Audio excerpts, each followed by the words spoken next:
transcending into a destitute noble in an interstellar era. The territory is impoverished, resources are scarce, and the starship is in disrepair, leaving a chaotic mess before Zhao Chen.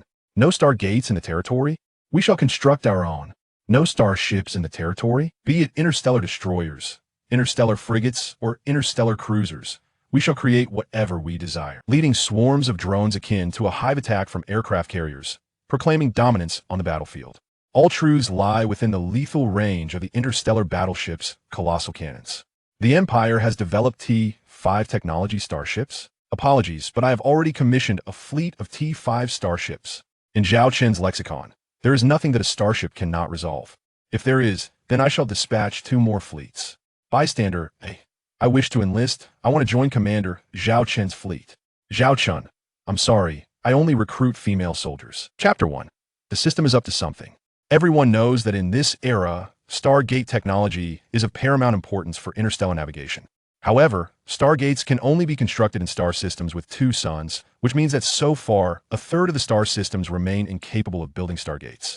Zhao Chen groggily opened his eyes, feeling a wave of dizziness wash over him. If memory serves, he had stayed up late gaming last night, and now he was struggling to stay awake in class. Strangely, the usually stern instructor had not awakened him today.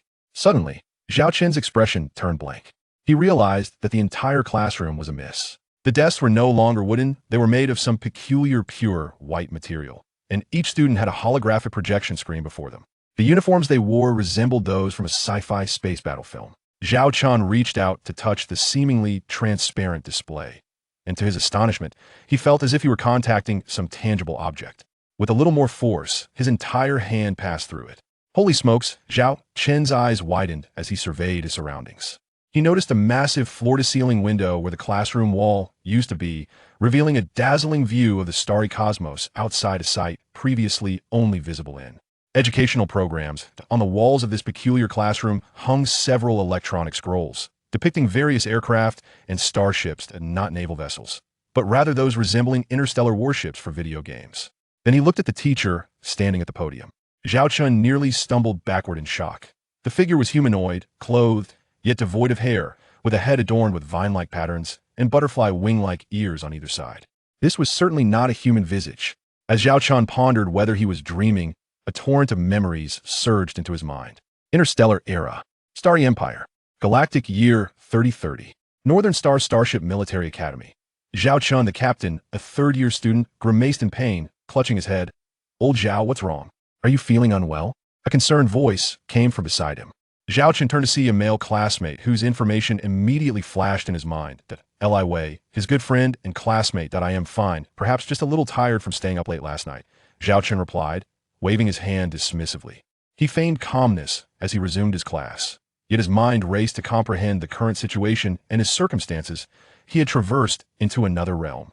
He found himself in an age of interstellar travel, within a military academy of the Starry Empire, as a student specializing in captaincy, with aspirations to one day command an interstellar battleship. Feeling in his pocket, he discovered a small vial that, if memory served him correctly, the former owner of this body had succumbed to despair and love, choosing to end his life with poison, which inadvertently allowed Zhao Chen to transmigrate into this body of the same name. Ding. Super Interstellar Fleet System, binding in progress. Binding complete. Host, Zhao Chen. At that moment, a mechanical female voice suddenly resonated in his mind. Newbie gift package activated.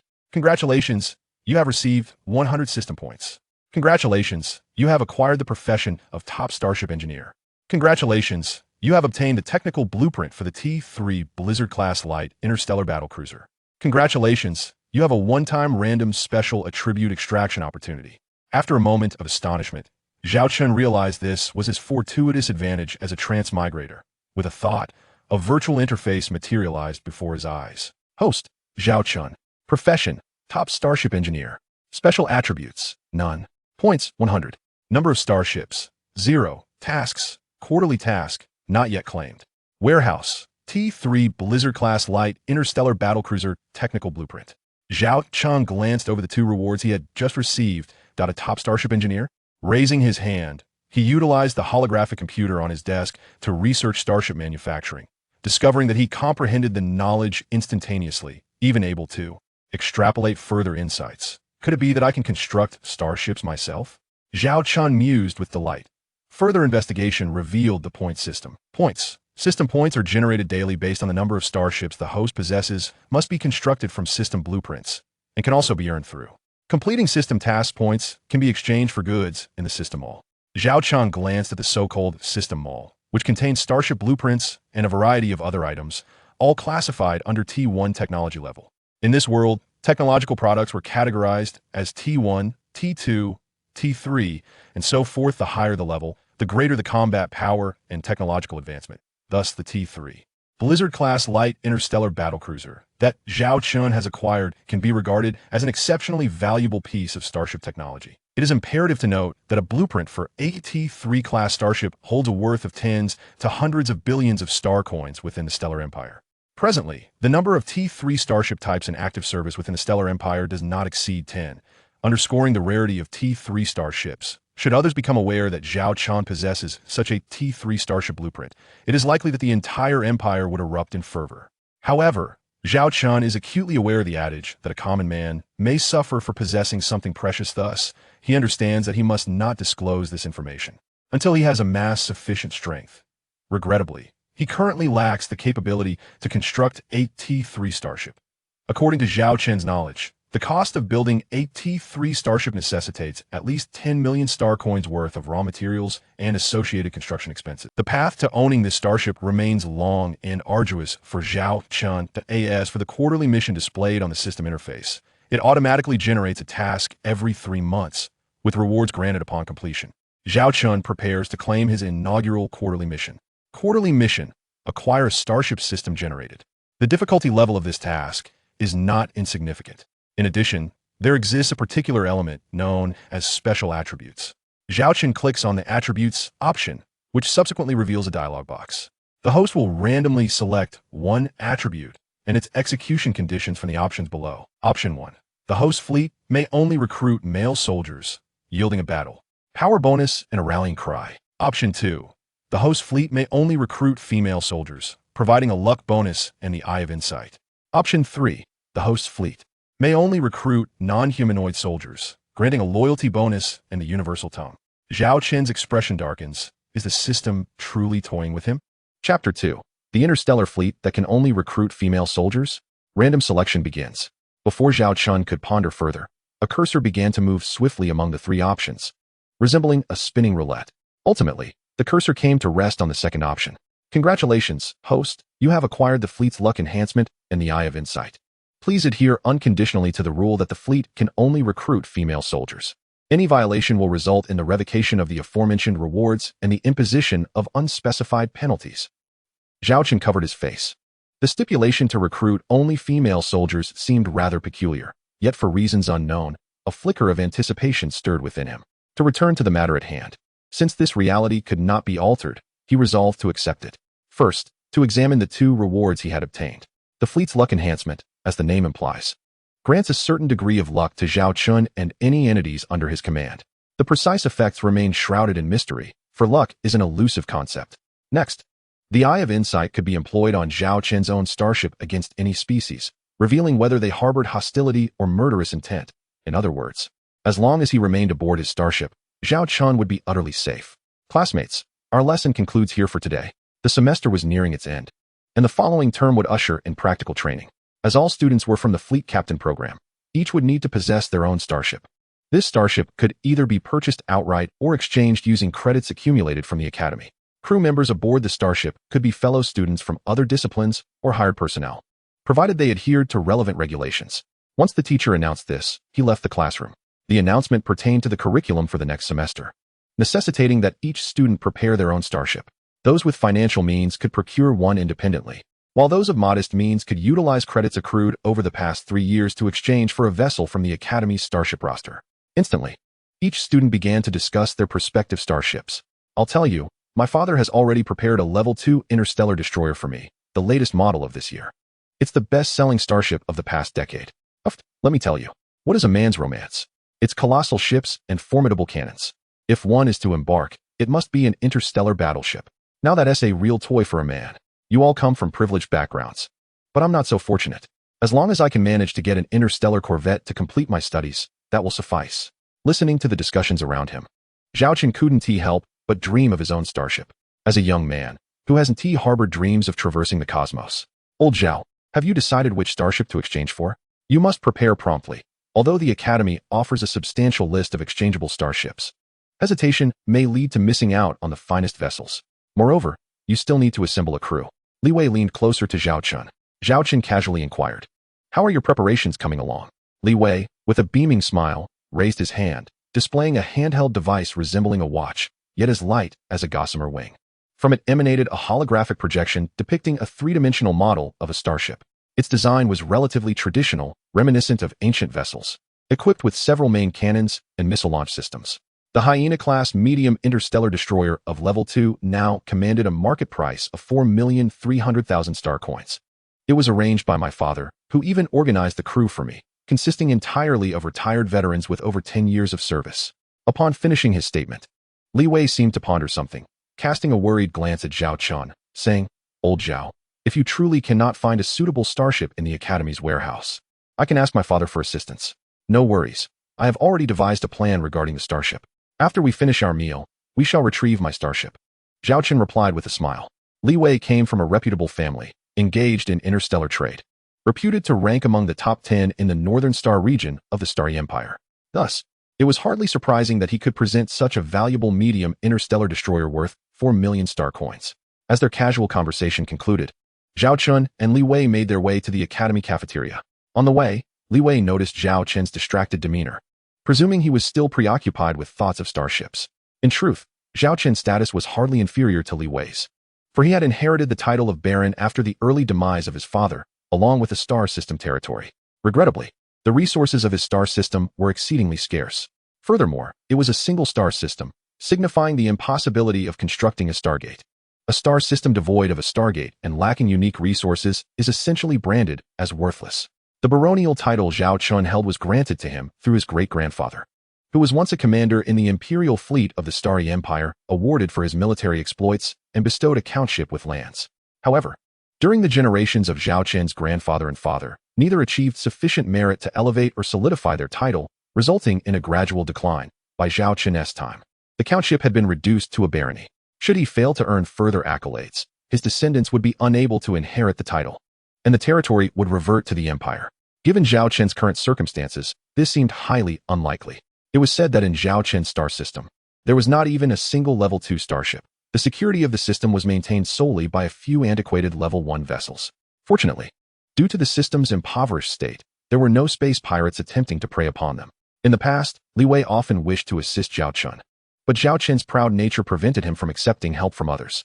Hey, old Zhao, let us sit over there, Li Wei suddenly suggested, placing his hand on Zhao Chen's shoulder, attempting to guide him down a different path, seemingly to avoid something. However, the individual Li Wei wished to shield Zhao Chen from had already caught his eye, Jiang Shasha, Zhao Chen's fiancée, in theory. At that moment, she was accompanied by a young man. Those familiar with Jiang Shasha knew that he was pursuing her. Li Wei covered his face, feeling the weight of fate's irony. How could he encounter this woman everywhere he turned? He was aware that Zhao Chen and Jiang Shasha had grown up together, as they hailed from the same hometown in the same star system. Jiang Shasha's family belonged to the nobility of Zhao Chen's territory, and thus, they had established a betrothal in their youth. However, everything changed once Jiang Shasha enrolled in the academy alongside Zhao Chen. Within the academy, there were boys of even loftier lineage and more generous means. By comparison, Zhao Chen merely appeared as a fallen noble from a rural background. Initially, Zhao Chen held a fondness for Jiang Shasha, yet her actions repeatedly inflicted wounds upon him. Despite his attempts to reconcile, he was met with her cold and cruel indifference. Li Wei understood that Zhao Chen was utterly heartbroken, often unable to eat or sleep. What Li Wei did not know was that today, overwhelmed by emotional turmoil, Zhao Chen had attempted to take his own life through medication, leading to the present state of despair. Let us sit by the window, Li Wei suggested. But Zhao Chen dismissed the proposal, walking straight ahead. To onlookers, it appeared as though Zhao Chen was heading directly towards Jiang Shasha. Chapter 3. The unfortunate Baroness fiancée. At that moment, Jiang Shasha too noticed Zhao Chen approaching her with unwavering determination. A deep-seated disdain filled her heart. She never anticipated that he would be so obstinate. After all, she had clearly conveyed just last night that they belonged to entirely different worlds. Yet he continued to speak of their childhood bond, hoping to win her back. What a joke. Leaving that impoverished star system was her first step toward understanding what a brilliant life truly entailed. She could never resign herself to becoming a mere baroness in that destitute realm, only to bear children who would never inherit any title.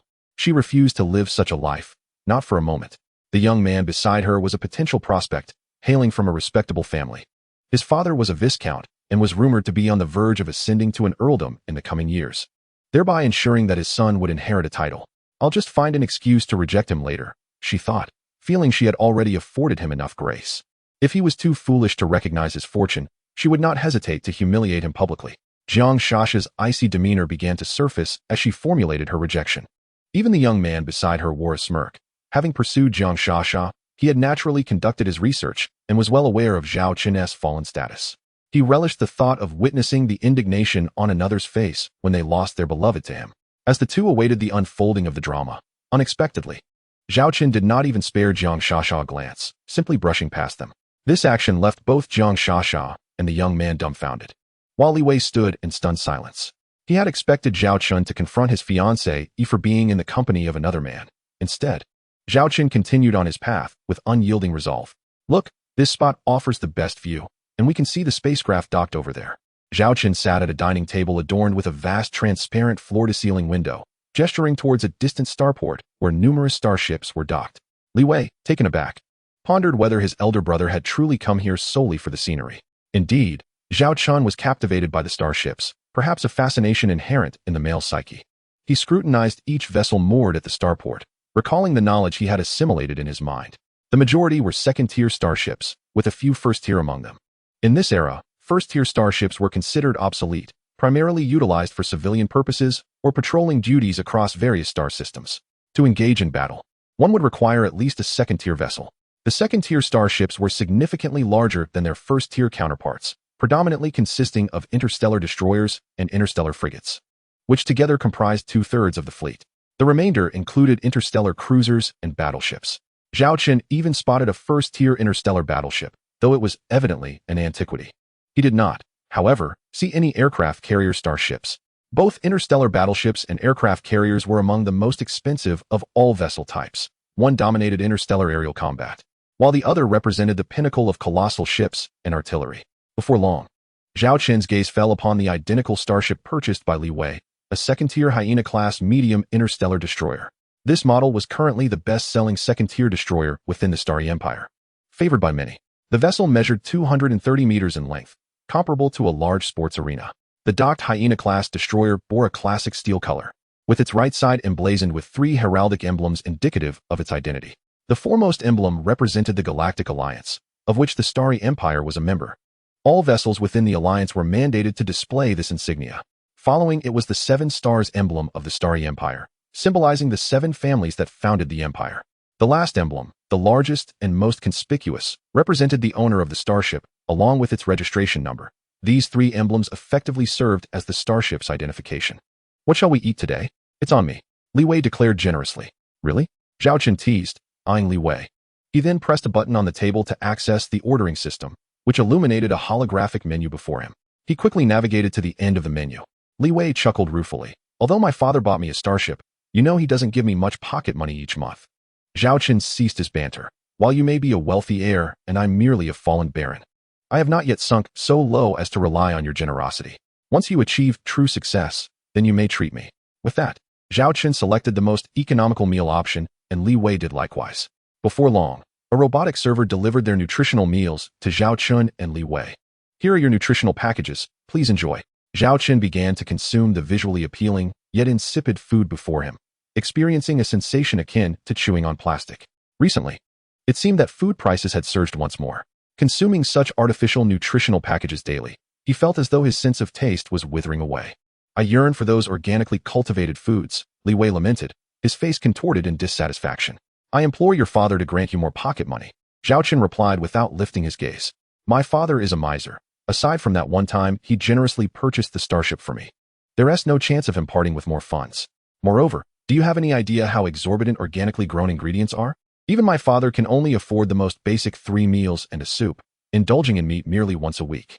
The lavish lifestyle of wine and meat is a privilege enjoyed solely by the upper echelons of society, Li Wei waved dismissively. Zhao Chen stared at the food on his plate. In this era, everything was advanced and sophisticated, yet the sole drawback was the food. For due to the vast population and the overexploitation of the planet's land resources, the cost of naturally grown crops had skyrocketed. Consequently, the majority of ordinary individuals subsisted on tasteless, inexpensive artificial meals. Only the affluent nobles and wealthy merchants could afford organically cultivated food. Even the most commonplace rice, steamed buns, and vegetables from Zhao Chen's previous life were now regarded as valuable commodities. Even the middle and lower-tier nobility could only indulge occasionally. Isn't that Baron Zhao Chen? How does a distinguished baron stoop to consuming such fare? A disdainful voice interjected from nearby. Li Wei furrowed his brow and glanced over. Noticing that Jiang Shasha and a certain gentleman, whom Zhao Chen had previously ignored, were seated adjacent to them. This gentleman, Zhang Haoran, was of no ordinary lineage. His father was a viscount. Zhao Chen paid him no heed, continuing to focus on his meal. Oh, I forgot to inform you, Baron Zhao Chen, that Shasha has agreed to be my girlfriend. As for the engagement between you and Shasha, it would be prudent for you to annul it yourself. Do you honestly believe you are worthy of her?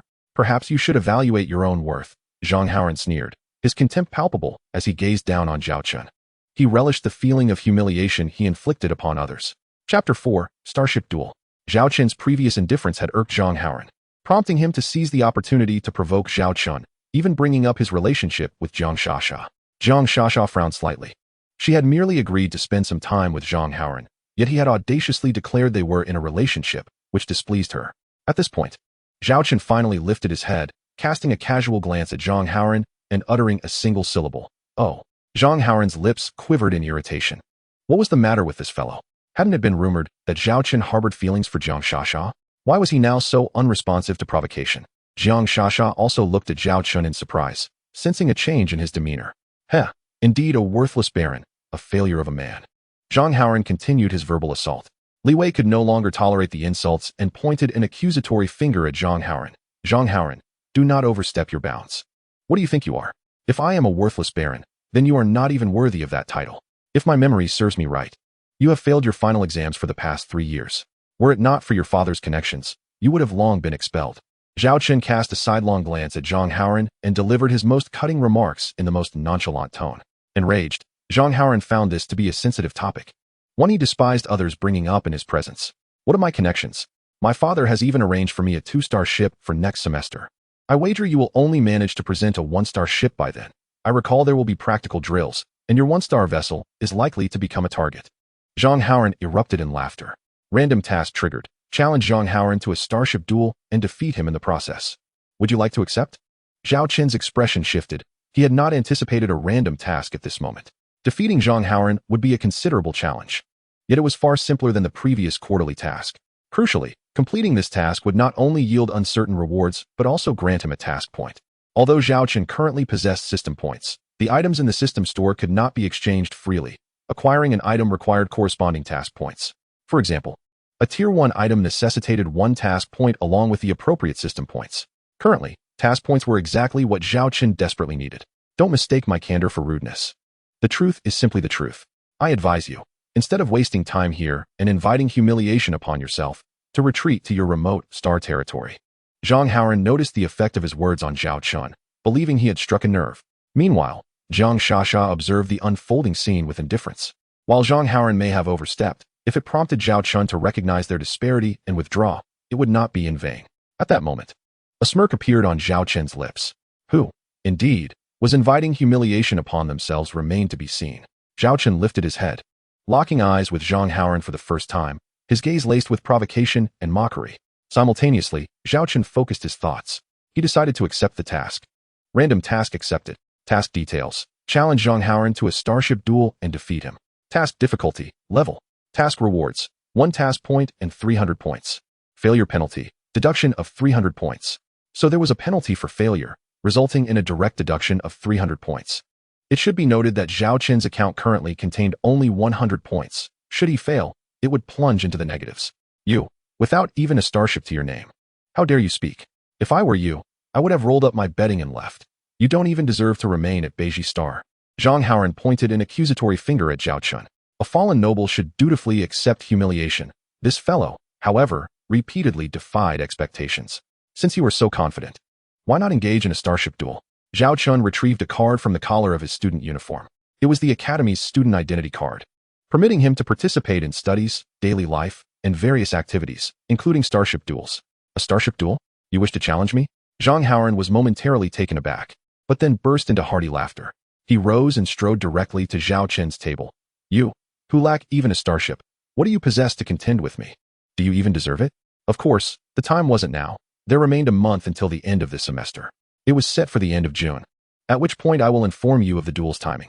If I lose, I shall withdraw from school next semester. If you lose, Zhao Chen stared blankly at his opponent. I will withdraw. Zhang Haoran interjected seamlessly. At this moment, the unfolding events had surpassed the expectations of Jiang Shasha and Li Wei. Li Wei stood up, pushing Zhang Haoran aside and positioning himself protectively in front of Zhao Chen. Zhang Haoran, if you have the gall, challenge me to a starship duel. Zhang Haoran glanced dismissively at Li Wei, spreading his hands with a light chuckle. Everyone has witnessed it. This starship duel was proposed by Zhao Chen. Given the considerable influence of Li Wei's father, Zhang Haoran was reluctant to invite unnecessary trouble. Li Wei, allow me to handle this matter myself. Zhao Chen placed his hand on Li Wei's shoulder. However, if you still consider me a friend, trust me, Zhao Chen said earnestly. Li Wei, gritting his teeth, could only shoot a resentful glare at Zhang Haoran. At that moment, a holographic projection appeared between Zhao Chen and Zhang Haoran. Third-year student Zhao Chen has issued a challenge to third-year student Zhang Haoran for a starship duel, tentatively scheduled within a month. Shall we confirm? The commotion had already attracted quite a crowd. One must understand that starship duels are a rarity, as they belong to the realm of practical combat, inevitably leading to potential damage to the vessels and even casualties. Thus, at the North Star Starship Military Academy, only 4 or 5 starship duels occur in a month. Though I know not where your confidence stems from, I shall ensure you regret your decision today. Zhang Haoran scoffed as he produced his identity card, accepting Zhao Chen's challenge. Henceforth, the duel information of the two had been recorded in the Academy's database, awaiting final confirmation of the time. Li Wei, have you finished eating? If so, let us depart. Zhao Chen wiped his mouth, his demeanor as tranquil as though nothing had transpired. Huh. Oh, I'm done. Li Wei, now devoid of any appetite, followed Zhao Chen out of the dining hall. Zhang Haoran watched Zhao Chen's retreating figure, a cold smirk forming on his lips. A fellow without a starship dares to duel with him? The embarrassment would fall solely on him. Shasha, fear not. Once I defeat him and expel him from the Academy, he shall have no chance to bother you again. Zhang Haoran turned to Jiang Shasha, already assuming the posture of a victor. Jiang Shasha also gazed at Zhao Chen's departing silhouette, feeling an inexplicable transformation in him. Most importantly, it dawned on her that until this moment, Zhao Chen had not once regarded her with a glance. Had he truly forgotten her, or was he feigning ignorance? For some reason, Jiang Shasha felt a twinge of dissatisfaction. Chapter 5. Exchange for 3 rancid starships? This fellow must be mad. Zhao Chen, you were exceedingly impulsive just now. I am aware of your deep animosity towards Zhang Haoran, as he has taken away Jiang Shasha from you. However, it is ill-advised to propose a starship duel against him. The application for the duel has already been submitted and cannot be rescinded. If it comes to that, I shall lend you my 2 hyenas. Li Wei walked alongside Zhao Chen, his anxious demeanor suggesting that he himself was the one facing the duel rather than Zhao Chen. No need for that. I possess a starship, Zhao Chen said, feeling warmth in his heart at the sight of Li Wei's genuine concern for him. Li Wei truly regarded him as a brother, having assisted this privileged heir from a trading family since their first day at school by tutoring him and guiding him through various subjects. Without Zhao Chen's help, Li Wei would never have passed his exams during the past 3 years. Their bond had flourished from that moment onward. You have a starship? How was I unaware of this? Li Wei exclaimed, astonished at Zhao Chen's revelation. Zhao Chen spent every waking hour, save for sleep and restroom breaks, in Li Wei's company. How could he possibly be oblivious to Zhao Chen's ownership of a starship? Let us go and exchange it right now, Zhao Chen said, a smile gracing his lips. What? Now, to exchange it? Li Wei was taken aback, then placed his hands on his head. My dear Baron, you are jesting far too grandly.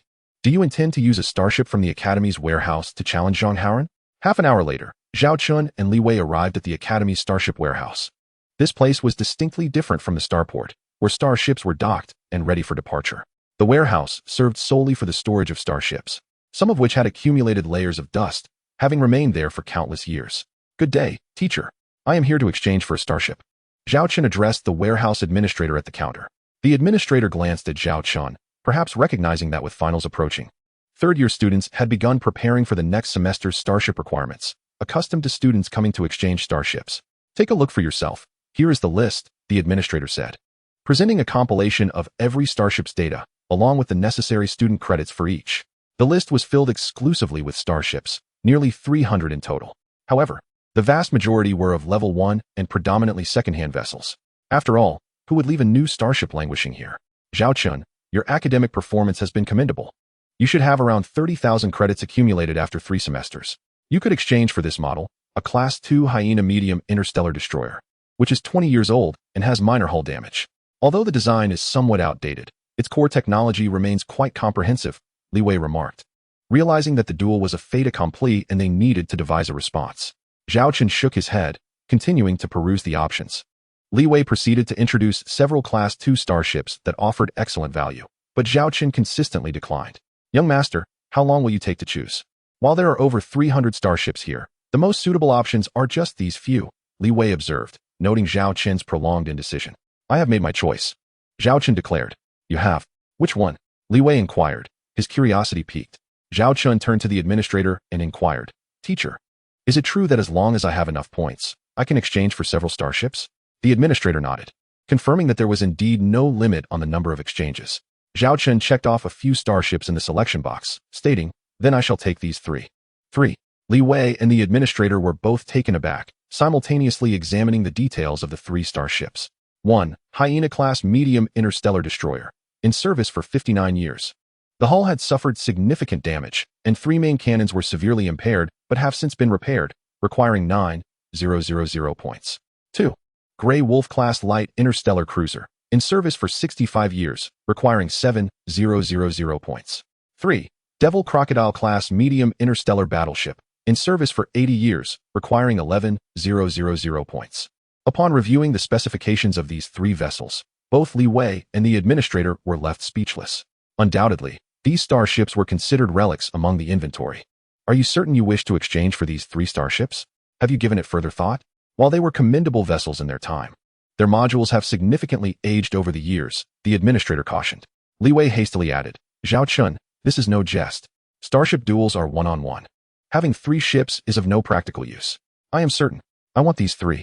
Please proceed with the exchange, Zhao Chen asserted with determination. After the administrator confirmed the request multiple times, he eventually facilitated the exchange for the 3 starships. Li Wei, standing nearby, covered his face. Feeling as if he were in a dream, he could hardly comprehend Zhao Chen's actions that day. These 3 starships are now registered in your name and can be summoned at any time, if you wish to continue storing them in the warehouse. The first month is free, but fees will apply thereafter, the administrator remarked, gazing at Zhao Chen with a look of disbelief. Teacher, can the points also be used to exchange for starship components? Moreover, each student has free access to the starship modification and repair dock, which I haven't utilized in 3 semesters, so I should have 30 days of complimentary access, Zhao Chen mentioned again. Indeed, the administrator nodded. In that case, I will prepare a list of starship components, and I kindly request that you arrange a starship dock for me to send these 3 starships along with the components. Zhao Chen requested earnestly. The administrator glanced at the list of components, noting their ordinary nature. Zhao Chen's remaining academy points were just sufficient for the exchange. Will you require the hiring of starship engineers or repairmen? They can conduct repairs and modifications according to your specifications, the administrator inquired. No, that's not necessary, Zhao Chen replied, shaking his head. The administrator did not press further. I will have everything ready within half an hour, and you will receive the starship dock number. Simply proceed there. Thank you, teacher, Zhao Chen expressed his gratitude. After completing the transaction, Zhao Chen and Li Wei exited the premises. What an unusual student, the administrator muttered to himself. Once outside the starship warehouse, Li Wei could no longer contain himself. He grasped Zhao Chen's shoulder and exclaimed, Zhao Chen, what exactly are you trying to accomplish? What purpose could those dilapidated starships possibly serve? Are you jesting with your future? Zhao Chen, remaining calm and composed, replied, Li Wei, trust me. I will manage this matter. Li Wei, somewhat irked, waved his hand dismissively, adopting an attitude of indifference towards Zhao Chen. With a sense of resignation, Zhao Chen realized that even if he were to explain his intentions to Li Wei now, he would not be believed. Rather than waste time, it would be more prudent to let the facts speak for themselves when the time came. Ding. Third-year student Zhao Chen has been granted access to the No. 017 small to medium-sized starship dock. During the usage period, entry can be gained with the student identity card. After receiving this notification, Zhao Chen took his leave from Li Wei and made his way to the starship dock. Arriving at the entrance, he scanned his student identity card, and the doors opened automatically, revealing an expansive space, at least the size of 3 to 5 football fields. A pungent odor of rust and starship oil assaulted his senses as he stepped inside. Within, he beheld 3 starships that seemed to be awaiting his arrival. The rust-covered hulls bore witness to their years and the battles they had endured. Although the Academy had maintained them, they had served for many years. Zhao Chen first approached the main control panel in the workshop, bringing up a series of holographic screens, his fingers swiftly tapping the holographic keyboard, inputting data one after another. Ultimately, the data for the 3 starships was clearly displayed, and Zhao Chen even edited 3-dimensional models. Upon closer inspection, one would notice that the 3-dimensional models of the starships were divided into gray and red areas. By combining these regions, a cohesive design could be achieved. With enthusiasm, Zhao Chen overlapped the red sections, forming a vague silhouette of a starship, albeit a rather unrefined one. Subsequently, he retrieved a classified document from his handheld terminal, which contained data on a starship model, the Class 3 Blizzard-class light interstellar battlecruiser. Chapter 6. The Assembly of the Starship in Progress. Zhao Chen's objective in redeeming these 3 starships was quite straightforward. Given his current capabilities, constructing the Class 3 starship awarded by the system was an impossibility. However, by utilizing the technical blueprints provided for the Class 3 Blizzard-class light interstellar battlecruiser as a foundation, and modifying and assembling the 3 starships before him, he might be able to create a simplified version of the Class 3 Blizzard-class light interstellar battlecruiser. With the mind of a top-tier starship engineer, Zhao Chen calculated the feasibility of this plan to be an impressive 80%. Utilizing the hull of the Class 2 Devil Crocodile-class medium interstellar battleship, while incorporating certain performance modules from the Class 2 Hyena and Class 2 Grey Wolf, Zhao Chen murmured with excitement, his eyes gleaming with fervor. Having established the assembly plan, Zhao Chen immediately commenced his operations. He approached the control station and personally operated the mechanical arms to begin cutting the 3 starships. This was Zhao Chen's first experience modifying a starship, yet the moment he began, he felt as if he had engaged in such tasks countless times before. His movements were fluid and precise. Even the most esteemed starship engineers within the Academy would be astounded by the craftsmanship and technical prowess exhibited by this young man. Such fluidity of execution could only be achieved through 5 or 6 decades of practical experience and a wealth of knowledge. Undertaking the disassembly of 3 starships is no trivial task. Enlisting the help of repairmen or engineers would undoubtedly be advantageous. However, Zhao Chen found himself unable to pursue this option. Firstly, he had exhausted all his Academy credits on the procurement of spare parts. Secondly, the entirety of this process must remain concealed from outsiders. The disassembly and reassembly of 3 distinct starships into a brand new vessel, incorporating core technologies from the Storm-class light interstellar battlecruisers, could lead to dire repercussions if any hints were to leak out. Thus, the entire undertaking fell solely upon Zhao Chen's shoulders. He calculated that approximately 20 days would suffice for this endeavor. In the subsequent 3 weeks, Zhao Chen effectively dismissed all his classes, a decision facilitated by the nearing end of the term, as many assessments had already concluded. His credits were sufficient for progression to the 4th year, rendering his absences of little consequence. Yet, the news of Zhao Chen's duel with Zhang Haoran spread like wildfire among the 3rd-year students, drawing many to his classroom in hopes of witnessing the rumored fallen baron, only to return disappointed. Beep, beep, beep. The entrance to the starship workshop flickered with a red light, signaling an incoming request for entry. Initially, Zhao Chen paid it no mind, but the persistent chime continued for a full 10 minutes. Unable to endure it any longer, he dragged his weary body to the door and opened it. Zhao Chen, have you lost your mind? As the door cracked open, before he could even discern the figure, a sharp voice pierced through. A slender, fair leg stepped forward. Zhao Wanner stormed in, directing an irate reprimand at Zhao Chen, though he hardly absorbed her words. Leaning against the doorframe, have you finished your scolding? If so, I shall take my rest, he replied, half-lidded eyes yawning. The woman before him, graceful and fair as snow, was Zhao Chen's younger sister, Zhao Wanner. A 4th-year student at the North Star Starship Academy, she would soon advance to the 5th year. Why is Zhao Chen merely a 3rd-year student, while Zhao Wanner has progressed to the 4th? The answer lies in her genius. She completed 3 years' worth of coursework in just 1 year, surpassing her brother and earning her place in the 4th year. Her striking beauty has long made her a celebrated figure within the Academy. Clad in a pristine military uniform, it became evident that she had only returned after a lengthy absence, likely due to the 4th-year practical assessments requiring her to pilot starships in real combat scenarios. Upon her return, she promptly sought him out. Observing Zhao Chen, who bore dark circles under his eyes and sported disheveled hair, she wrinkled her nose, detecting an unpleasant odor emanating from him.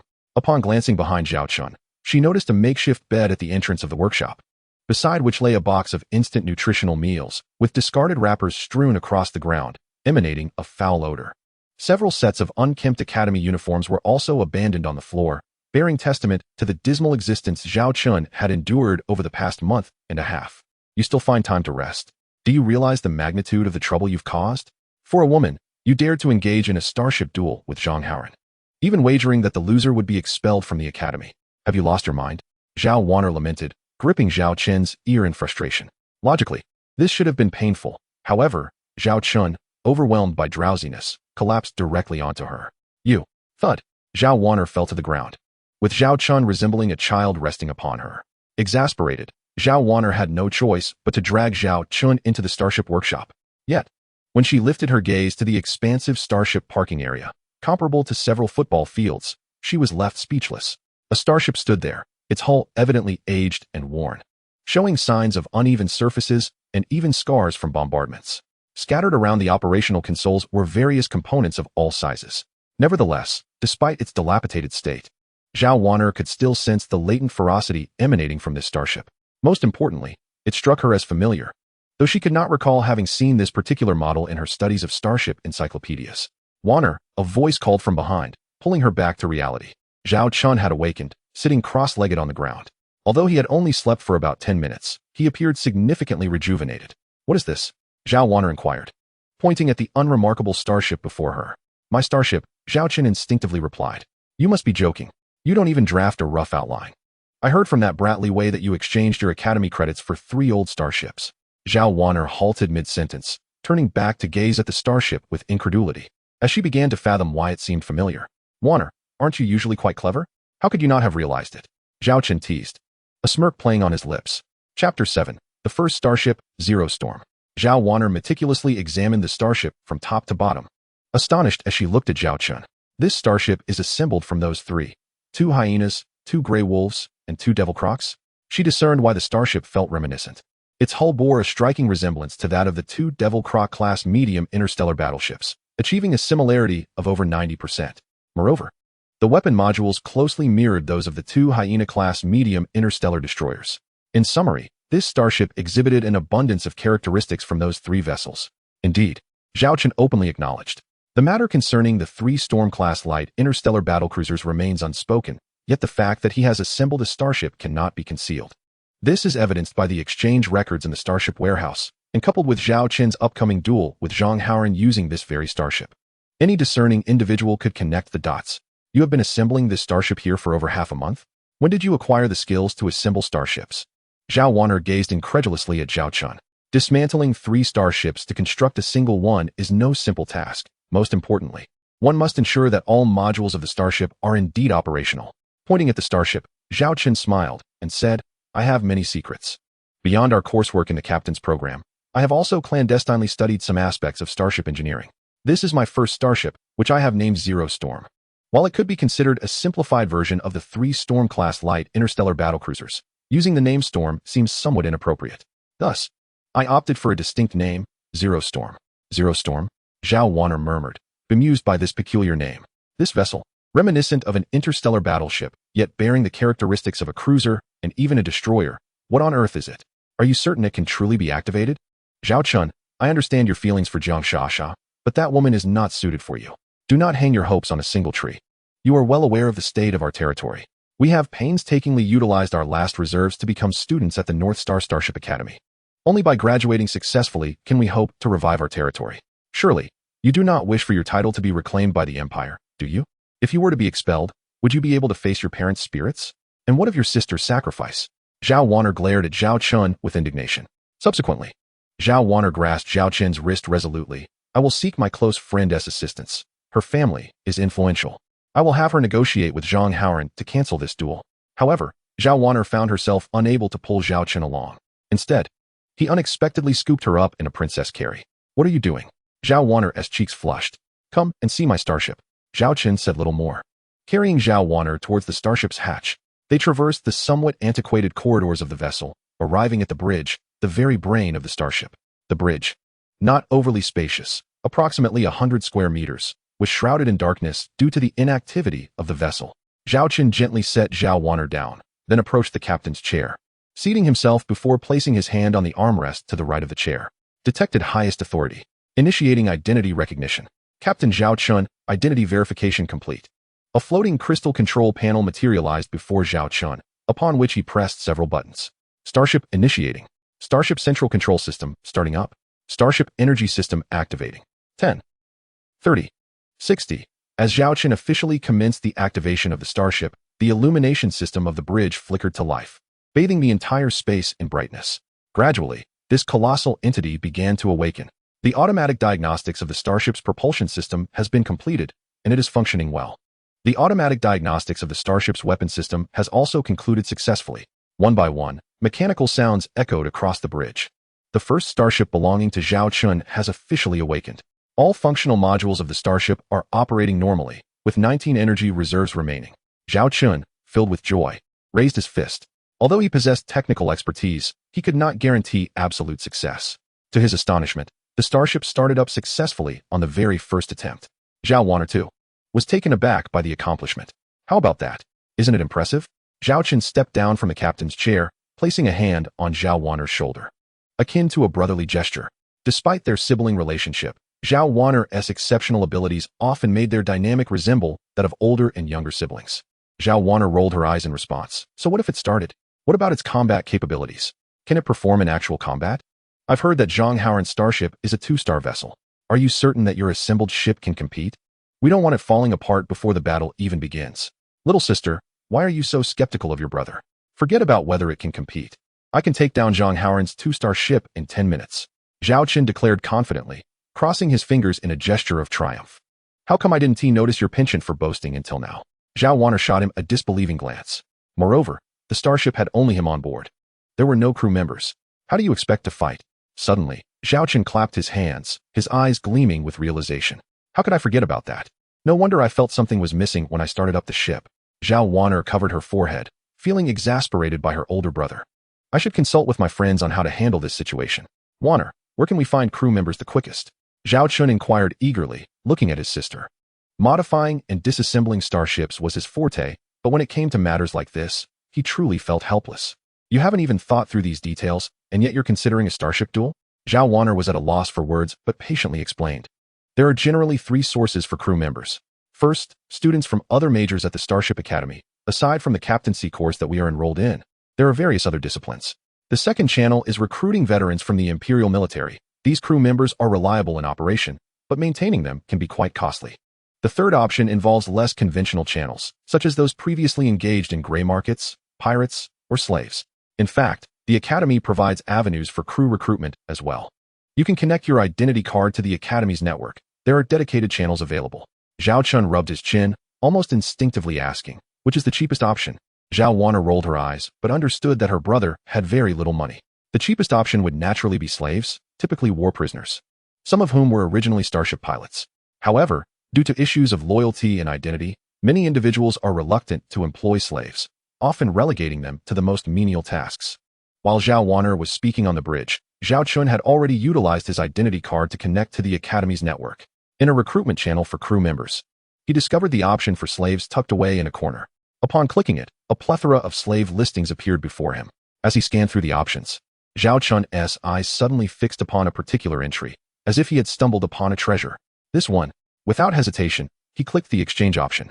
Due to the depletion of his Academy credits, Zhao Chen resorted to using his own account for payment. What have you done?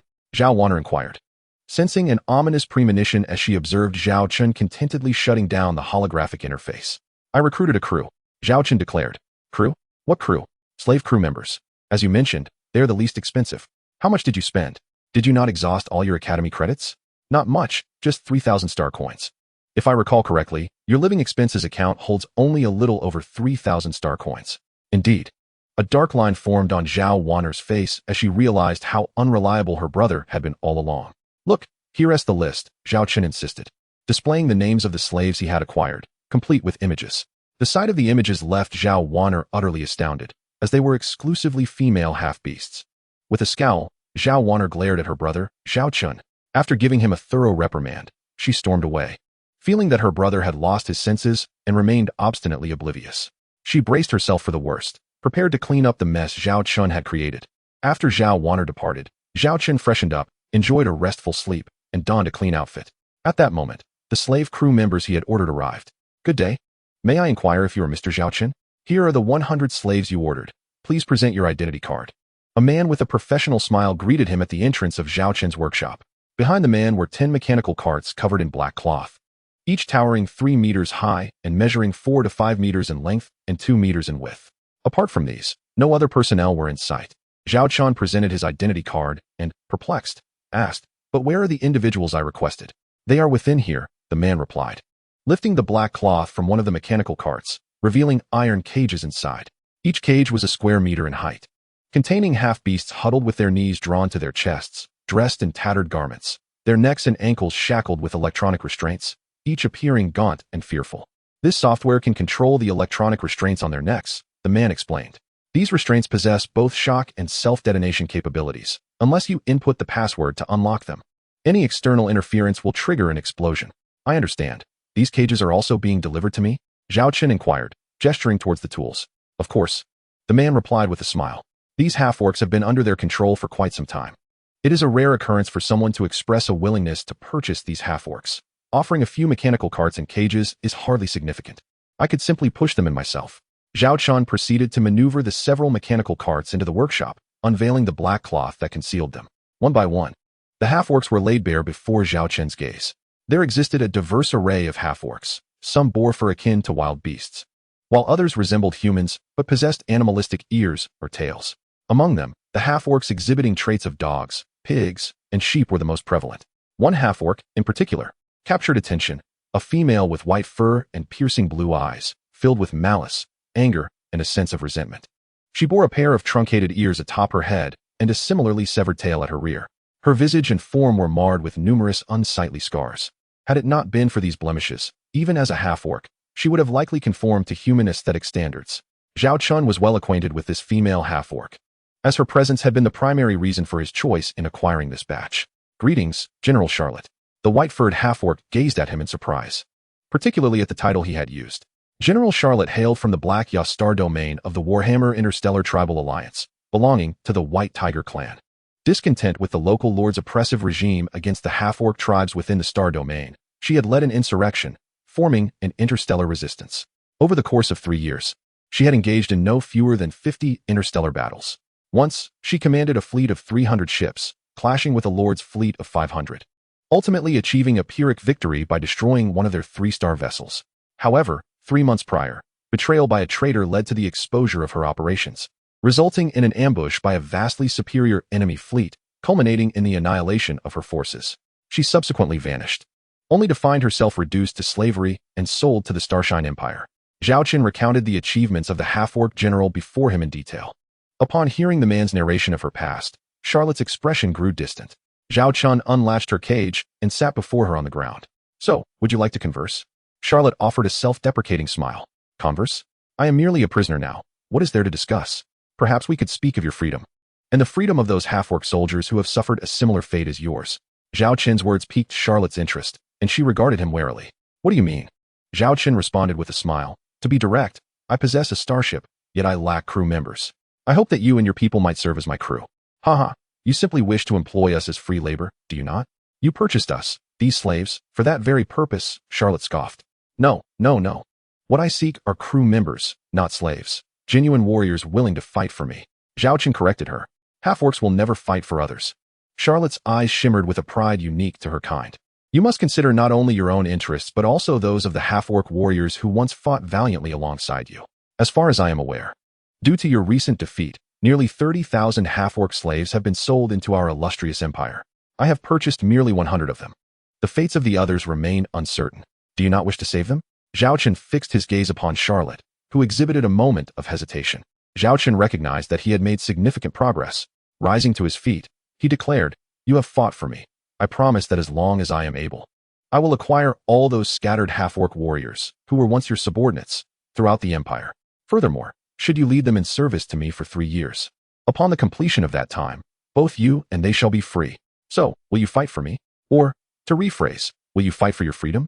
Zhao Chen extended his hand toward Charlotte, confined within the cage. Her expression was complex, her eyes flickering with a myriad of emotions. Ultimately, She extended her hand and clasped his, yet her words remained defiant. I fight for my kin. Chapter 9. Vice Captain Beastwoman Charlotte.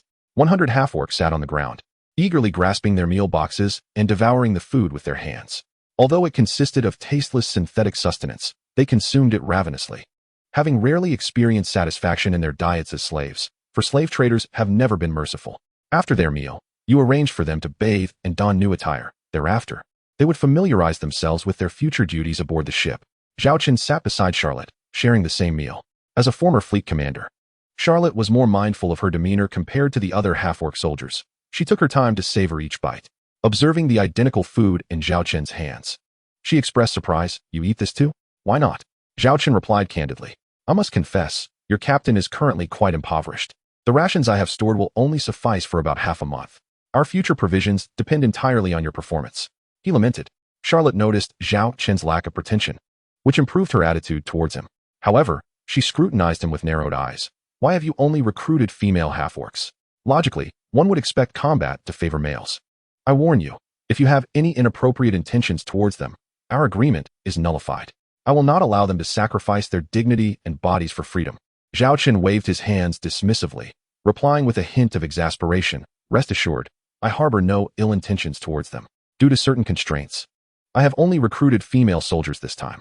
As for the reasons, I am unable to disclose them at present. Zhao Chen felt helpless. After all, the system imposed limitations.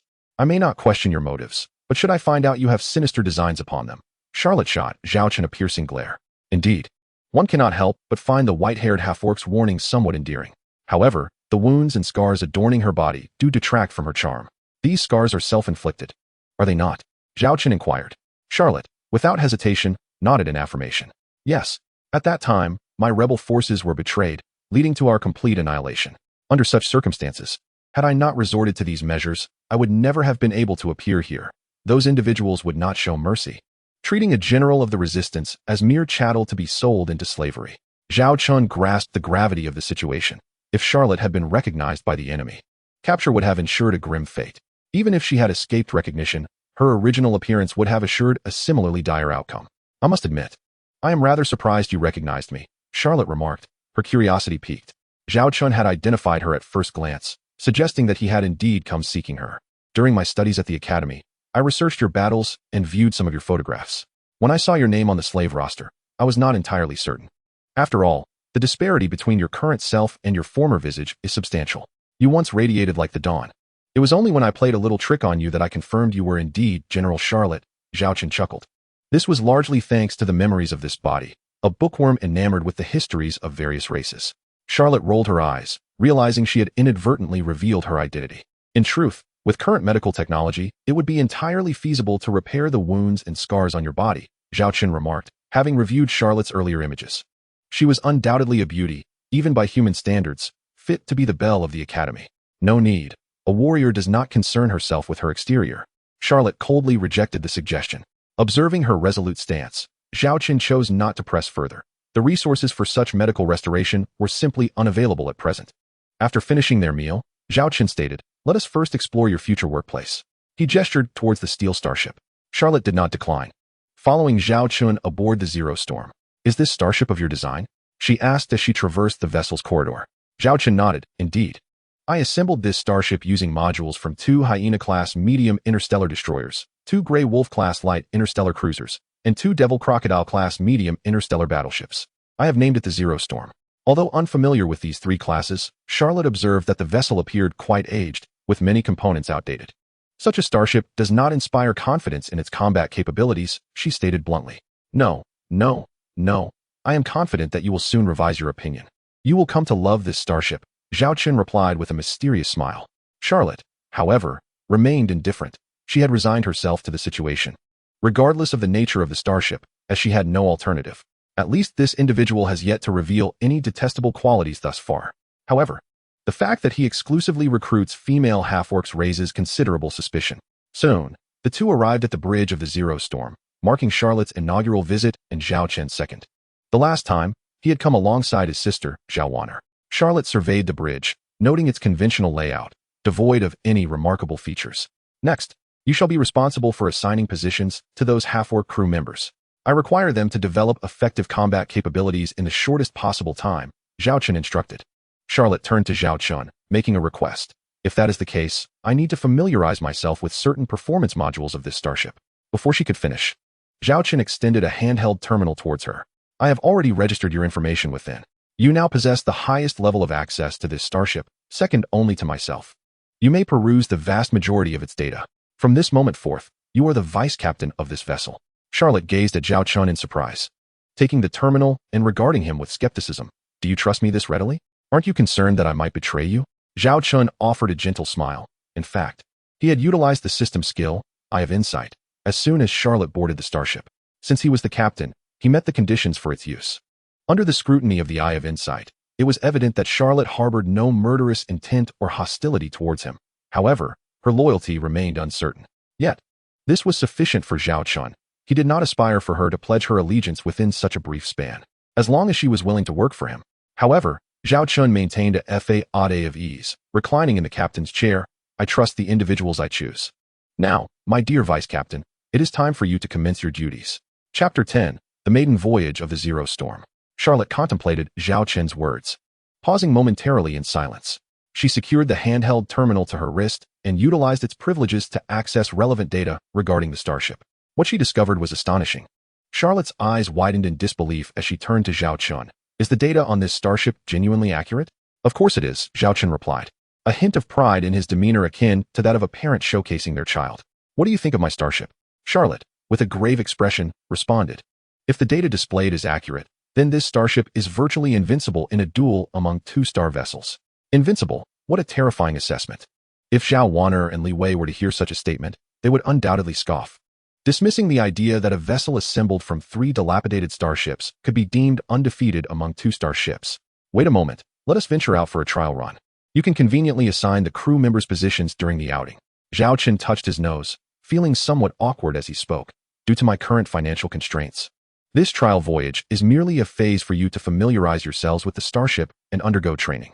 I hope you can swiftly master the controls of this vessel. May I take a look at the list of slaves you purchased? Charlotte inquired. Certainly, you can access it with your permissions. Charlotte opened the roster of crew candidates, revealing the 100 half-beast slaves, all companions of hers. This realization softened her gaze, yet her heart was heavy with guilt. The thought that many of her kin remained imprisoned troubled her deeply. Fortunately, these individuals were all seasoned crew members, and since this starship was only a level 2 vessel, with 3 to 5 hours of proficient operation, they would be ready for combat. Charlotte replied, and Zhao Chen displayed a satisfied smile. After a while, Charlotte had familiarized herself with the Zero Storm, and the other half-beast crew members had completed their rest. I have assigned these half-beast crew members to their positions. We need only 50 to operate this Zero Storm. The excess will serve as backup personnel to help them acclimate to the working environment. Charlotte provided Zhao Chen with a list. Zhao Chen instructed, this is my first starship, but it will not be my last. In time, these crew members can be assigned to other vessels. I have submitted a request for departure to the starport. The lease on this starship workshop is about to expire, and I have rented a berth at the Academy starport with my dwindling funds. After the trial training, we will return directly to the starport berth. I have procured some basic bedding and living supplies. You will reside aboard this starship from now on. As for provisions, I will devise a means to acquire them. After delivering this information, Zhao Chen felt a pang of regret. His account balance was diminishing rapidly, and he now had to support these 100 half-beast women, which necessitated a financial strategy. It was somewhat disheartening to think that a dignified interstellar lord had fallen to such a state of poverty. Understood, Charlotte accepted Zhao Chen's orders. Gradually immersing herself in her new role, Zhao Chen settled into the captain's chair, surveying the aged bridge with determination. He was resolute in his ambition to possess a true Class 3 Storm-class light interstellar battlecruiser. This area will be your living quarters, with 5 individuals per room. As for meals, there will be 2 servings daily. Please collect them punctually from the dining area. Each work position will operate on a 3-shift schedule. Is that clear? Charlotte regarded the 100 half-beast crew members before her, and she felt as though she had returned to her days fighting in the rebel interstellar fleet. Months had passed as if they were lifetimes. Commander, must we truly fight for that human? A half-beast female crew member raised her hand and asked. The mood among the others was also subdued, as their status as slaves weighed heavily on their spirits. All of you were once my subordinates. It was my incompetence that led you to this plight.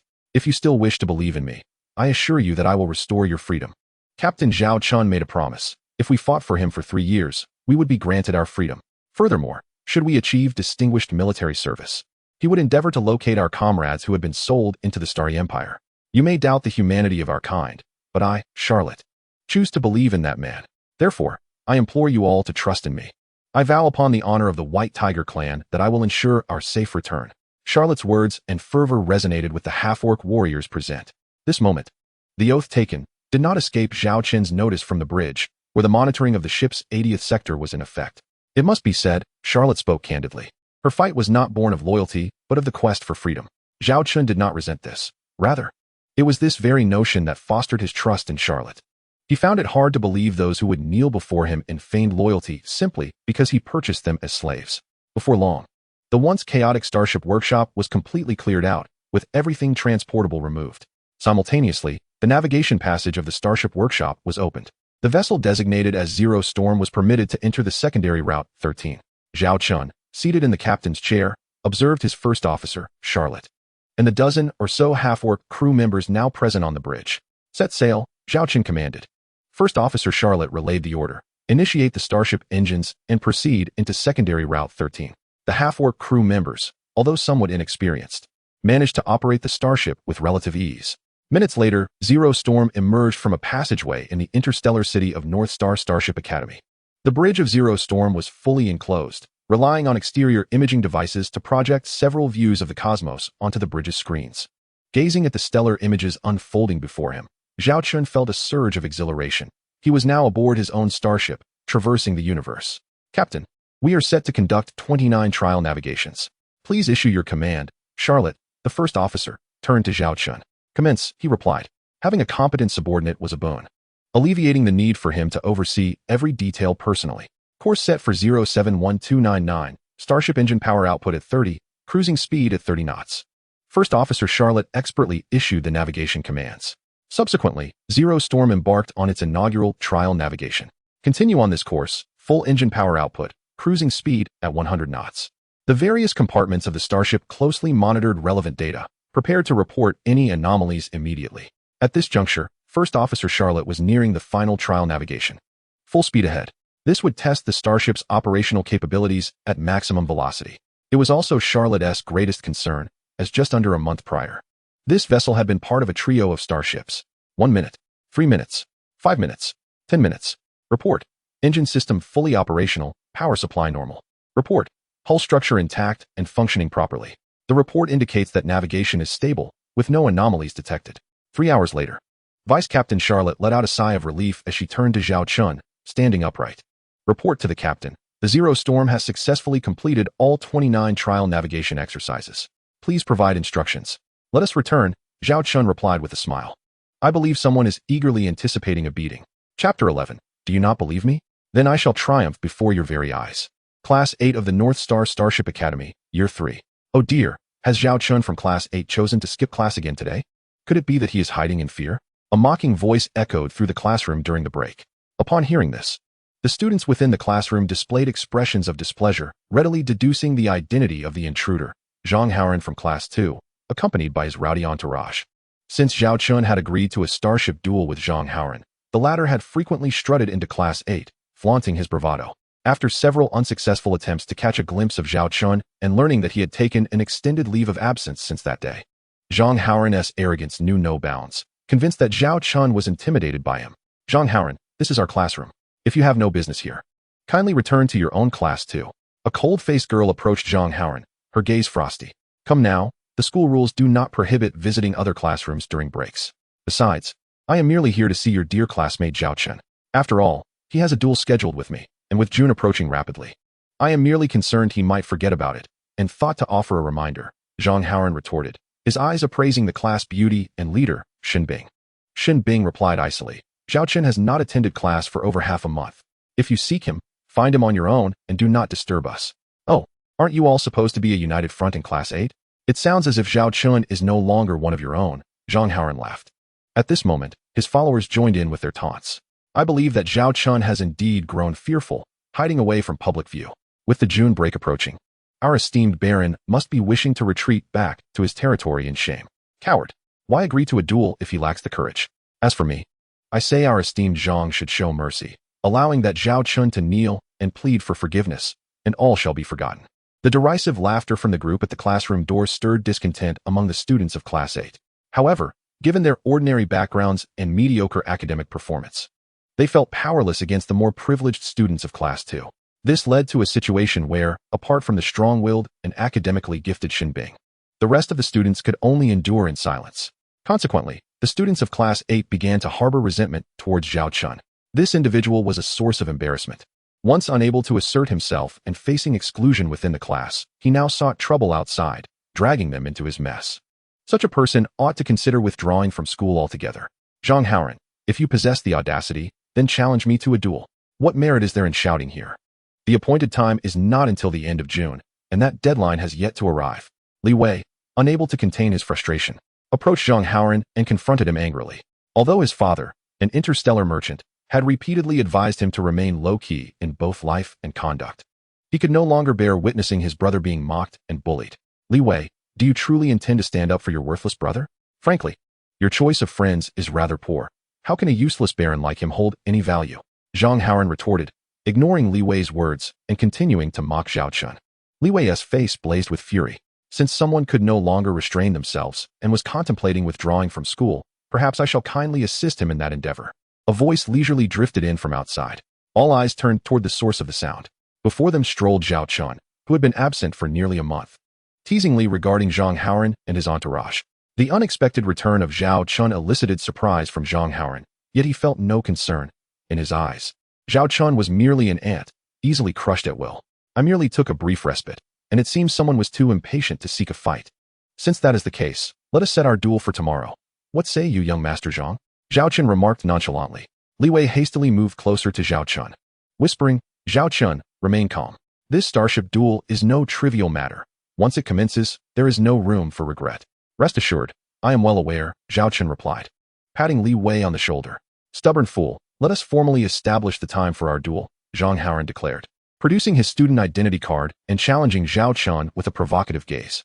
Without hesitation, Zhao Chen retrieved his own identity card. Under the scrutiny of all present, the two officially confirmed the time for their duel. Tomorrow at 10 in the morning, at the second Starship's simulated duel arena of the North Star Starship Academy. Now that everything is settled, kindly take your sycophants and vacate. Do not disturb the studies of our classmates. Zhao Chen issued a dismissal. Zhang Haoran's followers gaped in disbelief. How dare this waste of space insult them? Zhang Haoran halted his companions, recognizing that the duel date was now set and there was no need for further banter. They simply needed to await the duel, where he would triumph before everyone, thus rendering this baron utterly humiliated and forced to withdraw in disgrace. I shall eagerly await the spectacle of tomorrow's battle. Do not let us down by disappearing again, Zhang Haoran remarked, throwing in one last taunt before turning away with his entourage. Zhao Chen calmly returned to his seat. The other students in the classroom began to murmur among themselves, most expressing their disdain. Zhao Chen has truly lost his mind. What capability does he possess to duel Zhang Haoran? It is uncertain whether he even has a starship. I have heard that Zhang Haoran boasts a brand new 2-star ship. If Zhao Chen brings disgrace upon himself, our entire class shall suffer the humiliation alongside him. That is his fault. Zhao Chen chose to ignore the words directed at him, believing that only results could silence this group. Li Wei, seated beside Zhao Chen, was about to speak when another voice interjected. If a person lacks sufficient strength, then whatever they do is deemed wrong. After all, you are a member of Class 8. I do not wish for you to be nailed to the pillar of shame. Your sister is a gifted student. Leveraging her connections should be able to resolve this matter. Xin Bing stated coldly as she stood before Zhao Chen. Zhao Chen gazed at the beautiful class leader, who hailed from humble beginnings. Class leader, do you not believe I can win? He inquired. What do you think? Xin Bing retorted bluntly. Zhao Chen shrugged. Then let us wait and see. Seeing that her persuasion was futile, Xin Bing's indifference intensified, and she turned to leave. Old Zhao, are you truly going to duel Zhang Haoran? Li Wei asked, his gaze serious. Absolutely, without doubt or denial, Zhao Chen replied, already weary of such inquiries. It was time to showcase his strength for future endeavors.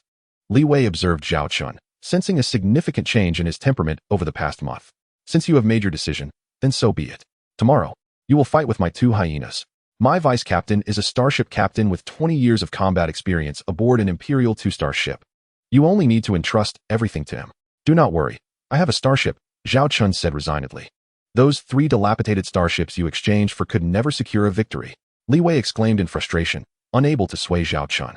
Realizing that further explanation was futile, Zhao Chen excused himself and exited the classroom. At that moment, it seemed no one believed Zhao Chen could triumph in the duel. Therefore, he was determined to win and prove them wrong. Chapter 12. Zhang Haoran's Starship, 2 White Eagle-class light interstellar cruisers. The following day, the duel zone for the number 3 starship at the Northern Star Starship Academy had been prearranged. This area, located on the outskirts of the Academy, consisted of numerous abandoned, desolate asteroids, designated for starship simulations and duels. The duel was being broadcasted live over the Academy's internal network, as was customary for such events. In Class 8's classroom, someone had tuned into the broadcast channel, projecting a hologram in the center of the room. When is the duel between Zhao Chen and Zhang Haoran starting? I checked the announcement. It was scheduled for 10 o'clock, and it is already 10. According to the duel regulations, both starships must arrive at the combat zone within half an hour of the scheduled time. Look, that must be Zhang Haoran's starship. It's actually a 2 White Eagle-class light interstellar cruiser. That is one of the most exceptional 2-star interstellar cruisers of our starry empire, with a speed only surpassed by the same class of 2-star frigates. I heard that the current market price for this 2 White Eagle is at least 7 million star coins, and it is currently in high demand but low supply. You might not even be able to buy it if you wanted to. It's over. Zhao Chen is finished this time. The students of Class 8 were now all predicting Zhao Chen's defeat, as Zhang Haoran's starship loomed before them, seemingly insurmountable. Can you, Zhao Chen, present a starship superior to this Eagle-class light interstellar cruiser? Captain Xin Bing gazed at the vessel, devoid of the envious expressions exhibited by her peers. For she had studied this starship and deemed it a mere extravagant product. Its sole merit lay in speed. Beyond that, its specifications could only be classified as a heavily modified interstellar destroyer. Given its classification as a light starship, the armor of the hull was not particularly robust, and its firepower did not meet the standard of a true interstellar cruiser. However, in a duel of singular starships, should the captain of the Eagle class execute a sufficiently meticulous command, it could indeed employ a hit-and-run strategy, leveraging its high speed to outmaneuver most starships. Yet, in the context of an authentic interstellar battlefield, when faced with fleet-level combat, its effectiveness would be negligible. Captain, do you believe Zhao Chen stands a chance? Xin Bing's close friend leaned closer, her curiosity piqued. Xin Bing, the captain, had not earned her position merely due to her beauty. Rather, she was the most exceptional student of Class 8. Had it not been for her ordinary background, she could have easily ranked among the upper echelons of the classes. Nevertheless, in the previous 3 years of theoretical examinations, Xin Bing consistently placed within the top 10 of her grade, earning the title of a scholar from humble beginnings. Very slim. Xin Bing replied with a hint of indifference. Yet he appeared so confident yesterday. Is he not simply embarrassing himself? Her friend scoffed. If I were him, I would have retreated to my territory by now, settling into the role of a worthless baron. At this moment, numerous derisive remarks echoed throughout the classroom.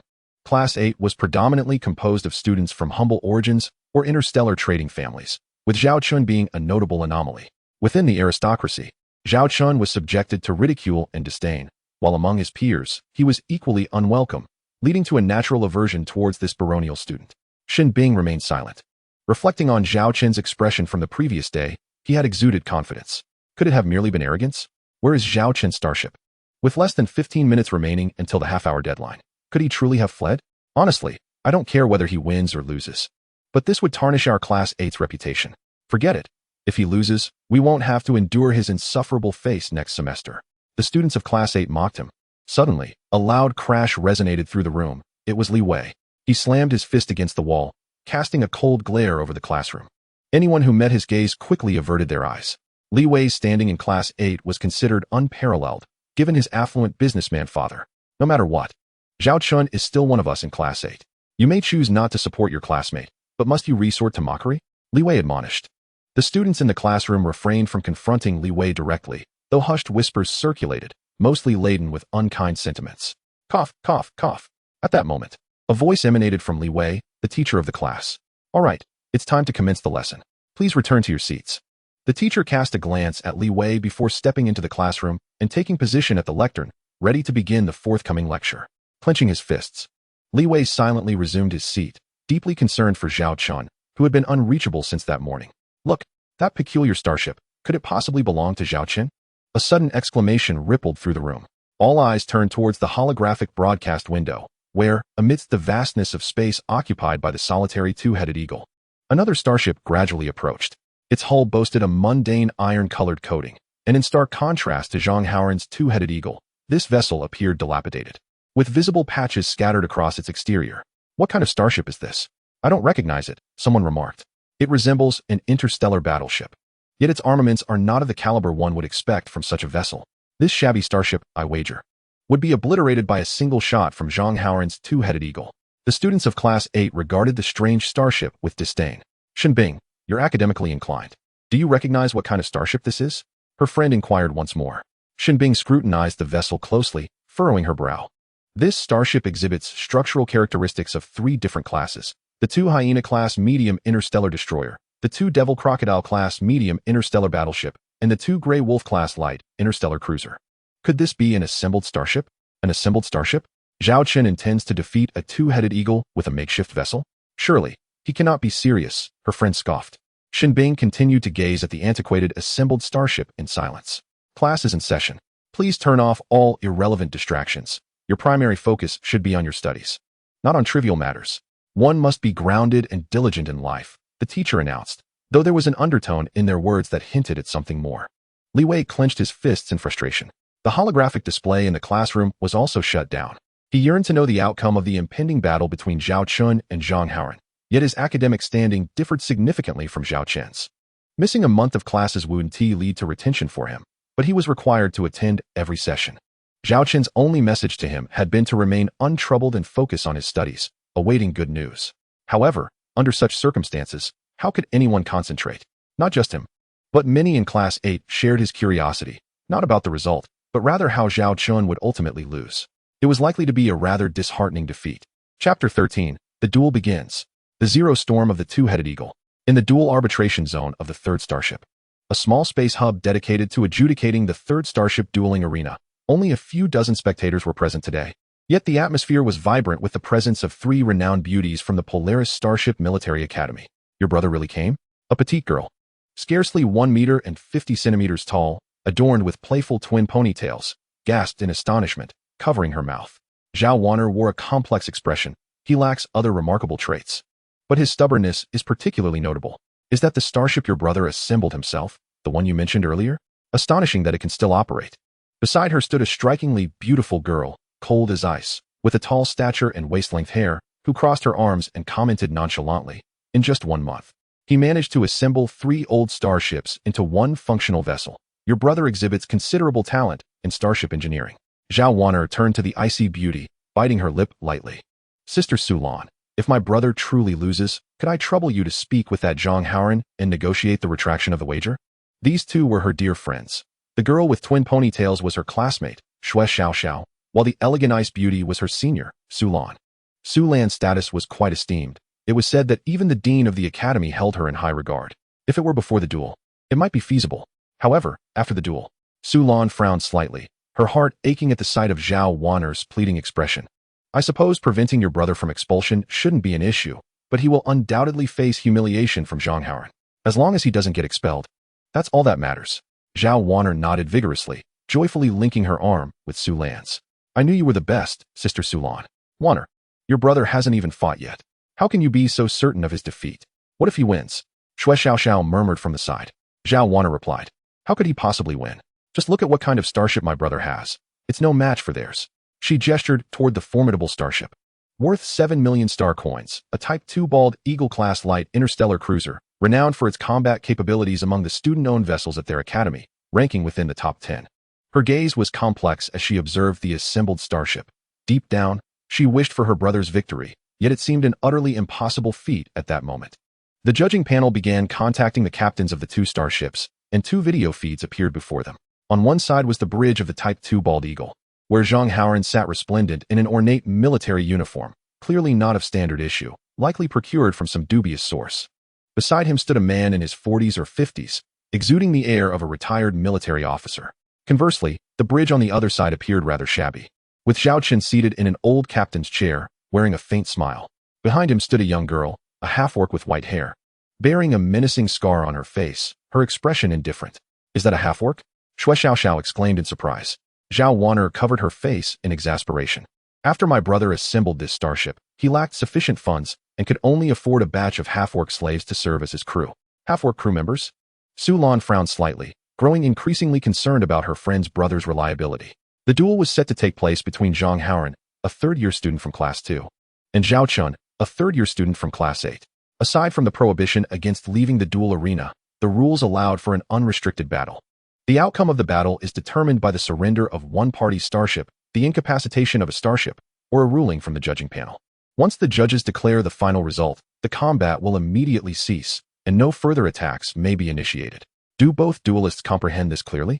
Announced the middle-aged chief judge. Understood, Zhang Haoran replied with a cold smirk, glancing at Zhao Chen on the video screen before him.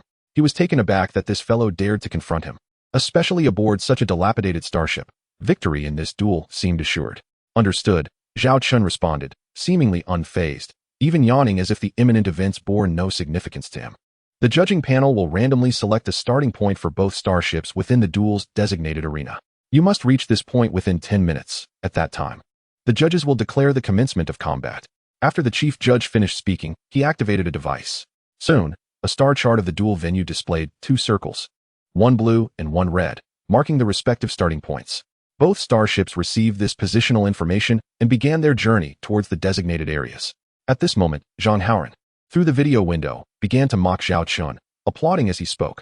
I admire your bravery, Zhao Chen. I never imagined you would truly show up. Where did you unearth this rust bucket of a starship? Its hull appears as though a mere touch would shatter it. Should I bombard your vessel? Would that not be rather cruel? A malicious grin spread across Zhang Haoran's face. For killing an opponent in a starship, duel did not contravene any rules. Zhao Chen stretched lazily and cleared his ears. Are you finished? If so, you might consider booking a flight home. Zhang Haoran's lips twitched in irritation as he pointed at Zhao Chen. You are truly oblivious to your impending doom. Very well. Soon, you shall experience the vast gulf of our respective strengths. You, Zhao Chen, are but a worthless baron, while I am destined to become a viscount, and eventually a count. At that moment, the video connection between the two was severed by the judges. Zhang Haoran turned to his father's appointed deputy commander, Vice Commander Wang. Wang, I want you to toy with that fellow's starship as one would a mouse. Wang Cheng, the vice commander hired by Zhang Haoran's father and a former captain of the Imperial Fleet, raised his chin and confidently replied, Rest assured, young Master Zhang. I guarantee that Rust Bucket won't make it back to port. He commanded the 2 White Eagle, a premier high-speed starship, which, although flawed in interstellar combat, was more than capable of dispatching a mere academy student aboard a battered vessel. On the other side, aboard the bridge of the Zero Storm, Zhao Chen addressed his vice commander, Charlotte. Charlotte, do you have confidence? The battle will end in 10 minutes, a single extra minute, and I shall bear your surname. She replied coolly, her expression betraying a complete lack of interest in the forthcoming confrontation. Zhao Chen felt a surge of excitement as he caressed the somewhat antiquated armrest of the captain's chair. This would be his inaugural starship battle. Chapter 14, the 10-minute campaign of the white-haired, beast-eared girl. The battle commenced. Simultaneously, the bridge of the Zero Storm and the 2 White Eagle-class light interstellar cruisers resonated with the announcement from the judge declaring the onset of combat. In the dueling arbitration zone, supporters of Zhang Haoran erupted in cheers. Go Zhang Xiao. Zhang Xiao, make sure to handle that overconfident fellow well. I hope Zhao Chen can put up a good fight. Otherwise, if this battle concludes in mere minutes, it would be such a waste of our trip to witness the spectacle, wouldn't it? Ha! The voices belonged to Zhang Haoran's close companions, who were utterly convinced that victory in this starship duel belonged to him. Among the spectators was also Jiang Shasha. She gazed coldly at the video feed being relayed from the battlefield drone, observing as both starships departed from their origins, advancing toward their adversary's vessel. If both parties maintained their current courses, they would enter each other's fire range in 10 minutes. Zhao Chen, this time it's your own overconfidence that has led to your expulsion. Don't blame me, Jiang Shasha mused inwardly.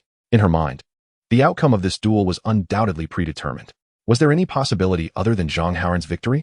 On the bridge of the Zero Storm, the current navigational course was set, maintaining a speed of 40 knots. Vice Captain Charlotte, under Zhao Chen's authorization, was now responsible for the battle coordination of the starship. 40 knots? Are you preparing to play the fool? Zhao Chen chuckled as he looked at Charlotte.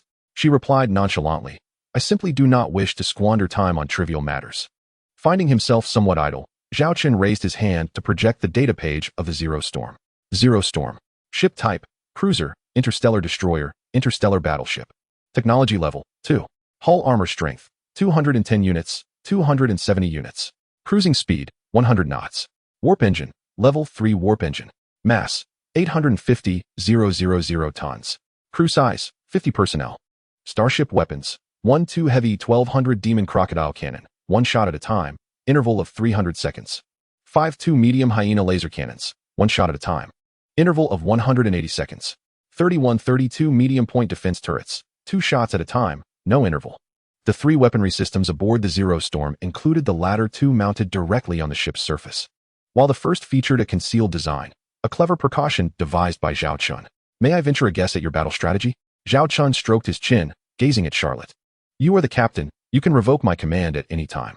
Here, your words are law, replied Vice Captain Charlotte. Zhao Chen then opened a rather simplistic data page of the opposing vessel, the 2 White Eagles. The armament of the Eagle consists primarily of 3 categories. 5 medium-caliber 180 rapid-fire cannons with a firing interval of 10 seconds. 20 units of 150 medium-caliber quad-mounted close-in weapon systems, firing 4 rounds simultaneously with no interval. And its principal weapon, a single medium-caliber Eagle laser main gun, which fires once with a cooldown of 210 seconds. Zhao Chen's eyes sparkled with determination. Our advantage lies in the fact that our starship's capabilities are beyond their comprehension. Your earlier order to maintain a speed of 40 knots was intended to create an illusion for our adversaries, as our starship's maximum speed is only slightly above 40 knots. However, in the heat of battle, we shall strike unexpectedly. The 5 medium-caliber 180 rapid-fire cannons of the Eagle possess considerable firepower, yet their range is limited. The only genuine threat we face is their laser main gun. Thus, we must seize the opportunity to accelerate and distance ourselves when their laser gun fires. The trajectory of the laser's assault is predictable, and the time to impact is ample enough for us to evade it. Once their laser main gun enters its cooldown phase, that shall be our moment to exploit their vulnerability. Charlotte regarded Zhao Chen. Your military academy training has not been in vain. I have yet to encounter a starship capable of reaching speeds of 100 knots among the Eagles. Hence, my previous assessment of the Zero Storm as an undefeated vessel within this class stands firm. Anticipating the general battle strategy, Zhao Chen reclined comfortably in the captain's chair, awaiting the unfolding spectacle. Soon, the Zero Storm and the Eagle were detected within each other's radar range. Charlotte glanced at the time, muttering, 10:45. Concurrently, she set a countdown, projecting it holographically between herself and Zhao Chen. Countdown 1000. This girl was taking it seriously, having previously claimed that the battle would conclude in 10 minutes. Meanwhile, the Eagle was also in motion. Report, target acquired. The target is approaching our position at approximately 40 knots, the radar officer announced. Full speed ahead. Open fire on that dilapidated starship. Zhang Haoran exclaimed with excitement. Vice Captain Wang Chung shot a sidelong glance at Zhang Haoran, pondering that recklessly advancing at full speed without understanding the enemy's capabilities was a cardinal sin in interstellar combat. Yet, considering their opponent was merely a student and that the starship's peculiar appearance left much to be desired, the weaponry mounted on it seemed insufficiently formidable. Surely, it posed little significant threat. Moreover, with the Eagle's impressive speed of 65 knots, any unforeseen circumstances could be deftly navigated. The captain commanded, proceed towards the target at full speed, all weapons on standby. Although this order was directly issued by Wang Chung, he afforded Zhang Haoran the courtesy of using his name, as he was, after all, in service to him. Utilize our laser main gun, once within range. Let us deliver a shot to showcase the disparity in capabilities between starship and starship. Ha ha ha. I anticipate that Zhao Chen will be so startled he might tumble from the captain's chair to the ground. Zhang Haoran seems to have already envisioned Zhao Chen's comical expression of fright. Indeed, Deputy Captain Wang Chung has no objections to such an arrangement, as this is merely a duel with a predetermined outcome. Soon, both starships are poised to enter the maximum firing range. Charlotte's gaze is fixed upon the starship radar map, as if awaiting something significant. Warning, warning, a laser weapon attack has been detected. Warning, warning, detection of. Zhao Chen notices the slight upward curve of Charlotte's lips, and the ripples that have emerged in her previously placid eyes. Full speed right turn. Deputy Captain Charlotte commands sharply. Chapter 15. Unleash our 1,200 caliber cannon. Let's deal with them. In the dual arbitration zone, spectators watch as the 2 starships approach each other, knowing that the clash is imminent. Look, it's the laser main cannon of the 2 White Eagle-class light interstellar cruisers. They are about to fire. Zhao Chen, that fellow, should count himself fortunate. I speculate that his dilapidated vessel might not withstand such a blow. What kind of weaponry does Zhao Chen's ship even possess? Just a few close defense cannons and 5 laser cannons. How can such firepower compete with the 2 White Eagles? The audience is clearly poised for entertainment. In a corner, Zhao Wanner anxiously clenches her fists, her eyes filled with worry. The laser main cannon of the 2 White Eagles isn't particularly formidable. If it hits from this distance, it will merely inflict heavy damage. As long as your brother knows when to yield, there will be no danger, Senior Sister Su Lan remarks beside her. She no longer believes that Zhao Chen can win. She merely hopes he will wisely concede. The man's fate does not concern her. She simply wishes to spare her dear friend from sorrow. Stubborn brother, you must not come to harm. As long as the Green Mountains remain, one need not worry about firewood. Zhao Wanner silently urges. The audience watches as the broadcast reveals the two medium-sized White Eagle laser main cannons mounted on Zhang Haren's ship, shimmering with electrical light, a clear indication of imminent firing. A few seconds later, a laser shoots forth, hurtling toward the target starship. However, an unexpected scene unfolds. The broadcast video displays data regarding the dual starships, including speed detection records. The originally cruising 0 Blizzard at 40 knots suddenly begins to veer right and accelerate. Within less than 3 seconds, its speed surges from 40 knots to 80 knots. The trajectory resembles a curve drawn along the edge of a circle centered on the two White Eagles. This directly causes the laser to miss its mark, failing to hit the 0 Blizzard. The audience erupts in astonishment. What just happened? Was that merely my illusion? How could the 0 Blizzard's speed have increased so dramatically? It must be a coincidence. Surely, it is just a coincidence. Perhaps the detection instruments on our side have malfunctioned. How could that dilapidated starship possibly attain a velocity of 80 knots? It is inconceivable. The White Eagle itself barely reaches 65 knots. Yet, how did it manage to evade the main cannon's laser from the White Eagle? In response to this inquiry, those who initially doubted Zhao Chen fell into silence. What had transpired moments ago? The petite, twin-tailed Xue Xiaoxiao gazed wide-eyed at her two sisters. 80 knots. How could that be? Zhao Wanner swallowed hard. At this moment, senior sister Su Lan's gaze sharpened, fixated on the live broadcast. The Zero Storm, having completed a graceful arc maneuver, turned left once more. Its target once again aimed at the White Eagle, while its speed continued to escalate. 85 knots, 90 knots, 95 knots. Everyone stared intently at the speed data of the Zero Storm. Ultimately, the speed stabilized at 100 knots. Unbelievable. Incredulous. This was the collective sentiment of all present. Even the judges' mentors displayed expressions of astonishment. While it was not unheard of for starships to reach a speed of 100 knots, such instances were exceedingly rare, typically involving exceptional or specially modified vessels. Yet, this unremarkable assembled starship had somehow soared to 100 knots. How could this be? At this moment, Zhao Chen aboard the Zero Storm had little regard for the audience's curiosity. His breath quickened as he focused intently on the radar star map, observing the trajectory of the laser attack skim past the rear of the Zero Storm. Although it appeared to be a considerable distance away, the starship's systems calculated that with just one more second of delay, the Zero Storm could very well be struck. While it may not result in immediate destruction, sustaining damage to the hull was inevitable. In the spirit of reciprocity, it was time to retaliate. Unleash our 1200 caliber cannon. Let us show them what we've got. Zhao Chen, filled with fervor, stood up, placing one foot on the captain's chair and pointing forward. Vice Captain Charlotte issued the command. Set a course for the enemy ship at full speed. Simultaneously, activate the two heavy 1200 Devil Crocodile cannons. Understood. Full speed ahead. While the two heavy 1200 Devil Crocodile cannons were being readied, a 10-second countdown commenced. Suddenly, at the bow of the Zero Storm, a hatch appeared, unveiling a dark cannon barrel. At this moment, the audience could no longer remain seated. Everyone rose to their feet, including several mentors who stood in disbelief. A middle-aged mentor exclaimed in astonishment. Is that the 1200 caliber cannon from the Devil Crocodile class medium interstellar battleship? How could it possibly be on this starship? Retrieve this student's records from the academy. The chief judge instructed a nearby assistant. Soon, a record was procured. As the chief judge perused the document, realization dawned upon him. The gray wolf, the Devil Crocodile, and the hyena all converged. This individual had indeed assembled a starship using these three classes, and had installed the primary cannon of the Devil Crocodile at the forefront of his vessel. Behind, some sharp-eared audience members overheard the conversation. My goodness. It is indeed the main cannon of the Type 2 Devil Crocodile class medium interstellar battleship. A Type 2 Devil Crocodile class battleship? What sort of starship is this? This is a vessel launched over a century ago, designed for overwhelming firepower. It features the largest caliber cannon of its time, a colossal 1,200mm bow gun. Utilizing a cannon design, it is said that no Type 2 starship could withstand the might of a single shot from this weapon. A 1,200mm caliber is typically reserved for Type 3 starships. So why have we not heard of this ship until now? Due to significant design flaws. It prioritized firepower without considering whether other system modules of a Type 2 starship could support such a powerful weapon, leading to frequent malfunctions. Additionally, its construction costs soared, exceeding those of standard Type 2 interstellar battleships by a considerable margin, ultimately leading to its discontinuation in less than 30 years after its launch.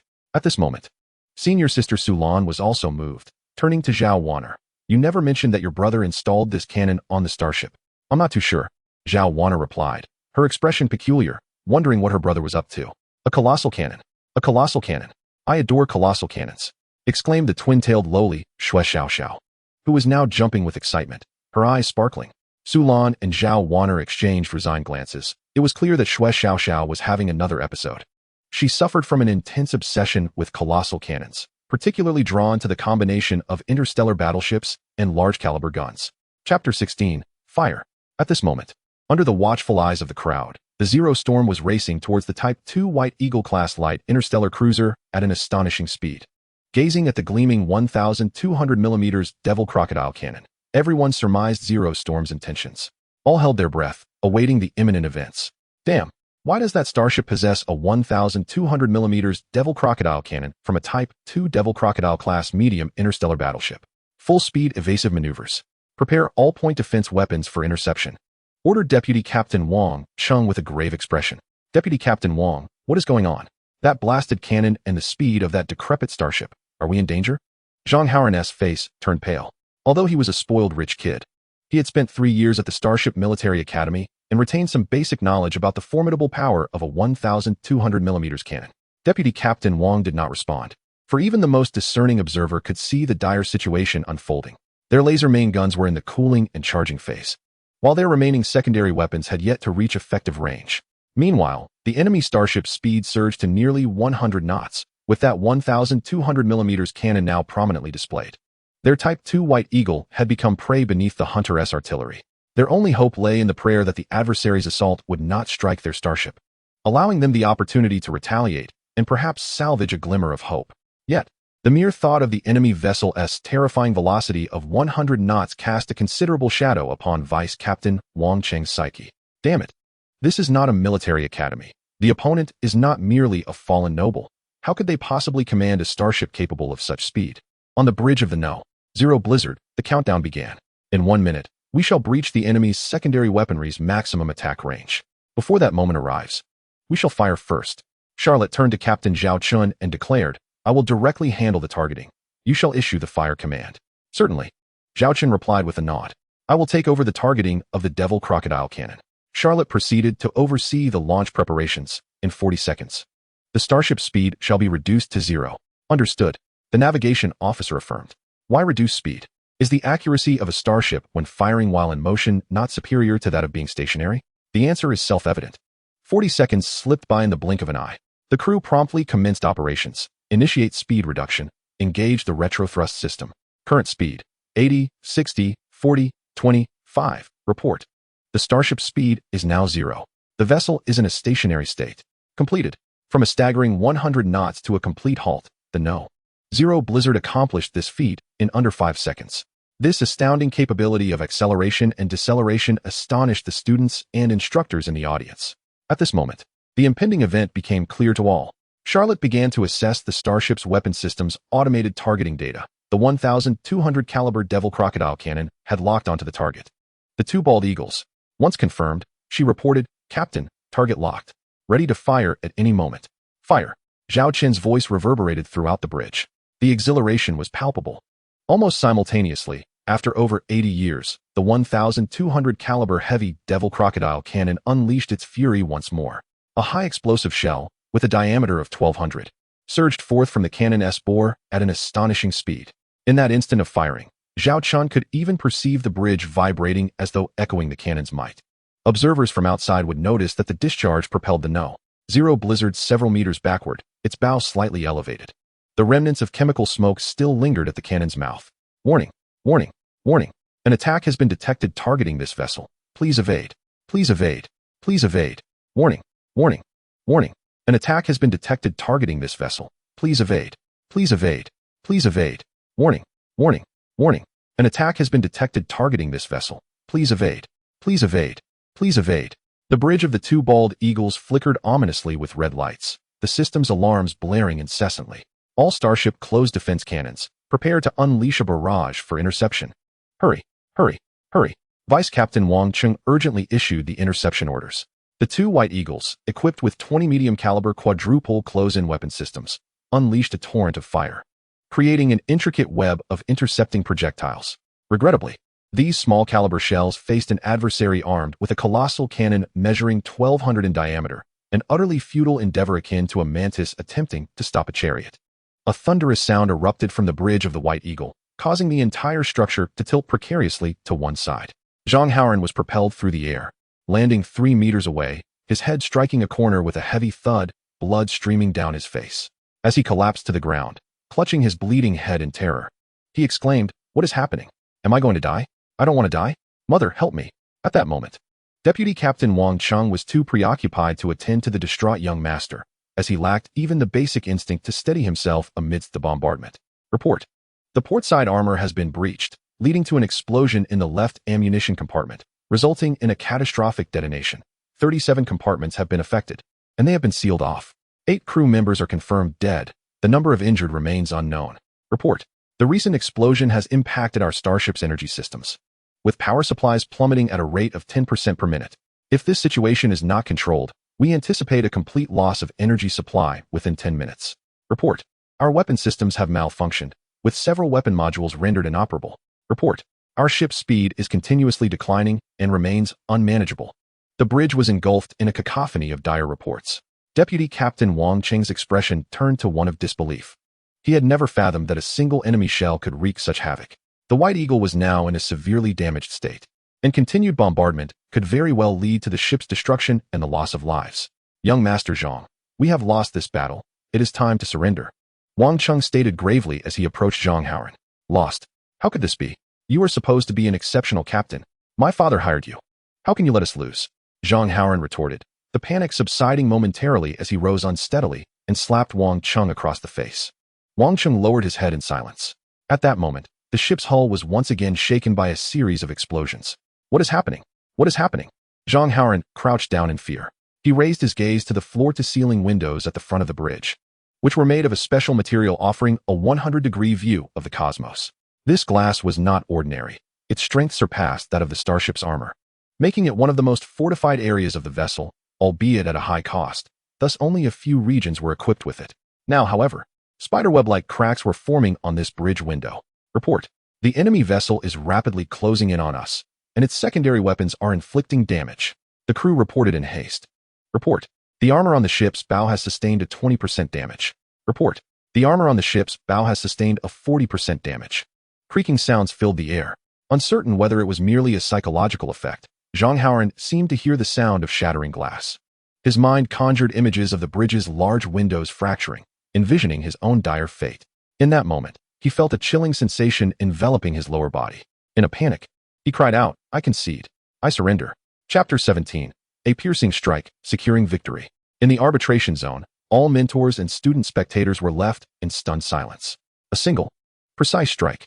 The Zero Storm's cannonball had severely crippled the Eagle-class light interstellar cruiser, nearly sending it plummeting. They could distinctly observe a gaping hole, at least 10 meters in diameter, carved into the right flank armor of the cruiser, with sporadic flashes of fire erupting from the ensuing explosions. The relentless pursuit by the Zero Storm further wrought havoc upon the frontal armor of the Eagle. Continuing the assault could lead to only one outcome. At this juncture, the judging panel was prepared to deliver a mandatory ruling, as the victor was already evident. Simultaneously, the Eagle-class cruiser had voluntarily conceded defeat. The chief judge promptly declared the winner of this starship duel to be Zhao Chen's Zero Storm, and immediately contacted Zhao Chen to order his vessel to cease fire. Was this starship truly that formidable? Had Zhang Haoran truly lost? So, Zhao Chen emerged victorious? Many were rendered speechless, including Jiang Shasha, whose expression was one of shock. Her eyes wide in disbelief. Zhao Chen had triumphed? His battered vessel had bested Zhang Haoran's Eagle? Reflecting on Zhao Chen's earlier indifference towards her in the restaurant, Jiang Shasha felt an unsettling emotion welling within her, particularly after witnessing his victory. Shasha, Zhao Chen actually won against my friend, who had accompanied Jiang Shasha. Looked at her with a strange expression. I'm not blind. With a sullen face, Jiang Shasha cast one last glance at the peculiar starship displayed on the broadcast before turning away from the audience area, preparing to return to the academy. Shasha. Wait for Zhang Xiao. While some were disheartened, others were elated. Did you see that? The colossal cannon is the only truth. Warner, your brother's ship is incredible. When can I speak to him and have a look? ideally even touch that 1,200 caliber cannon. The twin-tailed lowly, Shui Xiao Xiao, gazed at Zhao Wanner with sparkling eyes. Zhao Wanner, in that moment, was utterly astonished, struggling to grasp the reality of the situation. Was this truly the end? The entire conflict transpired in less than 5 minutes from the moment the two starships entered combat range until its conclusion. Most astonishing was that singular, decisive strike, one that no one had anticipated would conclude the battle so swiftly. The armor of the Eagle was already notably fragile, especially against the formidable dual 1,200 caliber Devil Crocodile cannons. A direct hit to the hull armor nearly assured a catastrophic outcome. The armor was breached, leading to explosive decompression within the compartments. Perhaps it was merely luck on your brother's part. However, it must be acknowledged that this assembled starship was indeed formidable, boasting an astonishing cruising speed of 100 stellar knots. Sister Su Lan offered her commentary from the side. Smiling at Zhao Wanner, "It seems your brother no longer requires my assistance." At that moment, Sister Su Lan's perception of her friend's brother underwent a significant transformation, sparking a newfound curiosity within her. To assemble such a starship using 3 antiquated vessels within a mere month, the third-year student Zhao Chen must possess considerable prowess. As the Zero Storm dazzled the audience, Zhao Chen on his bridge exuberantly waved his fist. "Incredible. A direct hit. We were fortunate. It must have struck the enemy's munitions room, resulting in a catastrophic explosion that affected multiple systems of the ship," Charlotte analyzed beside him. This was precisely why she had earlier commanded a rapid advance to continue the assault. Such a splendid opportunity for a seasoned veteran could not be squandered. One must seize the moment to secure victory. Luck. Zhao Chen recalled the special reward of fleet luck granted by the system, which dictated he could only recruit female soldiers. Considering this, the success of this shot was undoubtedly linked to that factor. If every shot could achieve such a result, wouldn't that be exhilarating? Zhao Chen mused. As for whether this was indeed the case, only future battles would reveal the truth. "Zhao Chen, you have emerged victorious. Please cease all offensive actions immediately." The chief judge's voice resonated. "Understood," Zhao Chen replied. Gazing at the beleaguered Eagle II, its hull punctured and devoid of flames, he could still see thick smoke billowing. It was likely impossible for it to return on its own, and it would have to wait for an interstellar tow. "Chief Judge, may I initiate video communication with the Eagle II?" Zhao Chen made a request. The judge hesitated momentarily before acquiescing, for as the adjudicating body, they had the authority to facilitate video communications between the two starships at any time. Soon, a video window appeared before Zhao Chen, revealing a devastated bridge filled with swirling smoke and scattered debris, a stark contrast to the previously pristine scene. Captain Zhang Haoran was slumped on the floor, his face pale, with a puddle beneath him. "Haoran, did you actually wet yourself?" Zhao Chen's voice echoed through Zhang Haoran's bridge, drawing his attention to the communication window. Embarrassed and furious, he pointed at Zhao Chen. "Zhao Chen, you cheated. There's no way you could have beaten me. You must have cheated. The chief judge is listening to our conversation. Are you implying that you doubt the integrity of the adjudicating body?" Zhao Chen teased. The judge responsible for relaying the video communication spoke coldly. "Student Zhang Haoran, we monitored the entire starship duel. There were no irregularities. If you have any objections to our ruling, you may escalate your concerns to our superiors." Zhao Chen, "If there is nothing further, we shall conclude this communication." It was evident that the chief judge harbored a poor impression of this pampered youth. "Chief Judge, one final remark." Zhao Chen gazed at Zhang Haoran and spoke in a measured tone. "The duel has concluded. I trust that you have not forgotten our wager, young Master Zhang. It is indeed sanctioned by the Academy." He continued, "According to the regulations of your starship duel, you are to withdraw from the North Star Military Academy. Are you fully aware of the implications?" At this juncture, the chief referee interjected with a pointed remark. The expression on Zhang Haoran's face was one of despair. If he were to truly resign from the Academy, the consequences would be dire. His noble father would undoubtedly be furious. As the video communication came to an end, Zhao Chen showed little concern for the defeated opponent. "Set course for home," he commanded, settling into the captain's chair with a profound sense of satisfaction. Yet, the repercussions of this interstellar duel were far from over. In class 3-8, the teacher declared, "That concludes today's lesson." Immediately, students began frantically searching for the live broadcast of the starship duel, only to discover that it had been abruptly terminated. "Why can't we find the duel between Zhao Chen and Zhang Haoran?" One student mused. Another student chuckled. "Come on, it's been a while. I bet Zhao Chen has already been defeated by Zhang Haoran. After all, he is a two-headed eagle." Indeed, another chimed in. "Zhao Chen brought this upon himself, challenging the impossible. This may be for the best. We shall have one less troublesome individual in our class. With a group mission next year, having him aboard would spell disaster for us." Many in the class engaged in mockery at Zhao Chen's expense. Meanwhile, Li Wei, with a grim countenance, began reaching out to Zhao Chen, contemplating various ways to assist him. Wait, something feels off. Look at the trending topics on our academy's intranet. A girl who frequented the forum exclaimed. It seems Zhao Chen has won. Chapter 18. Zhao Chen won? The revelation sparked astonishment among the students in the classroom. Those seated further away even questioned if they had misheard. How could Zhao Chen possibly win? Are you certain? A boy laughed incredulously. It's posted on the intranet forum. Don't take my word for it. See for yourselves. The girl enlarged her holographic screen for all to see. On the trending list, a post was rapidly ascending in popularity. The title read, Zhao Chen defeats Zhang Haoran in Starship Duel. A 1,200 caliber heavy cannon delivers a soul-claiming shot, sending off two-headed eagle. Additionally, there were a few other related posts, though none garnered as much attention as this one, which included a complete video segment. It even featured a close-up and detailed description of the 1,200 caliber heavy cannon. Zhao Chen won. How is that even possible? Some students remained skeptical and urged the girl to play the duel video. Only 5 minutes? This must be a fabrication, one student pointed out, noting the brief duration of the video. Typically, duels of this caliber lasted no less than half an hour, and some could extend for several hours of intense combat. It's impossible to conclude in merely 5 minutes. However, as the video unfolded, it silenced all present. Even the teachers, captivated and unwilling to leave the classroom, gathered around to gaze at the holographic screen. They witnessed the Zero Storm deftly evade the laser cannons of two Eagle-class light interstellar cruisers at a staggering speed of 100 knots. In a mere 5 seconds, the Zero Storm transitioned from its rapid pace to a complete standstill. The subsequent scenes were nothing short of spectacular. When the colossal 1,200 caliber cannon made its appearance, several boys in the classroom were stirred with fervor. The moment the enormous cannon fired, it struck true and inflicted significant damage on one of the Eagle-class cruisers, leaving everyone in awe. My goodness, how could Zhao Chen's starship possibly be equipped with a 1,200 caliber cannon? Exclaimed a student. At this moment, the teacher stepped forward, swallowing hard, and spoke with a hint of astonishment. If I am not mistaken, this should be the dual 1,200 caliber cannons mounted on the Devil Crocodile class medium interstellar battleship. Upon hearing the teacher's assertion, the students began to murmur amongst themselves. Even then, some remained skeptical, questioning the authenticity of the video. It was not until someone retrieved the announcement from the Academy's official website regarding the outcome of today's Starship Duel that the reality of the event was confirmed. Duel ID 303-006-2701. Competitors Zhang Haoran and Zhao Chen, with Zhao Chen declared the victor. Even the class monitor, Shen Bing, was engrossed in replaying the video on his handheld device, his eyes wide with disbelief. He had truly won. Wow, my brother is incredible. He won.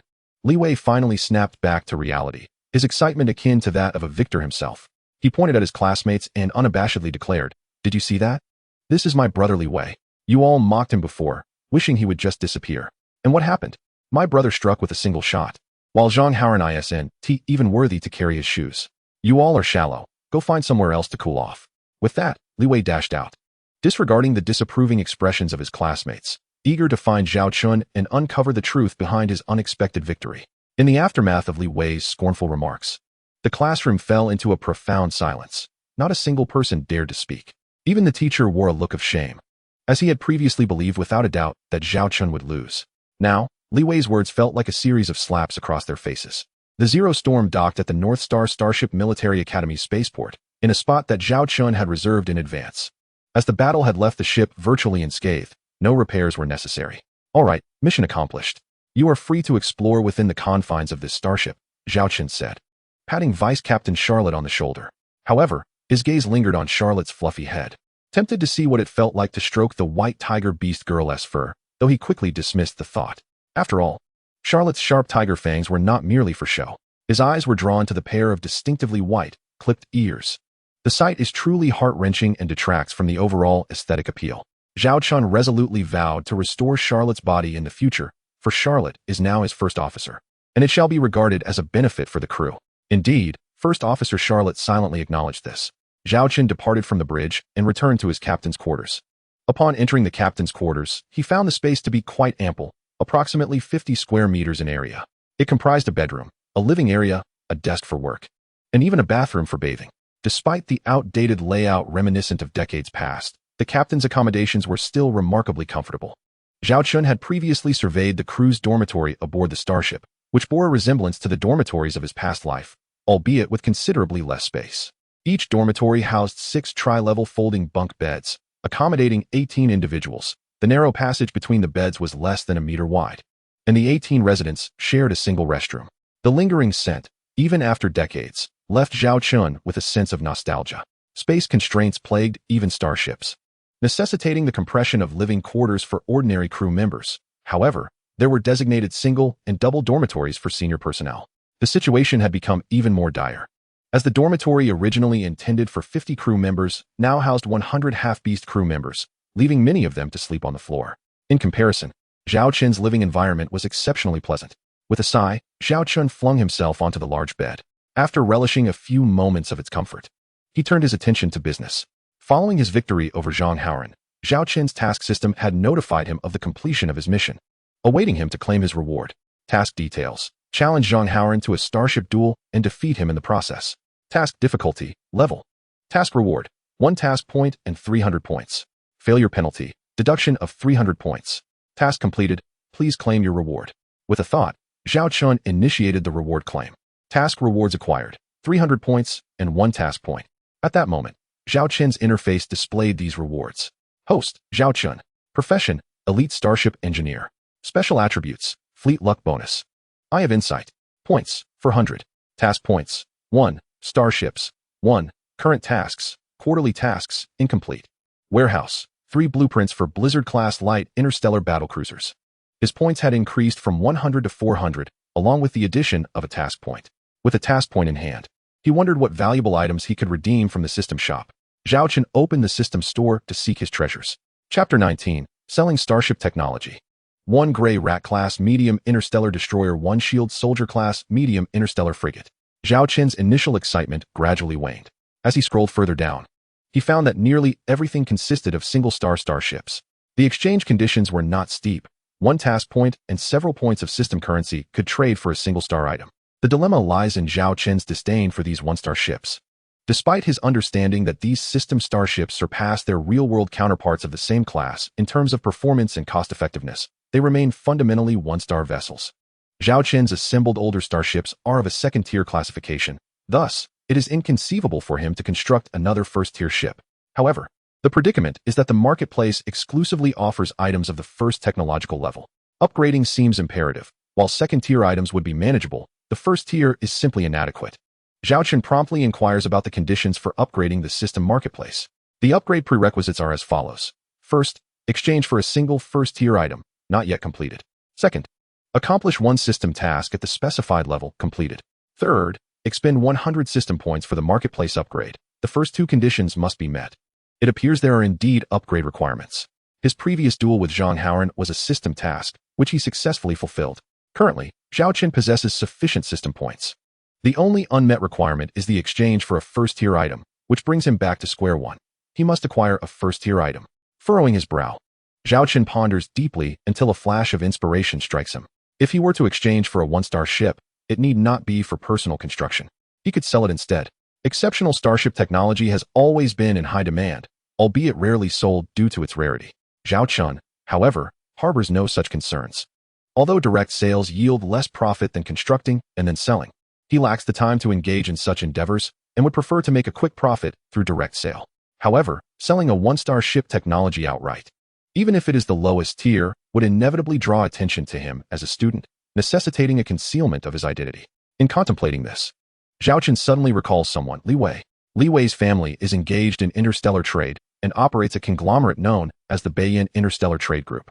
Reports suggest they have been expanding into the starship arms trade in recent years, yet their investments in developing several starship products have not yielded favorable results, leading to meager orders. During a casual conversation with Li Wei, he mentioned that if they could not present a best-selling starship product by the end of this year, the Li family might have to abandon the starship sales business altogether. This presents a fortuitous opportunity. By having Li Wei act as an intermediary, Zhao Chen can mitigate the risk of identity exposure. He promptly logs into the Academy's network to gather information regarding Li Wei's family's involvement in starship trade. Over the past 5 years, Li Wei's family has launched 6 starships, including both support and combat types, yet all have met with failure. Some suffered from significant performance flaws, while others offered poor cost-effectiveness. The most abysmal model sold fewer than 10 units before being recalled due to its performance issues, resulting in substantial compensation costs. Even the most successful model has barely sold 100 units, still resulting in a loss rather than profit. Zhao Chen began to swiftly browse and research, searching for the most suitable starship model for Li Wei's family, while comparing it to the one-star starship available in the system's marketplace. This model presented a considerable construction challenge. This one would not suffice. Its market scope was too limited. Ultimately, after meticulous selection, Zhao Chen finally chose a one-star starship technology. This is it. Zhao Chen clicked to exchange. Would you like to expend 50 system points and 1 task point to exchange for the item? A Wolf Mike-class medium interstellar destroyer. Confirmed. Congratulations on acquiring the blueprint for the Wolf Mike-class medium interstellar destroyer. You have 350 system points remaining. Zhao Chen's mind jolted as a cascade of starship blueprints surged into his consciousness. This is the Wolf Mike-class medium interstellar destroyer. Do not underestimate this one-star starship. It is a carefully selected choice by Zhao Chen. Were it not for his possession of the 0-class Blizzard and the blueprints for the 3-class Blizzard Light interstellar battlecruiser, he might have considered constructing this starship himself. Its advantages lie in its affordability and durability. At that moment, a gentle female voice from the starship's artificial intelligence resonated. Beep, beep, beep. Captain, there is a request from the external network of the starship for communication. The system has identified the requester as your classmate, Li Wei. Speak of the devil, Zhao Chen smirked, revealing a shrewd merchant's expression. Literally, do not blame me for asking for a high price. When it comes to family, we must be clear in our dealings. If this starship is sold to your family, it will undoubtedly elevate your family's reputation in the starship arms trade, especially within the one-star series. Have him wait outside. I will come out shortly. Zhao Chen instructed the artificial intelligence, then got off the bed, preparing to leave the ship. Before doing so, he commanded Vice Captain Charlotte to remain on board, instructing that no crew member was to leave the 0-class Blizzard without his orders, nor was anyone permitted to enter it. Any urgent matters should be reported to him immediately. Outside the docking bay, Li Wei was gazing at the imposing steel behemoth before him, the 0-class Blizzard, which measured nearly 260 meters in length. Its battleship hull design contributed to its substantial size. Observing the somewhat rusted hull armor and the vintage design, Li Wei felt as though he was gazing upon a majestic starship. Unfortunately, the concealed 1,200 caliber cannon was not currently visible. At that moment, the starship's hatch opened, and Zhao Chen strolled out leisurely. Li Wei quickly stepped forward and embraced Zhao Chen. When did you manage to conjure up such a starship? You know, it was assembled from those 3 starships exchanged at the academy, Zhao Chen replied. I mean, when did you acquire this technology? Li Wei pressed further. Zhao Chen shrugged and smiled. While someone was busy flirting, gaming, and indulging in leisure, I was busy studying. You were reading books on starship engineering. Li Wei regarded Zhao Chen with suspicion. Previously, Zhao Chen had indeed been an exceptionally diligent student, consistently ranking among the top 5 in their class. Thus, Li Wei had no reason to doubt Zhao Chen's excuse. He was merely astonished that Zhao Chen had attained such a level of self-study. Come on, let me take a look. I'd love to see that 1,200 caliber cannon, Li Wei implored. It's not out of the question, but I require your assistance with a certain task, Zhao Chen replied, eyeing Li Wei as if he were a wealthy patron. Are you seeking my treasure trove of action-packed films featuring 720 different races, each a grand spectacle of 10,000 in size? Li Wei chuckled, inching closer to Zhao Chen with a mischievous grin. I'll share them with you. I've recently gathered some particularly remarkable films for us to discuss. Zhao Chen immediately recoiled, his face contorted in disdain. Do I strike you as that kind of person? Chapter 20. It's you, the aircraft carrier starship. As Li Wei strolled through the narrow and somewhat dilapidated corridors of the starship, he felt a wave of disappointment wash over him. Is this not disappointing? After all, this vessel is constructed from 3 starships with nearly a century of history. It certainly cannot compare to the comfort and aesthetics of contemporary starships. Zhao Chen discerned Li Wei's sentiments clearly. After wandering for a brief 15 minutes, Li Wei and Zhao Chen exited the Zero Storm. It's certainly more pleasant to admire from the outside. But, old Zhao, why are all your crew members half-orc females? I had no idea you had a penchant for that. While such preferences might not be problematic, the matter of starship combat was no trivial affair. Li Wei cautioned Zhao Chen. You should be careful. Zhao Chen rolled his eyes. I'm not as depraved as you imagine. There is a purpose behind recruiting these half-orc female crew members.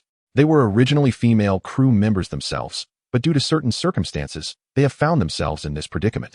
You witnessed the Battle of the Zero Storm, didn't you? Could a mere bunch of pretty faces have executed such a splendid performance? There was logic in his words. By the way, you mentioned earlier that you needed my help with something. What is it? Li Wei inquired, recalling Zhao Chen's previous request. Zhao Chen began to address the matter at hand. Your family, the Li family, is engaged in interstellar trade. And I've heard you've expanded into starship armament trade in recent years. I happen to have developed a Class 1 starship and would like to ask you to send the technical blueprints to your family members to see if they might be interested in purchasing it. However, this must be conducted discreetly, as I prefer that few people are aware of my identity. If your father inquires, do not disclose my name. You're selling your own developed Class 1 starship? Li Wei was taken aback.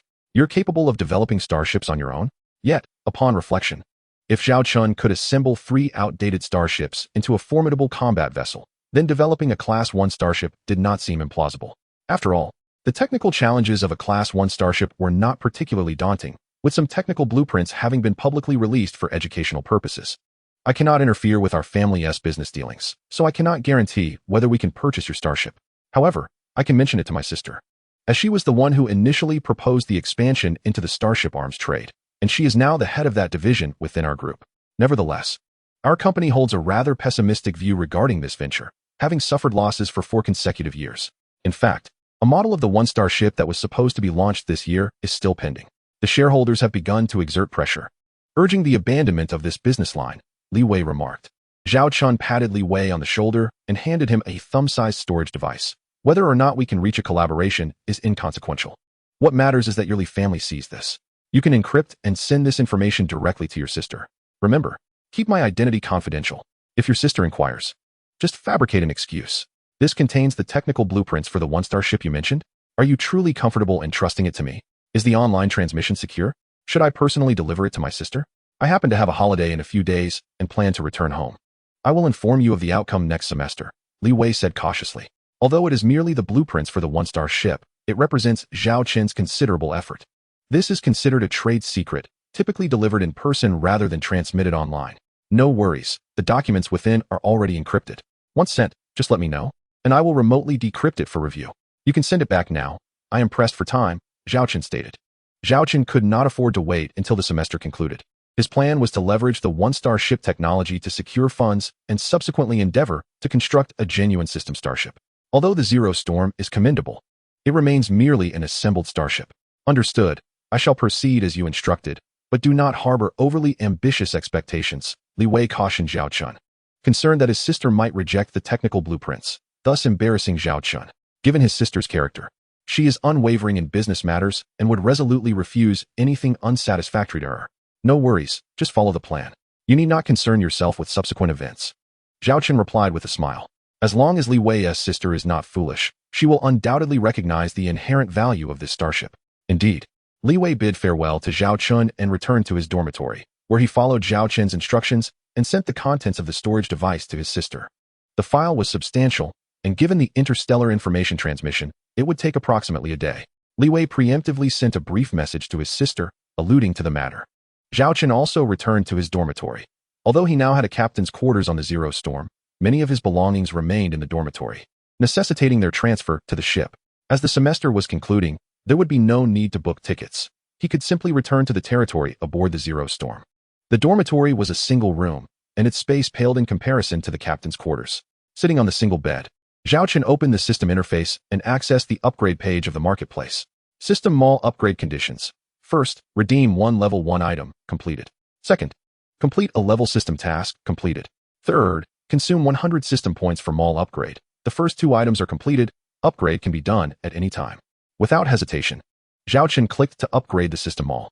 Confirm consumption of 100 system points. Upgrading mall from level 1 to level 2. Confirmed. Consumed 100 system points.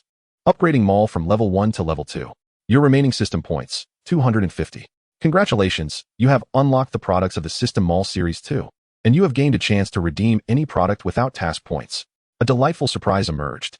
Zhao Chen had been contemplating how to acquire task points for the convenient exchange of a level 2 starship. After all, the System Mall stipulated that redeeming products required corresponding task points. Upon checking the Series 2 products, Zhao Chen discovered that 3 task points were still required. Given his current situation, it was uncertain how long it would take to accumulate these 3 task points. It appeared that higher-level products not only consumed more system points, but also demanded an increased number of task points. Zhao Chen casually glanced at the requirements for upgrading from Mall Level 2 to Level 3, which entailed completing 2 level tasks, redeeming 2 Level 2 system products, and consuming 2,000 system points, significantly raising the difficulty. At present, Zhao Chen was not in a position to contemplate the entirety Addressing the matter at hand was paramount. Naturally, the priority was selecting a starship. Let us see which would be the first genuine starship he would choose. Zhao Chen began to meticulously evaluate his options, more earnestly than before, as this choice represented his true inaugural starship. The Zero Storm could only be considered a half-hearted first vessel. Should he opt for an interstellar destroyer, an interstellar cruiser, or perhaps an interstellar battleship? Zhao Chen deliberated extensively. Ultimately, he focused on one option, the Level 2 aircraft carrier starship. This was the one. Chapter 21. Zhao Chen's Level 2 super aircraft carrier starship. The Level 2 Queen Bee-class heavy aircraft carrier starship. Zhao Chen's eyes gleamed with excitement. In his past life, an aircraft carrier was undoubtedly the dream of every citizen of Huagua. In the era of interstellar travel, aircraft carriers also existed. If one were to identify a ship that could be deemed a behemoth in this age, it would likely be one of two types of starships, the interstellar battleship or the aircraft carrier starship. At this moment, Zhao Chen directly chose to redeem. Confirm consumption of 250 system points and one opportunity to redeem a product without task points. Redeeming the product. Level 2 Queen Bee-class heavy aircraft carrier starship. Confirmed. Congratulations on obtaining the technical blueprint for the Level 2 Queen Bee-class heavy aircraft carrier starship. Your remaining system points. 0. Just in time. Zhao Chen's system points were sufficient to redeem this Level 2 aircraft carrier starship. In that instant, a wealth of data regarding the Level 2 Queen Bee surged into Zhao Chen's mind.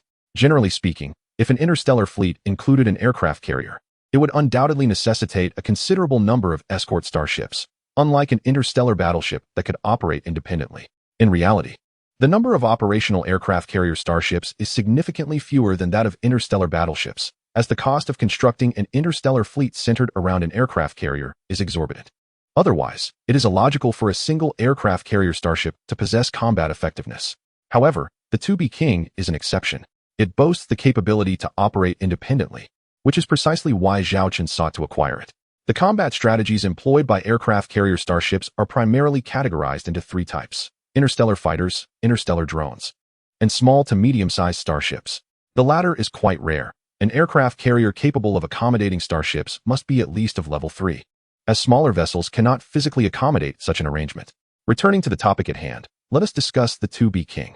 This starship utilizes interstellar drones as its primary combat mechanism. Zhao Chen examined the detailed specifications. B-King class heavy aircraft carrier starship. Ship type, aircraft carrier starship. Technological level, 2. Hull armor strength, 300 units, 350 units. Cruising speed, 40 knots. Warp engine, level 4 warp engine. Length, 460 meters. Mass, 400,000 tons. Crew size, 100 personnel. Starship armament, 2 young B-class light interstellar drones, interstellar interceptors. 2 killer B-class medium interstellar drones, interstellar fighters. 2 giant Hornet-class heavy interstellar drones, interstellar bombers. Standard hangar configuration, capable of storing 302 young B-class light interstellar drones, 102 killer B-class medium interstellar drones, and 22 giant Hornet-class heavy interstellar drones. Just by observing its size and mass, one can discern that this will be a colossal vessel. With a length of 460 meters, it is nearly double that of a Zero-class Blizzard. Its mass of 400,000 tons is almost 5 times that of a Zero-class Blizzard. It can accommodate a total of 420 interstellar drones. Typically, an aircraft carrier starship would only carry one type of interstellar fighter or drone, as different models necessitate distinct maintenance crews and systems. Yet, the 2B King is equipped with 3 varieties of interstellar drones. This is not a foolish choice. Rather, it is due to the nearly level 3 starship-grade intelligence system it possesses, which, under efficient management, allows for seamless operation among the 3 types of interstellar drones. These 3 types of interstellar drones can be classified as interstellar unmanned interceptors, interstellar unmanned fighters, and interstellar unmanned bombers. The interstellar unmanned interceptor serves as the close-range guardian of the aircraft carrier starship, primarily responsible for safeguarding its security and intercepting all enemy attacks. The interstellar unmanned fighter serves as the central force in establishing air supremacy in interstellar combat, while also possessing the capability to strike enemy vessels. The interstellar unmanned bomber, as its name suggests, possesses bombing capabilities and can carry interstellar missiles, bombs, or even torpedoes, making it the most formidable in terms of striking power against starships. However, its own prowess in interstellar aerial combat is relatively weak. Thus, these 3 types of interstellar drones can synergize, perfectly complementing each other's functions. Under ordinary circumstances, multiple aircraft carriers and starships operate in synergy. However, the Queen Bee has taken upon itself all three tasks. Most importantly, this is also the reason it requires no escort fleet. It possesses the Star Shield capability. The Star Shield is an energy defense barrier, a standard feature of three-star ships, capable of forming an energy shield in a designated area to intercept enemy weapon attacks from that direction. This groundbreaking technology significantly enhances the defensive capabilities of starships, which is why many assert that three-star ships are the true essence of starships. To return to the main point, the two-star Queen Bee also boasts the Star Shield, greatly augmenting its defensive prowess. Coupled with two young Hornet-class light interstellar drones, it embodies a formidable combination of offense and defense. While it may face certain risks against a fleet of three-star ships, it is undeniably a terrifying presence against two-star vessels. It is not impossible for it to prevail against multiple adversaries. Therefore, Zhao Chen opted for this two-star Queen Bee, priced at 3 million star coins. Upon calculating the cost required to construct this starship, he inhaled sharply. It is worth noting that the total savings of the Zhao family do not exceed 100,000 star coins. Moreover, due to the barren nature of his interstellar territory and mismanagement, the annual tax revenue and other earnings amount to merely 1 million star coins. This is also why Zhang Haoran refers to him as the Fallen Baron. Zhao Chen could not even afford a two-star Hyena-class medium interstellar destroyer priced at 4 million star coins. However, should Zhao Chen choose to sell this two-star Queen Bee, it could easily fetch 20 to 30 million star coins. Selling starships is a pathway to wealth, as the arms trade has always been highly lucrative, regardless of the era. Yet, at present, Zhao Chen lacks the means and time to contemplate this. He mused that the 3 million star coins, which he could acquire from selling one Wolf-Laus-class medium interstellar destroyer, should suffice to construct a two-star Queen Bee. Now, he awaits news from Li Wei. At the headquarters of the Northern Goose Interstellar Trade Group, a board meeting is currently underway. In attendance, alongside members of the Li family, are several other shareholders and directors. Over the past 5 years, our Northern Goose has consistently operated at a loss in the starship arms trade, relying on other sectors to compensate for the deficit. This has even led to an overall profit deficit last year. Therefore, I propose we abandon the starship arms trade. It is not an enterprise that can be easily established. Given the substantial research and development investments and high risks involved, it would be wiser to continue focusing on our interstellar trade, transportation, and industrial sectors, one director asserted, slapping the table in emphasis.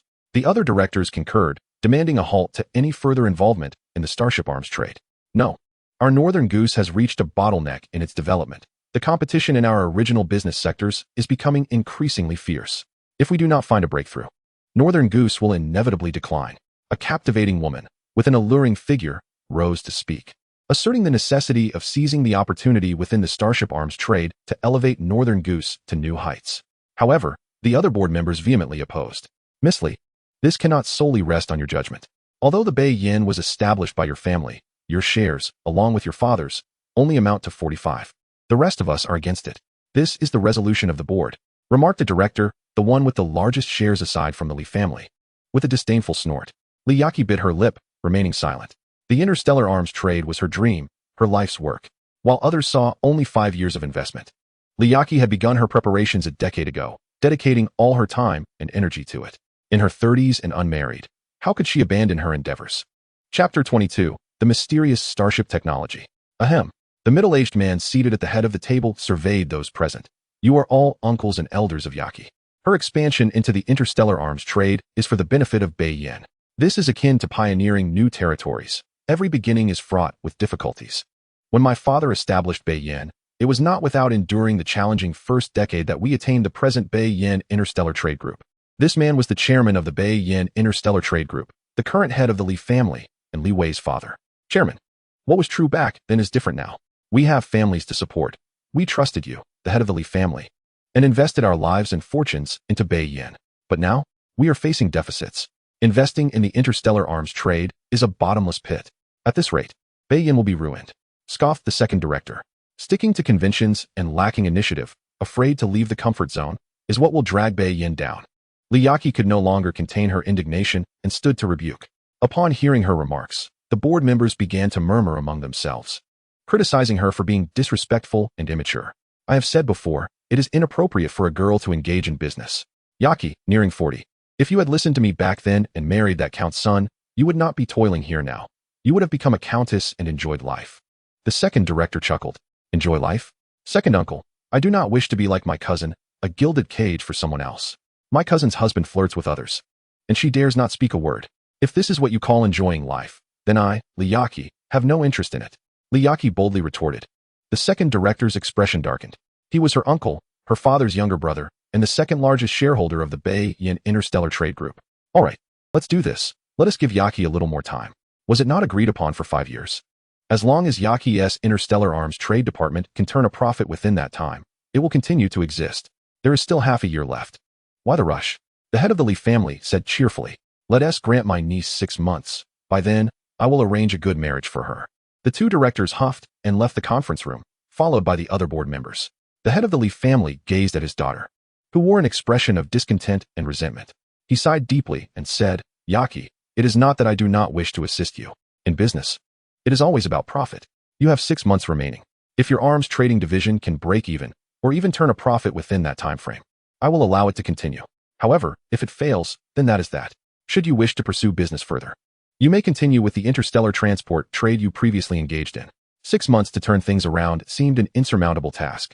She currently possessed not even a single commendable Starship product, and she doubted her ability to achieve profitability within half a year. I understand, father. I am feeling somewhat fatigued. I shall return to my room, Liyaki murmured as she exited the conference room. Once in her room, she collapsed onto her bed, and a fluffy pet resembling a cat jumped in front of her. Ming Ming, I am quite tired today. Please entertain yourself for a while, she said, shielding her eyes with her arm to prevent her tears from flowing. 5 years of preparation, 5 years of effort, and over a decade of youth. Was it all to end here? Beep, beep, beep. At that moment, her handheld terminal chimed, and she glanced at it to see a communication request from her younger brother. Sitting up, she composed herself and accepted the call. Sister, why are your eyes so red? Li Wei greeted her through the video feed, though there was a delay of nearly 10 seconds due to interstellar communication. Nothing. Just feeling a bit worn out these past few days. What brings you to contact me? Have you run out of living expenses? If I recall correctly, isn't a holiday approaching soon? Or perhaps you failed your grade assessment and need to repeat a year. Liyaki scrutinized her brother. Li Wei pouted. Sister, why do you never wish me well? I still have living expenses, and I haven't failed. I'll be in the 4th grade next year, ready to pilot a starship. Then why are you contacting me? Liyaki questioned, eyeing her brother suspiciously, knowing he only reached out when he needed something. Li Wei then got to the point. I sent you a starship blueprint yesterday. It should have arrived by now. It was created by a friend of mine, and I wanted to see if you might be interested in purchasing it. Starship blueprint? Are you trying to pull a fast one on me because you owe money? Liyaki retorted, narrowing her gaze at him. Sis, why do you always underestimate me? Just take a look, all right? If you're interested, let me know, and I'll connect you with my friend. Don't set your expectations too high. If it's barely usable, just offer a reasonable price to do me a favor. Li Wei said, still skeptical about the quality of the starship produced by Zhao Chen, hence his flattery. I'll refrain from saying more. Just remember to contact me after you've looked it over. Li Wei was reluctant to engage in conversation with his older sister, who had always looked down on him, and abruptly severed communication. This fellow, where could he possibly find friends capable of designing starships? It was evident he was trying to deceive me. Liyaki was entirely skeptical of Li Wei's claims. However, after sitting on her bed in a daze for several moments, she inexplicably opened her email, where indeed lay a data file, already decrypted. With nothing pressing at hand and her starship design department showing no signs of progress, she thought to take a look at the item Li Wei had sent her. Self-reassuring, she opened the file, and as she gazed upon the vast starship blueprints, her demeanor began to shift. From initial indifference to an intense focus, her breathing grew noticeably quieter. After more than half an hour of scrutiny, she suddenly snapped back to reality, raised her hand, and summoned a holographic computer to simulate some of the data contained within the file. Everything was in order. This process continued for another 3 hours. Liyaki's expressions were a vivid tapestry of emotions as she murmured, the Wolf-class medium interstellar destroyer, this technical blueprint. She abruptly stood up, swiftly copied the starship technology onto a data disk, and dashed out of her bedroom toward her established starship design research department. What was originally an hour-long journey, she accomplished in merely 10 minutes by manually piloting her flying car.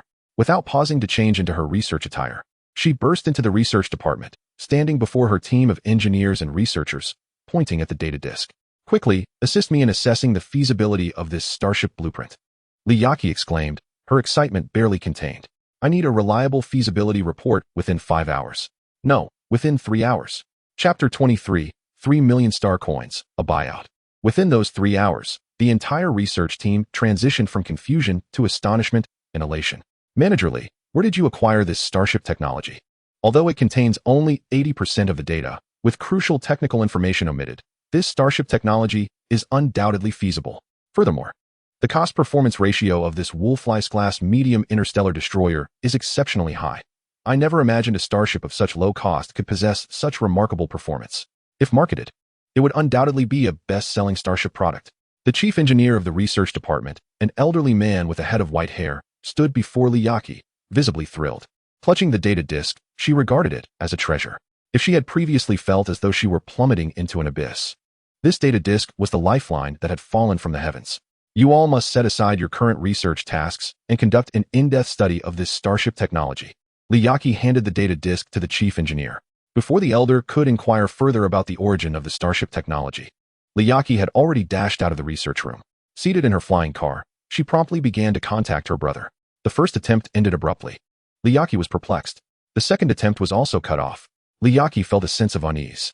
For the third time, her call had been abruptly disconnected. However, this time, Li Wei had replied with a text. Sis, I'm in the shower. Can we talk after I'm done? A few dark lines appeared on Liyaki's face as she furiously typed back. If you wish to remain among the living, answer me this instant. If you dare to hang up again, the day you return home will also mark your Memorial Day next year.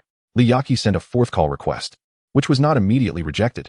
After a brief wait of nearly half a minute, the call was finally answered. Li Wei appeared, wrapped in a towel, looking as though he had rushed through his shower. What is the hurry, sis? He asked, wearing a look of feigned grievance as if he had been interrupted during something of great importance. Who provided you with that starship technical blueprint? Liyaki inquired directly. That one. Well, Li Wei hesitated, recalling Zhao Chen's instructions. He cleared his throat and replied, Sis, my friend prefers to keep a low profile, so I can't disclose his identity. Just tell me if you want that starship technology or not. If not, I'll inform my friend accordingly. Can't even tell your sister? Liyaki fixed her gaze on her younger brother and enticingly offered, if you reveal that person's identity, I'll triple your living expenses for the next semester. Li Wei paused, grappling with his conscience, before firmly stating, no, I made a promise to him. Besides, think about it. If he discovers that I leaked his identity, he might refuse to negotiate with you. Considering this, Liyaki conceded that his reasoning held merit and stifled her curiosity. She speculated that it might be a project from a mentor in the Starship Engineering Department of the Northern Star Military Academy. Could you help me contact this gentleman? I am very interested in his starship technology. Is it possible to arrange a meeting? Liyaki asked. Huh, you're interested? Li Wei responded, taken aback. Haven T, you seen the contents inside? Haven T looked at it. I'm not like you, sis. I'm not from the Starship Engineering Department, and I wouldn't understand it anyway. He waved his hand dismissively. His sister, Liyaki, was a graduate of the Starship Engineering Department, deeply passionate about starship research and manufacturing, especially given her family's legacy in the starship trade. This background fueled her ambition to engage in the business of starship military trade. Go on, let me know as soon as you have any news. Don't hang up on your end. I'll be waiting here for your update, Liyaki urged. Without the authorization for that starship technology, she felt an incessant anxiety gnawing at her. This was her only lifeline at the moment. Under Liyaki's insistence, Li Wei reached out to Zhao Chen. After a span of several minutes, he reappeared in the video call window. Sis, my friend said that face-to-face discussions are off the table, but if you have any ideas, you can talk in this online room. He then sent a link to Liyaki. Discussing in an online room? Liyaki was taken aback. How could such a significant matter be addressed in such an environment? Never mind. The urgent matter is to acquire the technology of this starship. I understand. Liyaki clicked on the room link, and soon a new window appeared before her. It was not a video call, but a text chat. Taking a deep breath, Liyaki initiated the conversation. Hello, I am Li Wei's sister, Liyaki, the head of the Starship Armament Trade Department of the Bayan Interstellar Trade Group. After sending the message, half a minute passed before she finally received a response. Hello. Those simple 2 words left Liyaki feeling as if a lump was lodged in her throat. It was her first time engaging in business within such an environment. I am very interested in your Type 1 Wolf-tick medium-sized interstellar destroyer technology, and I hope we can arrange a time to discuss the cooperation plan in detail. No need to set a time. If you are certain you want this starship technology, just provide a price. If I find it satisfactory, you can transfer the funds, and I will send you the complete technical data for the Type 1 Wolf-tick. Liyaki was taken aback by the directness of this response. A price. At this moment, she felt uncertain about how much to quote, as this development caught her completely off guard, wholly unprepared, diverging entirely from her previous business model. The counterpart was not adhering to the usual protocols. After some contemplation, she sent a message. What do you consider a fair price? The other party remained silent for a few minutes before sending a figure, 3 million star coins. 3 million star coins? This authorization fee seems rather exorbitant. After all, this is merely a Type 1 starship, and the market price is at most 20 to 30,000 star coins. At this moment, the other party sent two more words, buyout. Upon seeing these two words, Liyaki's heart raced. Are you certain it is 3 million star coins for the buyout of this starship technology? She immediately inquired. A buyout meant that once the amount was paid, the starship technology would belong to Liyaki outright. Previously, all she sought was authorization. Yes, do you agree to this price? Upon reading this line, Liyaki quickly sent back two words, agreed. On the other side of the chat window, Zhao Chen stared blankly at those two words, clutching his heart and lamenting, damn. I quoted too low. Just moments ago, Zhao Chen had intended to express that there was room for negotiation on this price, believing his figure was somewhat inflated. He never anticipated that Liyaki would agree so readily. Chapter 24. Brother Zhao, may I see your cannon? Ultimately, this transaction concluded with Liyaki purchasing the buyout of the Type 1 Wolf-Tick medium-sized interstellar destroyer technology for 3 million star coins. Upon finalizing the agreement, Zhao Chen promptly sent all the technical data for the Type 1 Wolf-Tick starship to Liyaki. I have sent the starship technology data to your email. Please transfer the 3 million star coins to my account within 3 days of receiving the data. Below was a bank card number from the Starry Empire Interstellar Bank. Sir, you have already sent me the starship technology? Aren't you concerned that I might back out? Liyaki was astonished that the other party acted so cavalierly, seemingly untroubled by the possibility of her defaulting. This is hardly akin to an interstellar transaction. It resembles more a casual shopping spree in a supermarket. I have faith in Li Wei, and should you dare to act thus, I shall ensure you pay a price 1,000-fold. Well, I have matters to attend to, so I shall leave it at that. It has been a pleasure collaborating. The virtual room indicated that the other party had departed. Liyaki hastily sought to inquire how to contact them in the future, but there was no response. Such a peculiar individual. This must be the most bizarre business deal I have ever engaged in. Liyaki still felt as though she were in a dream. Furthermore, she realized she did not even know how to address the other party. A strange person engaged in a strange business.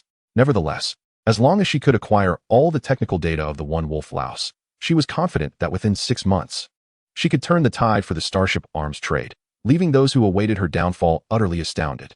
Meanwhile, Zhao Chen felt a pang of regret. Had he known, he would have offered 4 million.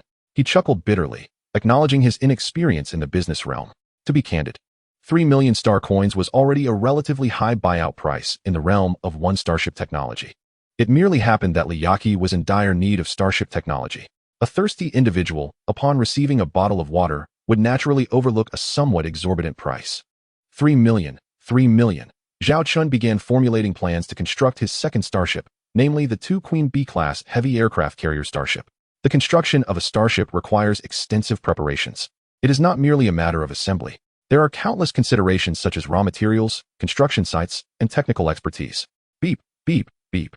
Zhao Chen's handheld terminal chimed. To his surprise, it was his younger sister, Zhao Wanner. Oh, the young lady has decided to reach out to me. Zhao Chen remarked playfully as he gazed at the video window, where Zhao Wanner appeared. Zhao Wanner seldom contacted Zhao Chen, and when she did, it was typically in person and privately. At that moment, Zhao Chen noticed 2 stunning beauties behind Zhao Wanner. No, to be precise. One was a beauty and the other a younger beauty. Enough with the banter. My friend is here. Zhao Wanner shot Zhao Chen an exasperated glance. She then moved aside to introduce the 2 ladies. This is Senior Su Lan from the 5th grade, and this is my classmate, Xue Xiao Xiao, from the 4th grade.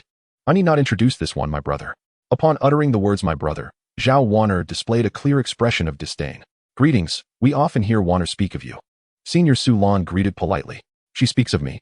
Let us not kid ourselves. It's a miracle if she doesn't speak ill of me. Zhao Chen shrugged. Zhao Chen, brother, may I see your cannon? The twin-tailed lowly, Xue Xiao Xiao, suddenly leaned forward, her eyes sparkling with excitement. Zhao Chen was taken aback. Such words were rather unexpected. Zhao Wanner immediately pulled Xue Xiao Xiao back. Xiao Xiao, what are you saying? What's wrong? I merely wish to see up close the 1,200 caliber heavy cannon of your Zero Storm ship. Zhao Chen, pouted Xue Xiao Xiao. Senior Su Lan, you must have some matter to discuss with me? Please, feel free to speak directly. Zhao Chen deftly shifted the topic, noting how the little girl's words truly captivated him. Senior Sister Su Lan remarked, let us get straight to the point. The reason I sought you out is due to the events surrounding the starship duel yesterday. Zhao Chen narrowed his eyes, remaining silent as he awaited Senior Sister Su Lan's elaboration. She continued, it was Zhang Haoren who sought connections, as someone knew of my acquaintance with your sister, Zhao Wanner, and thus approached me. They hope that you can rescind the expulsion punishment against Zhang Haoren. Upon hearing the mention of the starship duel, Zhao Chen immediately understood it pertained to Zhang Haoran. He was certain that Zhang Haoran would not quietly resign from the North Star Starship Military Academy, as it significantly impacted his future. Is this expulsion punishment, which is documented in the context of the starship duel, subject to cancellation? Zhao Chen inquired with curiosity. Senior Sister Su Lan replied, according to the Academy's regulations, the stakes established during the starship duel are acknowledged and enforced by the institution. However, if the victorious party is willing to forego the punitive wager, the defeated party may be spared from punishment. Thus, your consent is necessary. Zhao Chen remained silent. She continued, a friend of mine has entrusted me with this matter, as I owe him a favor. If you are unwilling, then let us consider this conversation as unspoken. However, if you are open to discussion, I can arrange a time and place for you both to meet. You may propose your desired conditions, after all. It would be unreasonable to expect you to annul the punishment without compensation. May I speak with my sister privately for a moment? Zhao Chen requested. Senior Sister Su Lan acquiesced, departing with Xue Xiaoxiao. All right, now that Senior Sister Su Lan and Xue Xiaoxiao have left, you may speak, Zhao Wan'er said, crossing her arms. Do you wish for me to assist Senior Sister Su Lan? Zhao Chen asked. Zhao Wan'er paused. This is your affair. Why do you seek my opinion? My dear sister, you seldom request my assistance. It seems you have quite the rapport with Senior Sister Su Lan. Zhao Chen remarked with a smile. Zhao Wan'er's cheeks flushed as she candidly admitted, I confess, I hold great admiration for Senior Sister Su Lan. Since my arrival at the North Star Starship Military Academy, she has taken exceptional care of me. She is one of my two friends here, the other is Xue Xiaoxiao. I am also aware of the situation with Senior Sister Su Lan. The one requesting her assistance is a fifth-year senior named Han Tianwang. Previously, he had helped her with a matter, and since then, he has used that as a pretext to pester her, even desiring a romantic relationship. Although Senior Sister Su Lan does not harbor feelings for him, she endures his harassment due to the obligation of the favor she owes him. If this time she can repay that favor, then she would no longer have to tolerate his advances. Zhao Chen nodded, stating, very well. Have Senior Sister Su Lan handle this matter, and send me the time and place tonight. I agree to discuss it. Really? Zhao Wan'er exclaimed in surprise. Who could have known this would be the first time my sister asked me for a favor? Zhao Chen responded with a grin. Zhao Wan'er rolled her eyes at him. Who is asking you? You can choose to help or not. With that, she ended the communication. Zhao Chen pondered over Zhang Haoran's situation, finding the latter's potential withdrawal from school of little consequence. He had never regarded this passerby character or the nature of his relationship with Jiang Shasha with any seriousness. Were it not for the system's task, he would have never suggested the starship duel. Now, presented with an opportunity to assist Zhao Wan'er Sr. while simultaneously leveraging the situation. How could Zhao Chen let such a splendid chance slip away? A smile gradually graced his lips. Tomorrow promised to be quite the spectacle. Chapter 25. You Shall Kneel.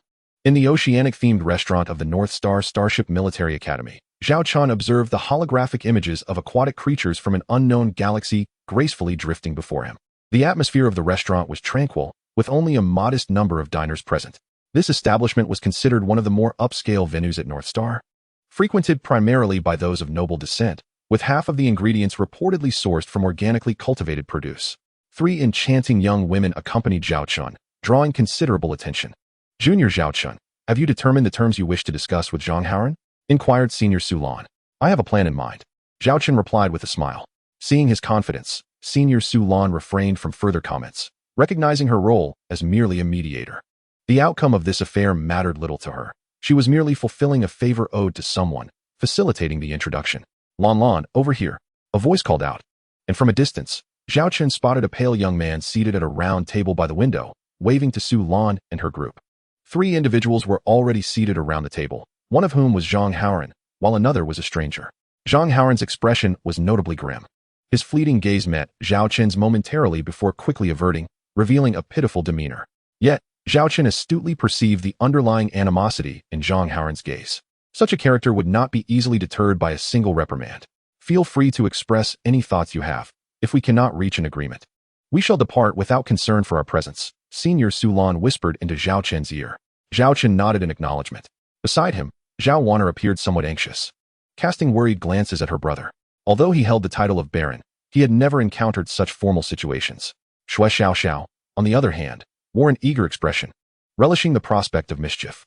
As Zhao Chen and his companions approached their seats, the senior named Han Tianwang ignored Zhao Chen, who was ostensibly the main participant in this negotiation, and instead pulled out a chair beside him, which had been left vacant. Lan Lan, come sit here, he invited. The round table had only 7 seats, perfectly accommodating the trio of Han Tianwang and the quartet of Zhao Chen. Han Tianwang had deliberately reserved a chair for Su Lan. Yet upon glancing at it, she merely smiled and replied, "No need. I am perfectly content sitting here." With that, she joined Zhao Waner and Xue Xiaoxiao, leaving Han Tianwang in an awkward predicament. In this moment, the only seat Zhao Chen could occupy was beside Han Tianwang. Han Tianwang then regarded the individual before him, stating nonchalantly, "You must be Zhao Chen, the junior. Please, take a seat." However, despite his invitation, Han Tianwang had already settled into his own chair. At that moment, Zhao Chen remained the sole person yet to be seated.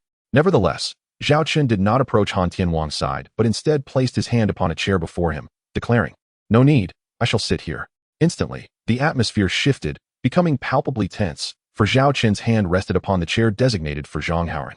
Zhang Haoran's expression soured as he cast a glance towards Han Tianwang, who averted his gaze. Faced with this situation, Zhang Haoran could only scowl as he stood up, preparing to occupy the seat beside Han Tianwang. As Zhao Chen took Zhang Haoran's chair, he promptly lifted a glass of water and splashed it onto the seat.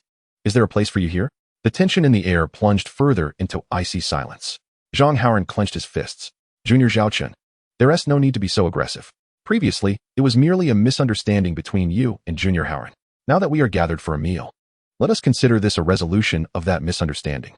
After all, we are all friends moving forward," Han Tianwang interjected, attempting to mediate. "Lan Lan, don't you agree?" Su Lan smiled gently, replying, "We are merely here as guests and will remain silent. Everything depends on Junior Zhao Chen's wishes. If there is a seat for him here, then there is no place for me." Zhao Chen stood resolute, locking eyes with Han Tianwang. A shadow flickered across Han Tianwang's expression, yet he maintained a cheerful demeanor, stating, "Indeed, apologies should bear the weight of sincerity. Haoran, you may stand." He called for the waiter, requesting, "Please remove the extra chair." The waitstaff, not robotic but rather elegantly attired young women, embodied the restaurant's upscale ambience.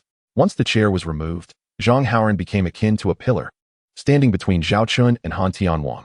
"We are seated while you stand. Does this not suggest that you hold a superior position over us, the seniors?" "It is rather uncomfortable," Zhao Chen remarked with a smile directed at Zhang Haoran. Zhang Haoran gritted his teeth, retorting, "What more do you want? Perhaps you should kneel," Zhao Chen casually suggested. The expressions of those present shifted noticeably. Zhang Haoran, infuriated and humiliated, exclaimed, "Zhao Chen, do not go too far. Excessive? I recall hearing you and your entourage boast within my class, claiming that should you defeat me in the starship duel, I would be made to kneel and apologize. At that time, did you not find it excessive?" Zhao Chen replied, still smiling at Zhang Haoran. "Or do you, young Master Zhang, disdain continuing your studies at Bizixing?" Zhao Chen's final remark struck directly at Zhang Haoran's heart. He could not afford to drop out of Bizixing. His father, a viscount destined to become a count, had more than just him as a son. Bizixing was one of the top 3 starship military academies in the Xingyao Empire, a place his father had painstakingly secured a position for him. If he cannot even graduate from Polaris, it is likely that his title will be seized by other brothers. Upon learning of this matter, his mother sent a message, urging him to find a way, insisting that he must not drop out of Polaris under any circumstances. "Junior Zhao Chen, this is unnecessary, isn't it?" Junior Haoran has already recognized his mistakes. "We are all classmates. There is no need to let our relationships become so strained. For the sake of camaraderie, let us dine first and discuss how to resolve the misunderstanding between you and Junior Haoran over the meal. I assure you, I will provide a satisfactory response." Han Tianwang spoke. "Face." Zhao Chen chuckled, gazing at Han Tianwang with feigned innocence. "Are you suggesting that I give you face so that you can kneel on his behalf?" At that moment, Zhao Waner gasped, bewildered by the unfolding situation. It was one thing to confront Zhang Haoran, but now he was challenging Han Tianwang. Senior Su Lan and the twin-tailed Xue Xiaoxiao exchanged astonished glances, realizing that this junior was indeed quite different. Han Tianwang's expression darkened. "Fine, I'll kneel," Zhang Haoran bellowed. Dropping to his knees in the spot where a chair had once been placed, the table conveniently obscuring his head. "This works perfectly. It won't interfere with our meal. Why is everyone staring at me? Did we not come here to dine? Hurry up and order. I'm famished." "Senior Han, feel free to order whatever you like. Do not hold back." Zhao Chen raised his hand, activating the holographic ordering page. With remarkable speed, he tapped away, leaving Zhao Waner beside him unable to discern what he had selected. "I have placed the order. Please check if you need anything else. Let us enjoy this rare gathering with Senior Han." Zhao Chen smiled at everyone. Xue Xiaoxiao nearly burst into laughter. Chapter 26. You could sell that 2-headed eagle. As the dishes were served, even Senior Su Lan was taken aback. Every dish was crafted from natural ingredients, There were black eggs with 6-legged pork priced at 200 star coins, sweet and sour 3-legged duck at 300 star coins, flame fish soup, a specialty of the Flame Galaxy at 500 star coins, and a fruit platter at 1,000 star coins. The Piscedo assistance was the 3-piece set from the Ogate Galaxy, priced at 5,000 star coins. Yet, the true shock came from the bottle of wine presented. Han Tianwang winced at the sight. It was a renowned fruit wine valued at an astonishing 13,000 star coins, almost the equivalent of the entire table's meal. Before he could contemplate further, Zhao Chen had already poured the wine for himself and the 3 lovely ladies beside him. Oh dear, it's all poured. If Senior Han wishes to drink, you may order a few more bottles yourself, Zhao Chen said with a smile. No, that's unnecessary. I do not drink, Han Tianwang replied, his lips twitching. Realizing that this restaurant had but this single bottle, there was no opportunity to order more. Hey, did you really order so much? Is everything all right? Zhao Wanner leaned in to Zhao Chen, whispering, Fear not, this exquisite food is far superior to any synthetic fare. Opportunities like this are rare. We must indulge while we can. At this moment, Zhao Chen was devouring his meal with an intensity reminiscent of a whirlwind. Indeed, the term devouring aptly describes his manner of eating. Initially, Su Lan and her companions were somewhat mindful of table etiquette, but upon witnessing the rapid disappearance of the food before Zhao Chen, they quickly set aside their reservations and hastened their own eating, albeit with far more grace than Zhao Chen's voracious display. Such a sumptuous feast was unparalleled, even for Su Lan and her peers, who had only sampled a few dishes of this extravagant nature. After all, this single meal could potentially consume the life savings of countless families. The average annual salary for an ordinary person barely amounted to 40 star coins. However, even that modest sum could barely sustain a family of 3, relying solely on synthetic food. After a month of consuming only artificial sustenance, Zhao Chen was finally reminded of the exquisite sensations his palate could experience. Han Tianwang observed Zhao Chen's beast-like appetite, several times attempting to interject, yet finding no opportunity to speak. Ultimately, he surrendered to the allure of the meal and joined the ranks of the eaters, realizing that if he hesitated any longer, the vast spread of food would soon vanish. It was a rare occasion for Han Tianwang to indulge in such lavish fare. The most pitiable of them all was Zhang Haoran, who remained in a kneeling position, enduring the dual torments of humiliation and the tantalizing aromas wafting around him, his heart aching with each passing moment. This banquet, ostensibly hosted at his expense, weighed heavily on his conscience. After an hour of this whirlwind feast, Zhao Chen patted his now significantly expanded belly. Were it not for the elastic nature of his attire, it was likely the buttons would have succumbed to the strain. Beside him, Zhao Wanner and Su Lan appeared equally sated, each wearing expressions of contentment that suggested they could eat no more. At this juncture, Han Tianwang urgently called out to Zhao Chen, Zhao Chen, having feasted to our fill, shall we address the matter we agreed upon? Please, submit a request to the Academy to lift the punishment on Haoran. Oh right, I nearly forgot. We haven't yet discussed the main issue. Zhao Chen resumed his seat with a smile. I apologize. I am but a humble individual unaccustomed to such delectable fare. Please, do not mock me. Su Lan could not help but chuckle at Zhao Chen's playful demeanor, while Zhao Wanner glanced at her brother, realizing only now the depths of his cunning. Now, what terms do you propose for me to spare Zhang Haoran? Zhao Chen inquired earnestly.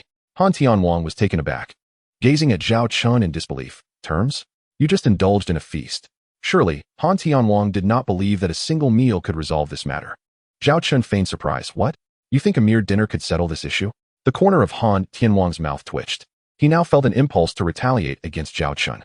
Suppressing his anger, he replied with a forced smile. Then, Zhao Chen, why not simply state your terms? I appreciate your straightforwardness. Zhao Chen raised his hand, displaying 5 fingers. My starship has endured considerable strain during battle. There are costs associated with battle damages, personnel losses, and repairs upon return that must be accounted for. Zhao Wanner rolled her eyes, muttering, please. That 5-minute skirmish likely resulted in an energy expenditure of less than 1% of your starship's capacity. What battle losses? Zhang Haoran's 2 White Eagles have never struck your starship, let alone require repairs.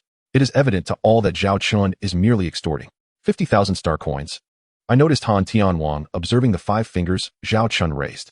Zhao Chen promptly interrupted, grinning widely. Not 50,000 star coins, but 500,000 star coins. 500,000 star coins. This audacious demand caused even senior sister Su Lan to widen her eyes in disbelief. 500,000. This is extortion. Zhang Haoran could no longer contain his outrage. Perhaps due to kneeling for too long, he toppled onto the dining table, remnants of the meal splattering across his face. Fortunately, the round table was fixed, or it would have been even more embarrassing. Extortion? If you believe so, Then it seems we have no need to continue this discussion. I can forego the 500,000 star coins, and you may choose to leave North Star, Zhao Chen declared, spreading his arms and preparing to depart. Zhang Haoran felt a tumult of anger and despair within. He shouted, I can compensate you, but I truly do not have 500,000 star coins. You do. Zhao Chen replied. Zhang Haoran looked at him in astonishment. Although your 2 White Eagle-class light star cruisers are significantly damaged, if you act swiftly, securing 50 to 60,000 star coins should not be an issue, Zhao Chen said, a smile playing on his lips. A devil. This man is nothing but a devil. He had meticulously planned everything before arriving. The impression of Zhao Chen had completely shifted for everyone present. Oh, I have another condition. I believe I heard your friend mention that if you emerged victorious, you would graciously allow me to kneel before you and call you grandfather? In such a case, perhaps I could avoid expulsion. At that moment, Zhao Chen's smile seemed demonic to Zhang Haoran. My time is quite valuable. I will give you 10 seconds. Zhao Chen tapped his fingers on the table. In that instant, all eyes turned to Zhang Haoran, as if they began to silently count down. Ultimately, Zhang Haoran knelt on the ground. This act alone conveyed the answer to everyone. Grandfather Zhao Chen, I was wrong. Zhang Haoran's head struck the floor. Chapter 27. He actually packed up. Do not stop until I leave the dining hall. Furthermore, before the semester concludes, I expect to receive the transfer of 500,000 star coins. I trust locating my college account will not pose a challenge for you. Once the funds are received, I shall apply to the college to rescind your punishment, Zhao Chen concluded, leading Zhao Wanner and the others out of the dining hall. Prior to this, Zhang Haoran remained obediently kneeling, repeatedly stating, Grandfather Zhao Chen, I was wrong. Witnessing the chaotic scene and Zhang Haoran's demeanor resembling that of a lost dog, Han Tianwang remarked solemnly, this Zhao Chen possesses some skill, but Haoran, remember, a gentleman's revenge is a dish best served cold. Remaining at North Star Military Academy is paramount. I will ensure that Zhao Chen pays 1,000-fold for this. I, Zhang Haoran, swear. Zhang Haoran knelt on the ground, his face contorted with anguish. In truth, I think it would be wiser for you to concede. You are no match for Zhao Chen. The handsome gentleman, who had remained silent until now, finally spoke, appearing to be but a mere observer of the banquet. Yet, he did not feel his presence was in vain. Indeed, it was a splendid spectacle. Young master son, it is all a matter of human effort. Furthermore, I believe that Zhao Chen has truly gone too far and deserves a lesson. A cold glint flickered in Han Tianwang's gaze, recalling how Zhao Chen had disrespected him, especially in front of Su Lan. Young master son smiled faintly and chose not to elaborate further. At that moment, a restaurant manager approached, glancing in astonishment at Zhang Haoran, who was kneeling on the floor. How much? Zhang Haoran rose unsteadily, his legs trembling slightly. The total is 53,000 star coins. We can waive the small change for you. The manager replied with a professional smile. Zhang Haoran nearly slipped, almost collapsing again, as he incredulously stared at the manager. 50,000 star coins? How is that possible? There is no way our table could amount to 50,000 star coins. This table only accounts for 20,000 star coins. But the guest who just left packed 2 additional servings of the same meal, hence the total of 50,000 star coins, the manager explained with a smile. Packed. Zhang Haoran felt an eruption of fury, spitting blood in his rage. Zhao Chen, observing Zhao Chen holding several bags in each hand, was indeed a comical sight. Brother, you were quite entertaining just now. This meal was certainly not in vain. Not only were we well fed, but we also witnessed a splendid performance. And you still have the audacity to pack? I caught a glimpse of the bill. It was a staggering 50,000 star coins. I can only imagine Zhang Haoran's face turning green when it comes time to pay, Shui Xiaoxiao remarked, patting her little belly. Stop calling him brother. Simply refer to him as Zhao Chen. Zhao Wanner rolled her eyes, then fixed her gaze on Zhao Chen. Aren't you worried about retribution from Zhang Haoran and Han Tianwang after targeting them like this, especially given that you showed no respect to Han Tianwang? Your words suggest that if I were to approach them with a benevolent demeanor, they would refrain from seeking revenge. Since I cannot alter the circumstances, why not take the opportunity to strike a fallen foe? Zhao Chen responded nonchalantly. Su Lan chuckled softly, covering her mouth. Wanner, your brother is truly unique. He is nothing like what you previously described as merely a bookworm. If his demeanor qualifies as foolish, then surely there are no intelligent beings left in this world. I had no idea he was so deeply concealed, Zhao Wanner pouted. Looking at Zhao Chen, Senior Su Lan added, Zhao Chen, I must caution you. Today, you have severely offended Zhang Haoran and Han Tianwang. While I am not familiar with Zhang Haoran, Han Tianwang is a cunning individual, quick to harbor grudges. You have disregarded him today, and he will undoubtedly seek to undermine you in the future. Indeed, I will be vigilant, Zhao Chen nodded. What plans do you have for this holiday? Shui Xiaoxiao inquired curiously. Wanner and I will be returning to our territory. After all, I am nominally a baron. And there is a plethora of matters awaiting my attention, Zhao Chen replied with a hint of resignation. Yet, those matters in the territory were all arranged by your sister. Zhao Wanner rolled her eyes once more.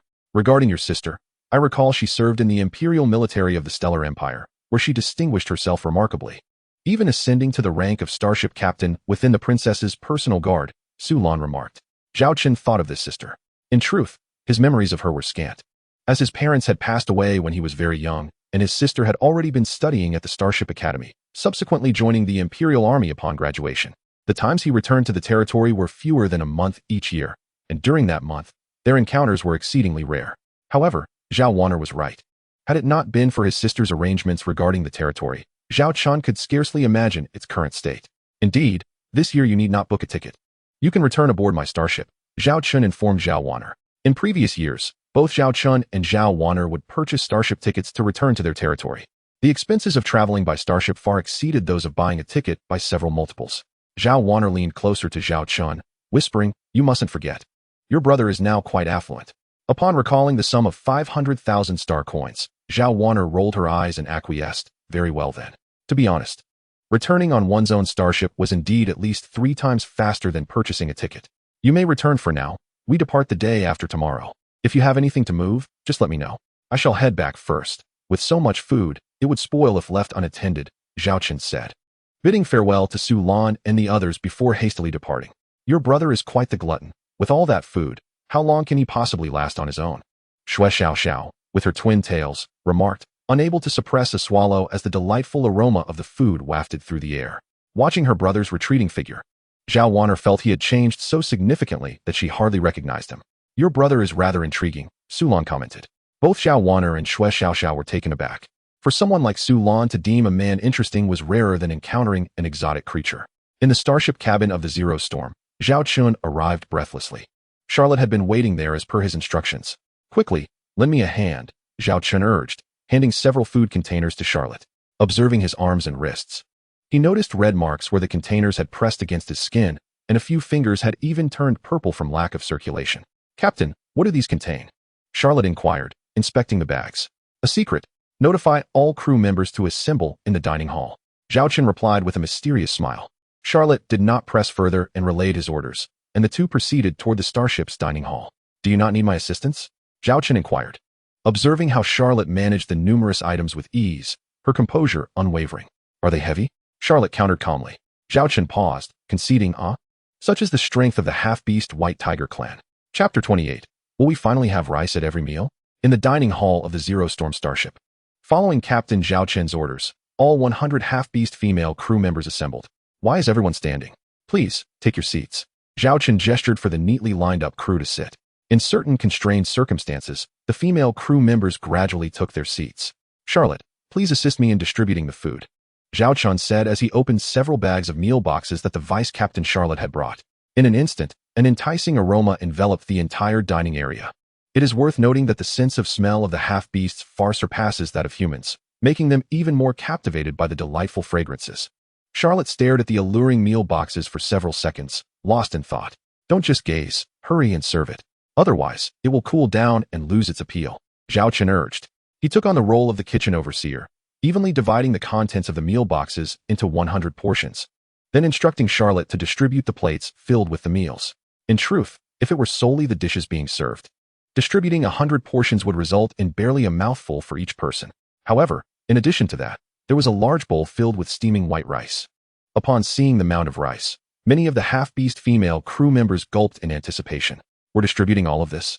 Charlotte was perplexed by Zhao Chen's intentions. What is the matter? This is everyone's lunch for today, Zhao Chen casually remarked. Lunch? Is it these delectable dishes that make one salivate just by their aroma? Upon hearing Captain Zhao Chen's words, both Charlotte and the 100 female crew members present were taken aback, unable to believe what they had just heard from their increasingly familiar captain. Hurry and serve it. Everyone is waiting, Zhao Chen urged as he noticed Charlotte still in a daze. At that moment, Charlotte began her task, serving the meals to the female crew members before her. In a short span, over 30 portions had already been distributed. Zhao Chen took a moment to glance up, only to find that none of the crew members who had received their food had yet to take a bite. Although some were already salivating at the sight of the delicious food before them, they remained seated, poised and still. What are you all waiting for? Eat. Those who have received their food should start. Those who haven tea can wait a moment. No need to rush. Everyone will have their share, Zhao Chen declared. Seeing that no one still moved, Zhao Chen feigned anger and commanded, "This is an order." It was only then that the female crew members began to eat, initially hesitantly taking small bites. However, the tantalizing flavors soon overwhelmed their restraint, rendering them unable to remain composed. After years of enduring synthetic food, it felt as though they were parched souls in a desert finally receiving a sip of water. They began to devour their meals voraciously, even using their hands to grab the food. Each portion was consumed in less than 3 minutes, with everyone still savoring the remnants on their plates and utensils. Observing the sight of the female crew members, adorned with animal ears, licking their plates, Zhao Chen found it both endearing and sorrowful. Many of them were younger than him, some even minors. Of course, this was according to Zhao Chen's perspective. Within the half-beast community, there is no distinction between minors and adults. Anyone capable of combat is considered an adult. At the age of 12 or 13, orcs are generally thrust into the rigors of battle and labor, regardless of gender. It is solely through combat and toil that they can procure their daily sustenance. In no time, 100 portions of food were entirely distributed. The final serving was personally delivered by Zhao Chen to Charlotte. "Do taste it.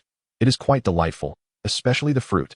Charlotte gazed at the sumptuous spread before her, which included a crescent-shaped slice of apple and diminutive berries the size of her fingers. She looked at Zhao Chen and inquired, "And you?" "I have already dined and am quite sated. If you doubt me, take a look at my belly," Zhao Chen replied, unabashedly patting his round abdomen. Charlotte chuckled softly, lowering her head to commence her meal. After a few bites, Zhao Chen noticed that Charlotte's head had dipped even lower, her face nearly parallel to the plate. Initially perplexed, he soon discerned the glimmer of tears forming at the corners of her eyes, concealed by her white hair. At that moment, Zhao Chen detected the sound of weeping emanating from the dining hall. Some female crew members, while consuming their food, were crying, tears mingling with their bites. Perhaps they wept from the exquisite taste of the meal, or perhaps nostalgia for their past hardships, reflecting on how their siblings back home toiled merely to survive. For the first time, they realized that food is not merely a means to fill one's belly, but an exquisite experience to be savored. As everyone continued to eat, Zhao Chen suddenly interjected, capturing the attention of all the female crew members in the hall. Some who were still eating paused their actions. "No need to stop. Please continue your meal while you listen to me," he urged, gesturing for them to resume eating. Yet, they remained fixed on him. Reluctantly, Zhao Chen turned his gaze to Charlotte, who also had halted her meal.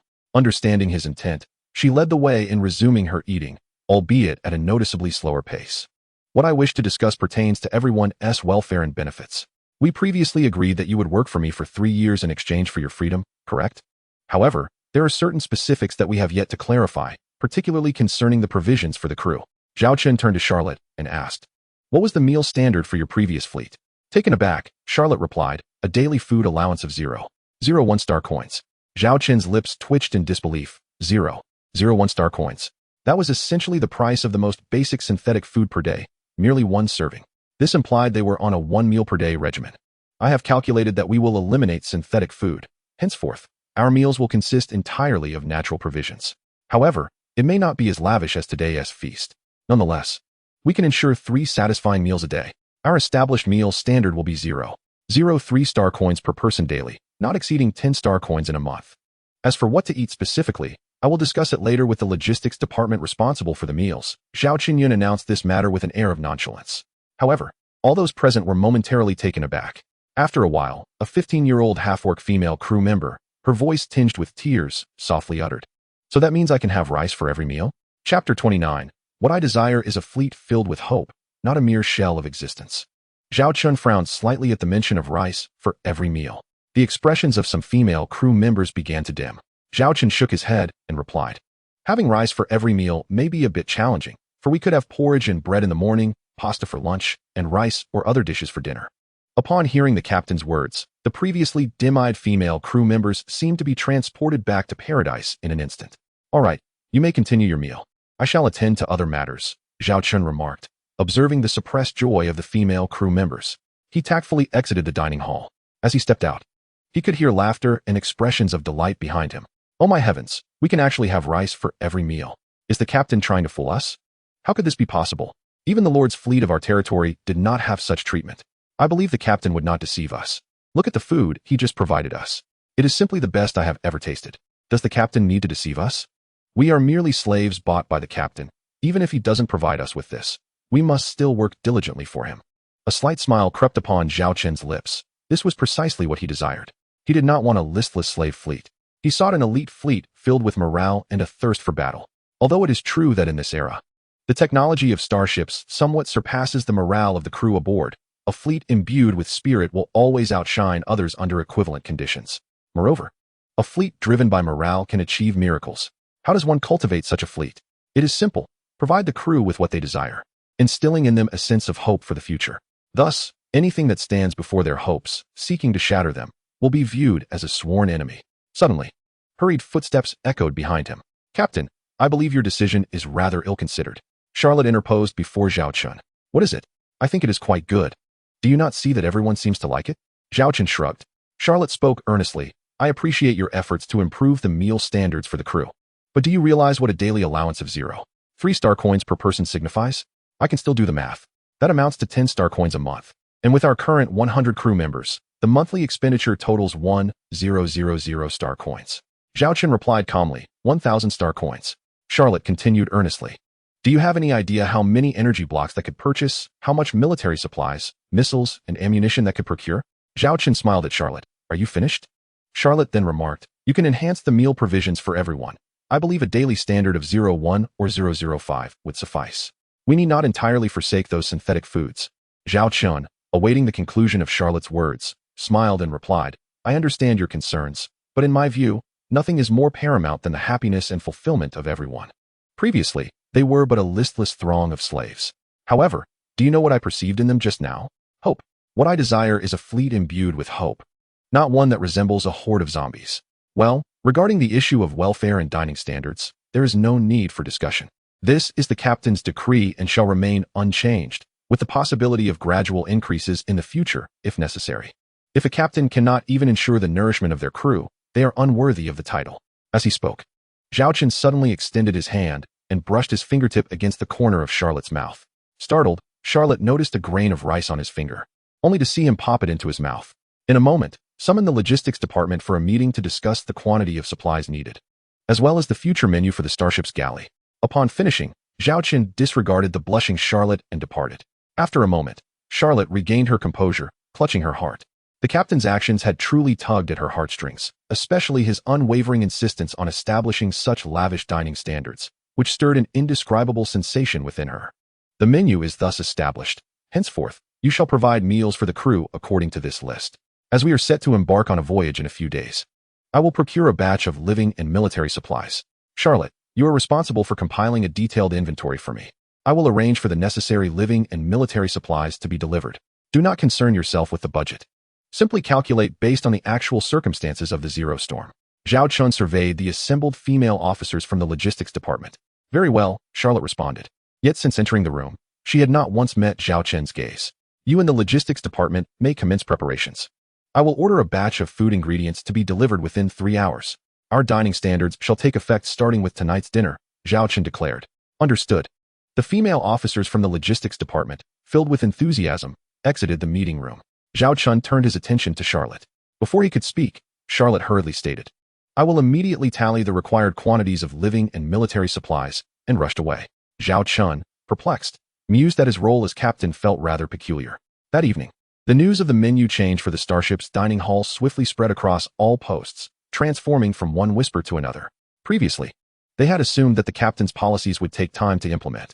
To their surprise, what had been discussed at noon was already altered by evening.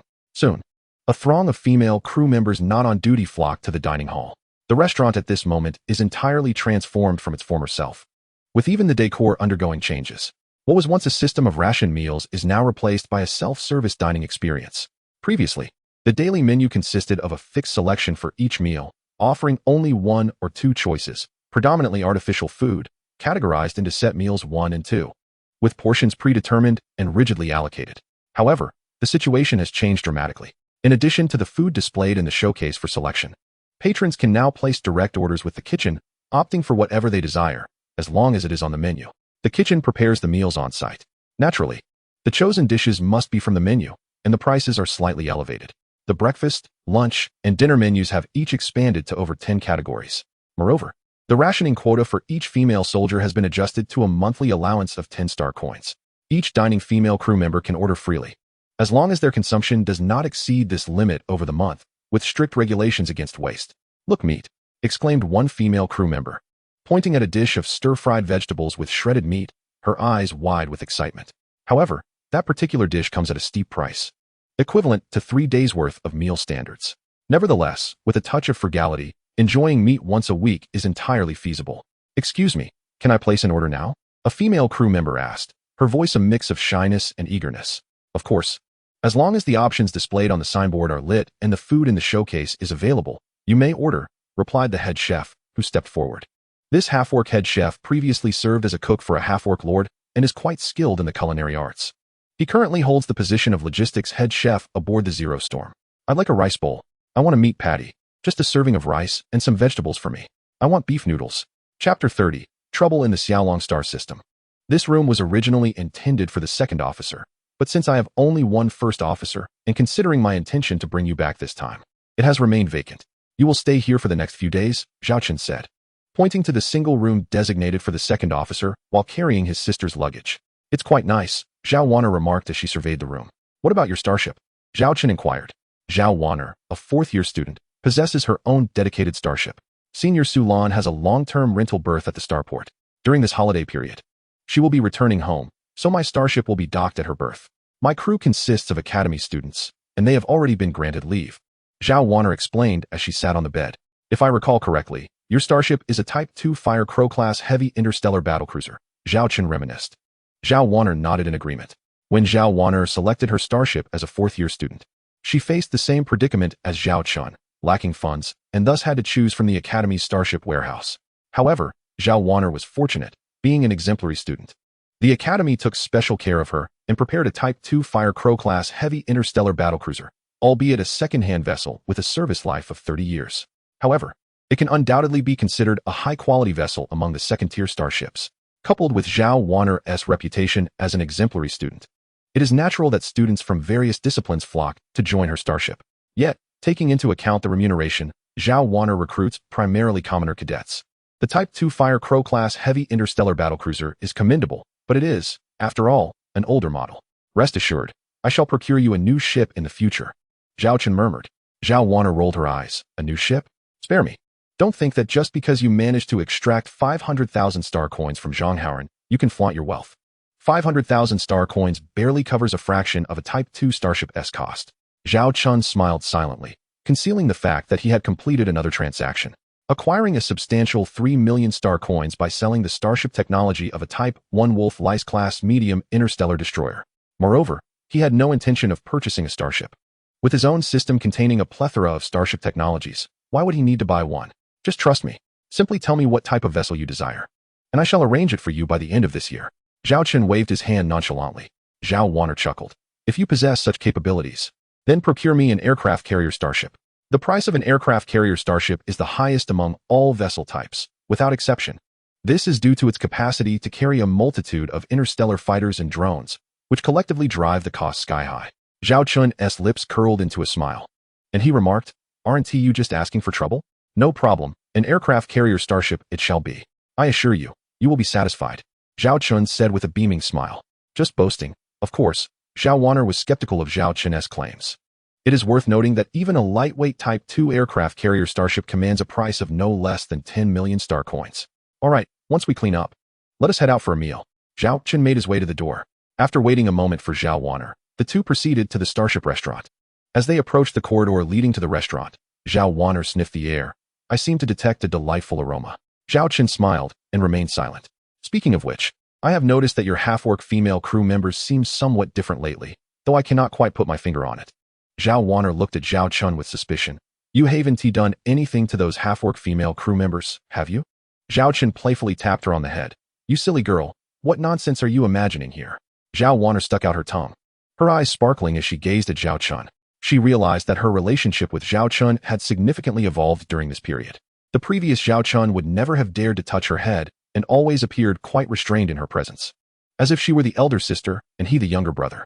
As they bantered and entered the restaurant, Zhao Wanner suddenly halted in her tracks, her expression one of astonishment at the scene before her. Steaming noodles, fragrant bread, fluffy white buns, and succulent meat dishes filled the space. There was even a crescent-shaped white food item, the legendary dumpling.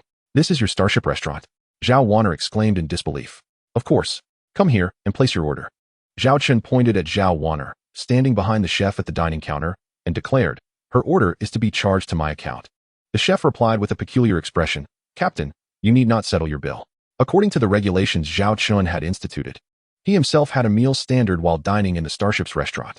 However, owing to his rank as captain, his meal allowance was 3 times that of an ordinary female crew member. Naturally, some officers enjoyed a higher meal allowance than regular female crew members. This hierarchical structure served as an incentive for female crew members to excel in their duties. Those who performed well could be promoted and consequently enjoy superior meal standards. It was, in essence, a motivational policy grounded in established norms. Zhao Chen continued, "I would like an order of pork and cabbage dumplings." The menu featured a plethora of dishes, predominantly Chinese cuisine, much of which Zhao Chen had personally curated.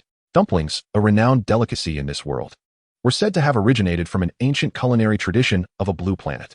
However, due to the soaring costs of natural ingredients, this dish had gradually evolved into a fare reserved for the elite, becoming a legend in the eyes of common folk. "Please hurry with your order. There are others waiting behind you," Zhao Chen urged, observing Zhao Wanner's dazed expression. Flustered, she quickly glanced at the menu and requested a serving of fish-flavored shredded pork over rice. Subsequently, a hovering robot scanned Zhao Chen's face, signifying that the payment had been processed. "Please take a seat and await your meal. It will be delivered by a robot," the chef instructed. Zhao Chen and Zhao Wanner settled into an available spot. "What is the meaning of this? Are all these ingredients truly natural?" she inquired as she just sat down. Zhao Chen nodded affirmatively. Zhao Wanner pointed at the holographic electronic screen displaying the menu. "Can ordinary crew members order those dishes? Each individual has their own meal standard. As long as they do not exceed it or waste food, they may order freely," he explained. "What is the meal standard for ordinary crew members?" 3 star coins per day, not exceeding 10 star coins per month. 10 star coins, Zhao Wanner exclaimed, her voice startling nearby diners. She quickly lowered her head and whispered, "Are you out of your mind? 10 star coins. The noble guards of our starry empire do not have such high meal allowances. My own crew's meal standard is merely 5 star coins a day. If they do not have such a high allowance, then I cannot set one for them." Zhao Chen smiled, responding, "This is my starship. I shall establish my own standards as I see fit." Zhao Wanner covered her face, warning, "Do not think that your 500,000 star coins grant you the liberty to do as you please. You will inevitably encounter trouble. Then we shall address the trouble when it arises." Zhao Chen shrugged nonchalantly. At that moment, their meals arrived, fragrant pork and cabbage dumplings alongside the fish-flavored shredded pork over rice. Faced with such delectable dishes, Zhao Wanner abandoned her intention to lecture Zhao Chen, savoring her meal with a blissful expression. As they finished their meal, just as Zhao Wanner was about to resume her admonishment, her handheld terminal chimed, indicating a new message. Upon opening it, her complexion changed drastically. "This is bad. There has been an incident in the Xiaolong star system." The Xiaolong star system is the territory of Zhao Chen. "What has happened?" Zhao Chen inquired. Zhao Wanner projected a holographic message. "This is a trusted confidant left by my sister in the Xiaolong star system. There are those colluding with external traitors, attempting to assassinate the Zhao clan. The second young master and the third young lady must not return." Chapter 31. The First Warp Voyage of Storm Zero. "Someone in the Xiaolong star system is attempting to kill me?" Zhao Chen furrowed his brow. This sudden news disrupted his original plans. "This individual is a trusted scout my sister left in the Xiaolong star system, known only to my sister and me. The information she provided must be credible. I believe we should refrain from returning to our territory for now," Zhao Wanner suggested with concern. "Can we contact her?" Zhao Chen asked. Zhao Wanner pondered for a moment and replied, "I possess a private communication channel to reach her, but I cannot guarantee a timely response." Zhao Chen began to contemplate. His return to his territory was not merely a holiday at home. It was a strategic consideration for his future development. To strengthen himself and acquire the means of protection, he must establish a solid foundation, and the Xiaolong star system presented an immediate opportunity. However, due to the decline over the past few decades, the internal situation of the Xiaolong star system was dire and complex. Zhao Chen intended to use this opportunity to reorganize the Xiaolong star system and make arrangements for his future. Yet, if he were to abandon this plan due to the unexpected news, 3 months from now would mark the start of the academy year, making it difficult for him to allocate time to address the affairs of the Xiaolong star system. Such delays could extend over a year and a half. Zhao Chen did not have the luxury of time to squander. "We must return home," Zhao Chen stated resolutely. Zhao Wanner jumped in distress. "Hey, are you out of your mind? You are aware that there are people in the Xiaolong star system targeting us, and you still want to go back to deliver yourself to them?" Who said we are going back to deliver ourselves? Zhao Chen smirked coldly. The situation in the Xiaolong star system has always been chaotic. Due to our Zhao family's weakness, various internal noble factions have disregarded us. To truly take control of the Xiaolong star system, we must eliminate those festering tumors. I originally planned a gradual approach. But now that they have provided me with an opportunity, why should I squander it? Zhao Wanner discerned Zhao Chen's intentions. He aimed to seize this opportunity to uproot the forces behind the assassination attempt against him and undertake a comprehensive reshuffling of the Xiaolong star system. I do not oppose your idea, but you must also be aware of your own capabilities. We are unaware of how the enemy has arranged their forces. We only possess two starships. Wouldn't T returning be akin to lambs entering a tigeress den? Zhao Wanner remained concerned for their safety. We shall return. But not immediately. You should contact the individual you mentioned and seek more intelligence from her. For instance, who orchestrated this assassination attempt? What plans are in place? And whether there is an organized fleet involved? Zhao Chen asserted with seriousness. These are not merely questions, but rather a reflection of our capabilities. Zhao Chen's lips curled into a smile. Rest assured, I shall be adequately prepared. He lifted his hand and unveiled a star chart, marking his current position alongside that of the Xiaolong star system, commencing a meticulous selection between the 2 points. Ultimately, he designated a location. Pointing at it, Zhao Chen declared, we shall first proceed to this place, the Arctic Fox starport. Zhao Wanner gazed at the name in astonishment, her eyes widening as she questioned. What purpose do we have in going there? You will understand once we arrive, he replied. Isn't it necessary to bring my fire crow too? Not at all. What exactly do you intend to do? Zhao Chen replied resolutely, construct a ship.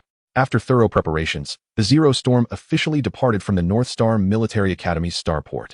Prior to this, Zhao Chen had received 2 significant deposits in his accounts, 500,000 star coins from Zhang Haoren and 3 million star coins from Miyaki.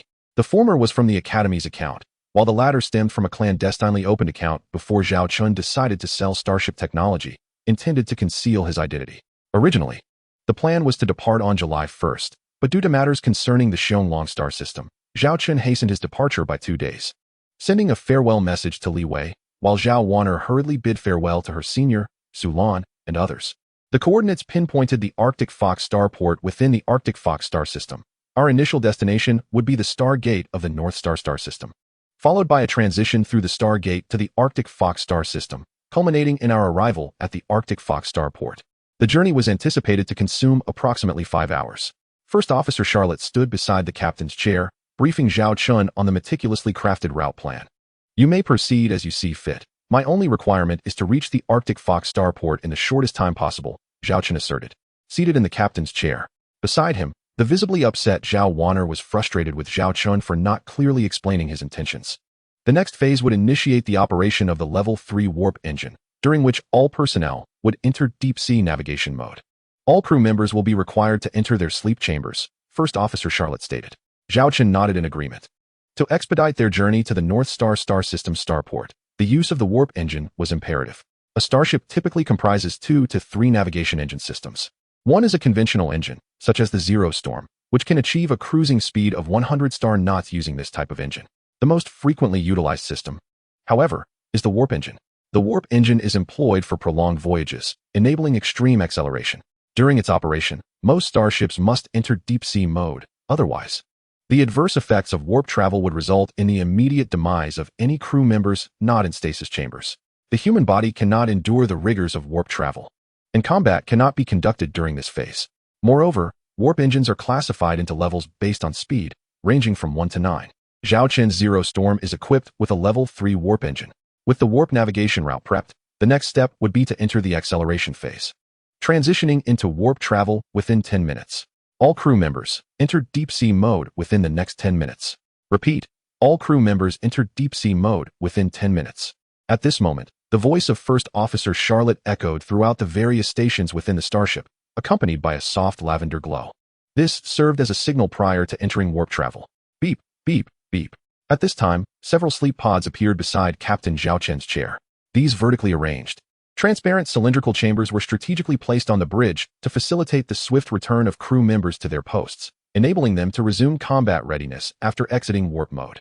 This was of paramount importance in the midst of actual warfare, particularly during operations behind enemy lines, where the responsiveness of a starship's crew was critically tested. Zhao Chen stood among the sleep pods, observing Zhao Wanner as she entered her chamber. Don't be nervous. It will be over in the blink of an eye. Please.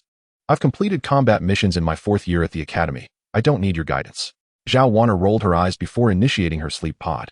A transparent cover sealed the chamber, and a light blue liquid was infused within. This hibernation fluid allowed for autonomous breathing while inducing a state of hypnosis. In that moment, Zhao Wanner closed her eyes, serene as a sleeping beauty submerged in water. Zhao Chen did not immediately enter hibernation. Instead, he watched Charlotte, who was still at the control panel. Meanwhile, most of the energy supply to the Zero Storm had been cut off, redirecting nearly all power to the warp engine, while the starship itself maintained a low consumption state. With 3 minutes remaining before the 10-minute mark, Charlotte turned to Zhao Chen and reported, "All 102 crew members are accounted for. 100 have entered hibernation. In 3 minutes, we will officially enter the warp phase. It's our turn." Zhao Chen crossed his arms over his chest, took a deep breath, and activated his sleep pod. The light blue liquid enveloped him, eliciting no discomfort, but rather a sensation of relaxation, leading him into a deep slumber. Chapter 32, Stargate Jump at Arctic Fox Starport. The Zero Storm systems announced that it had arrived at the designated location and was now in autopilot mode. In a hazy state, Zhao Chen sensed a sound resonating in his ears. Zero Storm Starship Intelligence. Zero Storm is in navigation mode and has reached the designated location, now in autopilot. The sound gradually intensified, and memories seemed to return to his consciousness at that moment. Zero Storm Starship Intelligence. Warp mode has been disengaged. The vessel has arrived at its intended destination and is currently in autopilot mode. Zhao Chen abruptly opened his eyes, gasping for breath as he gazed at the slowly opening transparent door of the pod. The bridge lights had been restored, and familiar figures began to resume their duties at the command center. Within a minute, all personnel returned to their posts, checking the starship's various data. All crew members were to be back at their stations within 3 minutes, ready for immediate action. First Officer Charlotte continuously issued commands, with Zhao Wanner assisting her by her side. Zhao Chen instinctively took 2 steps forward, only to find that his legs felt weak. Had he not been holding onto the nearby handrail, he might have collapsed onto the floor. "Captain, you have awakened. Our ship has successfully arrived at the periphery of the North Star System Stargate. All indicators are normal, and we have resumed standard navigation," reported First Officer Charlotte upon seeing Zhao Chen. "You all woke up before me?" Zhao Chen asked in astonishment as he gazed at them. Zhao Wanner, noticing Zhao Chen's trembling legs, chuckled softly. "We woke up a minute before you. I told you that your physique is not up to par. You should exercise more. Don't think that piloting a starship is merely an intellectual endeavor. Navigating through the stars requires both wisdom and physical prowess." Zhao Chen paid little heed to Zhao Wanner's teasing. He turned to Charlotte and inquired, "How long have we been in hibernation?" 32 minutes, Charlotte replied. The 32 minutes made Zhao Chen feel as though an eternity had passed. Do not be deceived into thinking that this half hour meant we traveled only a short distance. Without the use of the warp engine, traversing this route with a conventional engine would take nearly 100 days. The development of warp engine technology has propelled civilization toward interstellar exploration, akin to the revolutionary Stargate technology. Suddenly, Zhao Chen felt a wave of discomfort in his stomach and instinctively leaned forward to vomit. Charlotte seemed to have anticipated this, as a floating waste bin appeared before him. After several retches, Zhao Chen finally began to recover, realizing that warp travel was indeed a painful ordeal. "This is your first experience with a military hibernation pod, isn't it? Previously, during your travels between the Xiaolong system and the Academy, you used a civilian hibernation pod, which includes an adaptation period for your body. However, the military hibernation pod is far less forgiving. By the time you reach your 4th year, you will have training in this area. Most first-timers will experience nausea," Zhao Wanner explained, her smile betraying a hint of pride in her superior constitution compared to Zhao Chen. Ignoring Zhao Wanner, Zhao Chen stumbled to his captain's chair and surveyed the bridge. He was the last to awaken. The other hibernation pods had already sunk beneath the bridge's floor, while his pod was just beginning to descend. "Request passage through the Stargate to the Arctic Fox system," Zhao Chen instructed. "The request has been sent. We will receive a response within 10 minutes, Charlotte replied. Before the 10 minutes had elapsed, the Storm Zero received passage permission within just a few minutes, albeit after Zhao Chen paid a Stargate usage fee.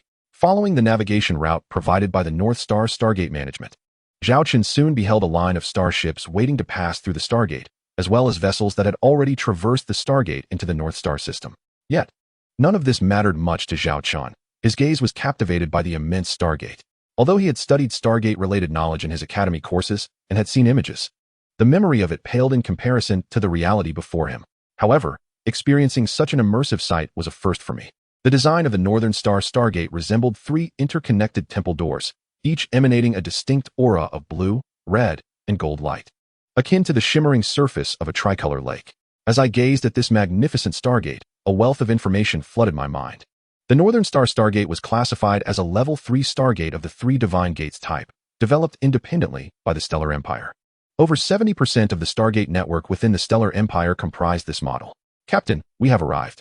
The voice of First Officer Charlotte pulled me back from the awe-inspiring sight before me. Understood, I replied, taking a deep breath and instinctively gripping the armrest of the captain's chair. Utilizing the Stargate for a jump did not require entering deep-sea mode. The reasons for this were intricate, comprehensible only to interstellar scientists. The average person merely needed to grasp this principle. The entire process was remarkably swift, truly rapid.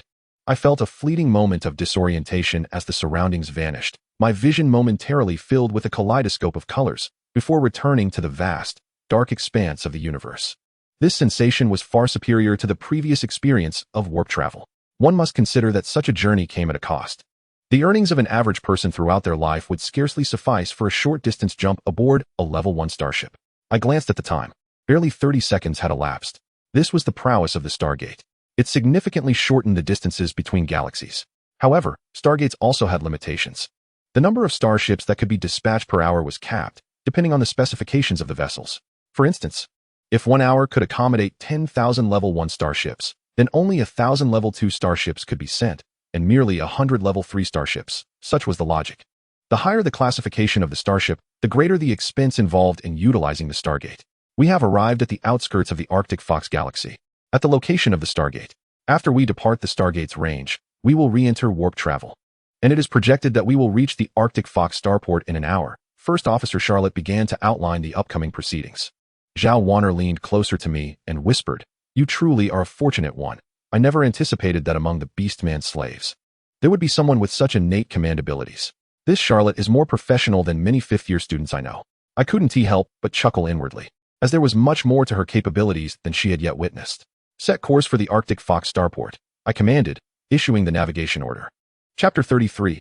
I shall build ships. The transition from the Northern Star Galaxy to the Arctic Fox Galaxy left me with little extraordinary sensation. If not informed otherwise, I might not have believed I had traversed into a different galaxy, as the view remained largely unchanged. The pitch-black cosmos, the boundless void, and the myriad forms of planets, moons, and asteroids. Upon awakening once more from my sleep chamber, the initial discomfort had somewhat diminished, yet my legs still trembled. "Captain, our vessel has reached the outskirts of the Arctic Fox starport," reported Charlotte. Zhao Chen gazed at the immense starport before him, its size dwarfing that of the Starship Military Academy's port by an unimaginable magnitude. This was the epitome of a starport, akin to an interstellar metropolis. He contacted a certain individual, announcing himself as Zero Storm Zhao Chen. Raising his hand, he sent a communication link to Charlotte. Obediently, Charlotte complied, and soon a video window materialized. On the other end was a graceful woman clad in what resembled a work uniform. "Greetings, Mr. Zhao Chen. I am the representative in charge at Arctic Fox starport, designated as number 11. It is my honor to assist you, in accordance with your previous requests. A large-scale starship modification and construction workshop has been prepared for you. I will send you the address shortly. You have reserved it for a duration of 2 months at a cost of 100,000 star coins. Additionally, the goods you ordered, totaling 1.5 million star coins, have all been delivered and are currently placed within your starship workshop," the woman stated with a smile. 1.5 million star coins, Zhao Chen exclaimed, her eyes wide as she regarded Zhao Chen, who remained composed. Charlotte cast a surprised glance at Zhao Chen, but maintained her usual poise, unlike Zhao Chen. "Thank you, miss. I shall treat you to tea another day," Zhao Chen replied with a smile. The female representative chuckled softly, covering her mouth. "Sir, you jest. During your stay, I am your dedicated representative. Should you require anything, do not hesitate to reach out. I am at your service 24/7.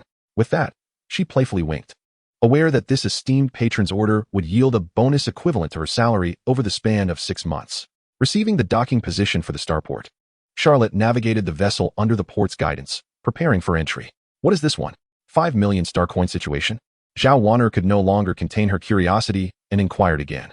"I sold a Level 1 starship technology," Zhao Chen admitted candidly, realizing that soon enough, there would be no point in concealing the truth. "You sold Level 1 starship technology?" Zhao Chen was taken aback. Zhao Chen produced an imperial card, tapping it to reveal a holographic projection of the balance, which showed over 1.9 million star coins. "Where did you acquire such a sum?" Zhao Chen gasped, astonished. The assets of the Xiaolong star system did not amount to this much. I sold the level 1 starship technology for 3 million, and an additional 500,000 was acquired from Zhonghauern. Renting the Arctic Fox Starport's workshop for 2 months cost 100,000 star coins, and the shipment I ordered totaled 1.5 million star coins. Lastly, the supplies before the departure of Zero Storm cost 10,000 star coins. All these together leave me with approximately 1.9 million star coins. Zhao Chen shrugged nonchalantly. Zhao Wanner listened, struggling to grasp the enormity of the situation. She discerned the crux of the matter. Level 1 starship technology? Where did you obtain such technology? I developed it myself. When did you begin to develop starship technology? You saw me assemble a starship, did you not? Assembling and developing are two entirely different matters. To me, it is merely a somewhat challenging task. Zhao Wanner held her head in disbelief, contemplating how creating an entirely new starship could be considered merely a slightly difficult endeavor. Beep, beep, beep. As Zhao Wanner was about to inquire further, her handheld terminal flickered. She glanced at it, her expression turning serious. It was the sentry arranged by her sister, inquiring if video communication was possible. Zhao Chen asked. Zhao Wanner inquired briefly. She said it was feasible, but only for 5 minutes. 5 minutes would suffice. The video communication quickly initiated, and a window emerged before Zhao Chen and Zhao Wanner. On the other side was a refined young woman. Zhao Chen recalled the information he had about her. She was a minor administrator in the interstellar trade sector of the Xiaolong star system. To his surprise, she was the sentry arranged by that older sister, seemingly named Jiang Hong. Second young master, 3rd Mississippi. Jiang Hong slightly bowed. Let us be succinct. What is the situation in the Xiaolong star system? Zhao Chen directly inquired. Jiang Hong was taken aback. She did not expect the once timid second young master to adopt such a firm tone, though this was precisely what she intended to convey. 2 days ago, I received intelligence that several nobles from the Xiaolong star system have colluded with interstellar pirates. They intend to take advantage of your and the 3rd Miss's return during the holiday to ambush you with a fleet. At that point, they could petition the Empire to nominate a new lord. I have been unable to contact the eldest Miss, so second young master and 3rd Miss must not return. Jiang Hong declared. Interstellar pirates attacking? Zhao Chen scoffed. Such a scheme was utterly cliché, yet undeniably effective. Do you know how many starships the pirates have prepared to ambush us? Also, provide me with the list of the nobles involved in this plan, along with the number of starships they control. Zhao Chen questioned. Jiang Hong was puzzled by Zhao Chen's inquiries, but fortuitously, she had the information. The group of interstellar pirates was not a significant power and had merely wandered in. They possessed only 30 starships, 5 of which were 2-star vessels, while the rest were 1-star. As for the nobles conspiring in this plan, I have a list prepared. I can transmit it to you if the second young master requires it. The fleets controlled by these nobles comprise merely a dozen vessels, mostly 1-star, with a few families possessing 1 or 2 2-star ships. Transmit the list to me immediately and continue to conceal your identity and remain on standby. Notify me at once if any further intelligence arises, Zhao Chen commanded. Understood. Jiang Hong was momentarily taken aback at her compliance with the second young master's orders. She quickly inquired, what are your plans, second young master? We will not return for the time being. I will contact you if I have other intentions, Zhao Chen replied. I will find a way to contact the eldest miss. As long as she intervenes, this matter can certainly be resolved. It is not suitable for me to maintain prolonged communication, so I will conclude here. Second young master, 3rd Miss, please take care, Jiang Hong said before ending the call. At that moment, a list also materialized before Zhao Chen and Zhao Wanner. The Chui family, the Bao family. The document contained numerous families and factions, but most were inconspicuous minor families. Only the initial 2 held particular significance within the Xiaolong star system.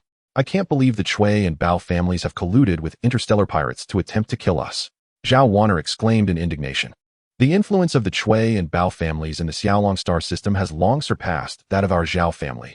Our position as lords is merely a hollow title. Their insatiable desires extend beyond the confines of mere nobility within a single star system. Zhao Chen gazed at the list before him, a note of surprise in his voice as he remarked, however, I did not expect to find her family absent from it. What shall we do now? Oh right. You have yet to clarify the purpose of our visit to the Arctic Fox starport. Zhao Wanner's questions bubbled within her like a volcano ready to erupt. As I mentioned earlier, we are here to construct ships, Zhao Chen replied. Construct ships? What kind of ships? Zhao Wanner inquired, bewildered. At that moment, the Zero Blizzard had already entered the expansive starship workshop. This workshop dwarfed the one at the North Star Starship Military Academy by several magnitudes. Even the Zero Blizzard would find ample space to dock within its confines. The reason for coming to the Arctic Fox starport was its rarity of large starship workshops in the northern sector of the Starshine Empire. Equipped with complete facilities and readily available raw materials, significantly accelerating the shipbuilding process. Zhao Chen felt a surge of excitement as he surveyed the workshop before him. What exactly do you intend to build? Zhao Wanner pressed curiously. Zhao Chen raised his hand, and a holographic image of a starship materialized before Zhao Wanner's eyes, instantly capturing her attention. It was an aircraft carrier starship, resplendent in design. This is it. Chapter 34. I have taken away my elder sister's aspiration. You plan to construct an aircraft carrier starship? Zhao Wanner gazed at Zhao Chen in astonishment, while Charlotte cast him a surprised glance as well. To be precise, it is a Tier 2B King-class heavy aircraft carrier starship, and the underlying technology is of my own design, Zhao Chen asserted, unabashedly claiming the glory for himself. After all, this was a product of the system, and no one could contest it. You developed this? Zhao Wanner exclaimed, her disbelief evident as she looked at Zhao Chen. As a prodigious student of the North Star Starship Military Academy, she understood the significance of a Tier 2 aircraft carrier starship's technology. While Tier 2 starships may not compare to Tier 3 starships equipped with star shields, they represent the most cost-effective choice for many Lord fleets, private fleets, and interstellar adventurers. The value of an aircraft carrier starship, one of the dual titans of starships, is self-evident. Zhao Chen shrugged, opting not to dwell further on the matter with Zhao Wanner, for he had many pressing tasks to attend to. Charlotte, I will provide you with some funds. During this time, you may procure up to 500 female half-beast slave laborers from that female supervisor. Zhao Chen issued his command to Charlotte. A tremor coursed through her. Saving those half-beast warriors who had been sold into the Starshine Empire, once her comrades, had been a dream she cherished. As for Zhao Chen's stipulation that they must be female half-beast slaves, while she was still trying to comprehend his motives, the chance to rescue half-beast slaves overshadowed everything else. Wanner, for the forthcoming period, unless there is intelligence from Jiang Hong to report. Do not disturb me, Zhao Chen stated, before departing from Zero Storm. He proceeded towards the control panel on the opposite side of the vast starship workshop, where numerous interstellar containers awaited him, filled with an array of raw materials purchased at the hefty price of 1.5 million star coins, alongside a starship manufacturing platform. Could he truly be embarking on the ambitious venture of constructing a Class 2 aircraft carrier all by himself? Zhao Wanner pondered. Alone? That seemed implausible, Charlotte echoed in disbelief. Yet, as days passed, they began to accept that Zhao Chen was indeed resolute in his intentions. He tirelessly operated the mechanical arms and various equipment day and night, initiating the starship construction project with remarkable speed. By the fifth day, Zhao Wanner witnessed the completion of the carrier's keel structure. Standing on the platform, she gazed at her brother, who appeared somewhat disheveled, yet remained engrossed in his work. She felt an overwhelming distance between them, more profound than ever before. In just 5 days, he single-handedly accomplished what would typically require at least 2 weeks, even at a professional starship manufacturer. During this period, Zhao Wanner observed Zhao Chen's every move. He functioned like a machine, only pausing to rest when tasks did not require his direct involvement. In 5 days, he had scarcely managed to sleep for 10 hours. Despite his daily intake of nutritional supplements, the strain on his body was immense. Clenching her fists, Zhao Wanner hurried over to her oil-streaked brother and pulled him toward her. Are you trying to kill yourself? Zhao Chen opened his eyes and looked at his sister. Did Jiang Hong contact you? Taken aback, Zhao Wanner had not anticipated that this would be his first inquiry. And no. Frowning slightly, Zhao Chen resumed his work at the control panel. Did I not say that unless Jiang Hong reaches out, I should not be disturbed? Biting her lip, Zhao Wanner exclaimed. Why have you changed so suddenly? Is it truly necessary to exert yourself so for the sake of building a starship? We could heed Jiang Hong's advice and wait at the North Star Military Academy until the eldest sister arrives. So, you are suggesting we rely entirely on our eldest sister? Zhao Chen continued his tasks, his voice low. She is currently a member of the Imperial Army, serving as a starship captain in the princess's personal guard fleet. She could easily resolve this matter if she intervened, Zhao Wanner insisted. Without lifting his gaze, Zhao Chen replied, So, you are suggesting we rely entirely on our eldest sister? Zhao Wanner faltered. For reasons unknown, his words pierced her like a thorn, causing her discomfort. I understand that you share a close bond with her. She has never favored me, having resented me for taking what was rightfully hers, Zhao Chen remarked with a bitter smile, his hands never ceasing their work. She is very astute, much like you. Directly recruited by the Imperial Military Starship Academy, at a mere 20 years of age. He possesses the ability to command starships in battle. Before reaching the age of 30, he has already ascended to the rank of captain of a 3-star vessel. Within our illustrious starry empire, few can claim such achievements solely through their own prowess. Moreover, during the lifetime of our father, he managed his territory with remarkable diligence. The once crumbling Xiaolong star system was salvaged by our elder sister, allowing it to persist to this day. At that time, I was merely 2 years old. I have no recollection of our father's passing, so I must admit that I harbor little emotional attachment to them. Later, I learned that after our father's demise, she applied to remain in the Imperial Army of the Starry Empire. Initially, she intended to return to the Xiaolong star system. However, her request was denied thrice by her superiors, who urged her to reconsider her decision. What could have led to the sudden abandonment of her return application? Was it the words spoken by our father at the time of his passing to our elder sister? I am unaware of the specifics, but the essence of it was likely. The future title of the Xiaolong star system is to be bestowed upon me, and I hope my elder sister can diligently safeguard it and support me. At this juncture, Zhao Chen's gaze dimmed slightly. Was this demand not excessively burdensome for our elder sister?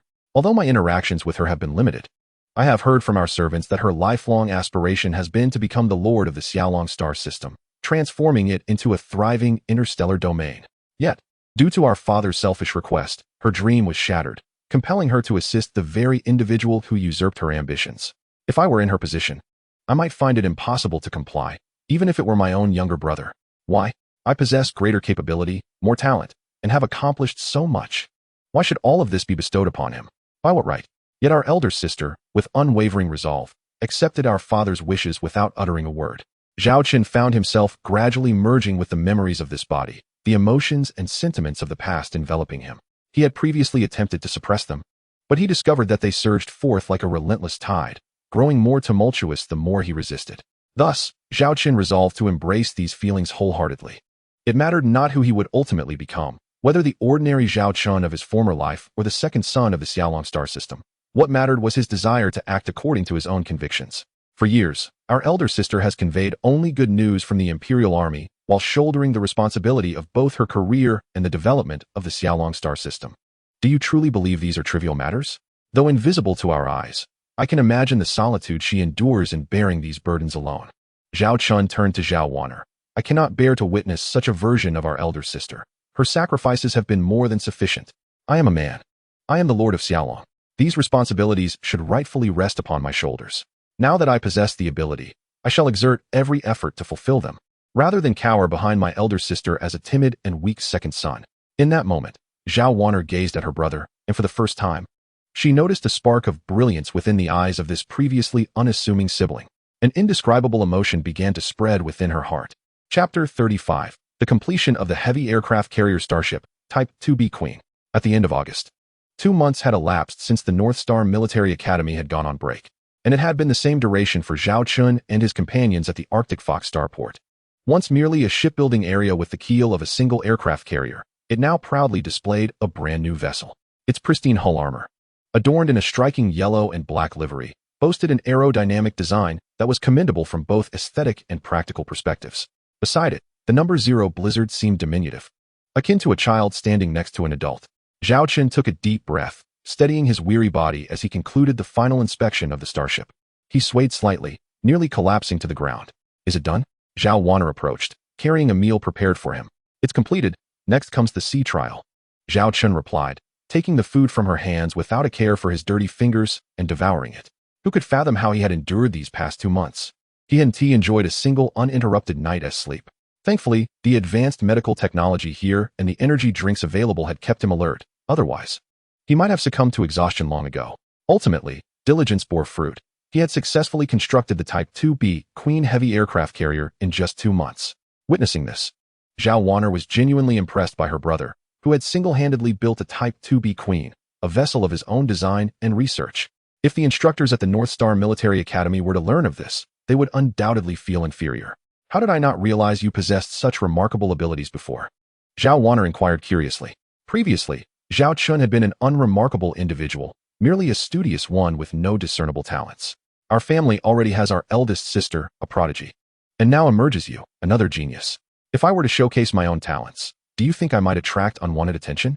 I suspect those from the Xiaolong star system are wary of your growth, fearing it would hinder their plans, hence their timing. A tall tree attracts the wind. Zhao Chen rationalized. So, you have been concealing your true self all along? Zhao Wanner expressed her astonishment. This is called staying low-key, Zhao Chen replied, crossing his arms. At that moment, Charlotte approached. Captain, did you call for me? Charlotte's condition had improved significantly compared to 2 months prior, as she had grown accustomed to life under Zhao Chen's care. After all, who wouldn't he appreciate 3 daily meals of natural food? How is the training of the 500 half-orc female crew members progressing? Zhao Chen inquired. Charlotte had spent a month utilizing the slave trade network at the Arctic Fox starport to acquire 500 half-orc female crew members. Upon receiving them, she commenced their training. Fortunately, they recognized Charlotte, the legendary general, and complied with her authority.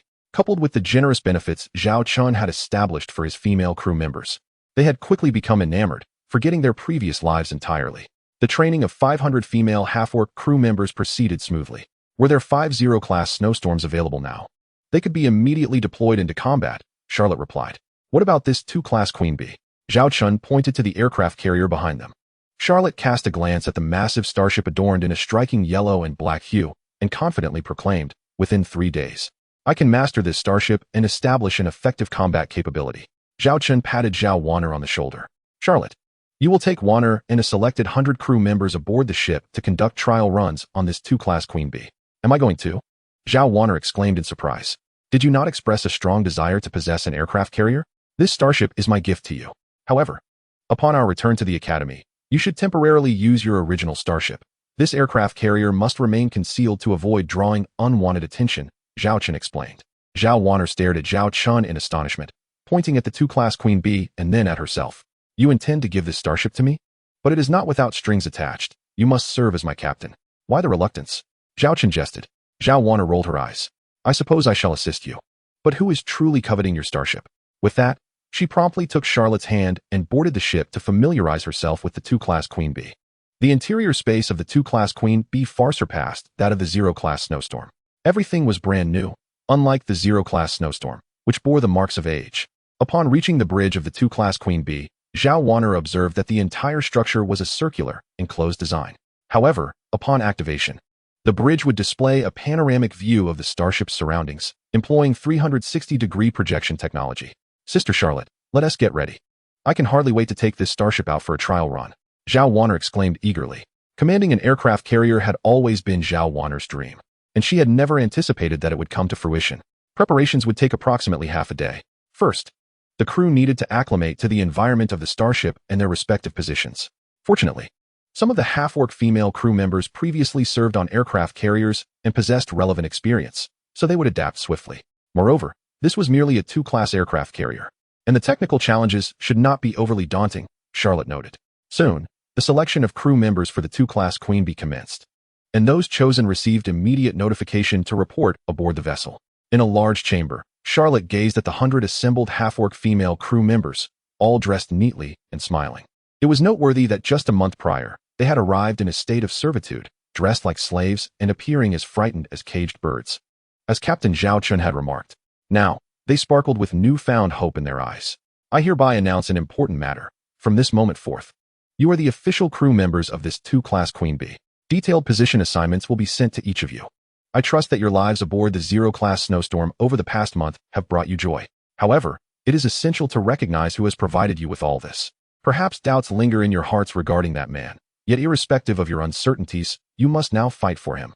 If anyone displays negligence on the battlefield, even if you were once my comrades, I shall cast you from this starship. Charlotte fixed her gaze upon everyone present. Remember these 2 words, gratitude. That man bestowed upon you a second chance at life. Without him, you would not be residing in clean quarters or savoring delectable meals. We, the half-orcs, must learn to be grateful. Do you understand? Understood.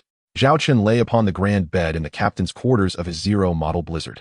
Observing the scene of Charlotte's admonition, through the eye of insight, it was evident that while the half-orc female crew members may not be overtly loyal, they harbored no hostility towards him and were filled with gratitude. He believed that it would not be long before their perceptions would undergo a complete transformation. Now, let us examine my gains. Zhao Chen, fighting off drowsiness, opened the system interface. Upon completing the construction of the Type 2B King, a system task notification had already been fulfilled. Quarterly task. On a starship, system produced. Completed. Rewards available for claiming. Zhao Chen clicked to receive the task rewards. Quarterly task rewards successfully claimed. Acquired 5 task points. Obtained a blueprint for the Type 2 Hammer-class heavy interstellar industrial ship. Gained 500 system points. Received 1 super soldier serum. Zhao Chen's fatigue suddenly dissipated. An interstellar industrial ship. Chapter 36. Interstellar Industrial Ship. The interstellar industrial ship is a type of auxiliary starship, also known as a starship moving factory. As the name suggests, the interstellar industrial ship can perform the vast majority of industrial production tasks, even facilitating the construction of starships. Zhao Chen had previously been fixated on the realm of interstellar industry. Without this foundation, he would have to rent workshops and starports each time he wished to produce a starship, which was both inconvenient and unsafe. The prospect of having his own interstellar industrial capabilities would alleviate all these concerns. Now, Zhao Chen had the opportunity to possess an interstellar industrial ship. This implied that with the necessary raw materials and technology, he could produce starships anytime, anywhere. Establishing a fleet belonging to Zhao Chen was no longer a mere dream. Hammer-class heavy interstellar industrial ship. Ship type, interstellar industrial ship. Technology level, 2. Hull armor strength, 100 units. Cruising speed, 20 knots. Warp engine, level 4 warp engine. Length, 500 meters. Mass, 200,000 tons. Crew capacity, 200 personnel. Starship armaments, 50 light point defense turrets. Zhao Chen examined the data of the Type 2 Hammer, noting that its size exceeded that of the Type 2B King heavy aircraft carrier. Its armament was rather meager, as it was not a combat-focused starship, equipped only with the most basic defensive firepower. However, upon reviewing its core functionality, namely, interstellar industry, Zhao Chen was nearly drooling with excitement. This is a semi-intelligent interstellar industrial ship that requires only a minimal crew to operate efficiently. For instance, after completing the construction of 2 Queen Bees and renting the finest starship workshop at the Arctic Fox starport, Zhao Chen tirelessly devoted 2 months to his work. However, if he were to utilize 2 hammers, the starship system could autonomously distribute tasks across various manufacturing positions merely by inputting the design blueprints, maintaining confidentiality in production. Each worker would only be privy to the technical aspects of their specific segment. Moreover, Zhao Chen could oversee the most crucial technologies, significantly reducing the overall workload. This interstellar industrial ship also boasts a 20% reduction in raw material wastage. This translates to nearly 300,000 star coins saved from an original expenditure of 1.5 million. Undoubtedly, this vessel stands as the most formidable among known interstellar industrial ships. With its capabilities, Zhao Chen felt as if he had gained wings. He was determined to construct one, absolutely resolute. His eyes gleamed with fervor. Yet, upon calculating the construction costs, Zhao Chen was taken aback. The price for a single ship reached 2 million star coins. How astonishingly exorbitant, more expensive than the 2 Queen Bees. A glance at his account revealed a previous balance of 1.9 million star coins, though he had allocated several thousand to Charlotte for acquiring half-orc slaves, leaving him with over 1.8 million. There was still a shortfall of more than 200,000 coins, not accounting for the rental fees of the Starship Workshop. Furthermore, he needed to consider future maintenance for both the Zero Storm and the 2 Queen Bees, necessitating a reserve of funds. By this calculation, without at least 2.5 million star coins, Zhao Chen was in no position to construct this 2 Hammer-class heavy interstellar industrial ship. Once again, he found himself short on funds. Rubbing his head in frustration, he acknowledged the truth. Shipbuilding is indeed a costly endeavor. It is often said that starships are the playthings of the affluent. What to do about the deficit? Should he approach Liyaki to sell a starship? However, she currently had a starship in production and had no immediate need for another. Should he seek out other starship dealers? What if he inadvertently provoked entities that were beyond his current means to contend with? This principle, that a common man can suffer for possessing something of value, was ingrained in him since childhood. Frowning, Zhao Chen pondered until a sudden realization struck him. The funds he needed were right there waiting for him. How could he have forgotten? The nobles of the Xiaolong star system were quite wealthy, despite the overall poverty of the region, as it did not hinder their capacity to amass wealth. A smirk crept across Zhao Chen's face, revealing a hint of cold calculation. In addition to the reward of a starship technology, Zhao Chen had received 3 other rewards: 5 mission points, 500 system points, and 1 super soldier serum. The mission points and system points were self-explanatory, perfectly fulfilling Zhao Chen's needs. However, the third reward piqued his interest. 1 super soldier serum? 1 super soldier serum, a transformative agent for the human body, to be administered directly into the bloodstream. Is it truly that simple? This introduction seems rather inadequate, as the name itself implies a transformation of the human body. Zhao Chen was at a loss for words. Yet he reasoned that since this was a provision from the system, it should pose no issues. Moreover, his current physique was undeniably frail. During the past 2 months of work, he had fainted 5 times. When he previously utilized the military cryogenic pod, he had embarrassed himself in front of Zhao Wanner. As a man destined to conquer the stars and the oceans, he could not afford to be so weak. Without further ado, Zhao Chen retrieved the syringe from the system's repository. Instantly, a 20-centimeter-long cylindrical vial containing a luminescent light blue liquid appeared in his hand. Zhao Chen swallowed hard, silently praying, "System, you won't let me down, will you?" With that, he swiftly injected the substance into his arm. In a mere second, the blue liquid was entirely administered. No sensation. Zhao Chen was taken aback. But in the next moment, his pupils dilated as he felt as though every cell in his body was exploding. He collapsed to the ground in agony. He wanted to scream, but it felt as if his throat was constricted, rendering him voiceless. This sensation, to Zhao Chen, seemed to stretch on for an eternity. Gasping for air, Zhao Chen suddenly sat up, and the discomfort vanished. He glanced at the clock. Only 3 minutes had passed. Feeling his body, he discovered not only was there no pain, but the fatigue he had felt earlier had completely dissipated. Rising to his feet, he summoned a mirror to observe his reflection. His face appeared more chiseled than before. Lifting his shirt, he was astonished to find defined abdominal muscles where there had once been a flat stomach, and even his arms exhibited muscular definition. Zhao Chen attempted to throw a punch, hearing the sound of air slicing through. He then jumped, effortlessly reaching the ceiling. Excitedly, he resumed doing push-ups, experiencing no strain whatsoever. He completed 500 in one breath. Feeling utterly invigorated.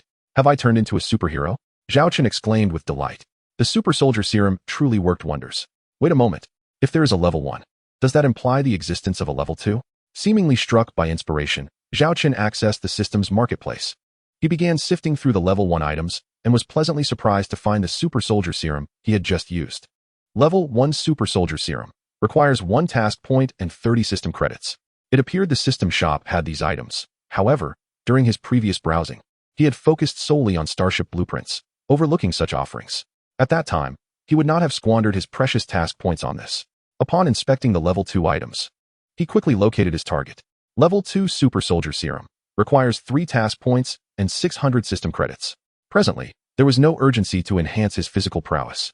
The current state sufficed. He decided to postpone the exchange for a later time when he might be more affluent. Noting the price, he set it aside for now.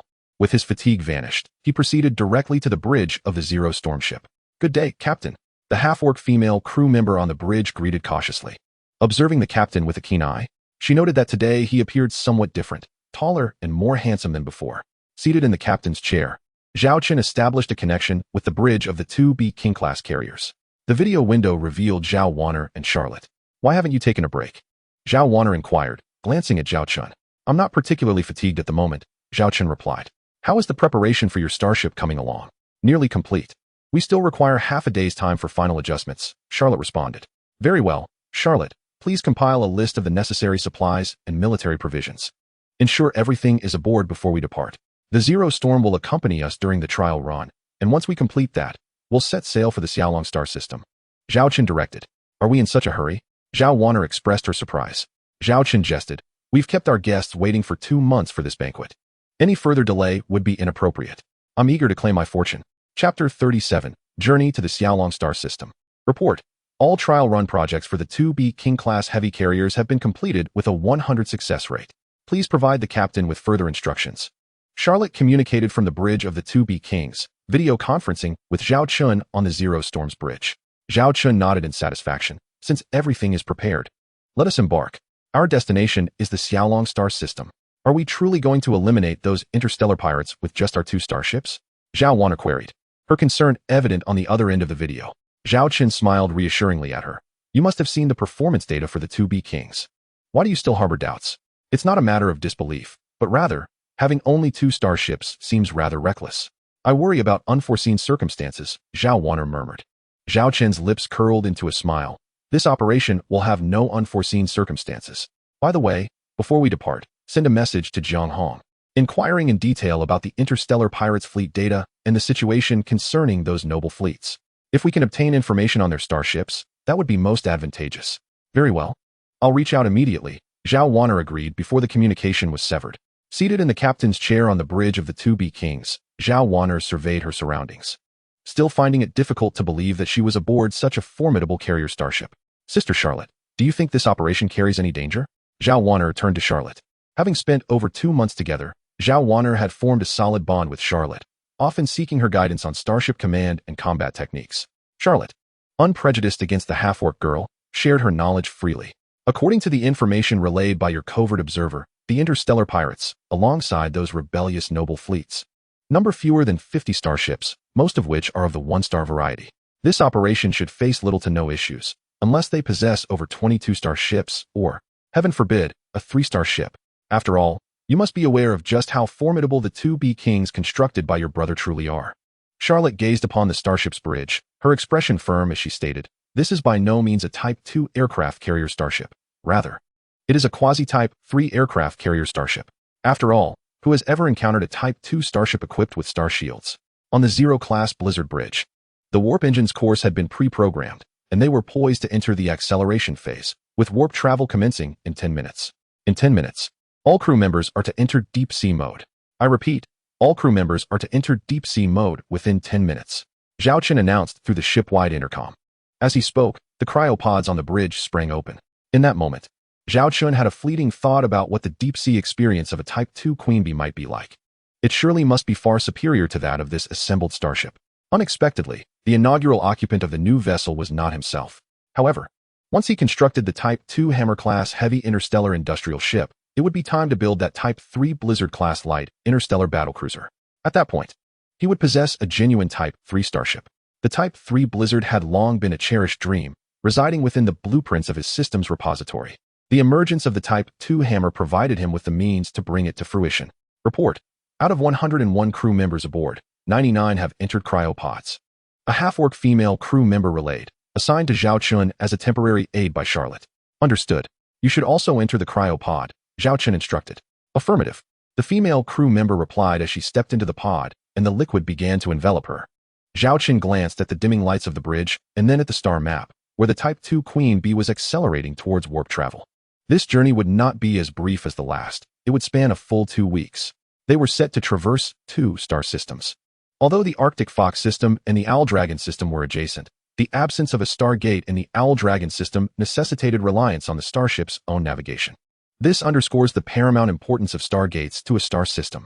Between star systems lay a desolate expanse, often devoid of anything. Crossing this barren region required considerable time, akin to how one would have traversed an endless ocean in ancient times to reach another continent. This area was aptly named the interstellar marginal space. As Zhao Chen reclined within the cryopod, the azure liquid swiftly filled the chamber. A voice resonated, triggering a new mission: eliminate the interstellar pirate fleet. Mission details: annihilate the interstellar pirate fleet in the Owl Dragon system. Difficulty level: classified. Reward: 3 mission points and 600 credits. Penalty for failure: deduction of 600 credits. What a fortuitous coincidence. Without hesitation, Zhao Chen accepted the mission. Subsequently, he succumbed to the embrace of slumber. While the Zero-class Blizzard and the Type 2 Queen Bee departed from the Arctic Fox system, heading towards the Owl Dragon system. On a habitable planet, 5 kilometers above the ground, Jiang Shasha is currently sharing a meal with her family. Although her family, the Jiang clan, belongs to the nobility of the Xiaolong star system, their living conditions are merely a notch above those of ordinary citizens. As Jiang Shasha gazes at the dining table, she observes each person has a serving of rice accompanied by 3 portions of green vegetables, one of which contains minced meat the size of a fingernail. The remaining food consists of artificially synthesized dishes. These synthetic foods, although visually extravagant, resembling large cuts of meat and fish, taste bland, akin to plastic.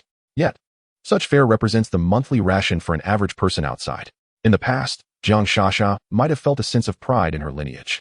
However, after attending the Northern Star Military Academy and witnessing the broader world, she has begun to despise this lifestyle. Father, why do you not join the plans of the Bao and Chui families? Once their operation succeeds in eliminating Zhao Chen, the 3 families can seize control of the entire Xiaolong star system. Whether we appoint our own lord or leverage the Xiaolong star system to ally with other interstellar forces, it would be far better than our current predicament. Jiang Shasha as father looked at the elder, puzzled by his reluctance to make a decisive move. Do you still harbor foolish loyalty towards the Zhao family? To this day, due to the old patriarch's influence, the Jiang family has refrained from participating in the plans of the Bao and Chui families. Chapter 38. The Turmoil of the Xiaolong Star System. The family turned their gaze towards the elder, curious about his hesitation. The old patriarch murmured, I have never been loyal to the Zhao family. I am merely a businessman, engaging only in matters of profit. Firstly, although we have not directly joined the plans of the Bao and Chui families, should they succeed, we can certainly reap the benefits. given that the Jiang family controls 70% of the limited interstellar trade routes in the Xiaolong star system. Secondly, let us not forget about the young lady of the Zhao family. Surely, you do not naively believe that her absence over these years signifies a severance from the Zhao clan. Once she learns of the rebellion orchestrated by the Bao and Shui families, she possesses the capability to dismantle them entirely. If we openly align ourselves with them, we would merely become targets for the Zhao family's young lady. Thus, the wisest choice is to observe the unfolding events. A prudent individual must always leave themselves an escape route. After listening to the elder's lengthy discourse, the family members appeared enlightened. I heard Shasha mention that Zhao Chen, that waste, defeated a Viscount's son at the academy using an assembled starship. The old patriarch turned his gaze toward Jiang Shasha, who nodded. Having relayed this news to her father and grandfather as soon as she returned from the academy. It was just one starship. How much trouble could it cause? She mused. I have heard that the pirates engaged by the Bao and Shui families this time are professionals, all former elite interstellar soldiers. Jiang Shasha's father scoffed, as if envisioning the moment when the waste of a baron, Zhao Chen, would meet his demise. Speaking of which, during previous academy breaks the Zhao siblings should be returning alongside Shasha. However, their absence raises questions. Could it be that they have uncovered the operational plans of the Bao and Shui families? Murmured Mother Jiang. Jiang Shasha responded. According to the information we have received, Zhao Chen and his sister have ventured to the Arctic Fox star system. Reports indicate that their ship, the Zero Storm, is undergoing repairs at the Arctic Fox starport. Nevertheless, they are expected to return during this holiday, though the exact timing remains unspecified.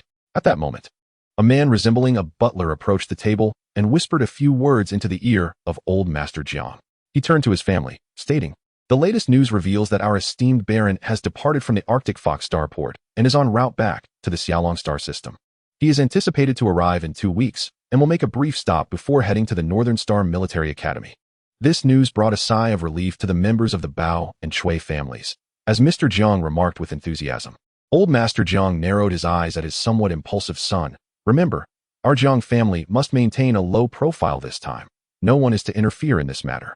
Summon all direct descendants of the Jiang family to avoid any complications. Yes, father, Mr. Jiang replied dutifully. 2 weeks later, in mid-September, 2 starships traversed the boundless expanse of interstellar space. The Zero Storm's intelligence system announced that it had exited warp speed and reached its designated location.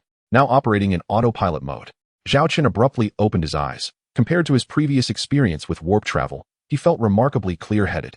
Likely due to the administration of the super soldier serum, the hatch of the cryo chamber opened, and although he had been submerged in a blue liquid, his clothing had dried automatically. He stepped out of the chamber, his legs steady and his spirits high. The half-beast female crew member, just awakening beside the captain, gazed in astonishment at her captain's revitalized state. She recalled how he had trembled upon his previous awakening. Typically, it takes a minimum of 3 months to fully acclimate to military cryo chambers. Let us commence operations, Zhao Chen stated with a calm demeanor. Recognizing the necessity of attending to various matters in Charlotte's absence, he began issuing commands. All personnel on the bridge, return to your posts within 1 minute to check the ship's data. All crew members aboard the starship, report back to your stations within 3 minutes and remain on standby. Communications Department, attempt to contact the B King-class heavy aircraft carrier. Radar Department, scan the surrounding star fields for any sign of the B King. As Zhao Chen was issuing his commands, a video window appeared, displaying a request for communication from the bridge of the B King. Zhao Chen accepted the call, observing Charlotte and Zhao Wan'er, who appeared not to have just awakened. Have you arrived? He inquired, taking note of their presence. Zhao Wan'er remarked, we arrived half a day earlier than you. Charlotte added, were it not for the need to synchronize with the speed of the Zero Storm, we could have arrived 5 days ahead. Thanks to the 4th-level warp engines of the Type 2 Queen-class heavy aircraft carrier starship, the Zero Storm employs a 3rd-level warp engine, which results in a significant disparity in velocity during warp travel. As Charlotte mentioned, had it not been for the speed settings of the Type 2 Queen-class heavy aircraft carrier starship accompanying the Zero Storm, we would have already reached the Xiaolong star system. I managed to contact Jiang Hong, who expressed her deep concern regarding our rash actions, repeatedly urging us to depart promptly. Zhao Wan'er interjected. Zhao Chen inquired, did Jiang Hong provide any other useful information? Zhao Wan'er transmitted a star map. Based on the intelligence gathered by Jiang Hong, the Bao and Shui families planned to launch an attack on us from this position. Zhao Chen scrutinized the star map of the Xiaolong star system. The location of the impending assault was a critical juncture on our route to the planet occupied by the Zhao family, meticulously calculated for the conclusion of warp travel. The Bao and Chui families had devised a plan. Should their attack succeed, they would immediately assault our home planet, exterminating all descendants of the Zhao family. Zhao Wanner expressed indignation. Our Zhao family has truly raised a pack of ingrates. She continued. Zhang Hong also provided me with information on the starship models of the interstellar pirate fleet, as well as the private fleets of the Chui and Bao families. Please transmit both pieces of information to me, Zhao Chen requested. As the saying goes, know thyself and know thy enemy, and you shall win 100 battles. Despite Zhao Chen feeling confident, he understood the importance of vigilance at all times. Chapter 39. The game begins, my Lord Baron. Soon, the two sets of information arrived before Zhao Chen. He examined the two information panels, which not only listed the names and models of the starships, but also included images. As these were relatively common starships on the market, the interstellar pirate fleet comprised 35 starships, including 5 Type 2 starships, 1 Type 2 Greyshark-class medium interstellar cruiser, 2 Type 2 Ishtar-class heavy interstellar destroyers, and 2 Type 2 Ishkor-class medium interstellar frigates. The remaining 30 Type 1 starships consisted of 15 Type 1 Vulture-class medium interstellar frigates, 10 Type 1 Scythe-class medium interstellar destroyers, and 5 Type 1 Bluebird-class medium interstellar cruisers. Turning to the rebel nobility, they possessed a mere 16 starships, reflecting the tremors and destitution of the Xiaolong star system. Among these 16 starships, there were 2 Type 2 starships, 1 Type 2 Grey Wolf-class light interstellar cruiser, and 1 Type 2 Hyena-class medium interstellar destroyer. The remaining 14 Type 1 starships were all Type 1 Vulture-class medium interstellar frigates. Observing these starships, Zhao Chen couldn't help but chuckle. A fleet of vessels older than himself. Even the relatively new Type 2 Hyena-class medium interstellar destroyer was a second-hand starship purchased with decades of the Chui family's savings. As for the starships utilized by the interstellar pirates, they predominantly comprise the commonly employed vessels of such marauders. Without delving into their performance, it suffices to note that they are all inexpensive and easily reparable starships. Among them, the most prevalent is undoubtedly the Vulture-class medium interstellar escort ship, a creation of the Stellar Empire developed 2 centuries ago. While its combat capabilities are modest, its cost-effectiveness and low technical barrier make it appealing. Furthermore, the Stellar Empire has publicly disclosed the technology behind this starship, resulting in an even lower market price, rendering it a favored choice among minor nobles, interstellar pirates, and adventurers. Based solely on the intelligence regarding these enemy ships, achieving victory in this battle seems straightforward. The pressing question now is where and how we shall engage, Charlotte remarked.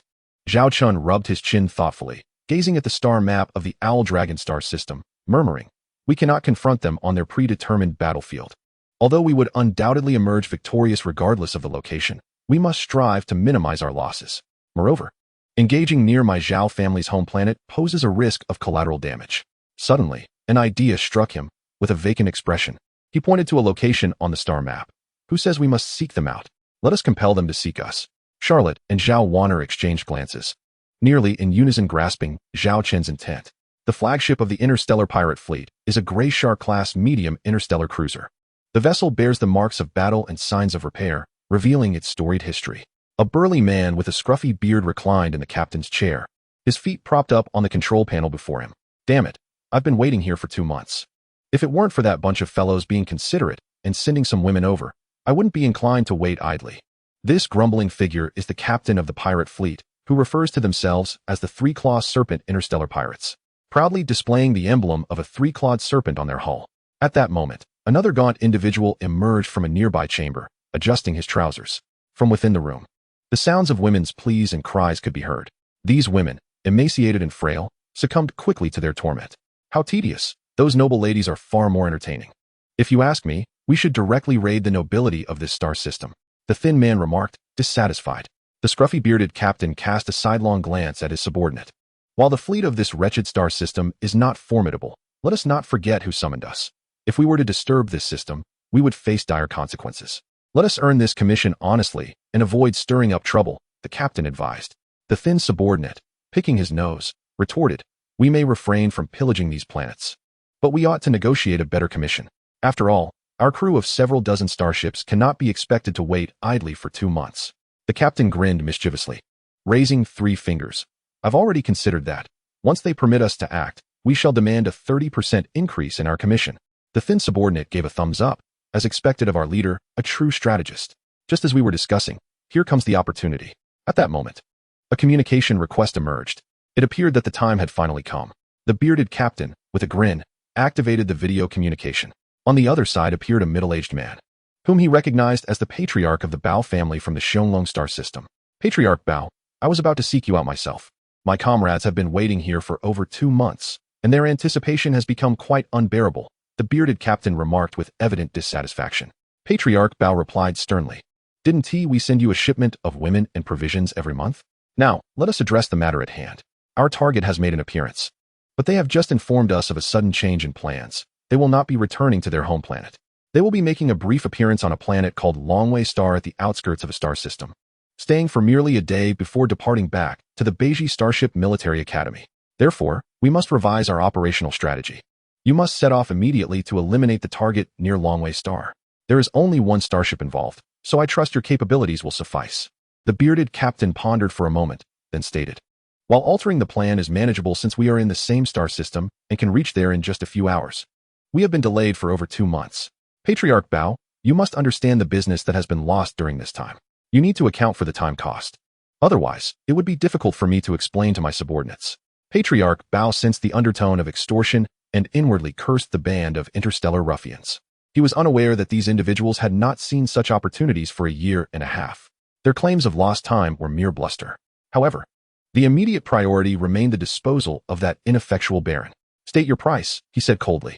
The bearded captain raised 3 fingers, a 30% increase in commission, non-negotiable.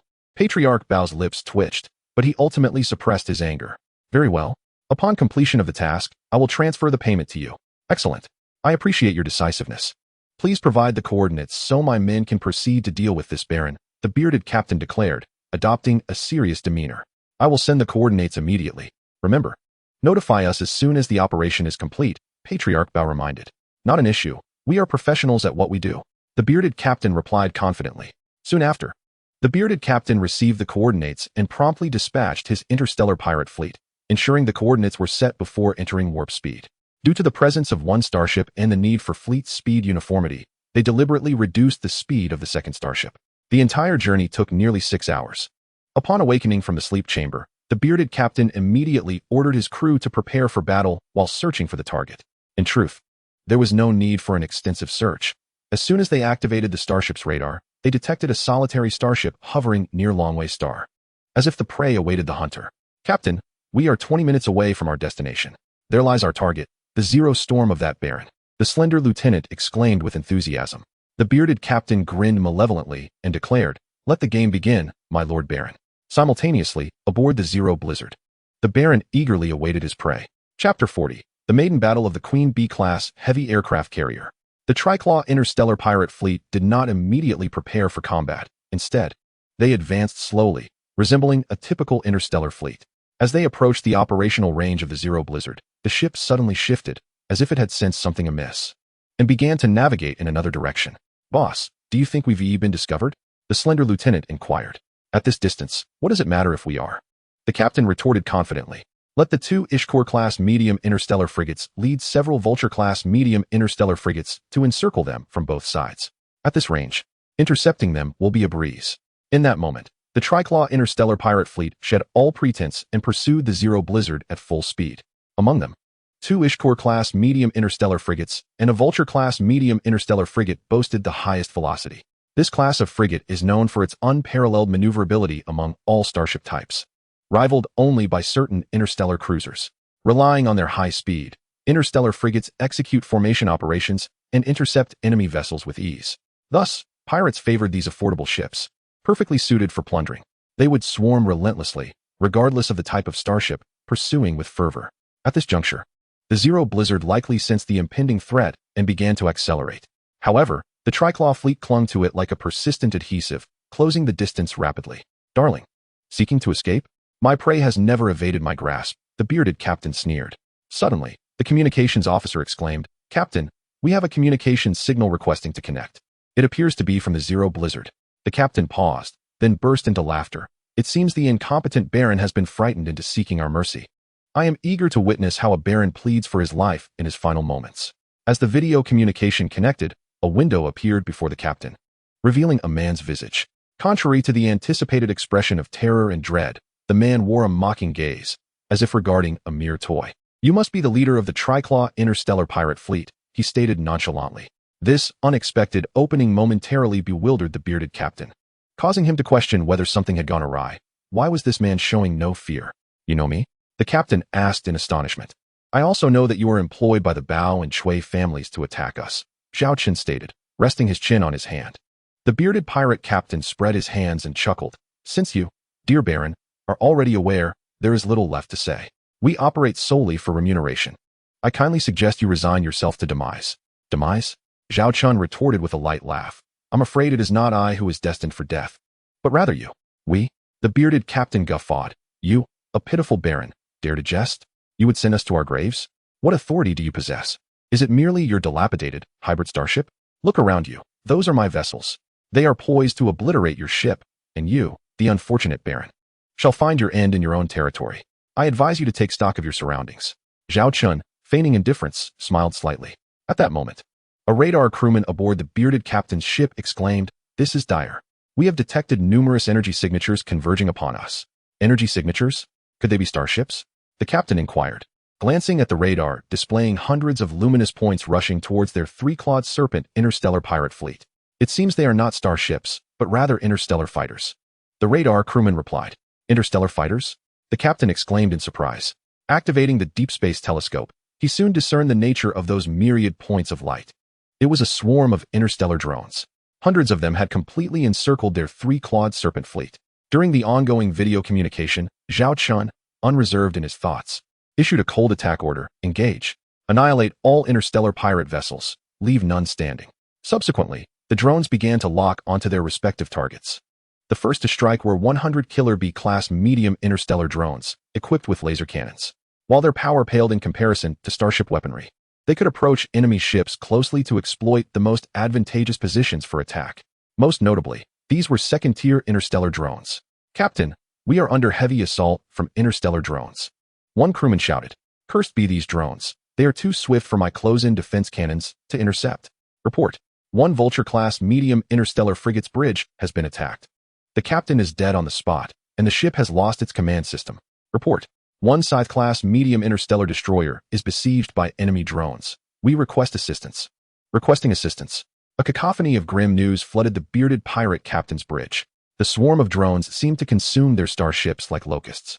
Counterattack. Form a fire net to intercept these interstellar drones. The captain commanded through gritted teeth. Just then, a colossal fireball erupted, the shockwave reverberating against his flagship, resonating with the ominous sound of the hull's armor vibrating. The captain was left dumbfounded. One of our Blue Sparrow-class medium interstellar cruisers has apparently fallen victim to the enemy's interstellar bombers. The ship has been destroyed, a crewman reported. The bearded pirate captain surveyed the chaotic battlefield before him, swallowing hard as uncertainty gripped him. Immediately divide our forces. One fleet shall persist in its assault on the Zero Storm, while the other, a highly mobile fleet, will search for our carrier starship. It must be lurking nearby. Once we obliterate that carrier, the threat from those interstellar drones will be nullified. At that moment, the slender first officer offered the most astute suggestion. The bearded captain quickly regained his composure and commanded, all interstellar destroyers shall remain here to continue the pursuit of the Zero Storm, while the remaining interstellar cruisers and frigates will expedite the search for the enemy's carrier starship. Report. We have pinpointed the coordinates of the enemy carrier, the radar operator announced, indicating a location on the star map. The interstellar drones that had completed their attack were returning in that very direction, suggesting the carrier was concealed in that vicinity. Under the scrutiny of their starship's radar, it soon became evident that a carrier starship was lurking on the far side of a satellite. The bearded captain's eyes gleamed with rage as he bellowed, "Charge forth. I shall reduce that carrier to mere rubble." Chapter 41. A single shot annihilates 2 heavy interstellar destroyers. Bridge of the B King-class heavy carrier starship. Report. The first echelon of interstellar drones has successfully returned and landed. It is estimated that reloading ammunition will require 60 seconds.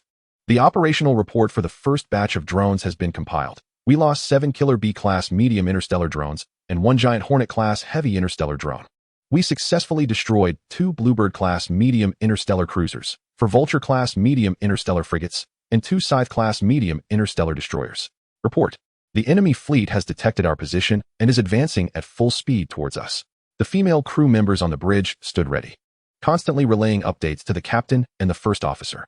Charlotte stood nearby, glancing at Zhao Wanner, who occupied the captain's chair. Prior to this battle, Zhao Chen had discreetly contacted her, instructing her to entrust command to Zhao Wanner at the onset of combat, unless an erroneous command was issued, in which case she had the authority to intervene. Thus far, Zhao Wanner's orders had been commendable. At this moment, the young woman sat in the captain's chair, her demeanor composed and devoid of any signs of panic or anxiety. She appeared not as a mere student on the brink of graduation, but rather as a seasoned military professional. Commenced deployment of 2 young B-class light interstellar drones to intercept the enemy fleet. The starship began to maneuver at full speed towards its designated course, while the star shield system was activated. The rearmed interstellar drones prepared for a second wave of attack. Zhao Wanner issued operational commands with clarity, her gaze continuously scanning the data panels. As the menacing interstellar pirate fleet advanced, the 2 B-Kings began to accelerate their departure. However, due to their classification as heavy aircraft carriers, their maximum speed was a mere 30 knots, rendering them incapable of evading their pursuers. Simultaneously, a series of apertures appeared on the underbelly of the 2 B-Kings, from which numerous Type 2 young B-class light interstellar drones were deployed. Within a span of 10 seconds, 300 Type 2 young B-class light interstellar drones were released, densely swarming towards the pursuing pirate fleet. At this juncture, the battlefield was delineated into 2 factions, the Zero Storm and the 2 B-Kings. Yet, the Zero Storm exhibited no intent to assist the B-Kings. Instead, it began to alter its course, maneuvering in an arc towards the right. This change brought the Zero Storm within the enemy fleet's firing range. Several vessels from the pirate fleet readied their weapons, but the enemy's rapid speed necessitated time to lock onto their target. This course alteration was a command from Captain Zhao Chen. Otherwise, with the Zero Storm's velocity, the pirate ships would never catch up. Activate the dual heavy 1200 Devil Crocodile cannons, Captain Zhao commanded. The crew understood and commenced the activation process, which would take 10 seconds. At that moment, the massive cannon at the bow of the Zero Storm emerged. The right engine of the starship powered down while the left engine roared to life, pivoting in place. Let our main cannon lock onto that Type 2 Ishtar-class heavy interstellar destroyer, Zhao commanded. The right engine was shut down, completed. The left engine was fully engaged, completed. The Zero Storm, previously navigating in an arc, abruptly halted and reversed direction towards the pursuing pirate fleet. This unexpected maneuver caught the pirates entirely off guard. Zhao Chen focused intently on the targeting window of the main cannon. As the targeting red circle overlapped with the Type 2 Ishtar-class heavy interstellar destroyer, he barked, "Fire!" In an instant, the entire Zero Storm shuddered. Without pausing to assess the outcome of the cannon fire, he swiftly issued another command: restart the right engine and have the Zero Storm circle the enemy fleet at 70 knots, adopting a high-speed hunting mode. Understood. The confident female helmsman responded. The so-called circling of the enemy fleet in high-speed hunting mode involved maneuvering the starship with overwhelming velocity around the enemy vessels, enabling 1 or 2 of their ships to engage in combat while minimizing exposure to the entirety of the enemy fleet's firepower. This tactic significantly reduced the risk of being hit, demanding a high level of skill from the helmsman. Fortunately, the Zero Storm's terrifying speed provided an absolute advantage. The Zero Storm once again sailed at high speed, completing the maneuver in less than 10 seconds, a testament to the terrifying mobility of this starship. At this moment, Zhao Chen found the time to assess the results of the previous cannon fire, astonished by what he discovered. Meanwhile, others were gripped by fear. The entire bow of the 2 Ishtar-class ship had vanished, leaving behind a gaping crater, as if it had been decapitated. Surrounding space pirates had witnessed the entire event unfold.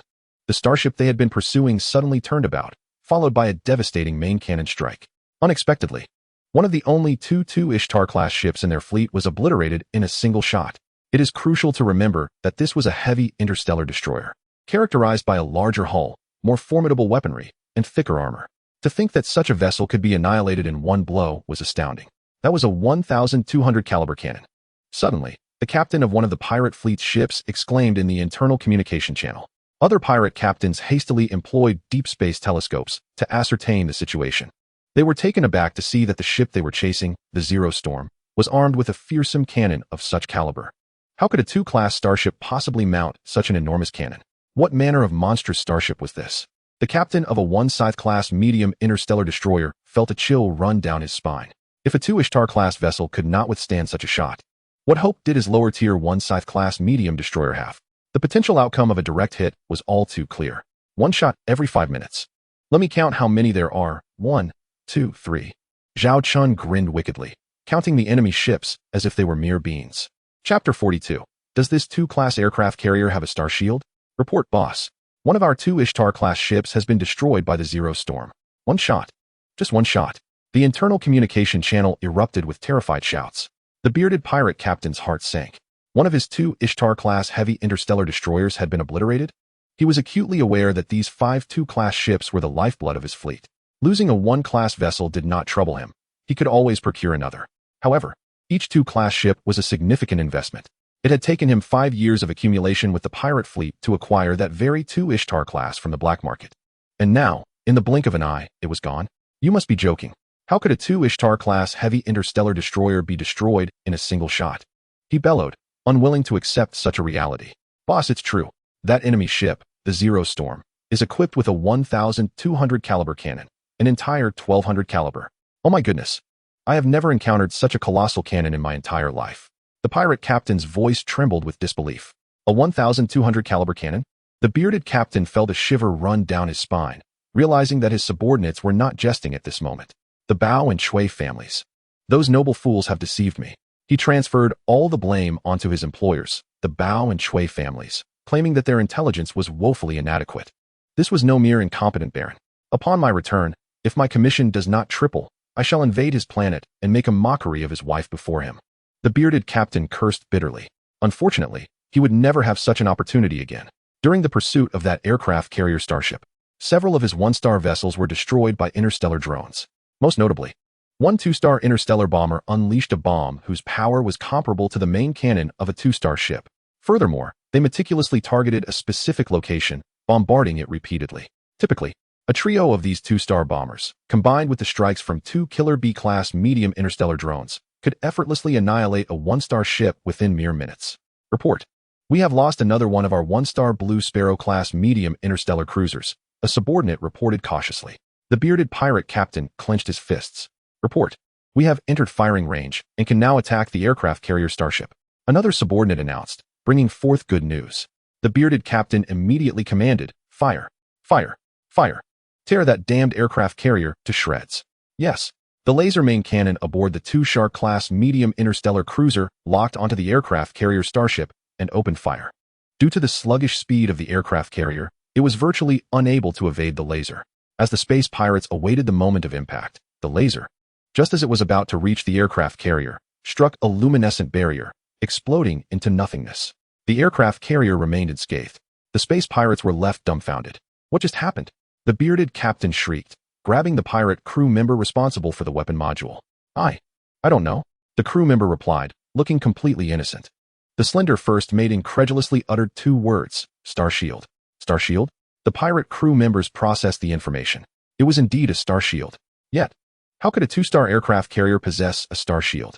Was it possible that it was a 3-star aircraft carrier? Listening to his crew's discussions, the bearded captain roared, silence. He then turned to the slender first mate.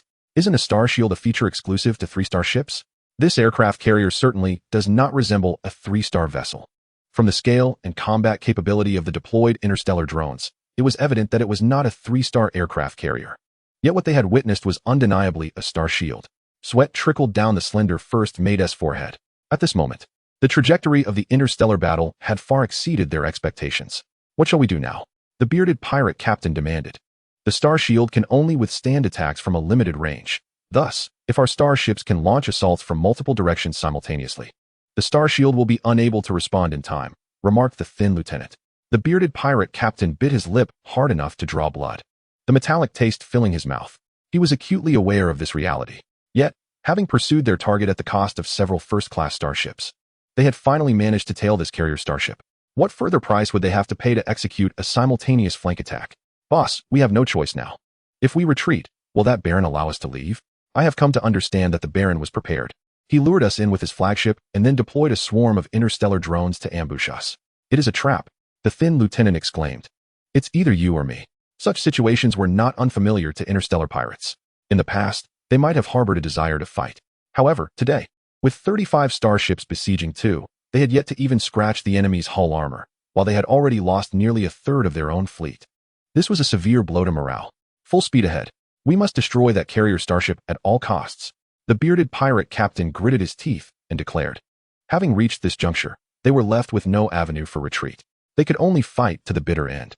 Report. The port side armor of the Blue J-class medium interstellar cruiser number 03 has been attacked. Remaining armor strength is at 50.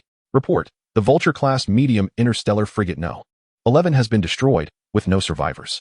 Report. The Vulture-class medium interstellar frigate number 19 has sustained heavy damage and has lost power. Report. The Ishkor-class medium interstellar frigate has a gaping 10-meter-wide breach in its left hull armor. 23 compartments have been sealed off, with 32 casualties. And the hull's propulsion system is damaged, causing a continuous decline in speed. This pursuit had lasted over half an hour. The interstellar drones from the Hornet-class heavy carrier starship had made an average of nearly 10 sorties, suffering losses exceeding 30.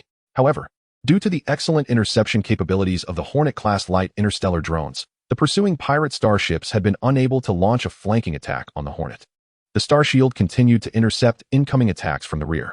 Our ship is under attack. The remaining energy of the Starshield is at 44.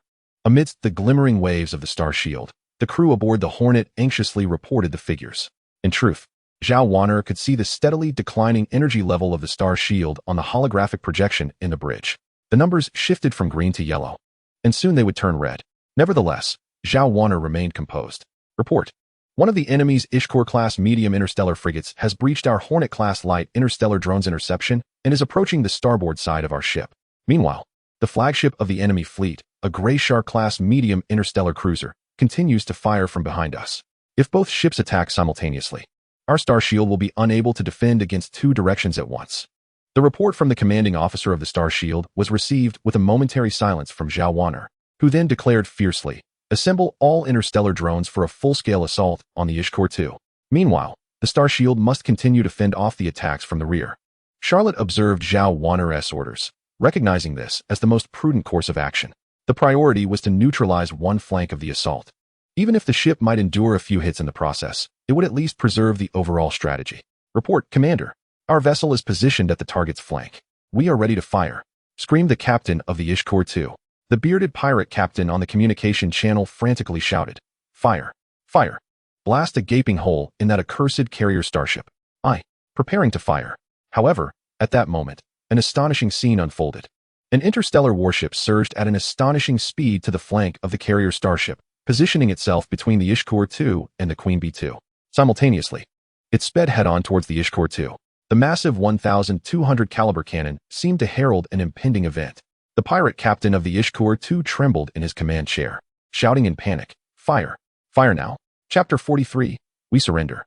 A laser main cannon aboard the Ishkor-class medium interstellar frigate opened fire, its beam hurtling towards the Zero Storm, which stood defiantly before the Queen B-class heavy carrier. Almost simultaneously, the 1,200 caliber cannon of the Zero Storm unleashed its fury. Then, a colossal fireball erupted between the Ishkor-class medium interstellar frigate and the Zero Storm, the explosion generating a swirling cyclone of vapor circles. Astonishingly, the assaults from both vessels collided perfectly, nullifying each other's impacts. Was this mere coincidence? Zhao Chen aboard the Zero Storm was acutely aware that this was the effect of the fleet's luck boost provided by the system. Akin to the previous instance when a single shot had obliterated the Ishtar-class heavy interstellar destroyer. The likelihood of such occurrences was less than 1 in 10,000. Yet, under the auspices of the fleet's luck aura, the probability of such events occurring was significantly enhanced. Through Zhao Chen's experimentation, it became evident that not every attack would guarantee a direct hit or yield exceptional results. However, the chances of success were indeed markedly elevated. Returning to the matter at hand, Zhao Chen promptly ordered, "Full speed ahead, target that Ishkor-class medium interstellar frigate." The Zero Storm's velocity surged, reaching a breathtaking pace of 100 knots in mere seconds. The 5 medium Hyena laser cannons and 30 130 caliber medium point defense guns unleashed a relentless barrage, leveraging its high maneuverability. The Zero Storm swiftly encircled the Ishkor-class medium interstellar frigate, with both vessels' secondary armaments firing at full capacity. Yet, the Ishkor-class medium interstellar frigate struggled to land accurate hits on the fast-moving Zero Storm. In stark contrast, the Zero Storm's secondary and point defense guns found their mark with almost every shot, incessantly bombarding the hull of the Ishkor-class medium interstellar frigate. Boom! The hull took a hit, and Zhao Chen heard a thunderous roar in his ears, while the bridge's deck trembled beneath him. Report. The port side armor of our ship has sustained artillery fire, with the armor strength now at 90. Report. The port side armor of our ship has sustained artillery fire, with the armor strength now at 80. Report. The port side armor of our ship has sustained artillery fire, with the armor strength now at 70. This marks the first encounter with aggression for the Zero Storm. Yet the robust armor of the interstellar battleship proves more than adequate to withstand the fire from the secondary artillery of an interstellar frigate. Meanwhile, the Ishkur-class medium interstellar frigate enduring the onslaught from the Zero Storm has fared poorly, with multiple breaches and even visible cracks in its hull. The Ishkur-class frigate can only await the cool-down of its laser main guns. At this moment, a glint of cold determination flickers in Zhao Chen's eyes. Behind the hull of the Zero Storm, 3 Hornet-class heavy interstellar drones make their decisive strike.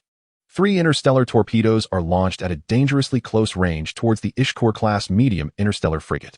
Due to the recent fierce battle with the Zero Storm, most of the frigate's weaponry has entered a cool-down phase, rendering it unable to intercept the approaching Hornet-class drones.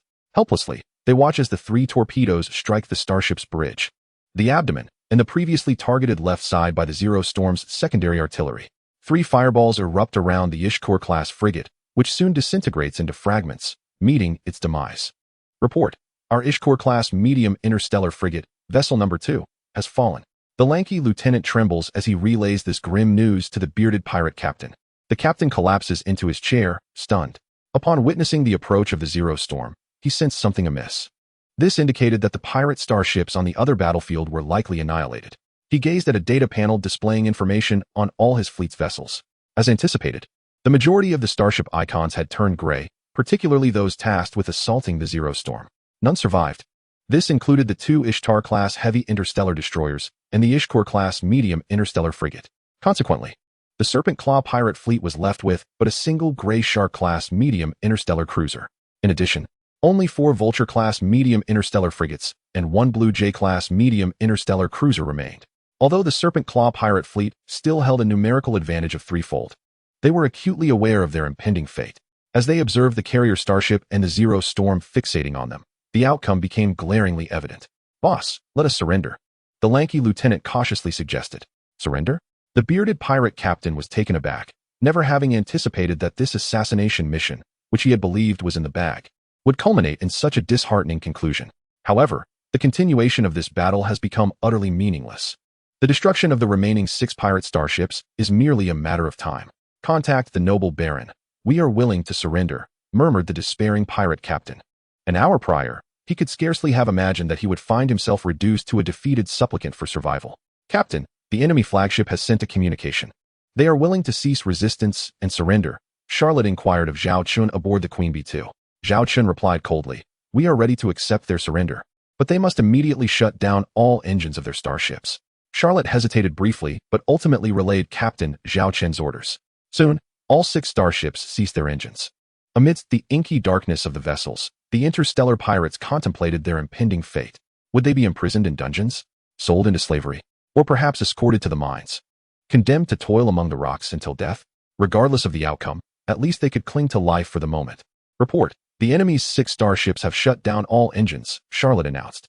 Yet, Zhao Chen unexpectedly issued an order that left everyone astounded. The Zero Blizzard and the Queen B2 are to immediately engage the remaining 6 pirate starships and obliterate them. He coldly surveyed the 6 vessels. Their presence here had already sealed their fate, annihilation. Chapter 44. From the moment they set foot here, surrender was never an option. Upon hearing Zhao Chun's command, the reactions among the crew varied. Zhao Wanner gasped in shock. "They have surrendered. Why must we still destroy them?" Zhao Chun's expression remained impassive. Surrender? When they initiated this conflict, surrender was never among their choices. "Have you considered what our fate would be if we were the vanquished? What would surrender mean for us?" Zhao Wanner's expression grew complex as she envisioned that outcome. Perhaps death in battle would have been preferable. If captured, she and her fellow female crew members would face a fate worse than death. Zhao Chen continued. "I briefly connected to the communications network of the Xiaolong star system. During the 2 months these pirates lingered there, the nobles sent them no fewer than 500 women from various planets, who were delivered to those pirate ships to endure unimaginable horrors. You must understand this." Upon hearing this, Zhao Wanner bit her lip in distress. Yet, the Academy had taught her about human rights. "Charlotte, if Zhao Wanner is unable to continue commanding, I transfer the command of the Queen B2 to you. Proceed with the operational orders," Zhao Chen stated coldly. Charlotte affirmed yes. In that moment, the complexity in Charlotte's eyes vanished, replaced by a firm endorsement of Captain Zhao Chen's decisive command. Seasoned by the rigors of battle, She understood well that survival in the interstellar arena required a ruthless heart. Miss, Captain Zhao Chen's command is justified. On this battlefield, there can be no trace of mercy, particularly when confronting these unscrupulous wretches. They are devoid of attachments and boundaries. Should they survive, they are capable of committing any atrocity. The evil that resides within them is sufficient for them to face death 100 times over. The sordid deeds they have perpetrated are beyond your imagination. Charlotte stood beside Zhao Wanner, offering words of reassurance. Yet, Zhao Wanner harbored concerns for the captured women aboard the pirate starships. Charlotte solemnly remarked, for those women, death would indeed be a release. Taking a deep breath, Zhao Wanner gazed at Charlotte and inquired, may I continue to command the battle? Charlotte nodded in affirmation. Zhao Wanner fixed her eyes on the 6 pirate starships opposite them, her gaze now tinged with a hint of coldness. All starship drones were poised for a final round of assault. The bearded pirate captain awaited the arrival of the enemy starships to take over theirs, but instead, he was met with a swarm of interstellar drones and the barrage of 1,200 cannons from the Zero Storm. The tremors from the assault jolted the bearded pirate captain into realization of the unfolding situation. Zhao Chen, you bastard. You are so fickle. The captain roared in fury, his voice marking his last utterance. In the next moment, his Grey Shark-class medium interstellar cruiser was struck by the barrage from the Zero Storm. The remaining 5 starships also succumbed to the onslaught. By the time they contemplated restarting their ships, it was far too late. Under the relentless assault of the Zero Storm and the bombardment from the Bee Queen's drones, the 6 pirate starships fell one after another, ultimately becoming mere wreckage upon this battlefield. The battle concluded. Rest for 10 minutes. Charlotte, please assess the combat consumption of the 2 starships. If all is in order, we shall proceed to the core region of the Xiaolong star system in 10 minutes, Zhao Chen instructed. Most of the nobles resided in the core area of the Xiaolong star system. This affair was far from over. Understood, Charlotte promptly began her tasks. Zhao Chen settled into the captain's chair and exhaled deeply. This could be considered his inaugural true star battle. Although the adversaries were mere space pirates, it proved far more exhilarating than the mock starship duels at the academy. 2 starships had annihilated 35 pirate vessels. This outcome was quite commendable. Leaning back in the captain's chair, Zhao Chen closed his eyes as if resting, but in reality, he accessed the system interface.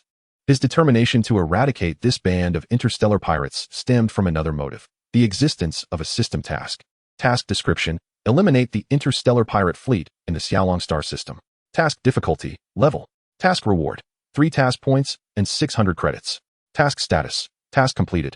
Rewards available for collection. Indeed, it was for this system task. Zhao Chen clicked to claim the rewards, successfully accumulating 3 task points and 600 system credits. Coupled with the quarterly task he had previously completed, Zhao Chen now possessed a significant amount of resources. Host, Zhao Chen. Occupation, Elite Starship Engineer. Special attributes, Fleet Luck Bonus, Eye of Insight. Points, 1100. Task points, 8. Number of starships, 2. Tasks, none. Warehouse, 3 Blizzard-class light interstellar starships. With 8 task points and a substantial system score of 1100, he could consider exchanging for additional goods. Zhao Chen felt a flicker of anticipation. As his power grew, he gradually laid the foundation for establishing an interstellar fleet. Charlotte's post-battle report interrupted Zhao Chun's reverie. He opened his eyes, gazing at Charlotte through the video window.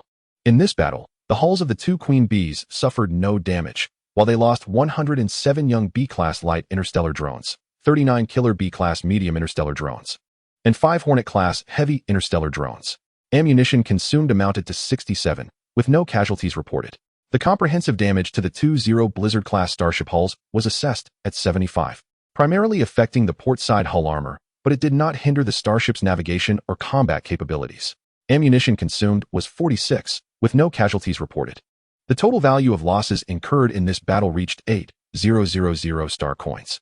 Charlotte conveyed that in a mere hour of combat, they had expended 8,000 star coins. Although this sum paled in comparison to Zhao Chen's accumulated wealth of 1,000,000 star coins, it represented a fortune that an ordinary person might never amass in a lifetime.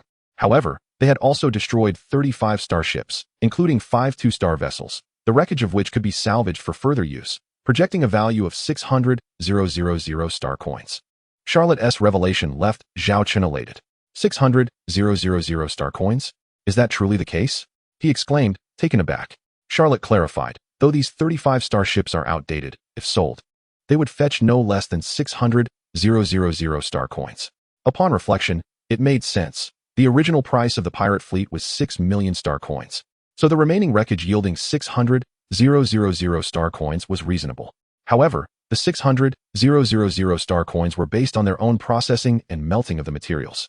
Should they sell directly to others, they might only receive 300,000 star coins, Charlotte added. By the way, it seems the Xiaolong star system lacks industrial facilities to handle these starship wrecks.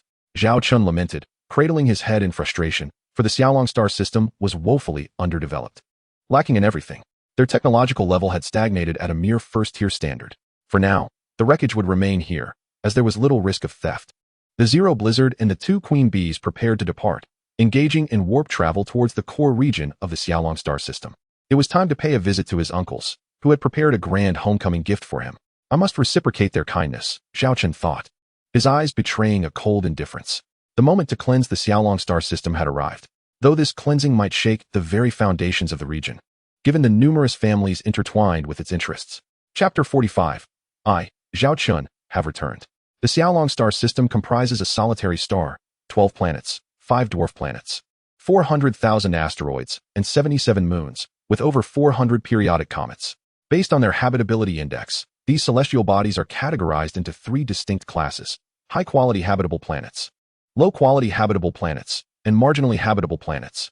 As the term suggests, high-quality habitable planets possess natural environments, whether by intrinsic design or subsequent alteration, that are exceptionally conducive to life. Low-quality habitable planets, while presenting certain hazards to life, still remain suitable for habitation. Marginally habitable planets are more complex. Certain interstellar species can thrive on them, while the vast majority require specialized equipment to survive or must construct small artificial habitable cities under energy shields. The Xiaolong star system is resource poor, with only 1 high-quality habitable planet, 7 low-quality habitable planets, and 73 marginally habitable planets. These habitable worlds encompass planets, dwarf planets, moons, and asteroids. The Xiaolong star system is home to a population of 500 million, with 99% being human, and the remainder comprising humanoid interstellar species. The principal star of the system is known as the Xiaolong Prime, a planet where the majority of the nobility reside, and notably, the only high-quality habitable planet in the region. Presently, the entire Xiaolong Prime is enveloped in an unsettling atmosphere. All space elevators have ceased operations, and no starships are permitted to depart from the orbital starport in close proximity to Xiaolong Prime. These orders seem to herald the occurrence of a significant event. In the Bao family mansion, the clan leader is seated in the hall, surrounded by anxious descendants of the Bao lineage. Clan leader, may we launch an assault on the Zhao family mansion? One of the younger members can no longer contain his impatience. The clan leader, eyes closed, replies gravely, patience. Until we receive word from Longwei Star, not a single starship, mech, or soldier from our Bao family shall mobilize. Observing the composed demeanor of the clan leader, many within the Bao family consider him excessively cautious. The inept baron is likely dead beyond recovery. Why waste time in this manner? Yet, without the clan leader's consent, none dare to act impulsively. Meanwhile, hundreds of kilometers away, lies the most favorable environment on Xiaolong Prime, the residence of the Zhao family. Unlike the high-tech aesthetics of other places, the Zhao family mansion is constructed of wood, set atop a picturesque landscape, exuding an antique charm. Yet, within this serene abode, all members of the Zhao family appear ashen. Some have even begun to weep uncontrollably. It is over, it is over. Today marks the complete downfall of our Zhao family. Had I known, I would have followed my cousin away from the Xiaolong star system. Wandering in a foreign land seems preferable to awaiting death here. Oh, poor child of mine, born only to face such a fate. At this moment, an elderly woman, leaning on a dragon-headed cane, slowly emerges. She strikes the ground forcefully with her cane. What manner of pitiful countenance is this, Zhao family children? She scolds. Accompanying her is a red-haired woman. Madame Zhao. The Bao and Shui families have now effectively besieged the entire Xiaolong Prime star, exerting control over the patrol fleet. There are rumors that they have even hired a band of pirates to ambush Zhao Chen and Zhao Wanner. This is nothing short of an attempt to annihilate our Zhao family. A middle-aged man lamented. Communications across Xiaolong Prime star have been entirely severed. Even if we wished to seek help, our calls would go unanswered. Today, it seems our Zhao family is destined for extinction. Another woman, clutching her child, wept profusely. Madame Zhao, observing the distress of her kin, felt her anger rising. Madam, your health is precarious. Perhaps you should return to your chamber and rest, a red-haired woman suggested. Jiang Hong, is there still no word from Xiaoxia? Madame Zhao murmured. Jiang Hong shook her head. The young lady remains unreachable. And what of the second and third? You mentioned they were determined to return. Have you advised them against it? Madame Zhao inquired. Jiang Hong hesitated. I did counsel them, yet after our last communication, we have received no further news. I cannot ascertain their current circumstances. Xiao Hong, you have concealed your identity until now. Your presence in the Zhao family is a cause for concern, Madame Zhao remarked, her worry evident. My mission has always been to safeguard the Zhao family. Jiang Hong's life was spared by the young lady, and thus I am bound to fulfill this duty. Today, I stand with the Zhao family in life and death. Jiang Hong replied resolutely. This red-haired woman was indeed Jiang Hong, the clandestine sentinel left by the eldest Zhao daughter in the Xiaolong star system.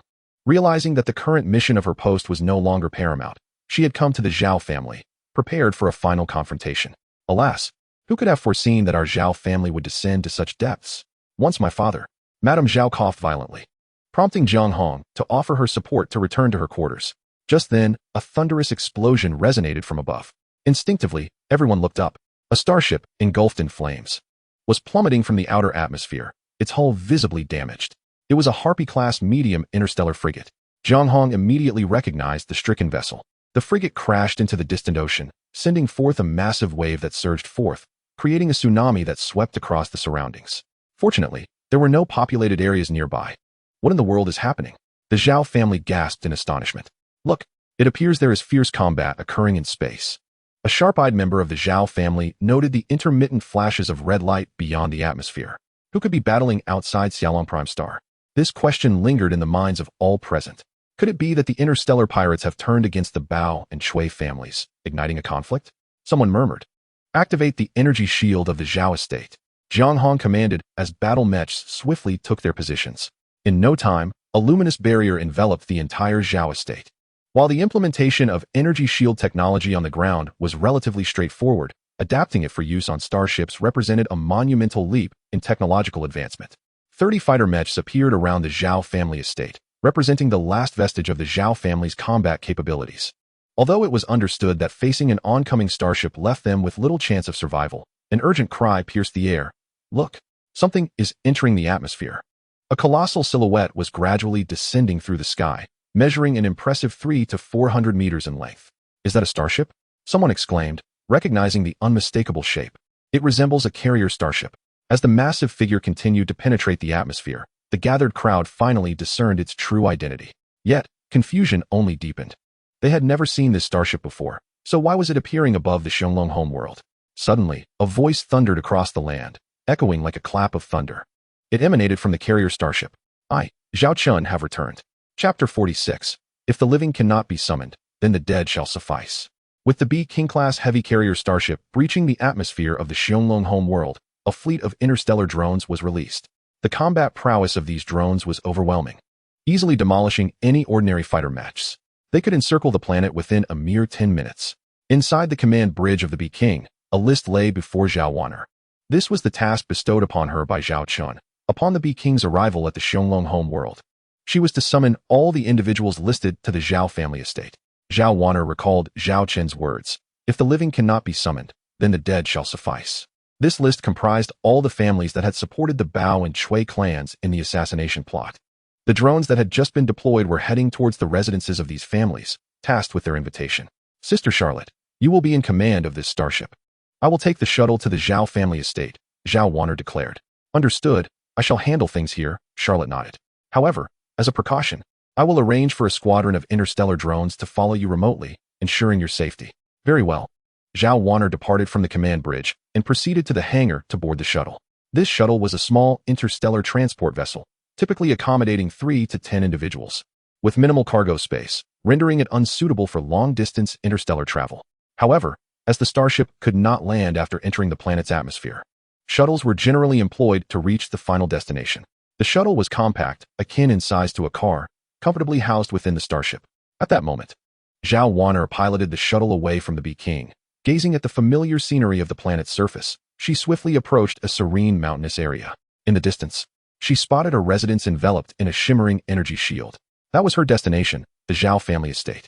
Zhao Wanner's shuttle hovered just outside the energy shield, where several combat mechs within were now aiming their weapons at her. I am Zhao Wanner, the third young lady of the Zhao family. The situation has been brought under our control. We may now deactivate the energy shield, Wanner announced through the intercom of the shuttle. However, there was a prolonged silence within. It seemed they still harbored doubts about her identity. With a sense of resignation, Warner set the shuttle to automatic hover mode, then opened the front hatch and stood up, ensuring that those within the screen could see her clearly. Before long, the screen descended. It truly is the third young lady. She has returned. I just saw her shuttle seemingly descending from that massive aircraft carrier. Could it be that she has brought reinforcements? Within the Zhao family estate, the once fearful members now expressed surprise and joy, though confusion lingered regarding the current circumstances. As the screen closed, Warner piloted the shuttle directly into the estate. She disembarked, and the Zhao family members immediately surrounded her. "Miss Warner, what is happening?" they inquired. "What is the situation with that aircraft carrier?" "Third young lady, a grave crisis has befallen the Xiaolong star system. The Bao and Shui families are attempting to rebel and even plot an attack against you." Observing the gathered family members, Warner stated directly, "The situation has largely been contained. As long as everyone remains within the Zhao estate, there is no danger." "Warner, what exactly is going on?" "I heard the Bao and Shui families hired a fleet of space pirates to attack you and Chen'er. How did you end up here? Did you encounter those pirates?" The matriarch of the Zhao family, leaning on her dragon-headed cane, emerged. The previously chattering family members fell silent, sensing the gravity of the moment. "My brother and I piloted 2 starships and have annihilated the fleet of space pirates near Longwei Star," Warner declared. At this revelation, the entire Zhao family erupted in excitement. "The fleet of space pirates has been destroyed? I heard that fleet comprised 35 starships, including 5 of level 2. How could 2 mere starships have vanquished them? This seems impossible." Most were skeptical of Warner's claims. In truth, had she not experienced it firsthand, she might not have believed such a tale herself. Time was of the essence, however. "My brother is currently directing the Storm 20 to eliminate the starships loyal to the Bao and Shui families outside the Xiaolong main star. He instructed me to take command of the Bee Queen to secure the Xiaolong main star. Rest assured, Second Aunt, everything is under our control," Warner said respectfully. Gazing at the esteemed matriarch, this elder held a higher status than Lord Zhao Chen, as she was the younger sister of Zhao Chen's grandfather. Due to personal reasons, she had never married and remained vigorous even in her advanced years. "Chen'er has returned as well? He is commanding starship operations?" the matriarch exclaimed. Her surprise mirrored in the eyes of the surrounding Zhao family members. After all, he was known throughout the Xiaolong star system as a seemingly inept baron, possessing little beyond bookish knowledge. The notion of him leading starship engagements was simply preposterous. Zhao Warner noticed the scrutinizing gazes of those around her, her countenance darkening. "Second grandmother, please wait a moment. My brother will arrive shortly," she said. This wait extended nearly half an hour. At that moment, an astonishing spectacle unfolded before their eyes. 2 interstellar warships plummeted from the outer atmosphere, their hulls ablaze and marred by numerous damages, with one vessel bearing a conspicuous gaping hole. It appears to be the starships of the Bao and Shui families. A medium-sized Hyena-class interstellar destroyer and a light Wolf-class interstellar cruiser, someone exclaimed, recognizing the 2 ships. As these vessels descended, they crashed into a desert and a mountainous region, creating a tremendous shockwave upon impact, yet sparing the Zhao family estate from harm. While the Zhao family members were still in shock over this occurrence, a shuttle unexpectedly arrived at the Zhao residence. This vessel was larger than the one Zhao Warner had arrived in. The hatch opened, and a contingent of female soldiers clad in combat uniforms emerged, followed by a man whom the Zhao family recognized all too well, Baron Zhao Chen of the Xiaolong star system. The female soldiers, armed with laser rifles, escorted Zhao Chen through the throng of Zhao family members, their sharp gazes and palpable aura of menace compelling the relatives to part ways. Zhao Chen disregarded the presence of other Zhao family members and approached the matriarch, kneeling on one knee and clenching his fists. The unfilial descendant Zhao Chen has arrived late, causing distress to second grandmother. In the Zhao family, the person Zhao Chen held in the highest esteem and affection was undoubtedly the venerable second grandmother. Having lost both parents at a young age, he was left with only a distant elder sister and a younger sister in swaddling clothes. Most of the Zhao family regarded him as an unwelcome addition, given that his birth had forced the Zhao family's esteemed eldest daughter, who could have become the family head and baron of the Xiaolong star system, to seek refuge elsewhere. Throughout Zhao Chun's childhood, it was second grandmother who cared for him, akin to a true grandmother and mother. Get up, get up. You are a baron now. How can you kneel before this old woman?" The matriarch hastily assisted Zhao Chen to his feet, her face filled with affection as she gazed at the young man before her. It had been over a year since they last met, and he had grown taller and stronger. Once upright, Zhao Chen supported the matriarch as they made their way indoors. "You are of advanced age. It is unwise for you to be wandering outside at this hour. Let me help you back inside. At this moment, how can I rest in peace?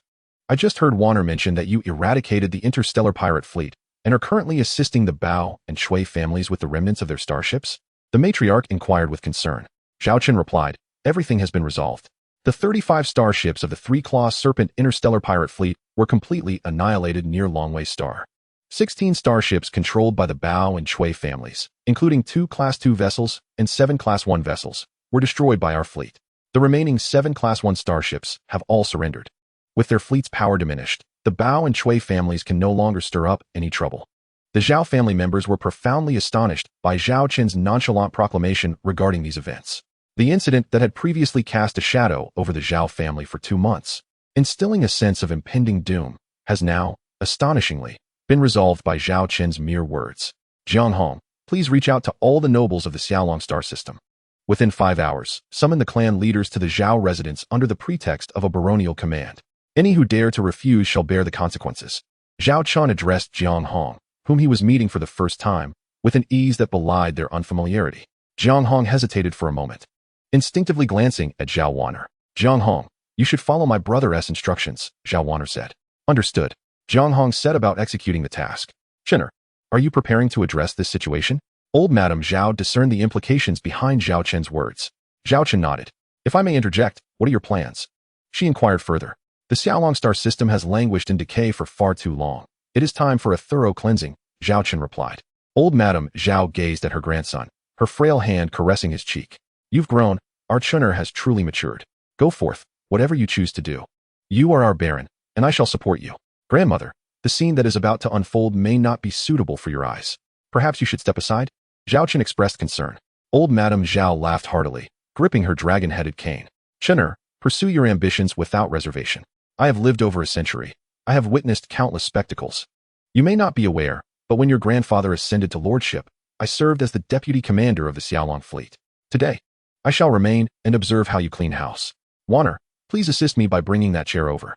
Zhao Wanner glanced at her brother, realizing that he, whom she had once underestimated, had now become her pillar of strength. Zhao Chen nodded slightly. She entered the house and retrieved an ancient redwood chair adorned with dragon motifs, its surface marred by cracks and fading, an heirloom from Zhao Chun's great-grandfather, the founder of the Zhao family. Old Madame Zhao cherished this chair dearly. As she settled into the redwood dragon chair, a fleet of interstellar drones appeared in the distance, seemingly carrying something beneath them.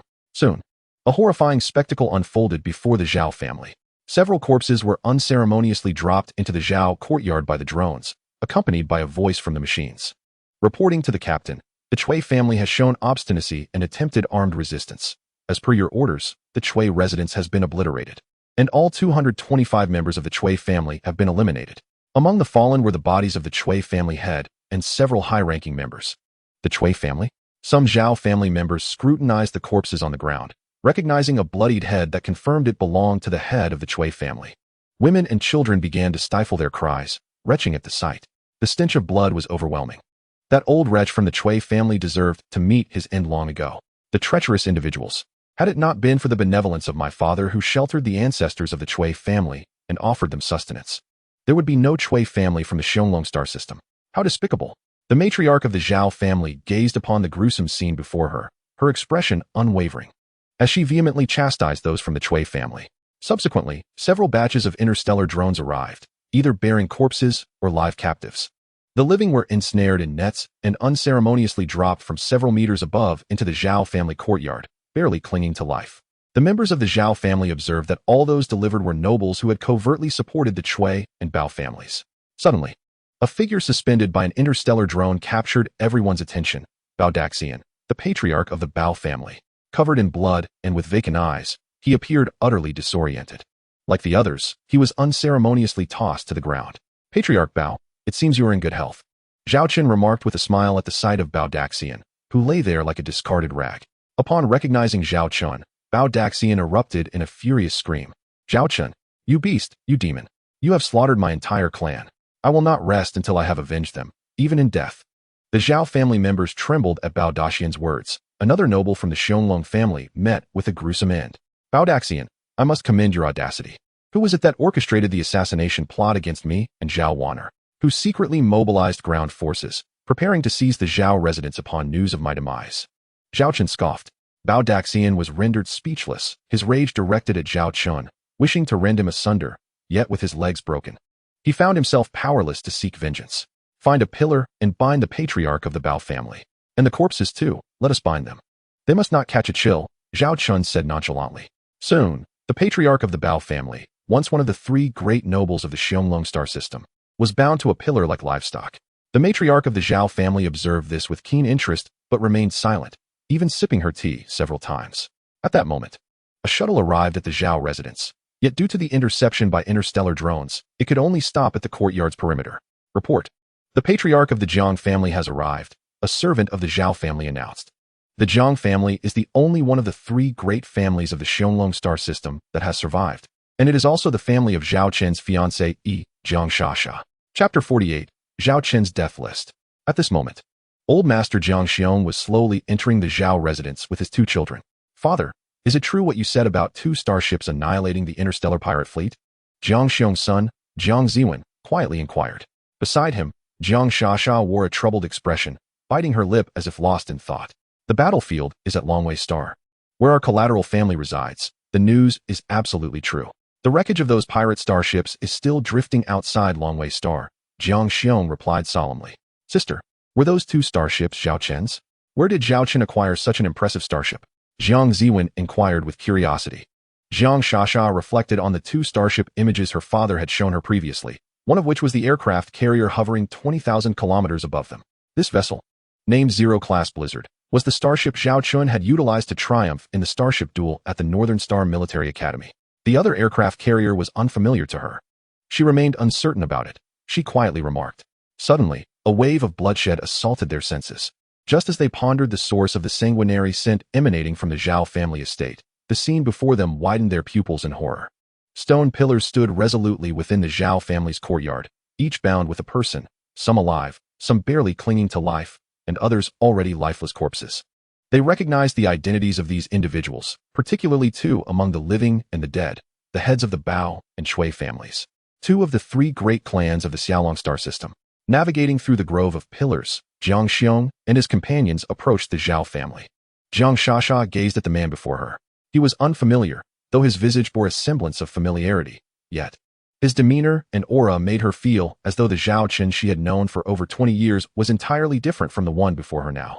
Jiang Xiong, accompanied by my children, Jiang Ziwen and Jiang Shasha, has come to pay respects to the noble baron, Jiang Xiong proclaimed, bowing to Zhao Chen. Jiang Ziwen and Jiang Shasha followed suit, offering their respects. You arrived quite early, Uncle Jiang, Zhao Chen remarked with a smile. Upon receiving the news from the noble baron, I hurried here at once, not daring to delay, Jiang Xiong replied, his head bowed in a humble manner. Are you aware of the treachery involving the Bao and Shui families? Zhao Chen inquired, getting straight to the point. Jiang Ziwen and Jiang Shasha felt a sudden chill, akin to a blade pressed against their throats. Yes, Jiang Xiong responded. Then you were complicit? Zhao Chen continued, his tone measured. No, Jiang Xiong replied. Then what have you been doing during this time? Zhao Chen's gaze was fixed on Jiang Xiong. I only learned of the rebellion by the Bao and Shui families a month ago, but by that time, the Xiaolong main star had already fallen under their control. The starships under my command were forcibly conscripted. I wished to distance myself from them, yet was powerless to prevent their actions. Thus I could only watch helplessly as events unfolded. Fortunately, the noble baron emerged unscathed and resolved the crisis. Changing his tone, Jiang Xiong knelt on one knee. However, I acknowledge that as a subordinate, my inaction regarding the betrayal of the Bao and Shui families equates to complicity. I, Jiang Xiong, am willing to accept any punishment the noble baron may deem fit, pleading only for mercy upon my family. Jiang Shasha cast a worried glance at her father and then at the unfamiliar man. You bear no fault in this matter. I do not hold you accountable. Please escort your children to a safe distance. I intend to convene a noble assembly for the Xiaolong star system, Zhao Chen stated, shifting the subject without directly reprimanding the Jiang family for their inaction. Time passed slowly, moment by moment. Within the Zhao family's courtyard, the number of corpses and prisoners continues to swell, drawing an increasing number of noble patriarchs to this grim scene. Each visitor is met with a visage of horror upon witnessing the blood-soaked tableau. As the assembly gathers, Jiang Hong approaches Zhao Chen, speaking in hushed tones. Zhao Chen surveys the courtyard, noting the living and the dead bound to the pillars, while all the prominent nobles from the Xiaolong star system have convened, totaling around 20 to 30 individuals.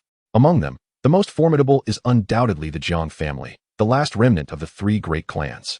I have dealt decisively with the treachery of the Bao and Shui families, Zhao Chen declares, gesturing toward the bloodied pillars. All who participated are now bound to those stones. He continues, I am aware that many of you have previously doubted my leadership, considering me ineffectual. With open palms, he states, that is of little consequence to me. Feel free to discuss my shortcomings behind my back. If you believe I am unworthy to lead, you are free to depart the Xiaolong star system and seek your fortune elsewhere. I shall not hinder you. His expression darkens, exuding an aura of quiet authority. However, I abhor duplicity. Those who have chosen this path must face the consequences of their decisions. Turning to Jiang Hong, he commands, step forward. Upon her compliance, he presents a list. All families named herein, those still living, are to be imprisoned. The leaders shall be executed, and the remaining family members will be sent to the mines for indefinite labor. The assembly gazes upon the list, their faces reflecting sheer terror. It is, indeed, a death warrant.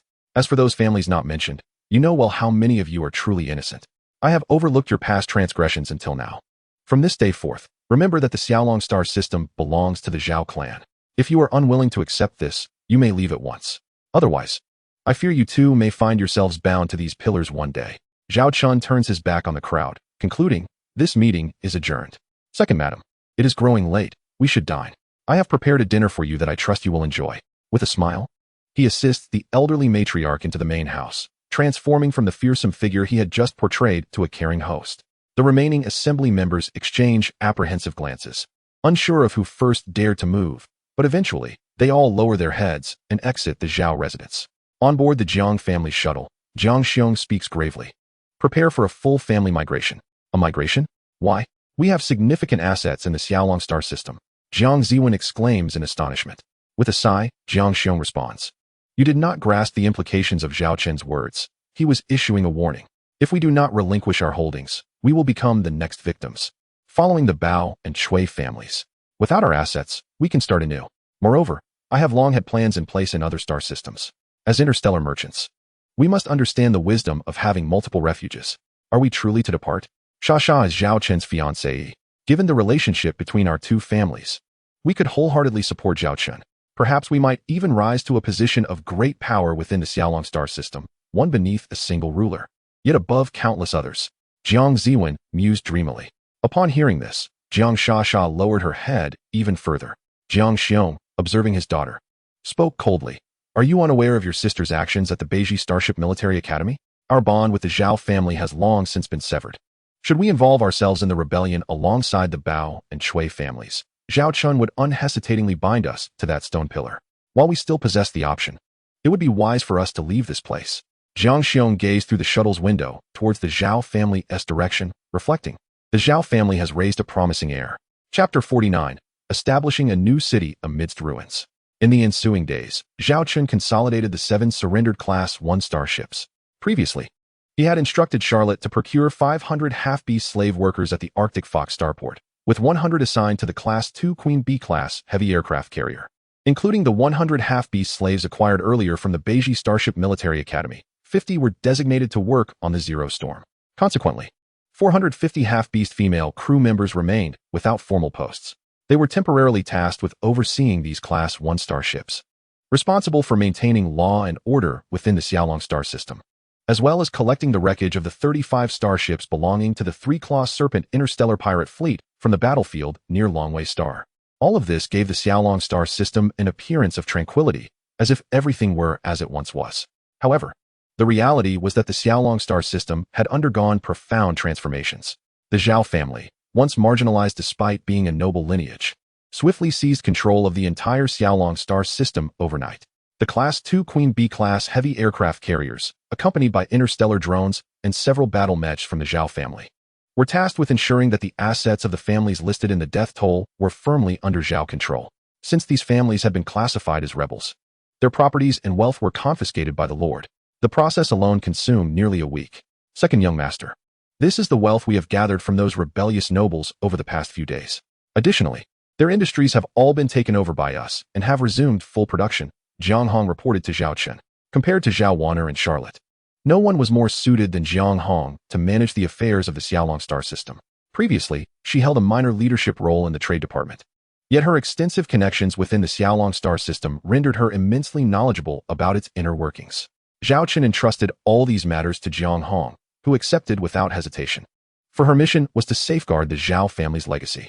At that moment, the two were situated in the Zhao family residence, within Zhao Chen's makeshift office. What is the total value of the assets? Zhao Chen inquired.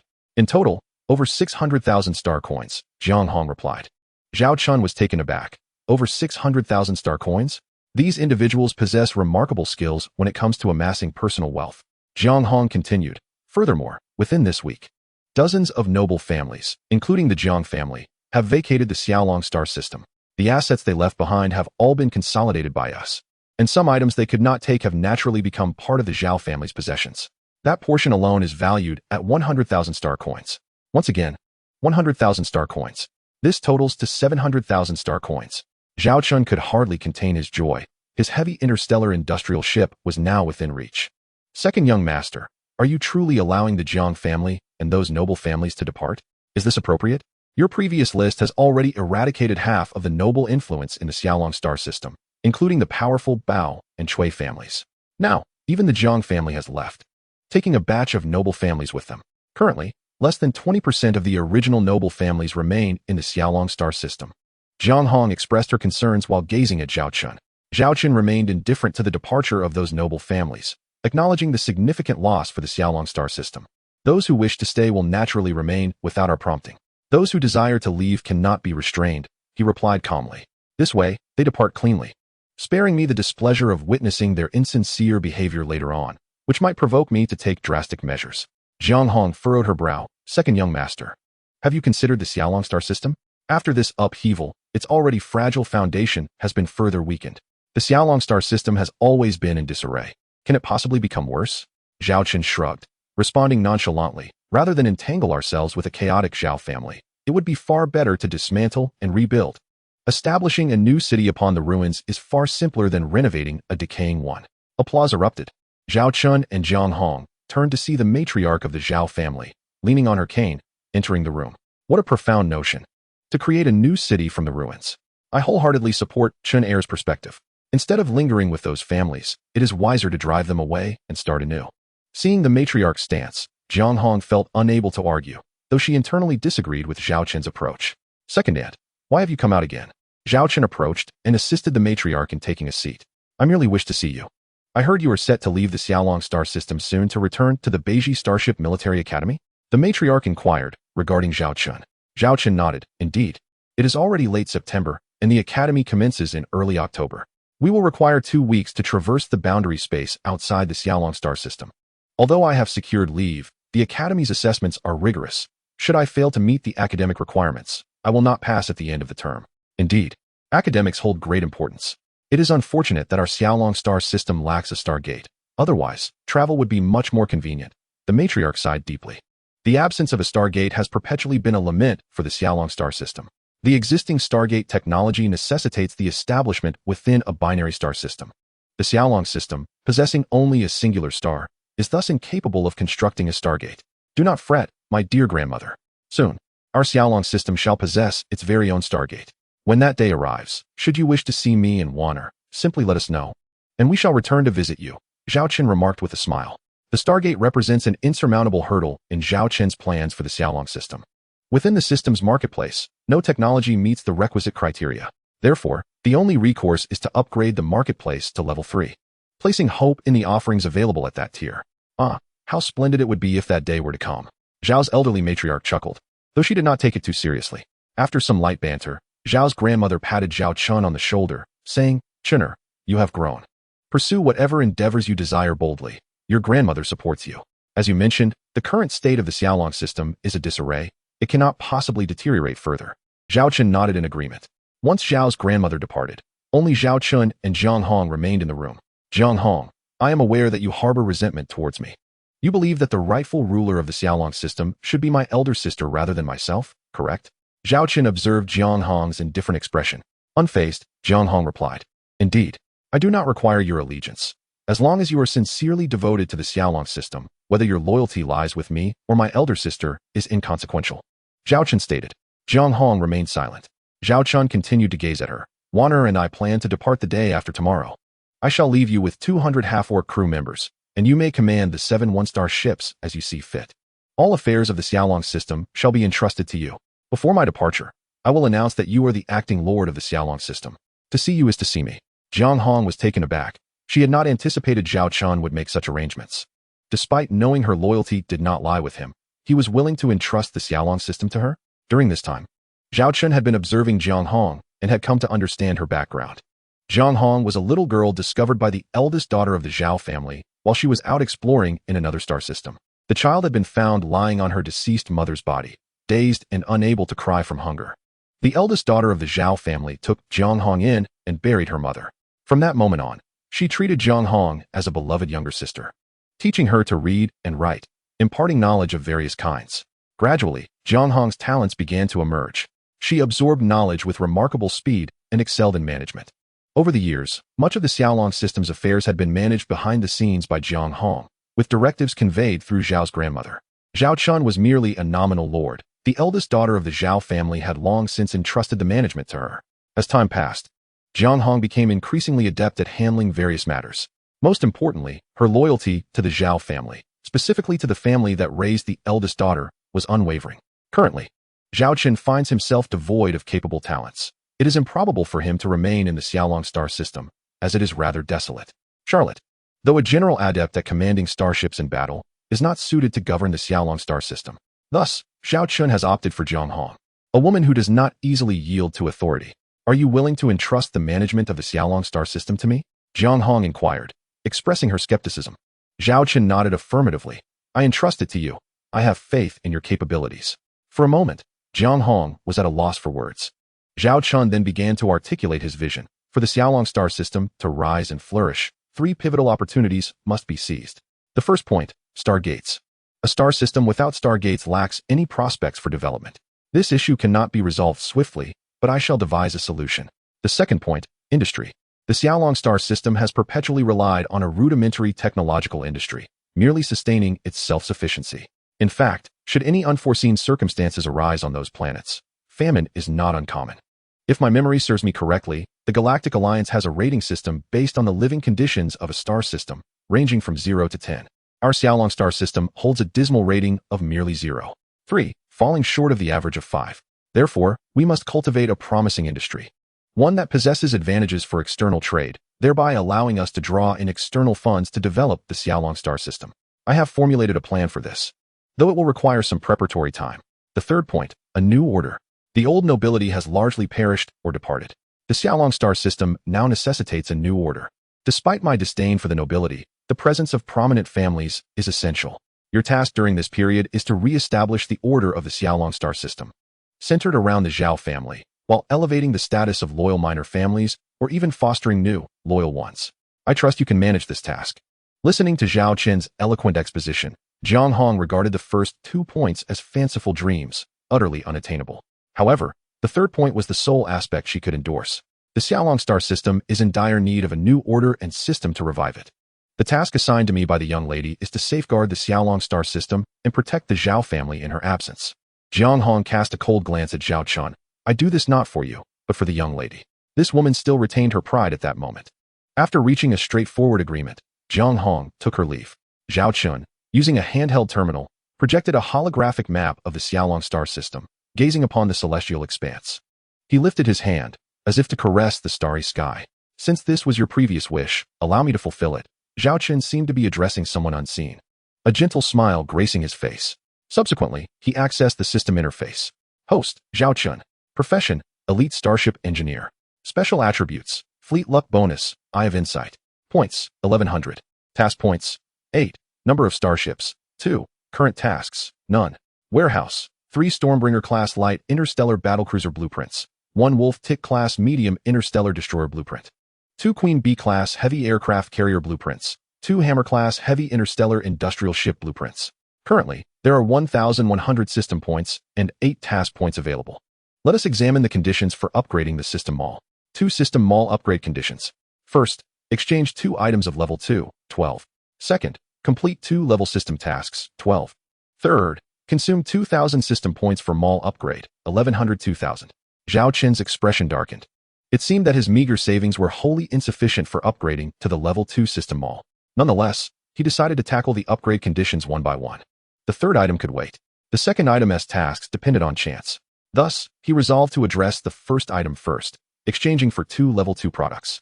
Having previously redeemed 1 queen bee, he was now only 1 item short. Conveniently, Zhao Chen already had something in mind. He recalled having seen it before, but where? Zhao Chen rummaged through the level 2 product section of the system mall. Ultimately, he found the item he had previously encountered.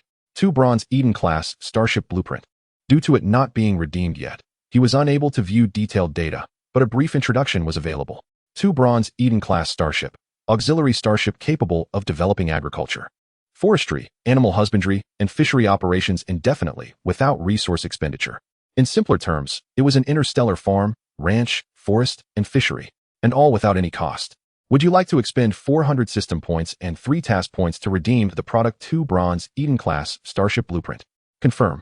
Congratulations on obtaining 2 Bronze Eden-class Starship Blueprint. Your remaining system points, 700. Your remaining task points, 5. Zhao Chen immediately began to peruse the data on this starship. As indicated, the 2 Bronze Eden was an auxiliary starship capable of traversing the cosmos, utilizing nutrients transformed from cosmic particles to perpetually cultivate agriculture, forestry, animal husbandry, and fishery within the starship. In essence, it allowed for the cultivation of crops and rearing of livestock without consuming any resources. In fact, this technology had been researched by the Galactic Alliance, yet its cost-effectiveness far surpassed that of growing crops on planets, and it had never been commercialized or mass-produced. However, Zhao Chen's situation differed. The construction cost of a single 2 Bronze Eden was merely 3 million star coins. Comparatively, it seemed somewhat expensive, considering that the 2 Queen Bee cost only 1.5 million star coins, a twofold difference. The crucial point, however, was that the monthly agricultural yield of the 2 Bronze Eden was equivalent to a market value of around 1 million star coins, depending on the types of crops cultivated. This yield could sufficiently meet the needs of 1 million individuals, thus calculated accordingly. Constructing 502 Bronze Eden starships would eradicate the food crisis in the Xiaolong star system. Natural crops have always been a hard currency in interstellar trade, and in the future, they may become a significant component of the Xiaolong system's dealings with extraterrestrial entities. This is precisely why Zhao Chen had previously articulated his intentions to Jiang Hong. His ultimate goal is to achieve food sovereignty. Chapter 51. The uniform of the female soldier. The bridge of the Queen Bee-class heavy carrier starship. This marks Zhao Chen's first visit to the bridge, aside from its construction. It is far more spacious than the bridge of the Zero Storm. Zhao Chen surveyed his surroundings and took a seat in the captain's chair. Zhao Wanner, the nominal captain of the Queen Bee class, uttered little, as this was Zhao Chen's creation. Shall we set off early? Let's proceed at the fastest warp speed towards the Arctic Fox system, Zhao Wanner inquired. Indeed, this time we need not wait for the Zero Storm. We shall depart first and rendezvous at the Arctic Fox starport, Zhao Chen replied. Have you ensured that you've brought everything I instructed? Zhao Wanner confirmed. The materials, valued at 700,000 star coins, collected from the nobility, are already stored in the Queen Bee's cargo hold. Additionally, the wreckage of the Three-Claw Serpent pirate fleet will be transported to the Arctic Fox system by the Zero Storm. Zhao Chen nodded in satisfaction. These resources are essential for constructing starships. I did not anticipate you would truly let the Jiang family go, Zhao Wanner remarked, surprised. Zhao Chen chuckled. What else should I do? Annihilate the Jiang family entirely? According to Jiang Hong's intelligence, while the Jiang family was aware of the plans of the Bao and Cui families, they remained mere spectators and did not engage. To establish my authority over the Xiaolong system, I eliminated the Bao and Cui families. Yet no one desires a ruler who indiscriminately indulges in bloodshed. Excessive slaughter would ultimately be counterproductive. Therefore, I shall spare the Jiang family, though I will ensure they vacate my territory. Zhao Wanner nodded in understanding. She had anticipated that Zhao Chen might seize this opportunity to confront Jiang Shasha's family. However, he had not mentioned her name even once. Let us prepare to depart, Zhao Chen stated, stepping into the cryogenic chamber ahead of schedule. The Queen Bee's cryogenic pod was far superior to that of the Zero Storm, aesthetically pleasing, more comfortable to lie in, and even the blue liquid infused with a subtle fragrance. Gradually, Zhao Chen began to drift into slumber. The Queen Bee subsequently entered warp speed, ready to traverse the interstellar frontier towards the Arctic Fox system. Arctic Fox Starport. Greetings, Mr. Zhao Chen. I am the officer in charge of Arctic Fox Starport. ID number 11. It is a great honor to serve you once more. A woman smiled as she greeted him through the video window. Please arrange another starship workshop for me, similar to the previous one, for a temporary reservation of 2 months. Additionally, I will provide you with a raw materials order valued at 2 million star coins. Please procure the materials listed as swiftly as possible. Lastly, book me a ticket to the Northern Star Military Academy, Zhao Chen instructed. Certainly, I have arranged for the reservation of a large starship workshop, the very one you utilized last time. Additionally, I have secured tickets for the journey to the North Star Military Academy, specifically first-class tickets aboard a 2-star interstellar cruise ship for tomorrow afternoon. Is that satisfactory? The female supervisor inquired with a smile. That will suffice, Zhao Chen replied, transferring 210,000 star coins from his account. Initially, he had merely 190,000 star coins. However, after acquiring an additional 700,000 from the plunder of the Noble class in the Xiaolong star system, his total amounted to 260,000. Even after this expenditure, he retained a substantial 50,000 star coins. The female supervisor beamed. During your stay, should you require anything, do not hesitate to contact me. I am at your service 24 hours a day. With a flirtatious glance and a lingering gaze, she concluded the video communication. After all, he was her significant benefactor. A ticket? Zhao Wanner gazed at Zhao Chen in astonishment, uncertain of his intentions. The Bee King, having traversed a week of warp travel, reached the Arctic Fox starport a full week ahead of the Zero Storm Snow, thanks to its 4th-level warp engine. Coincidentally, it arrived on the last day of September. I have some matters to attend to, so I will not be returning to the Academy just yet. You shall take this flight back to the North Star Military Academy tomorrow, Zhao Chen stated. What could possibly be more important than your studies at the Academy? Aren't you concerned about failing your assessments come finals? Zhao Wanner murmured, clearly displeased by Zhao Chen's decision not to return with her. Zhao Chen gently patted her head. Rest assured, your brother knows what he is doing. I shall return within a month, or at most, 2. Then I shall await your return at the Academy. Zhao Wanner replied. The Bee King gracefully entered the workshop where it was originally constructed. Although it had come to a halt, there remained ample space to accommodate or build several more starships. As the raw material orders had yet to arrive, they found themselves with some leisure time. Let us explore the Arctic Fox starport. During my previous visit, I was preoccupied with the construction of this Bee King and did not have the opportunity to truly wander, Zhao Chen proposed. After a week of dormancy, he wished to enjoy this brief respite before the impending busy period. Sounds delightful, Zhao Wanner eagerly agreed. Subsequently, Zhao Chen summoned a squad of half-orc female soldiers arranged by Charlotte, and the 7 of them boarded an unmanned flying vehicle, departing the Starship Workshop and entering the interior of the Arctic Fox starport. The interior of the Arctic Fox starport resembled a vast city, capable of accommodating hundreds of thousands of residents, provided one had the means to afford it. By the way, I have noticed that my crew lacks a standardized uniform, Zhao Chen remarked, observing the 5 half-orc female soldiers accompanying him, clad in the plainest of garments, which had been gratuitously provided by the slave trader at the time of their purchase. Since you have not acquired new clothing this year, let us purchase some new attire. And I shall also order a batch of uniforms for my crew, Zhao Chen suggested. I have a school uniform at the Academy, Zhao Wanner responded. Zhao Chen observed Zhao Wanner, who was still clad in her school uniform, a garment that no one wished to wear all day, yet it was a means of economizing. Without further ado, Zhao Chen grasped Zhao Wanner's hand and urged her forward, declaring, No, today we must purchase you some clothes. We shall not return until we have acquired at least 10 outfits. Zhao Wanner looked at him, astonished. As they made their way, a figure cloaked in black, head bowed, stumbled toward them. One of the half-orc female guards promptly positioned herself in front of Zhao Chen. The cloaked individual collided with the guard and repeatedly apologized in a raspy female voice. I'm so sorry, before hastily departing.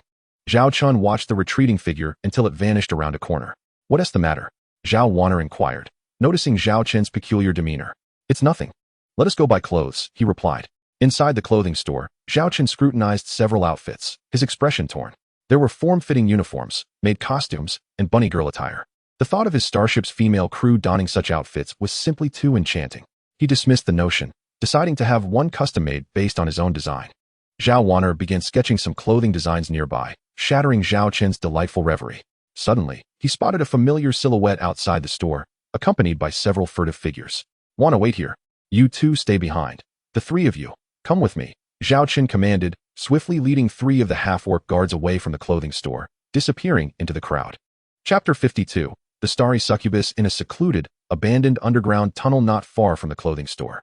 The cloaked figure that had previously bumped into Zhao Chen's guard proceeded cautiously through the dimness. After an indeterminate time, she turned into a narrow passage and rhythmically tapped on the wall a few times. Soon, dozens of silhouettes emerged from the shadows, all female, adorned with short horns atop their heads, tiny wings on their backs, and even slender tails. Sister Lilith, the girls gathered around the cloaked figure exclaimed. She lowered her hood, revealing exquisite features, though marred by a layer of what appeared to be muddy black substance, failing to obscure her allure. Like the girls, she too bore black horns.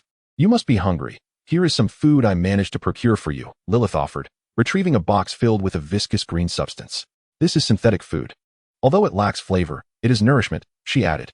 Without hesitation, the girls seized the food and devoured it eagerly, clearly famished after a long period of deprivation. Watching them eat, Lilith couldn't help but swallow hard. Regrettably, she had set her sights on a wealthy target today, but found no opportunity to act, as the man's guards were far too astute. Sister Lilith, you should eat some too, they urged. A young girl, appearing to be around 13 or 14 years of age, cradled a small portion of green synthetic food as she gazed at Lilith. With a gentle smile, Lilith replied, Sister has already eaten outside and is not hungry. Please, enjoy your meal. The girl blinked and began to devour the food eagerly. Lilith turned away, gently caressing her flat abdomen. In truth, she had consumed nothing, as the meager amount of food stolen today could barely satisfy the needs of her companions. If she were to eat more, there would not be enough for everyone else. While missing a meal might not affect her, she could not bear to see her kin suffer from hunger. Watching the bowl of green, viscous substance being consumed within moments, even the bottom of the container was licked clean. She sighed. It appeared she must venture out to hunt once more today. Suddenly, a faint sound of footsteps reached her ears. Yet, it was enough for Lilith to hear, and she immediately turned towards the source, exclaiming, Who goes there? Indeed, her instincts had not betrayed her. This girl was a succubus. Her elder brother was astute to suspect that this succubus was not alone, following the trail to potentially discover others. Little did they know, there were so many. Presently, a succubus of good quality was rumored to fetch over 1,000 star coins in the market. This one before her could be worth 10,000 or more. 7 men emerged from the shadows, wielding knives and other bladed weapons. Within the confines of the starport, regulations prohibited the carrying of firearms in the internal trading area. Hence they were equipped only with cold weapons.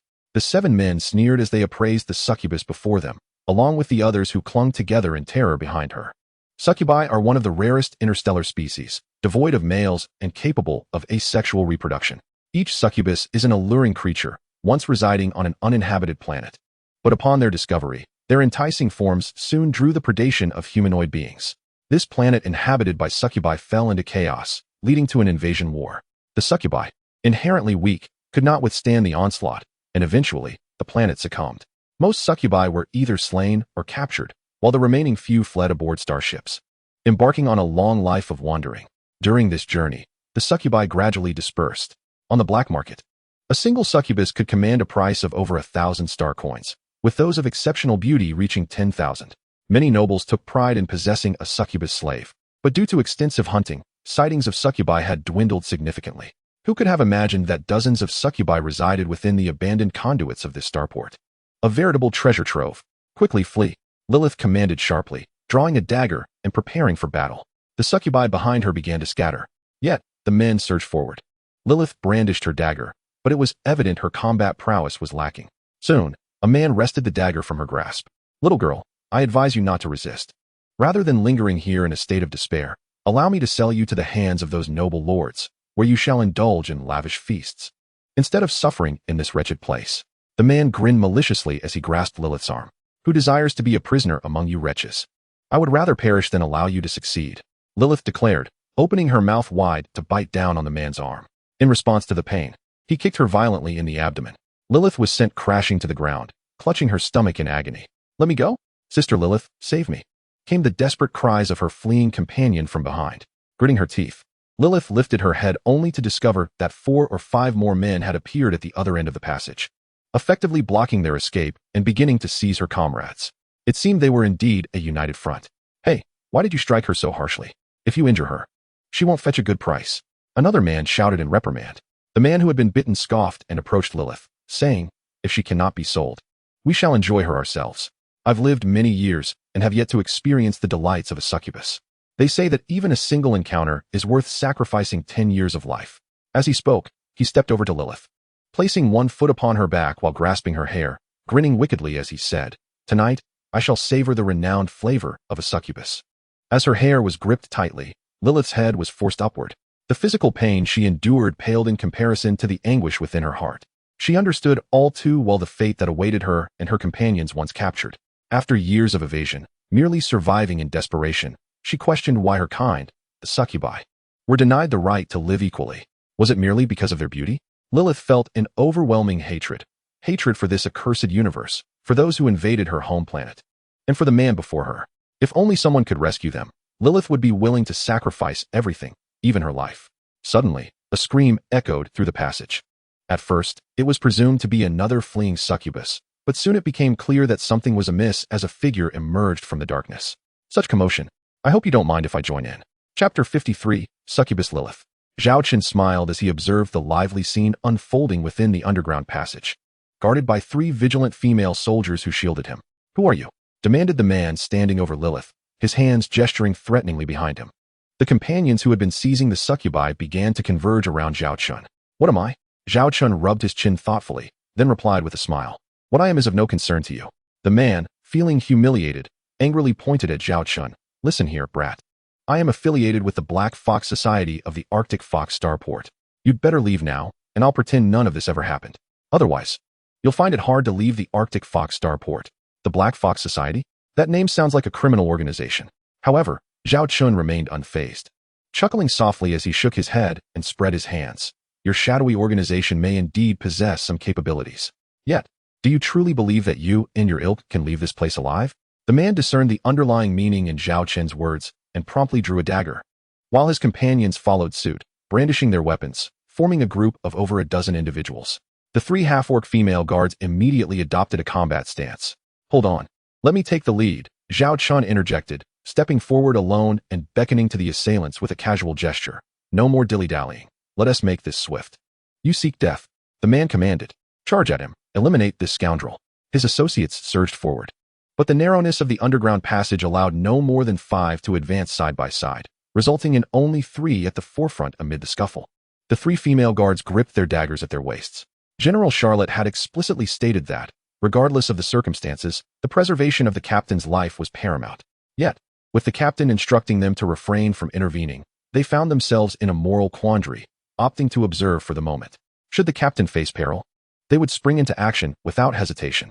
An unexpected spectacle unfolded. Zhao Chen took the lead, deftly dodging the dagger thrust by the first assailant, then delivering a powerful punch to the man's chest. The sound of cracking ribs echoed. Following that, 2 swift kicks sent the other 2 attackers sprawling. The speed, fluidity of movement, and sheer force left the 3 half-orc female guards utterly astounded.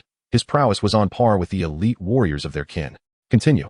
Zhao Chen's eyes glinted with battle fervor. After administering the super soldier serum, Zhao Chen had engaged in simulated combat aboard the starship, yielding data that indicated his physical capabilities surpassed those of the vast majority of interstellar soldiers. Yet, lacking real combat experience, he remained unaware of his true strength. If pitted against the half-orc female crew members, they would surely hold back, mindful of their captain's status, making it inappropriate for him to unleash his full might. Thus, he had been patiently awaiting an opportunity to showcase his skills. And now it had arrived. 3 minutes later, save for the man, all his companions lay sprawled on the ground, a third of them having breathed their last. Whether by a devastating blow to the heart or a swift strike severing the neck, Zhao Chen's strength was overwhelming. Ordinary bodies simply could not withstand it. Don't come any closer. The man stammered in terror as he retreated, ultimately turning to flee. Zhao Chen picked up a dagger from the ground and hurled it with precision. The blade embedded itself sharply in the man's rear. With a piercing scream, he collapsed beside Lilith in a most peculiar manner. Zhao Chen, dissatisfied, remarked, "My aim leaves much to be desired. I was clearly targeting his head." Lilith gazed at the man collapsed before her, recalling the harrowing years of their escape, during which relentless pursuers of his kind had claimed the lives of many of her sisters. Consumed by rage, she seized a nearby dagger and plunged it into the man's throat, blood splattering across her face. After a brief moment of shock, she regained her composure, eyeing the peculiar assembly of 1 man and 3 women with caution. "You belong to the succubus clan, do you not?" Zhao Chen remarked to Lilith, gesturing for the 3 female guards behind him to clear the battlefield, ensuring that all those still clinging to life among the fallen would be dealt with. For the half-orc female crew members, this was a commonplace occurrence, swift and merciless, a life extinguished in an instant. "Are you here to capture us as well?" Lilith questioned, pressing the dagger against her fair neck. "I would rather die than allow you to humiliate me." Zhao Chen shrugged, a smile playing on his lips. "If you wish to die, then so be it. But I harbor no intentions of humiliating you. I was merely curious upon encountering a succubus clan." Lilith was taken aback, bewildered by the man's true intentions. "This place is no longer safe. If you do not mind, you may accompany me to my starship. I assure you of your safety." Zhao Chen offered. Lilith scrutinized him, her voice laced with suspicion. How can I trust that your intentions differ from theirs? If my goals aligned with theirs, I could easily capture you without wasting words here, he replied. If you choose to reject my offer, so be it. We shall take our leave. Soon enough, others will come to seize you. You may die, but it would be a pity for your kin, especially the children. With that, Zhao Chen turned, prepared to depart. Lilith felt her vulnerability pierced, glancing back at her terrified kin huddled together. Biting her lip, she ultimately called out, "Wait, I am willing to go with you. Provided you guarantee the safety of my people and do not harm them. I can agree to any terms you set." Such words carried considerable weight, especially when uttered by a bewitching succubus. You three, find a way to escort them back to our starship. Is that feasible? Zhao Chen inquired of his guards. They exchanged glances and nodded in agreement. Captain, we can hire several hover vehicles to wait at the underground exit, conceal them within the vehicles, and transport them back to the starship. It is not a difficult task. Then it is settled, Zhao Chen replied, striding toward the tunnel's exit without a backward glance. Seemingly indifferent to the succubi behind him, Lilith embraced her kin, uncertain if her choice was right or wrong, but preferring action over inaction. She watched the man's retreating figure, her emotions a tangle. Unbeknownst to her, a subtle smile curled at the corners of his mouth. Chapter 54. This is no mere starship, it is truly a paradise. The succubus clan possesses not only their captivating appearance, but also an innate talent for seduction. They possess yet another characteristic, their remarkable intelligence. Although their physical prowess is rather limited, their mental acuity is exceptionally formidable. They excel in intellectual pursuits, adeptly managing numerous tasks, and learning with remarkable swiftness. However, the world tends to focus more on the appearance of succubi than on these capabilities. After all, there are numerous astute interstellar races. Several unmanned vehicles came to a halt in Zhao Chen's starship workshop. During the period of renting the workshop, it had become Zhao Chen's private domain. Without his permission, even the personnel from the Arctic Fox starport were forbidden to enter. Come out, you are safe now, Zhao Chen called out to the unmanned vehicles after disembarking. One by one, the succubi cautiously descended from the vehicles, clad in black cloaks that concealed their identities. This is my starship workshop, and this vessel is my starship, Zhao Chen introduced. Moreover, I am the captain of this starship. My name is Zhao Chen. I am Lilith, their leader. Lilith stepped forward, visibly anxious, yet resolute to stand for her kin. At that moment, a woman descended from another unmanned vehicle. It was Zhao Wanner. Zhao Wanner gazed in astonishment at the additional figures before Zhao Chen. Upon closer inspection, she gasped, "Succubi?" Lilith immediately regarded the woman with caution. "Do not be alarmed. She is my sister." Zhao Chen waved his hand dismissively, then turned to Zhao Wanner. "You are responsible for settling them in. They will be temporarily residing on our starship.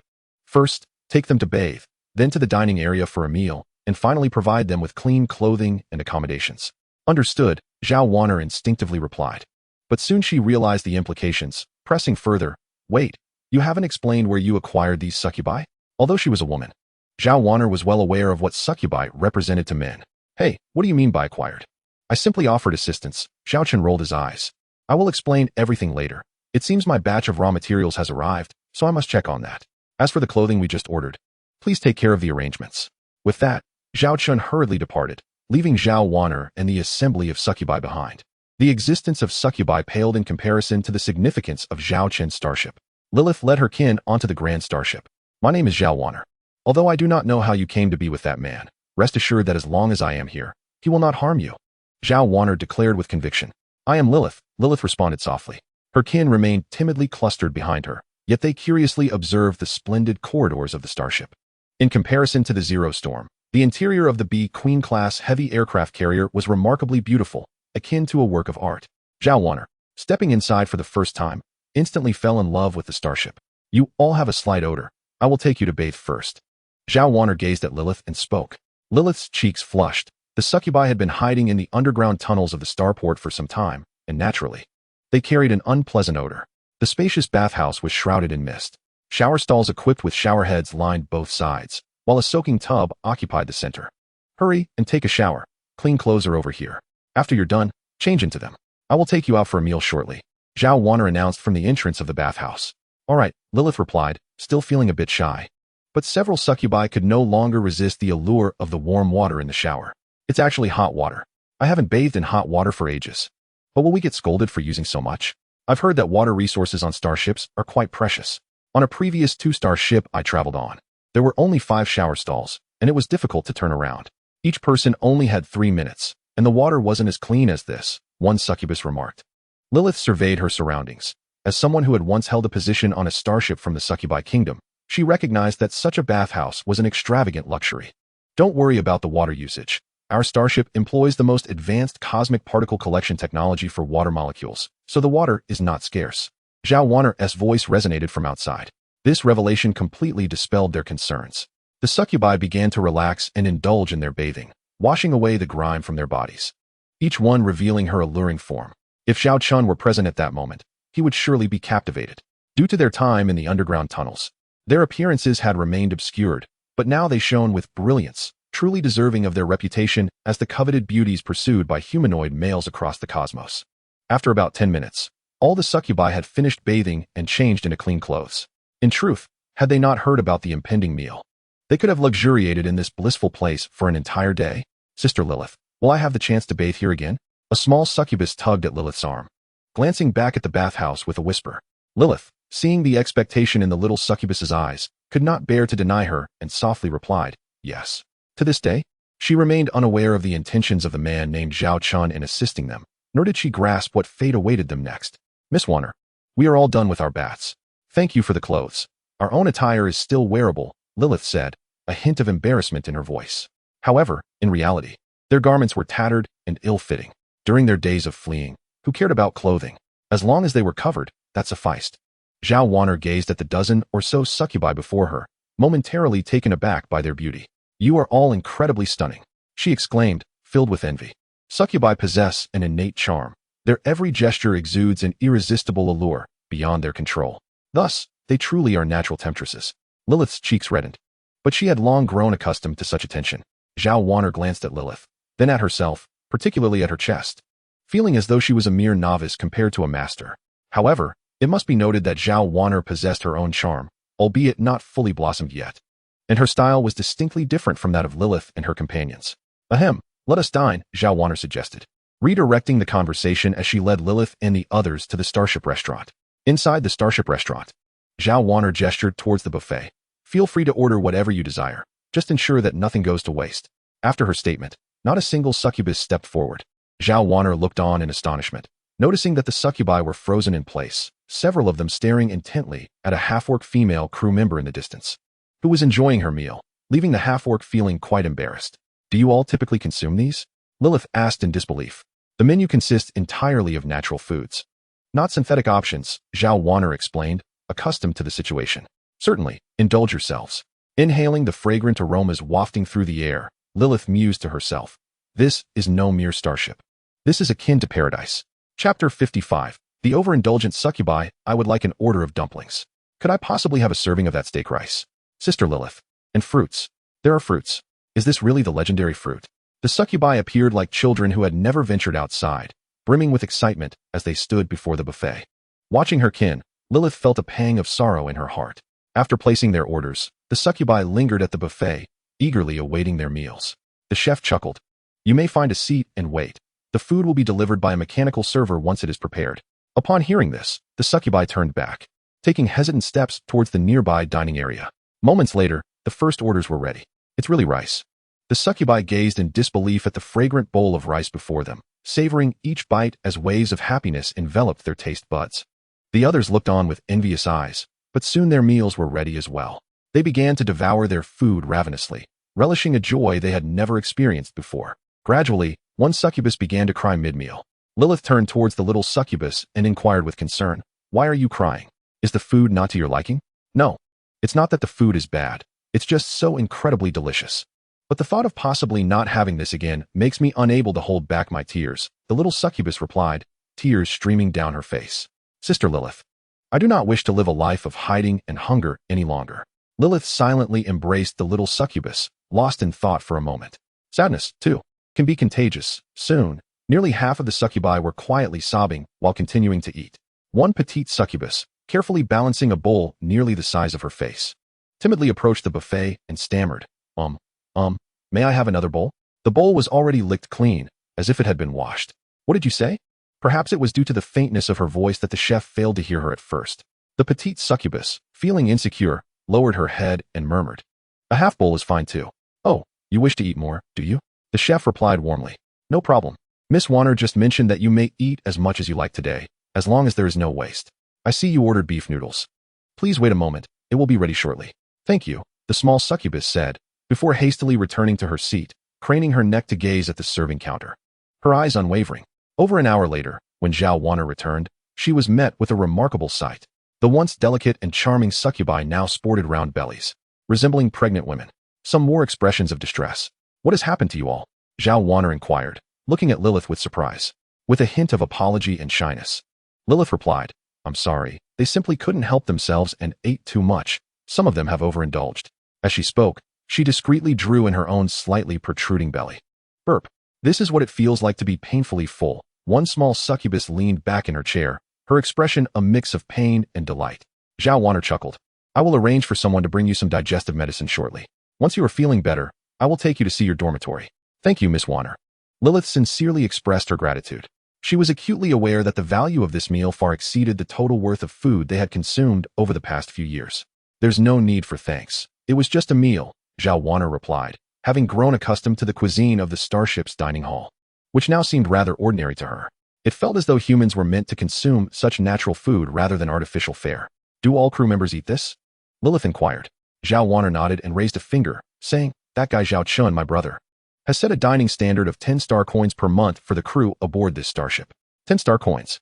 Upon hearing this standard, Lilith was taken aback. It seemed excessively extravagant. When she had glanced at the menu while ordering, she realized that, unless one indulged in lavish meals daily, 10 star coins would suffice for a month of dining here. Such a life seemed exceedingly blissful. I have another question, Lilith ventured. Since I arrived, it appears that all the crew members on this starship are female, and aside from you and Captain Zhao Chen, they are all female half-beast warriors. Zhao Wanner rolled her eyes and replied in a teasing tone, you should ask my brother about that. All these half-beast female crew members were purchased as slaves from the black market. Slaves? Lilith exclaimed in astonishment, observing the half-beast women in the dining hall, laughing and enjoying their meals. Are these truly slaves? Since when do slaves receive such treatment? Yet, the thought of a starship filled entirely with women under one man's command led her to question Zhao Chen's intentions. After the several satiated succubi had rested, Zhao Wanner led them towards the dormitory. There are 18 of you, correct? I shall arrange 5 rooms with 4 beds each, leaving any unoccupied beds vacant. Zhao Wanner remarked as she walked. Lilith waved her hands repeatedly, saying, no need for that. A single dormitory would suffice. If necessary, a place to sit will do. Gazing at the pristine corridor, Lilith mused that resting there was not entirely out of the question. After all, in their years of fleeing, they had endured far worse conditions than mere underground pipes. Please, do not be modest. What we have in abundance aboard this starship is space. Although this vessel requires only 100 crew to operate, it can comfortably accommodate 300 for living quarters. With a little squeezing, we could easily host 700 or 800, Zhao Wanner proudly declared, as if introducing her cherished home. Before long, they arrived at the dormitory area. This will be your residence from now on. The beds and linens have been prepared for you, and there are even clean clothes on each bed. This is a temporary identification badge. You may visit the bathing facilities and dining hall at designated times, Zhao Wanner explained. Lilith stood before the dormitory, momentarily rendered speechless. Could such a pristine and bright room truly be her sleeping quarters? Moreover, upon entering, she discovered an independent restroom to the left. She had never heard of a starship dormitory featuring private restrooms. Typically, a single restroom would serve an entire dormitory area, and the conditions were often appalling. Furthermore, the room itself was quite spacious, measuring a generous 40 to 50 square meters, furnished with 4 bunk beds, the lower tiers of which doubled as desks. The aisles between the beds boasted a width of at least 1 meter. Spacious, clean, tidy, and convenient. She could scarcely believe this was indeed a starship dormitory. Lilith could not help but exclaim once more, what kind of celestial starship is this? Chapter 56. Where do you wish to go? I can escort you. After settling the succubi, Zhao Wanner approached the control station on the opposite side of the starship's workshop. There, Zhao Chen was diligently planning the forthcoming starship construction, adjusting various parameters on the holographic projection before him. Hey, did you bring those succubi back with some nefarious intent? Zhao Wanner scrutinized Zhao Chen as if he were a suspect. Pausing in his tasks, Zhao Chen replied with a hint of resignation, come on, I'm merely doing a good deed here. Haven't you noticed how pitiful those succubi are? Zhao Wanner narrowed her eyes at him. Indeed, they are quite unfortunate. But I cannot believe you brought them back solely out of pity. There are many pitiable souls in the Arctic Fox starport. Realizing he could not deceive Zhao Wanner, Zhao Chen dropped the pretense and grinned. Hey, but they are succubi? I know how much you men adore such enchanting beings. Zhao Wanner crossed her arms and huffed. Am I so base? What I mean is, those succubi are quite intelligent. Zhao Chen raised his hand, releasing detailed information about the succubi race, especially highlighting their strong learning abilities and intelligence with a red line. Zhao Wanner deduced Zhao Chen's intention. Are you planning to recruit them? Indeed. What I currently lack is talent. Those half-orc female crew members, though competent as interstellar soldiers, fall short in certain tasks. Take Charlotte, for instance. She excels in combat. Yet when it comes to managing the various affairs of the fleet, she utterly flounders.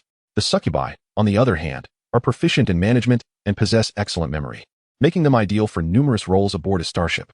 Zhao Chen exclaimed with gleaming eyes. Talent. This is indeed a precious resource. What I need most now is talent. Moreover, it must be female. Yet, is that truly your sole intention? Zhao Wanner regarded Zhao Chen with suspicion. Zhao Chen rolled his eyes. Come on. I am your brother after all. If I were that kind of person, have you seen me interact with a single half-orc female soldier in these past few months? That is true, but the allure of the succubi is undeniable. Even I am tempted. Who knows if you might turn out to be a beast? Zhao Wanner scoffed. All right. Enough of this. You should return and rest early. You need to catch the interstellar cruise back to the North Star Military Academy tomorrow morning, Zhao Chen advised. Are you really not coming back with me? Zhao Wanner asked. Zhao Chen gestured towards the holographic starship designs before him. Do you see this? How could I possibly return? What kind of starship is this? Zhao Wanner inquired curiously. Zhao Chen smiled mysteriously. It could pave the way for us to forge an interstellar fleet in the future. An interstellar fleet? Zhao Wanner initially intended to tease him. After all, the smallest interstellar fleet requires at least 30 starships, and at present, he barely had 2. Aspiring to establish an interstellar fleet seemed rather exaggerated. However, considering Zhao Chen's past endeavors, assembling the Zero Storm and constructing the B Queen-class heavy carrier, each was indeed remarkable. Perhaps he truly could achieve it? Very well. I shall await your return at the North Star Military Academy, Zhao Wanner stated, glaring at Zhao Chen. But I warn you, should I find out you dare to mistreat those succubi, beware of me. With a gesture resembling scissors, she turned and departed. Where did this girl learn such things? Zhao Chen muttered, then resumed his work. As for the succubi, they would need to be kept in place for a time. There was no rush to subdue them. Now that they had boarded his starship, there was no chance they would escape this pirate vessel. Half a day passed. The sound of a system notification jolted Zhao Chen back to reality. He set aside his work and opened the system page. 2 pop-ups appeared. Quarterly task. Please construct and possess 3 different starships of level 2 or above, system issued. It turned out the quarterly task had emerged. Zhao Chen glanced at the time. It was already October. It appears that the tasks for this quarter are distributed every 3 months, with no penalties for failure to complete them. However, if not accomplished, they will automatically be cancelled, accompanied by substantial rewards. This is undoubtedly one of the most advantageous avenues for acquiring system rewards.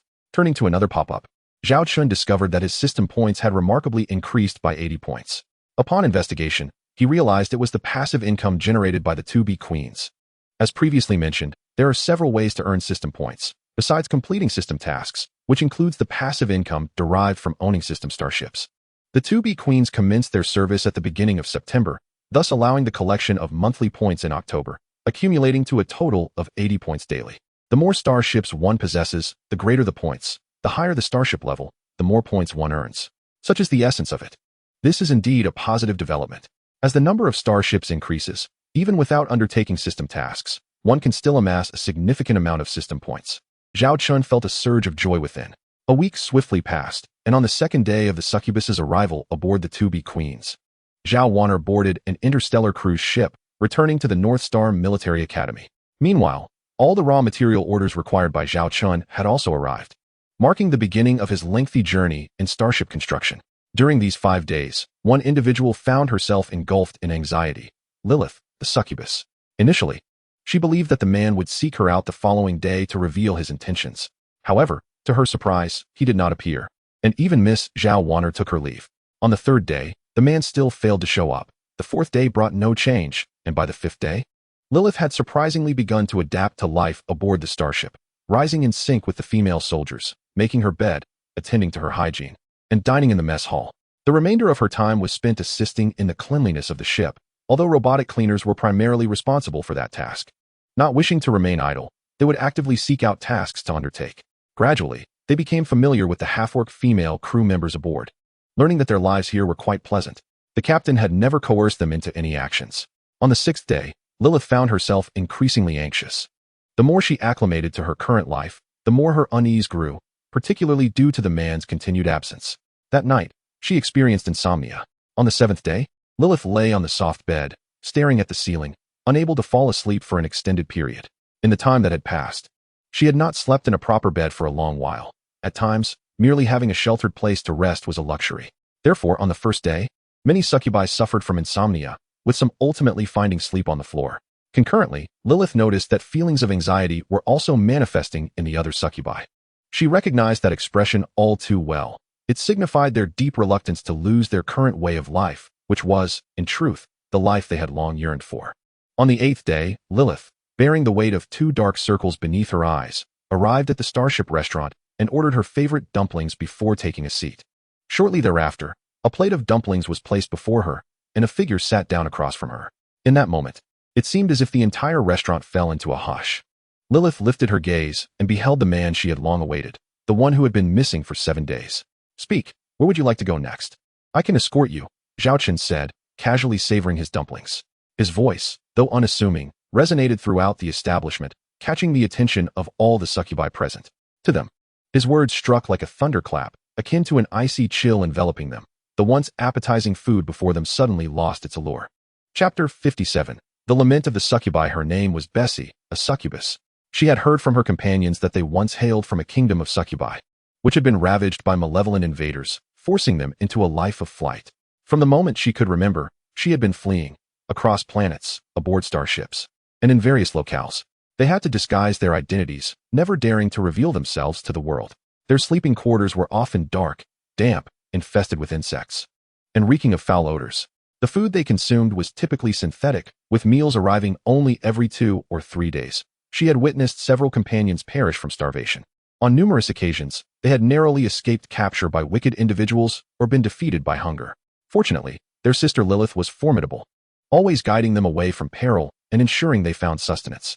However, one fateful day, a group attacked their hidden underground refuge. Just as danger loomed, a powerful man appeared. With ease, he vanquished the assailants and brought them aboard his starship. She had never encountered such a magnificent vessel, and here, they need not conceal their identities. As the vast majority present were female demi-beasts, Lilith had warned them to be exceedingly cautious of men, declaring them to be ravenous demons. Subsequently, they were ushered by a beautiful and gentle young woman to bathe. It was her first experience with clean, warm water. Previously, they had only been able to wash with filthy water. As the water flowed over her body, she fell in love with the sensation. It was not merely a bath. The place featured a hot spring where one could luxuriate in blissful immersion. Afterward, they were led to a dining hall, where the lovely young woman informed them they could order freely. Gazing at the menu, Bessie felt a sense of unfamiliarity, for she had only ever eaten synthetic food. The few instances of consuming natural food had been limited to a morsel the size of a finger or the creature she had caught in the wild. Ultimately, she chose a dish that appeared to be abundant in meat. When the large plate of meat was presented before her, the enticing aroma enveloped her, and with each bite, her taste buds were treated to an exquisite delight. It was her first experience of realizing that eating was not merely a means of survival, but rather a delightful indulgence. Subsequently, they were assigned to an impeccably clean room, furnished with a soft, inviting bed, tidy linens, and even a private bathroom, complete with neatly arranged garments that bore a subtle fragrance. Each individual was afforded their own personal space, free from the constraints of cramped quarters. Everything seemed simply exquisite, like a dream, and if it truly were a dream, Betsy wished it would never end. For an entire week, they resided on the starship, inhabiting pristine rooms and savoring delectable meals, while also assisting the crew with minor tasks.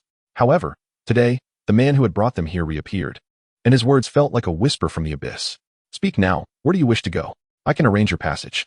In that instant, Betsy's gaze became vacant, and the meat she once adored lost all allure. A singular thought consumed her. They must leave this place and return to their former lives. No, she refused. "What do you mean?" Lilith stared at the man in bewilderment. Zhao Chen replied, "I've already made arrangements to secure tickets for an interstellar cruise, to transport you to any planet or starport of your choosing." Lilith's expression became blank. She was momentarily at a loss for words, as the man's proposal had taken her completely by surprise. Suddenly, a succubus erupted with emotion, seizing a fork from her plate and pressing it against her throat. "I'm not going anywhere. I'm not going anywhere." Tears streamed down the face of the young succubus, Betsy, as her voice trembled while she gazed at Zhao Chen. "Betsy, what are you doing? Put down the fork," Lilith exclaimed, concerned for the youngest among them, who, according to succubus standards, was still a child. Ignoring Lilith, young Betsy fixed her gaze on Zhao Chen. Why? Zhao Chen observed the petite succubus, barely standing at around 4 feet tall, yet her innate physical allure was undeniable. If certain individuals with a penchant for youthful charm were to behold her, they would undoubtedly be captivated. Sister Lilith, I do not wish to return to that previous life. I refuse to drink that black water. I refuse to hide in the shadows, living in perpetual fear. I cannot bear the thought of scraping moss from walls to quell my hunger, or consuming dirt, desperately seeking anything to fill my stomach, only to endure the pain that follows in silence. I do not want to fight terrifying beasts in the desolate wilderness for a morsel of food, nor witness the bodies of our companions falling in battle. Young succubus Betsy choked back tears as she surveyed her surroundings. With a bitter smile, she remarked, "Here, I discovered for the first time that living can indeed be a source of great joy. To live can indeed be a delightful experience." This statement carries an ironic weight. Yet for the succubi dwelling in darkness, mere survival is a formidable challenge, let alone savoring the joys of life. Many of the succubi present were choked with tears, their eyes swollen and red. Some of the older ones continued to consume the food in their bowls, meticulously savoring each grain of rice. As this might be the last occasion in their lives to relish such exquisite sustenance, they would soon return to darkness. The young succubus, Bessie, stared at Zhao Chen with bloodshot eyes, her voice breaking as she cried out, "If you intend to send us away, why treat us so kindly? Why allow us to experience such a life, providing us with clean clothes, warm water, nourishing food, and soft beds? Why let us discover that we could live in such happiness? You have shown us the light, yet now you wish to cast us back into darkness." As she spoke, the knife and fork slipped from her grasp, and she crumpled to the ground, weeping. Lilith approached with a mix of emotions, embracing young Bessie, feeling both guilt and helplessness. In truth, they could have endured the darkness, had they never glimpsed the light. Zhao Chen observed the succubi before him, their emotions fraying. He realized his objective had been achieved. Indeed, they could have borne the shadows if they had never known brightness. Yet Zhao Chen had brought them aboard his starship, granting them a life of unimaginable joy, a radiant beacon amidst their previously pitch-black existence. Now, his words signified that this light was to be extinguished, a cruel fate for them. "If you do not wish to leave, you need not go," Zhao Chen said calmly. In that instant, all 18 succubi turned their gazes toward him. Even Lilith's eyes filled with a glimmer of hope.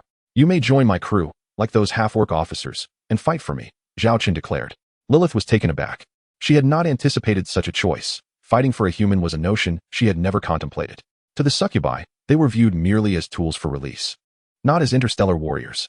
"I will give you time to ponder this. You may finish your meal. If you choose freedom, exit through the back door, where arrangements will be made for you to go to any planet or starport you desire. If you wish to stay, proceed to the front door, where your information will be recorded, and you shall then become part of my crew," Zhao Chen concluded, wiping his mouth before rising and leaving the dining area. The choice was laid before the succubi, and he already knew the answer. Barely a moment after Zhao Chen departed, young Bessie, without hesitation, wiped her tears and rushed toward the front door. She was determined to stay. If she could not remain here, she would rather face death. Other succubi gradually made their way toward the front door. "Sister Lilith, let us stay behind," another succubus suggested, gently taking Lilith's hand, noting her silence. Lilith bit her lip, and soon she found peace. She had long yearned for freedom, but what would await her beyond those doors? As the little succubus Bessie had pointed out, would it merely lead to a life of evasion and uncertainty, to a precarious existence of one meal at a time?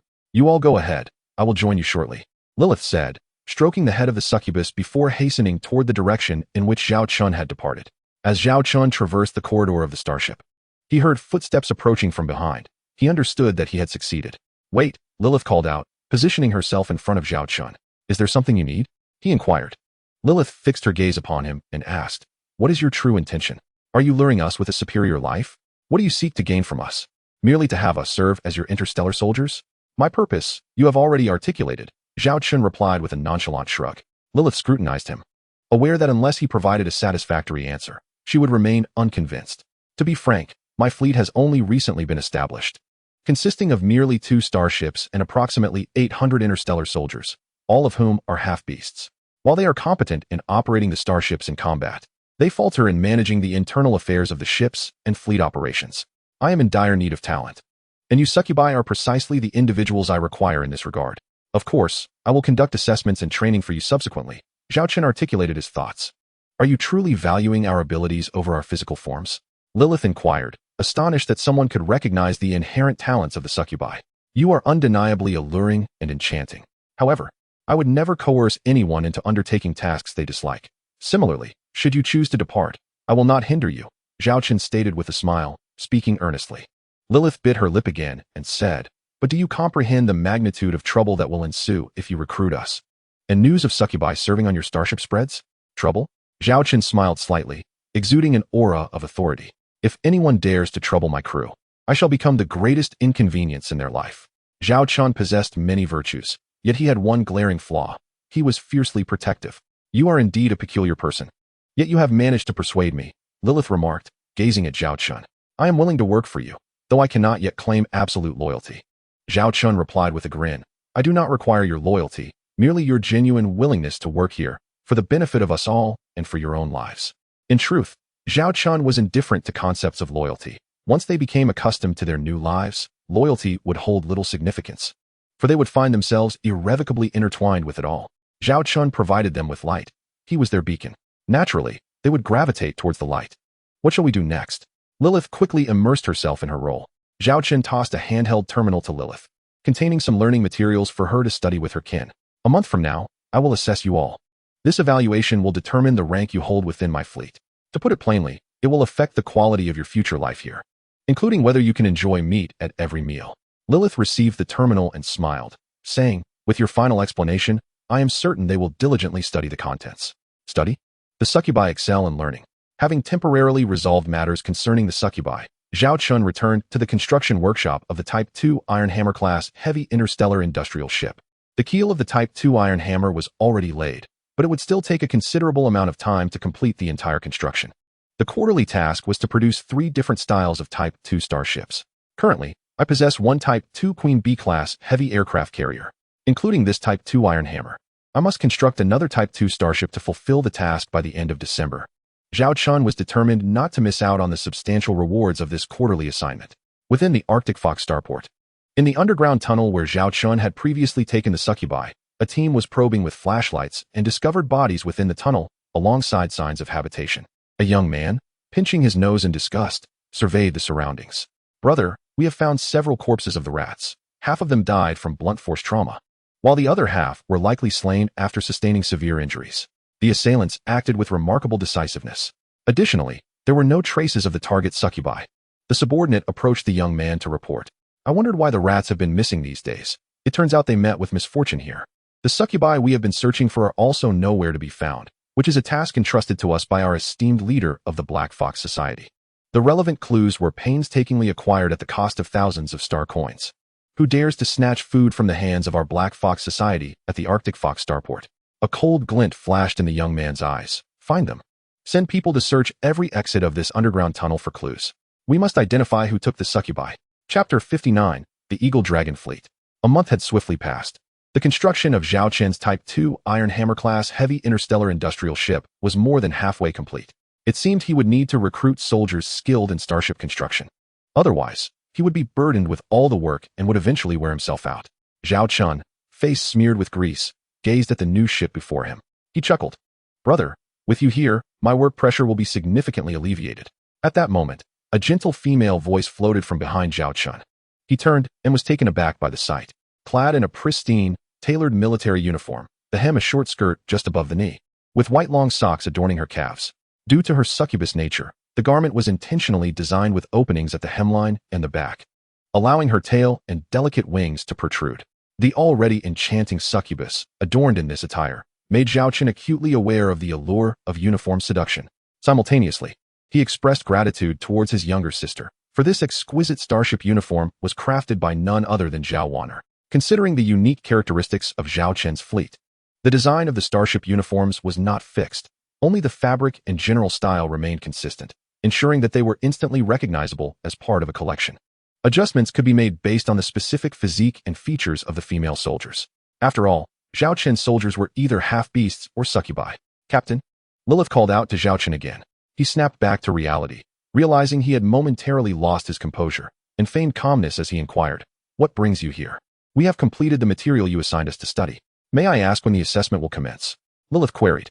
Zhao Chen then recalled the matter he had entrusted a month prior. "Let's make it today. Have all the succubi gather in the starship conference room." "Understood," Lilith replied. Just as Lilith departed, Charlotte appeared. In fact, Charlotte had arrived aboard the Zero Storm during the first week of October. Lilith greeted Charlotte with a nod before leaving. The two had crossed paths several times, and perhaps due to their somewhat similar destinies, they had quickly become good friends. It was evident that the succubi had adapted well to their new lives. Charlotte approached Zhao Chen, and their camaraderie had blossomed to the familiarity of old friends. "What do you think of my arrangements?" Zhao Chen inquired, eyeing the standard military attire Charlotte wore. As the vice captain, her uniform bore slight distinctions in detail, yet fundamentally, it mirrored the white top, white skirt, and white thigh-high stockings.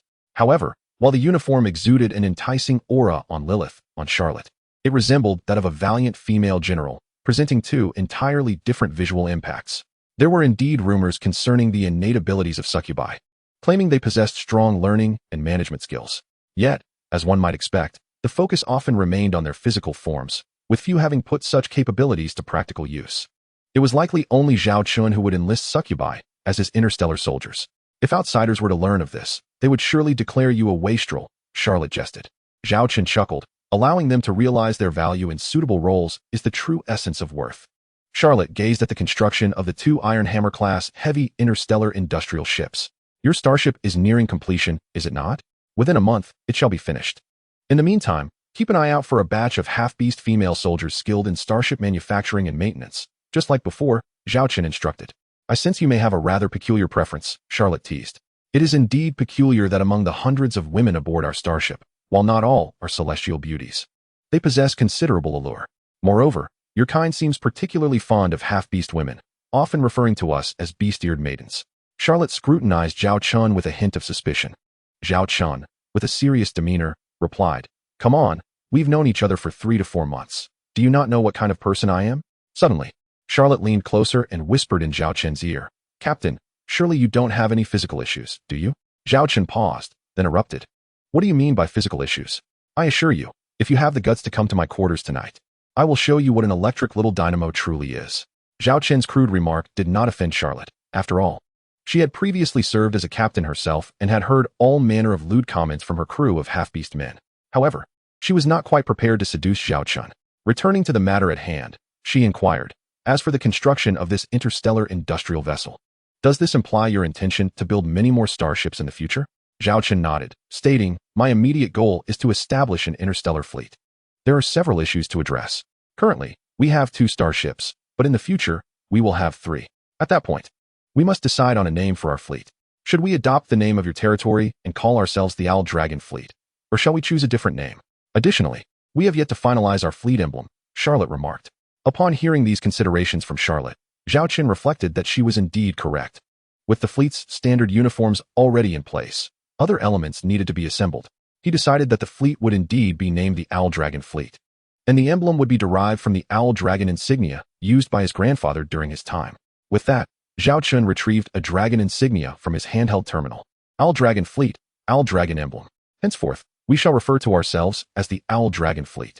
Charlotte committed the emblem to memory, intending to arrange for it to be painted on the hull upon her return. Charlotte continued, "There is one more issue to consider. Although we currently possess only 2 starships, I believe you should contemplate the arrangement of the fleet's flagship. The flagship signifies the principal starship within a fleet, the most vital entity." Zhao Chen replied, "The flagship can remain undecided for now, especially since we do not have many starships at present." In truth, he had already contemplated the flagship's arrangement, specifically the Storm Snow-class light interstellar battlecruiser resting in his systems warehouse. Unfortunately, it had yet to be unveiled. However, Zhao Chen was resolute that the first flagship of the Owl Dragon Fleet must be a Storm-class starship. To be honest, the term Owl Dragon Fleet had become a rarity within the Owl Dragon system. Since the decline of the Zhao family, the starships of the local noble families had not referred to themselves as the Owl Dragon Fleet, which had resulted in the emblem falling into obscurity. As Zhao Chen gazed at the emblem, he couldn't help but reflect on his grandfather's arduous journey to establish the Zhao family, overcoming countless challenges to achieve success. He was determined to make the Owl Dragon emblem shine once more within the Starry Empire. Let the name of the Falcon Fleet echo throughout the cosmos. Chapter 60. The Class 2 Hammer Heavy Interstellar Industrial Ship. In the conference room of the Class 2 Queen Bee Heavy Carrier Starship, 18 succubi stood poised and ready. As the examination commenced, Zhao Chen addressed the 18 succubi, instructing them to complete the questions before them within 3 hours. Each succubus was equipped with a holographic screen displaying her examination questions. The moment Zhao Chen announced the start of the test, a profound silence enveloped the room as they diligently focused on their tasks. In truth, these questions were all sourced by Zhao Chen's sister, Zhao Wanner, from the past curriculum of the civil service departments at the Northern Star Military Academy, specifically from 6th grade examinations. Previously, Zhao Chen had provided Lilith and the others with theoretical materials that spanned 6 years of study in the civil service program at the academy. However, he had allotted them a mere month to prepare. Throughout this month, the succubi devoted themselves to their studies, even during meals, sleep, and bathing. Today was the moment of truth to validate their capabilities. As time elapsed, some succubi maintained their composure, while others furrowed their brows in contemplation, and a few exhibited signs of anxiety. The 3-hour period swiftly approached its conclusion. Everyone, cease all activities. I will gather your examination responses, and the results will be announced in a few hours. You may now leave the conference room and engage in leisure activities, Zhao Chen stated with solemnity. Despite the examination's conclusion, each succubus remained tense, standing vigil outside the conference room. The little succubus Basie grasped Lilith's hand and whispered, "Sister Lilith, what if we do poorly on this assessment? Will the captain dismiss us?" Although Captain Zhao Chen had previously mentioned that the assessment would affect their future positions aboard the starship, he had not clarified whether poor performance would lead to their expulsion. Thus, they had spent the entire month in trepidation. "Fear not. You have all worked diligently. I believe your performance will be commendable," Lilith reassured her. An hour later, Zhao Chen emerged from the room. The gazes of the 18 succubi fell upon him, reflecting a spectrum of emotions, tension, anxiety, and fear. "I shall now announce the results of the assessment," he began. First place goes to Lilith. Her ranking was anticipated by all, for Lilith possessed the highest innate talent among them. Second place, Marcy. Third place, and sixth place goes to Basie. Upon hearing her ranking, Basie exhaled in relief. At least she was sixth and not at the bottom. Meanwhile, those who ranked last felt a surge of anxiety, glancing helplessly at Lilith and the captain, with some even covering their faces in tears, lamenting their lack of effort. After reading the rankings, Zhao Chen surveyed the room and declared, "Each of you has passed the assessment. You have all passed." At this, the succubi ranked at the bottom breathed a collective sigh of relief. One of the succubi cautiously inquired, "Captain, does this mean we can remain here as well?" "Of course," Zhao Chen replied with a smile. In truth, their evaluation and ability to stay depended entirely on Zhao Chen's discretion. The assessment was merely a formality. However, it must be acknowledged that they performed exceptionally well. In just a month, even the least proficient succubus reached a level equivalent to that of a fourth-year student in the civilian department of the North Star Military Academy. Notably, Lilith achieved the highest score, surpassing the passing mark of the North Star Military Academy by several points. "I shall announce your future positions," Zhao Chen declared. "Lilith will serve as my secretary, while Marcy will take her place on the bridge of the Zero Storm." He announced each person's role, all within the civilian positions of the starship, with Lilith holding the highest rank. The secretary, within a fleet, is often regarded as the second in command, subordinate only to the fleet commander. Within a starship, she is undoubtedly among the top 3 authorities, on par with the vice captain. "Me as secretary?" Lilith exclaimed, taken aback. "Indeed, this is a position you rightfully deserve due to your capabilities. I hope you will work diligently henceforth. Should we encounter other succubi in the future, you may recruit them as Charlotte has done," Zhao Chen stated. Lilith gazed at Zhao Chen in astonishment. She never anticipated such high regard from him. "Captain, I will certainly work hard," exclaimed Bessie excitedly.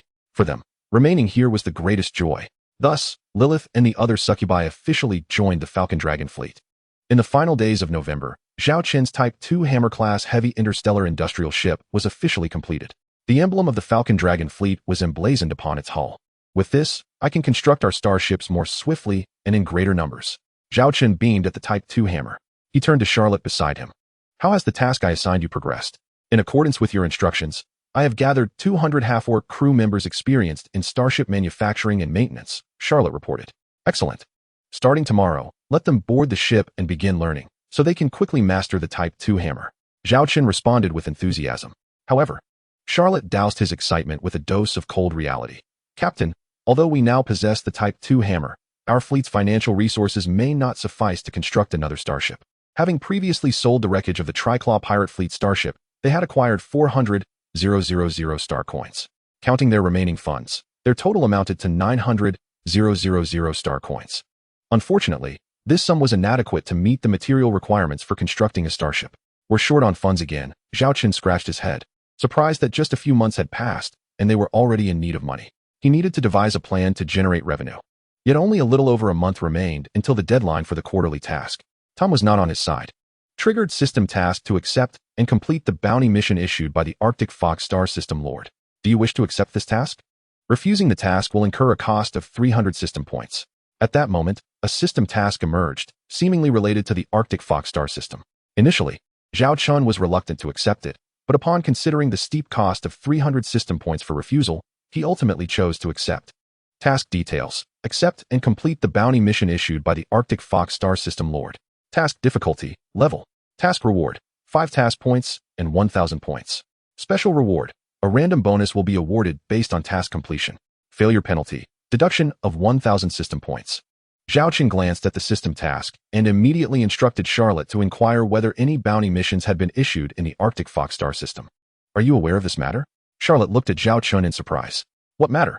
Zhao Chen replied, sensing that Charlotte knew something. Charlotte explained, just now, there was a broadcast across the entire Arctic Fox Starport, requesting private fleets and adventurer fleets to accept bounty missions.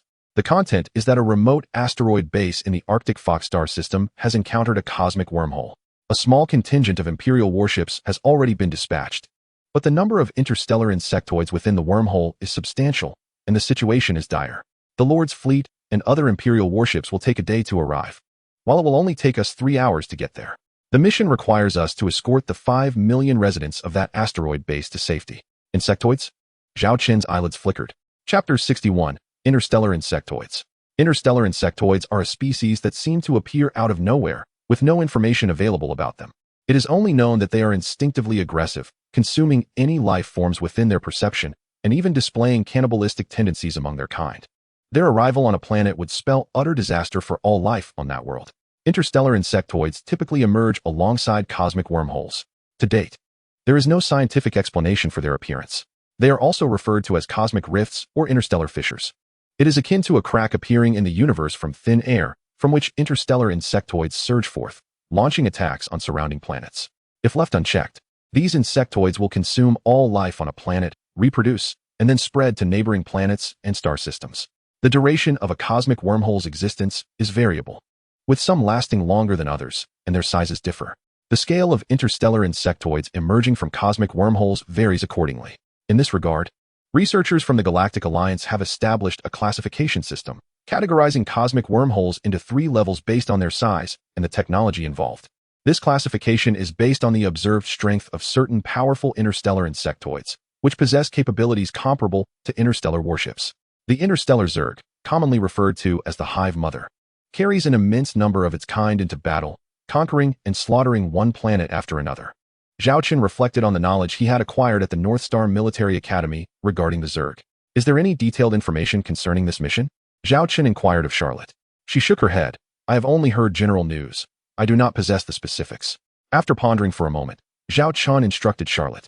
You must immediately prepare and arrange for the Zero Storm and the 2 Queen B-class heavy carriers to be fully stocked with military supplies, ready to depart at the fastest possible speed. Depart? Where to? Charlotte asked, but before she could finish, she realized. Her eyes widening in surprise as she looked at Zhao Chen. Captain, you can't possibly. Follow my orders. I will find a way to gather more intelligence on this matter, Zhao Chen commanded before promptly heading to the bridge of the 2 Queen Bees. Meanwhile, Charlotte proceeded to issue orders for the Zero Storm. During Zhao Wanner's absence, the 2 of them were in charge of the respective starships. Upon reaching the bridge, Zhao Chen immediately contacted an individual. Good day, Mr. Zhao. I am the head of Starport number 11. How may I assist you? The female officer, whom he had met thrice, smiled at him. Are you aware of the cosmic wormhole incident? The officer was momentarily taken aback before nodding. Are you referring to the cosmic wormhole event that occurred around asteroid number 331? If your system has not experienced 2 cosmic wormholes, then that must be the incident. Zhao Chen affirmed. If you wish to obtain detailed information, you may visit the headquarters at Arctic Fox Starport, where they have comprehensive descriptions. I have no time for that. I need to acquire all intelligence regarding this mission urgently, and I must undertake it with utmost speed, Zhao Chen insisted. You intend to accept this mission? The officer was startled. It was known that half an hour had elapsed since the bounty was posted, and the head of the starport had personally inquired with several commanders of private fleets and adventurer squads stationed at the starport, none of whom were willing to take on the task. Indeed, Zhao Chen confirmed. The officer replied, accepting the mission is not an issue, but according to protocol, your fleet must first be registered, and I want it done swiftly. Complete these formalities within 10 minutes, Zhao Chen interrupted. 10 minutes? The officer appeared troubled. These processes are mandatory, designed to ensure the safety of your fleet. Beep, beep, beep. Your account has received 1,000 star coins. The officer suddenly received a notification of funds, casting a glance at Zhao Chun's holographic image, and they exchanged knowing looks. Given the unique nature of this mission, it can be expedited through emergency channels. I will do my utmost to facilitate contact and provide a response within 10 minutes. In the meantime, I will send you all the mission intelligence. The officer conveyed this information as swiftly as possible before abruptly terminating the communication with Zhao Chen to pursue the emergency channel. Indeed, it is universally acknowledged that money eases the path to solutions. Zhao Chen, undeterred by distractions, began to peruse the intelligence report sent by the female officer. The incident occurred 3 hours prior in a remote area of the Arctic Fox star system, where a level 2 cosmic wormhole had abruptly manifested. Upon receiving this alarming news, the Lord of the Arctic Fox star system promptly issued orders to dispatch a fleet to eradicate the interstellar insectoid menace. However, a significant portion of the Imperial forces originally stationed in the Arctic Fox star system had recently been reassigned. Meanwhile, the Lord's own fleet was engaged in a minor operational task at another frontier battlefield. Consequently, only a small Imperial fleet remained to defend the Arctic Fox star system, and this fleet had already hastened to the site of the outbreak. Regrettably, the sheer number of interstellar insectoids rendered this small fleet incapable of suppressing the threat alone. The Arctic Fox star system immediately sought assistance from neighboring systems and the governor of the Northwind star domain. The Northwind star domain, one of the 8 major domains of the Starshine Empire, oversees 63 star systems, including the Xiaolong and Beiji systems, along with the Arctic Fox star system. However, reinforcements would require time to arrive, with the earliest assistance estimated to take at least 10 hours. According to the simulations conducted by the High Command of the Arctic Fox star system, during this critical 10-hour window, the swarm of interstellar insectoids would likely impact any inhabited planets within their reach, including 3 small asteroids and 1 satellite, with a total population of 70 million. The first to face assault would be the 5 million inhabitants of asteroid 331. Within the High Command of the Arctic Fox star system, 2 factions had emerged. One advocated for the abandonment of asteroid 331, retreating to other more populous planets to wait for reinforcements. The other faction suggested that while asteroid 331 could be forsaken, the evacuation of all 5 million residents was imperative. Notably, the latter view coincided with the opinion of the commander of the sole remaining Imperial fleet, who unilaterally directed his ships toward asteroid 331 and requested the immediate dispatch of interstellar transport vessels to facilitate the evacuation. However, calculations indicated that this Imperial fleet alone could not ensure the safe withdrawal of the 5 million people amidst the impending assault by the insectoid forces. Consequently, the fleet commander conceived a plan. Since neither the Lord's fleet nor the Imperial forces could reach the site in time, he would appeal for support from civilian fleets. Thus, the current bounty mission was established, offering a substantial reward of 500,000 star coins. The commander also assured that all losses and expenses incurred during the battle would be borne by the Imperial forces. Zhao Chen stroked his chin, revealing a disinterest in the moral obligation to save lives. He was not inclined to risk the lives of his crew aboard his 2 starships for the sake of others, as he did not consider himself a savior. However, the value of the insectoid corpses was undeniable, as they contained a plethora of resources akin to mobile treasure troves. Unfortunately, Zhao Chen found himself in need of funds. Coupled with the system's mission, he felt compelled to act. Chapter 62. Target. Asteroid 331 at the edge of the Arctic Fox star system. Arctic Fox Starport Interstellar Mission Headquarters. Esteemed sirs, your summons proves futile. This is a secondary cosmic wormhole, housing no fewer than 3 formidable hive motherships of the 2nd tier, alongside over 30 of the 1st tier. How can we, mere adventurers, possibly withstand their onslaught for even a few hours? Though the bounty amounts to a staggering 500,000 star coins, one must possess the means to spend it. After all, who is unaware of the perils of engaging with these creatures? A single misstep could spell doom for an entire starship. They grant no quarter nor opportunity for surrender. What is 5 million lives, you may ask? I contend that retreating to the rear with the 300 smaller asteroids would be far more prudent. With a population of 20 million, that position would require us to hold out for merely 2 hours at most, before the first wave of reinforcements could arrive. Yet, on asteroid 331, we would need to endure the relentless assault of the interstellar insectoid race for at least 3 hours to ensure the safe evacuation of those 5 million souls. The risk is simply too great. Within a chamber, The chief administrator of the Arctic Fox starport gazed despondently at the three commanding officers of the largest private fleets currently present. Each had resolutely declined the perilous task for various reasons. I shall personally augment the bounty by an additional 100,000 star coins. Will you not reconsider? This task does not require you to engage in a death struggle with the insects. A mere delay of 2 or perhaps 3 hours should suffice, the administrator urged. Speak not of 600,000 star coins. Even 1,000,000 would not entice me to undertake such a venture.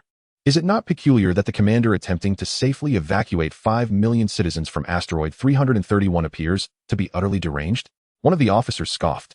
You could simply request that the Lord of the Arctic Fox system issue a command to withdraw his fleet. The chief administrator sighed deeply, burdened by unspoken woes. The Lord above certainly wished to recall that Imperial fleet, although the Imperial military did not fall under his direct command. A Lord typically wields a measure of authority over their territory. Moreover, the Lord of the Arctic Fox system held the rank of Count, and his domain was among the most prosperous in the Northern Star region, thus his stature was not to be trifled with. Yet, the commander of that Imperial fleet possessed an even more distinguished standing. The Lord had declared that the lives of those 5 million, even if accompanied by the demise of the 70 million across the surrounding planets, would not weigh heavily upon him. However, should anything befall that commander, the consequences would be dire.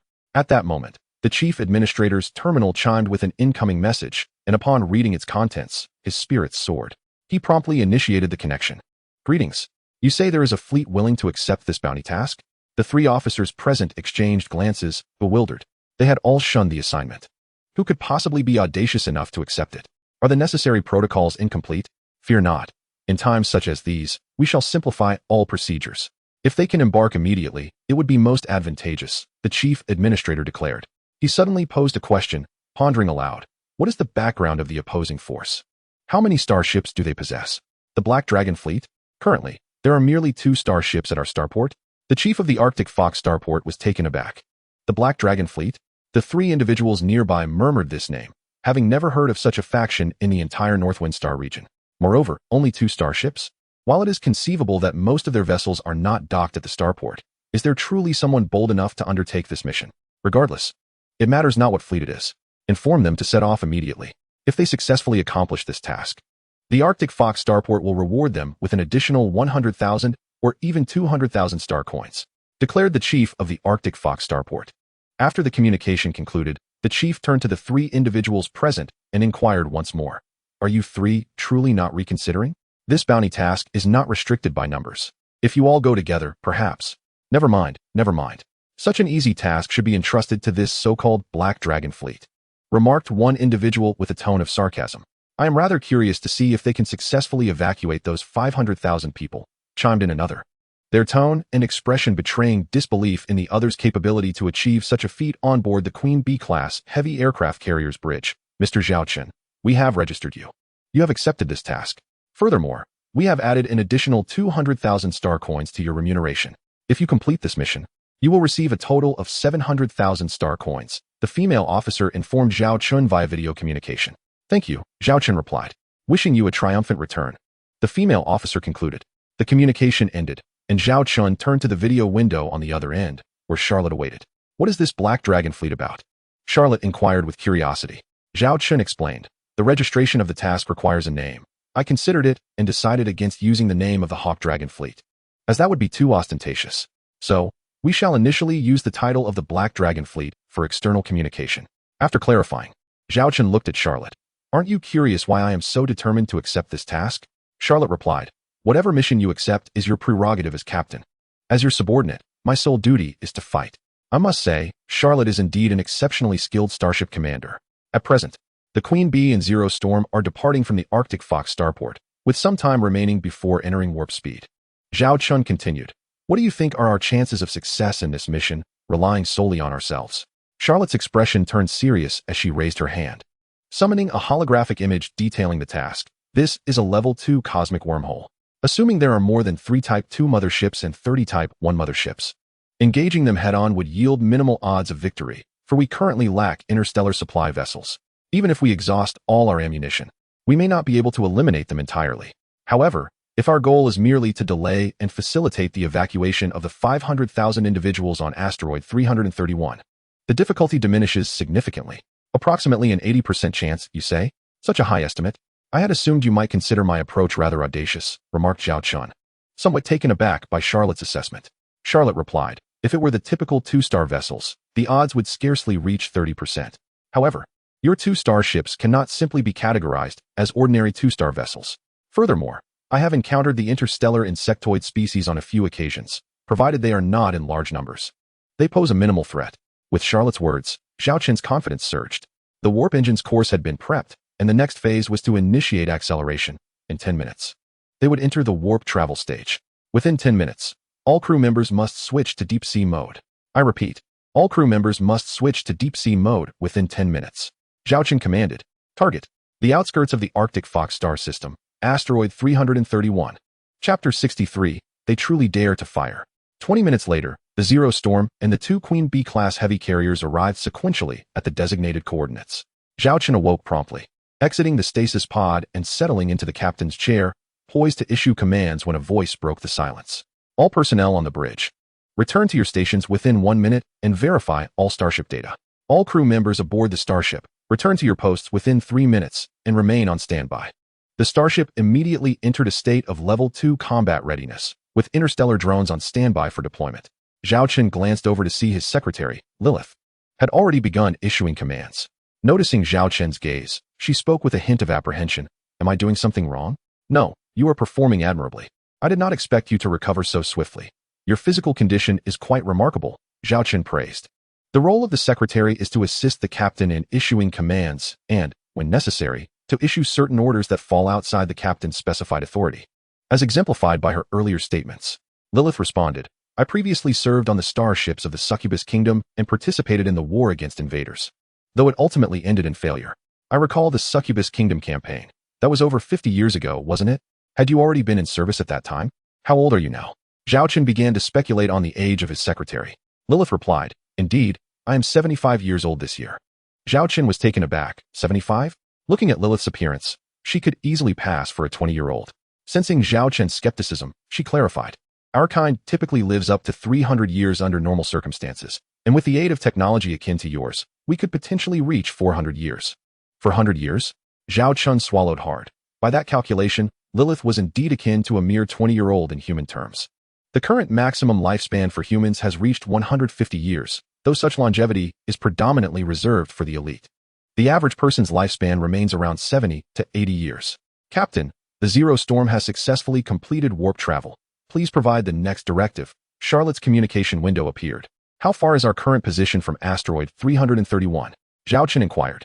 Lilith promptly responded, If we travel at the speed of the Queen B2, we can expect to reach asteroid 331 in approximately half an hour. However, with the Zero Storm, we could arrive in just 10 minutes. Due to the nature of warp travel, we can only approximate our destination. In non-combat scenarios, we can approach a little closer. However, if heading towards a combat zone, interstellar fleets typically decelerate in advance, halting warp travel at a certain distance from the battleground, before proceeding with conventional engines into the conflict area. The Zero Storm formed a formation with the Queen B2, setting course for asteroid 331. We'll discuss the specific battle plans upon arrival, Zhao Chen declared. Understood. Both Charlotte and Lilith replied in unison. Subsequently, the two starships maintained a consistent speed in the same direction. After approximately 10 minutes of travel, they encountered a group of sluggish interstellar transport vessels. What type of starship is that? Zhao Chen asked, perplexed by the vessels, which appeared to be traveling at a mere 10 knots, clearly not their standard cruising speed. According to their identification numbers, these interstellar transports belong to the Arctic Fox star system's Lord Fleet. They were classified as Type 2 Seahorse-class medium interstellar transport ships, likely present to evacuate civilians from asteroid 331, Lilith quickly explained. Zhao Chen regarded Lilith with surprise. She quietly elucidated, I found this information in my studies. Let's contact their starships and inquire about their reduced speed. Zhao Chen furrowed his brow, but soon established communication. What fleet are you? The opposing fleet commander asked first. We are the Black Dragon Fleet, tasked with supporting the evacuation operations at asteroid 331. You are the interstellar transport vessels responsible for the evacuation, correct? Why is your speed so slow? Lilith inquired. The opposing fleet commander hesitated. Our starships have sustained damage, which is why our speed is reduced. Since you are here to provide support, you may proceed first.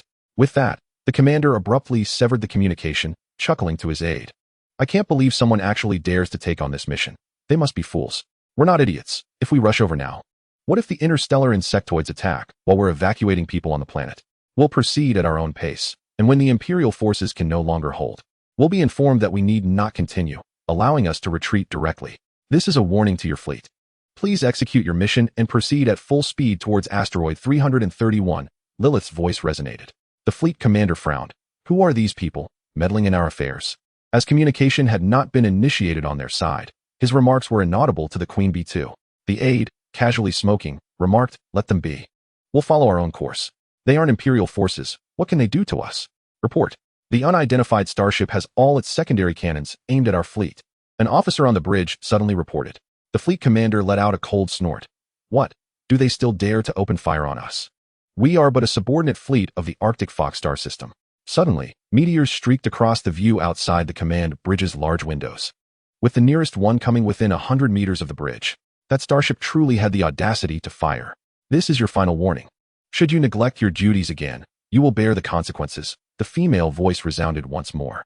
The fleet commander swallowed hard. Madness. This must be insanity. They wish for death and insist on dragging us down with them. What shall we do? They genuinely intend to fire. We have no escort fleet. And with only the meager firepower of our interstellar transport ships, we have no means of retaliation. His aide, equally startled, was so absorbed in fear that he burned his hand on the cigarette he was holding, yelping in pain. The fleet commander, his face darkened, muttered, "This time, I've drawn the short straw, but I will remember this grudge." Full speed ahead to asteroid 331. On the command bridge of the B-Queen, Zhao Chen observed the previously sluggish interstellar transport fleet now accelerating towards full speed, a satisfied smile gracing his features. He was well aware of the thoughts lurking in their minds. Under normal circumstances, it would not concern him. They could do as they wished.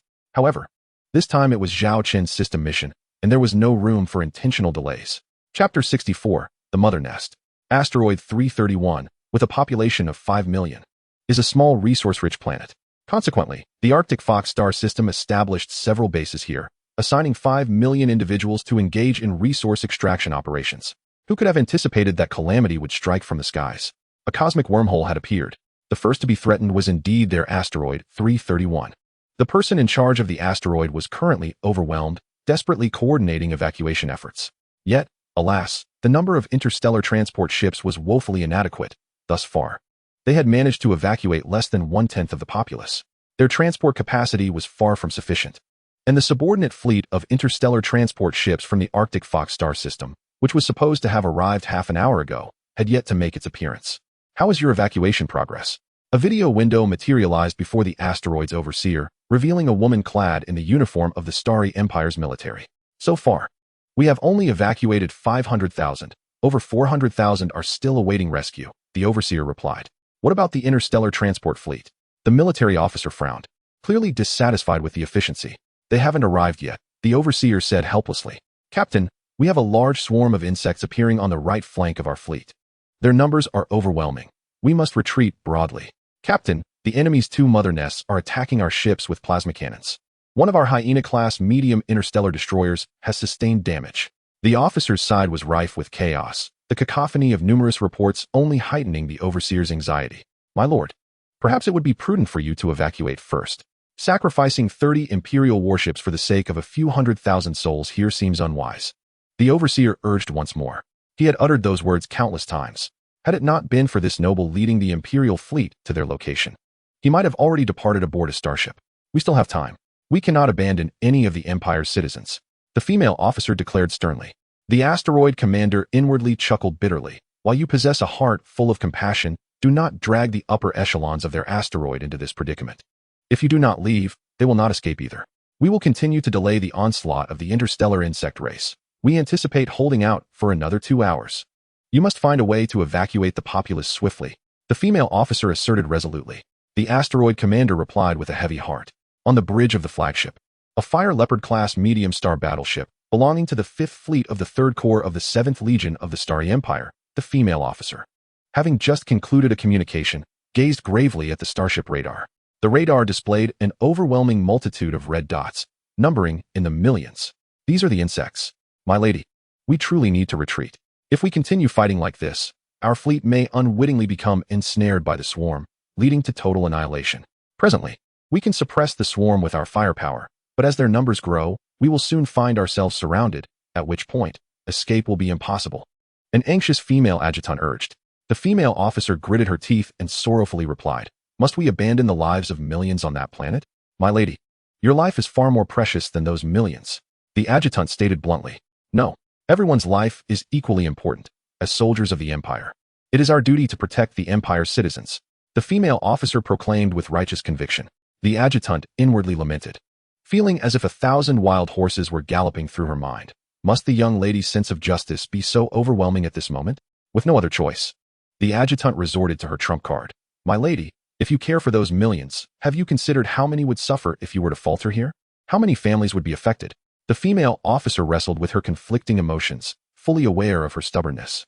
Yet her sense of justice would not allow her to easily forsake the lives of millions on that planet. 2 hours. We will hold on for 2 more hours. She clenched her teeth, choosing to concede. 2 hours is impossible. Given our current situation, we can hold out for at most 1 hour. We must retreat within that hour. If absolutely necessary, you can withdraw aboard your starship, while I lead the remaining fleet in defense here," the adjutant stated resolutely. Compared to the life of the young lady before her, this fleet of 30 Imperial starships was insignificant. "How could I abandon you and flee?" The female officer dismissed this proposal, her fists clenched, and inquired, "Is there still no fleet responding to the bounty I issued earlier?" "My lady, it is impossible for anyone to come to our aid." The adjutant truly wished to knock the young lady unconscious and carry her away at this moment. The female officer was torn. Her sense of justice clashed with reality. Should she retreat or not? At this moment, on the battlefield, the relentless proliferation of those insects has led to the breach of the defenses by a medium-sized interstellar escort ship of the Guardian class. Insects, each the size of a human, have begun to swarm onto the hull, voraciously gnawing at the armor. The Guardian is powerless against these creatures clinging to its hull, helplessly witnessing the armor being ravaged, leaving gaping holes in its wake. A report comes in. The Starship Guardian 0712's starboard hull has been extensively covered by the flying insects, rendering it beyond salvation. The bridge crew informs the female officer of this grim news. Once the starship is besieged by the insects, it is as though it has one foot in the realm of death, with a near certainty of demise. The female officer gazes at the Guardian with a mixture of anger and guilt. This would be the first starship of her fleet to fall here, but potentially not the last. A sudden report interrupts her thoughts. "Commander, a swarm of interstellar drones has appeared behind our fleet," one of the crew members, fixated on the starship radar, announces. "Interstellar drones?" The female officer replies, astonished. As they process the presence of these drones, they plunge into the battlefield, unleashing a barrage upon the flying insects, shattering them into pieces. Simultaneously, they provide crucial support to the beleaguered Guardian. With the drone's cannon fire, the insects clinging to the hull are systematically eradicated. At last, the battered Guardian successfully retreats from the perilous area. Where did these interstellar drones come from? The female officer wonders in disbelief. Just then, a communication comes through. "I am the commander of the Black Dragon Fleet, here to provide support as part of a bounty mission." A male voice resonates through the comms. At this moment, the female officer feels a surge of relief and joy. Her call for help has not gone unanswered. There are still those who share her sense of justice. Meanwhile, in the distance on the battlefield, several massive insect-like entities, reminiscent of interstellar warships, are gradually advancing towards the fray. Chapter 65. Only 2 starships? Greetings, Commander of the Black Dragon Fleet. I am Zhao Chen, Commander of the 5th Fleet under the 3rd Corps of the 7th Legion of the Xingyao Empire. Your assistance is indeed timely. May I inquire how many starships you have brought? Commander Zhao Chen eagerly asks. The arrival of reinforcements signifies the possibility of safely evacuating the 500,000 souls on that planet. We have 2 starships, Zhao Chen replies candidly. 2. Zhao Chen instantly doubts her hearing, turning to her female aide and whispering, "Did I just hear 2 instead of 20? I think I also heard 2. The aide nods, her expression vacant. After a moment's hesitation, Zhao Chen seeks clarification. "Did you just say your fleet consists of only 2 starships?" "Indeed," Zhao Chen affirms. "Are you not merely an advanced fleet, with the main force still en route?" Zhao Chen attempts to salvage some hope. "This time, only we 2 starships have come to offer support. As for the mission announced by you, no one else was willing to accept it," Zhao Chen states matter-of-factly. "Only 2? Just 2 starships?" Zhao Chen suddenly felt as though her hopes had plummeted from the zenith to the nadir. "Are you commanding 3 starships?" she inquired, unwilling to accept defeat. 2 second-class starships," Zhao Chen replied. At that moment, Zhao Chen's expression became devoid of emotion. Perhaps she truly should not have chosen to defend the 331 asteroid. She could not allow her so-called sense of justice and responsibility to lead her fleet to sacrifice here. I am immensely grateful for your support. But with merely your 2 starships, it is impossible to salvage the dire situation we face, she said, her spirits noticeably dampened. Thus, I have decided to abandon our efforts. Are you really prepared to give up without even attempting? Zhao Chen countered. Chu Xian was taken aback. To defy the Lord's orders and insist on safeguarding the 5 million civilians on asteroid 331, all while putting her fleet in jeopardy, possibly endangering the safety of tens of millions more in the rear, could be considered a grave miscalculation. You may not be a competent commander, but you are certainly an admirable soldier. I refuse to believe that you would surrender your steadfast conviction without having exhausted all hope, Zhao Chen asserted. His gaze fixed intently upon Chu Xian. Despite the virtual barrier of the video communication, Chu Xian felt a jolt of electricity coursing through her, her skin prickling with goosebumps. She parted her lips to speak, but her female aide interrupted. Captain, you may not fully grasp the current circumstances. With only your 2 second-class starships, we cannot turn the tide. Bear in mind that we are facing 30 second-class ships from the Imperial Army. Just 2 starships. Initially, the aide held some respect for the man before her, but now she regarded him as a fool. After all, it had taken much persuasion to convince their esteemed young lady to retreat, and here was this upstart attempting to rally her again. Did he comprehend the ramifications of jeopardizing their esteemed lady's safety? Should anything happen to her, the entire Arctic Fox star system could pay a heavy price. Let me clarify the current situation, Zhao Chen said, turning to Commander Chu Xian. She halted her aide's attempt to speak further and addressed Zhao Chen with gravity. The situation is as follows. This swarm of interstellar insectoids originated from a secondary cosmic hive, which has since been sealed. We are confronted by 4 second-class hive motherships and 35 first-class hive motherships. Thus far, we have destroyed 4 first-class motherships and severely damaged 1 second-class mothership. Yet, the sheer number of insects is overwhelming, and we are struggling to maintain our defensive line. Zhao Chen inquired, what is the state of your fleet's battle losses? How much combat capability do your starships retain? Commander Chu Xian hesitated but ultimately replied, all 30 of my starships remain operational, with 2 sustaining moderate damage, though their combat capability remains unaffected. We still possess over 50% of our armaments. However, our firepower is insufficient against the swarm. I understand. I believe we still possess a glimmer of hope for battle.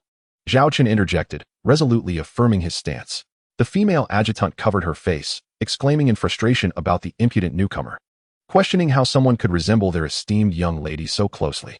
What status does their young lady hold that this person could possibly compare? Have you any idea of the situation at hand? She demanded. We cannot risk 30 starships on a whim just because of your words. At this moment, she omitted any formal address towards Zhao Chen, shouting directly instead. Zhao Chen, however, paid no heed to the adjutant's outburst, his gaze fixed intently on Chu Xian. What is your plan? Chu Xian inquired of Zhao Chen. Time was of the essence, and she needed her fleet to follow his instructions without question. While defeating the encroaching interstellar insect race was beyond reach, buying an additional 2 hours for the approaching 331 asteroids was entirely feasible. Zhao Chen regarded the young and striking commander before him. You need only tell me if you are willing to trust me, willing to gamble once more for your convictions. Chu Xian clenched her fists and bit her lip, visibly torn within. Are you finished? If you seek death, no one will stop you. The adjutant, exasperated, pointed an accusatory finger at Zhao Chen. Zhao Chen interjected. If you remain skeptical, I can assure you this. Should you believe this battle is truly hopeless, you may withdraw at any time. Very well. I accept your terms. My fleet will now follow your command. At that moment, the commander's eyes sparkled like gemstones. My lady, the adjutant exclaimed, stamping her foot in desperation. Allow me this one last act of defiance. If it proves futile, we can retreat then, Chu Xian whispered. The adjutant, resigned, understood that once her lady made a decision, it was immutable. The young lady was steadfastly principled and remarkably stubborn. My fleet of drones will provide cover for you. Your vessels must retreat at full speed. Form a unidirectional carrier battle formation centered around my 2 aircraft carriers. Zhao Chen stated with gravity. Are you certain your star drones can withstand the overwhelming numbers of these insects? Chu Xian asked, her concern evident. Zhao Chen replied without flinching. Please trust me, Commander Chu Xian. As she looked at the man before her, for reasons unknown, she felt an aura of light emanating from him. She began issuing commands to her fleet. All ships, disengage from combat and retreat at full speed towards the designated coordinates. Form a unidirectional carrier battle formation centered around our allied carriers. Chapter 66. Insect Swarm Tactics. It must be noted that the quality of the Imperial fleet was remarkably high. Once Commander Chu Xian's orders were given, the 30 starships retreated with utmost speed, maintaining a highly secure formation throughout their withdrawal. 2 Guardian-class medium-star frigates provided rear cover as a precaution. Fortunately, their apprehensions were unfounded. 100 B-class medium-star drones shielded 20 Hornet-class heavy-star drones as they approached, ready to engage the advancing swarm of insects. 100 medium-sized interstellar drones of the second Killer B-class immediately unleashed a barrage of cannon fire and missiles upon the swarm of insects, shattering them into countless fragments. Simultaneously, 20 heavy interstellar drones of the second Hornet class deployed pre-prepared timed explosives before retreating entirely. Naturally, the insects would not let such prey escape, surging forward like a black tide. Just as the swarm pursued, the timed explosives detonated one by one, creating a formidable wall of firepower that momentarily disoriented the pursuing insects. On the bridge of a second Hornet-class heavy interstellar drone, Zhao Chen sat in the captain's chair, observing the battlefield magnified before him through a deep space telescope. Although he had studied the information regarding interstellar insectoid races in the textbooks of the Northern Star Starship Military Academy, witnessing their combat techniques firsthand evoked a profound sense of awe, sending shivers through his being, particularly for those afflicted with a fear of clusters. The scene before him would likely induce immediate collapse. The combat style of the interstellar insectoids is notably unique. The individual units of the Hive Mother ship are substantial, belonging to the category of biological starships. However, their mobility is generally limited, with their primary weapons, bioplasma cannons and biological torpedoes, offering no significant advantage when compared to ships of similar class. Yet, their distinctive social structure grants them a specialized combat style and tactical approach known as the Insect Sea Tactic. A single first Hive Mother ship typically harbors around 10,000 first-flying insects, while a second Hive Mother ship houses approximately 100,000 first-flying insects and 1,000 second stinging serpents. The flying insects and stinging serpents serve as the engineering units of the Hive Mother ship.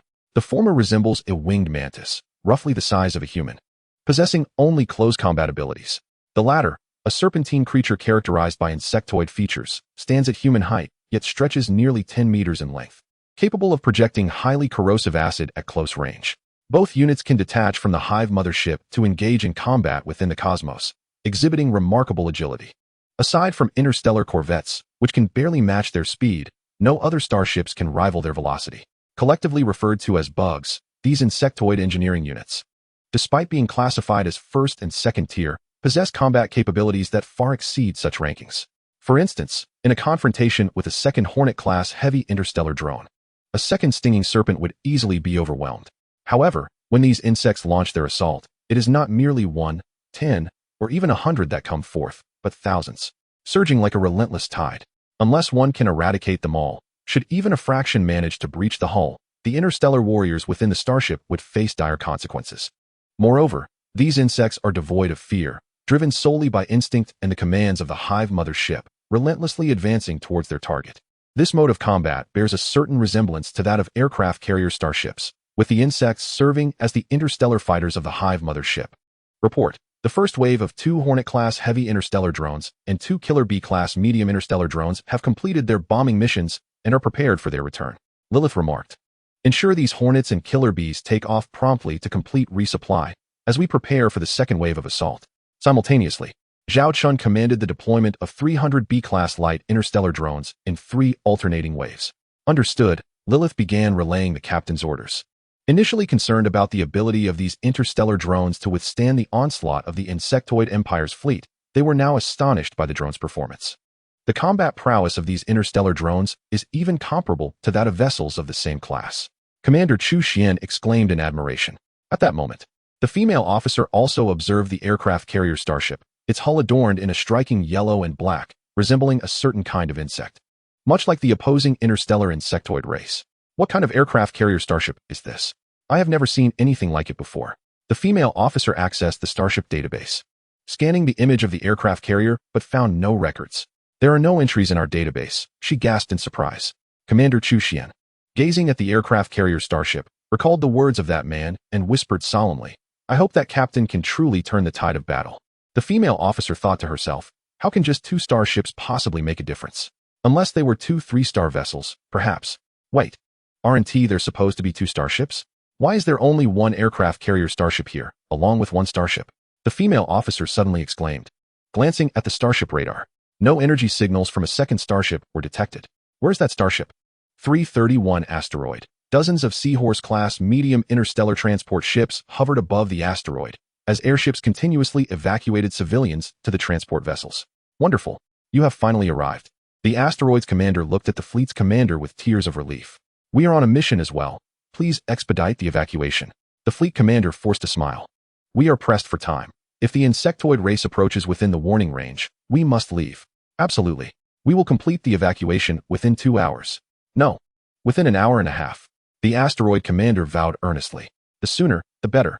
The transport fleet commander replied impatiently. He was not there by choice. A group of fanatics had compelled him with starship cannons. Now that they had arrived, he could only dutifully carry out the evacuation task. He hoped that the detestable man could hold out a little longer, allowing for a safe and smooth evacuation. Yet, in his darker thoughts, he wished for that man and his cursed starship to feed the insects on the distant battlefield. Yes, just like that. He cursed inwardly. Chapter 67. The White Tiger General. Charlotte. Under the protection of the interstellar drone fleet of the 2B King-class heavy aircraft carrier starship, Commander Chu Xian's Imperial fleet successfully retreated to the vicinity of the 2B King. Centered around the 2B King, they established a unidirectional carrier battle formation. This formation is defined by the necessity of constructing a combat stance that presents only one front for engagement. The 2B King occupied the rear position, while a 2 Grey Wolf-class light interstellar cruiser and 2 Fire Leopard-class medium interstellar battleships lay ahead. Further forward were 8 2 Hyena-class medium interstellar destroyers and 22 Guardian-class medium interstellar frigates. These 31 starships stood resolutely against the approaching swarm of insects, bracing for battle. Almost instantaneously, as the insects entered their firing range, every Imperial starship unleashed a barrage of fire. With previous combat experience, these vessels had become somewhat acclimated to the rhythm of engaging with the interstellar insect race. Simultaneously, the 2B King continued to deploy waves of interstellar drones, 3rd, 5th, 7th, and 10th contingents. Gradually, the number of returning drones began to dwindle, as many had been torn to shreds by the voracious insects. Despite the support from the 2B King, the combat prowess of the drone fleet was astonishing, yet the sheer magnitude of the insect swarm was overwhelming. Forcing the line closer, from a distance, it appeared as though a dark tide was on the verge of engulfing the 31 starships. If this continued, the outcome remained grim. Our firepower is wholly inadequate to withstand this onslaught. The female adjutant anxiously relayed to Commander Chu Xian. The commander, her gaze fixed on the holographic star map, bore a grave expression. At the current rate, within 20 minutes, the insect swarm would breach their fleet's line, presenting a direct threat to their vessels. Contact the esteemed captain of the Black Dragon fleet, Commander Chu Xian instructed in a low voice. The adjutant promptly established communication, and a video window opened, revealing the man's visage once more. Before Commander Chu Xian could speak, Zhao Chen interjected, "Wait a moment." Both the commander and the adjutant were taken aback. "Wait for what?" Commander Chu Xian instinctively inquired. "Time," Zhao Chen replied, his gaze not on the commander but fixed on the holographic star map, as if anticipating some unfolding event. The commander and the adjutant felt perplexed. 10 minutes. No more than 10 minutes. Zhao Chen asserted earnestly, originally poised to respond. Commander Chu Xian chose to hold her tongue, contemplating that if there were no changes in 10 minutes, she would indeed have to lead her Imperial fleet in retreat. Time slipped away, and the tide of insects drew ever closer to the fleet's line. The adjutant, fraught with anxiety, was at her wit's end. Suddenly, the radar technician monitoring the battlefield exclaimed, "Report. A high-energy response has appeared behind the insect swarm." Simultaneously, the life signal of a 2-nest mothership has vanished. An unidentified energy signal is moving rapidly in the position behind the swarm. Commander Chu Xian and her female aide exchanged glances, pondering if this was indeed what the man had been anticipating. "Let it begin," Zhao Chen muttered, a frenzied glint sparkling in his eyes. "Charlotte, commence your performance." At that moment, the initially relentless wave of the insect swarm unexpectedly slowed, with some of the creatures retreating.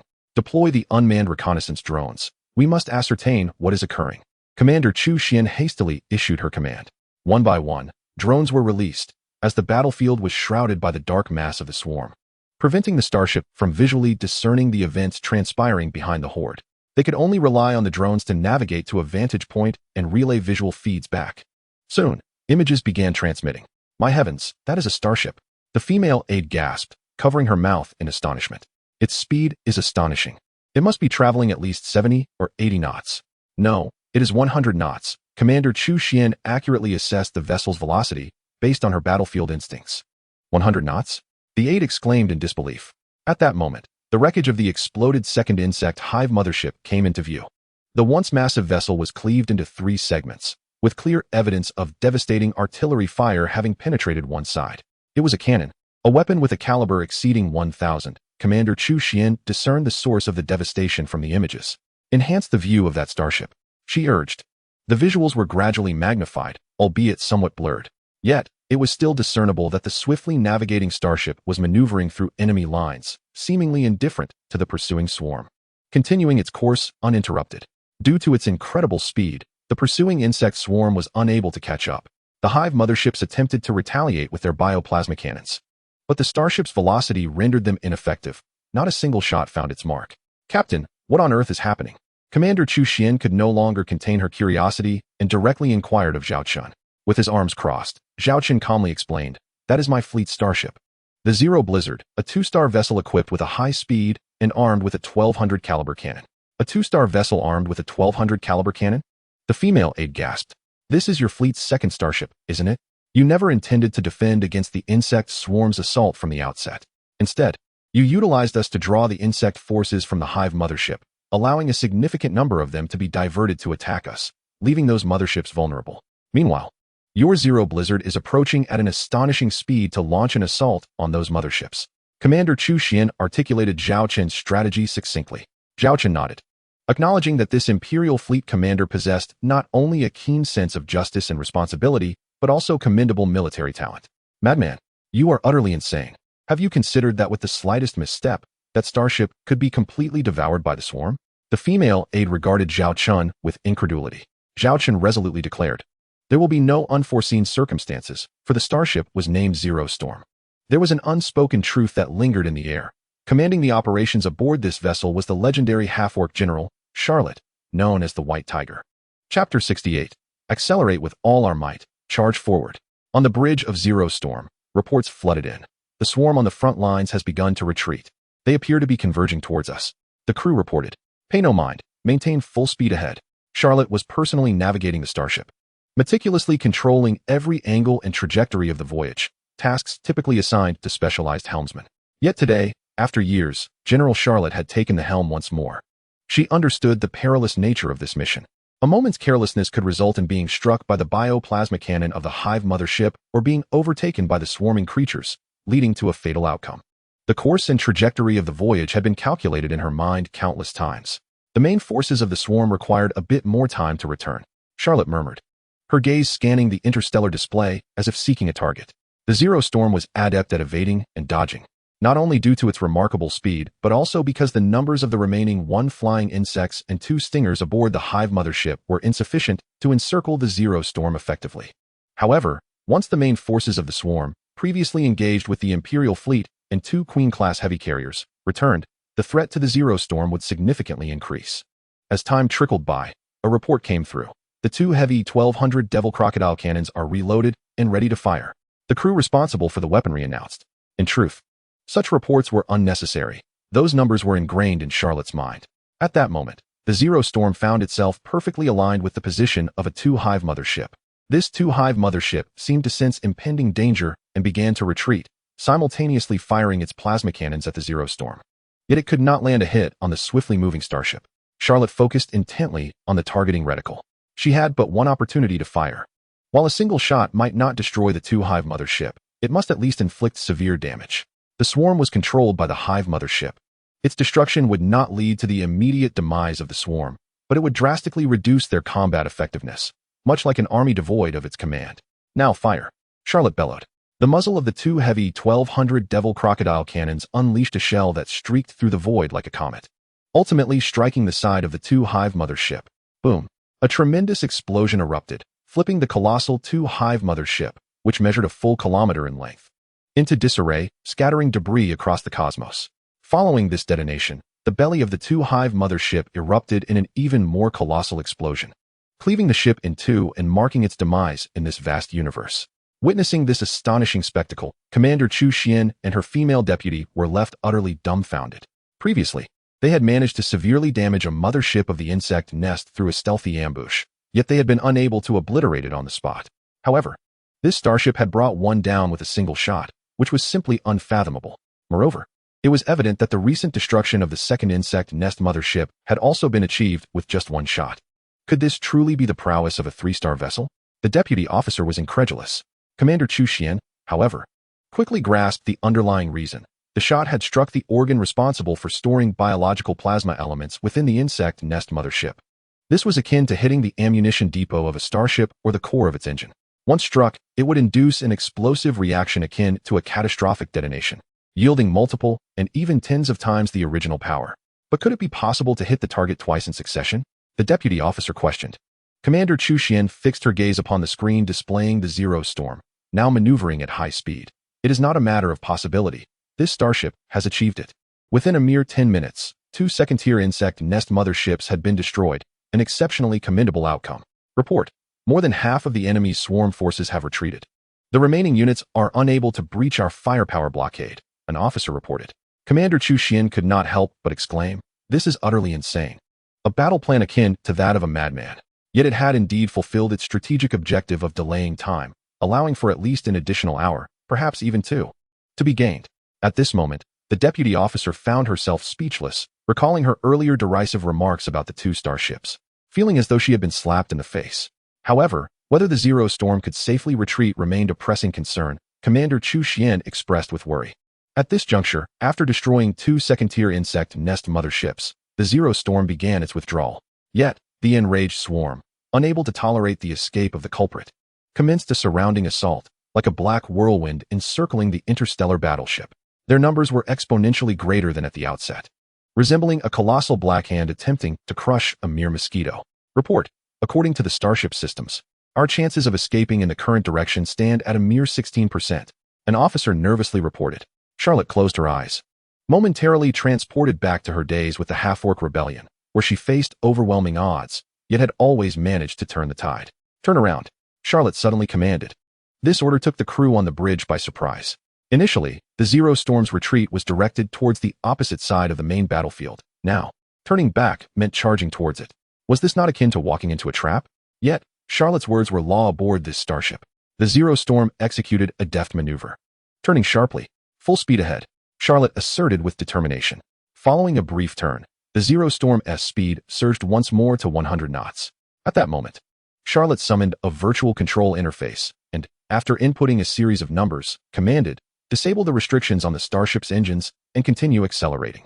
The officer responsible for navigation was momentarily taken aback, then expressed concern. "If we disable the engine restrictions and accelerate further, the engines will be overburdened." "This is an order." "Accelerate," Charlotte replied resolutely. "Yes, disabling the restrictions on the starship's engines, continuing to accelerate." Speed readings surged. 103, 106, 110. The speed settings of each starship's engines are not indicative of their peak capabilities, but rather optimal speeds, indicating that below this threshold, the engines can operate at their best longevity. Exceeding it could lead to navigational issues and significantly shorten their lifespan. Thus, starship engines are typically bound by restrictions, which can only be lifted by the captain or the first officer who possess the necessary passwords. Report. Engines are beginning to overload.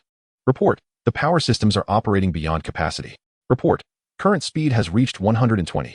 All crew members on the bridge felt a tightening in their chests.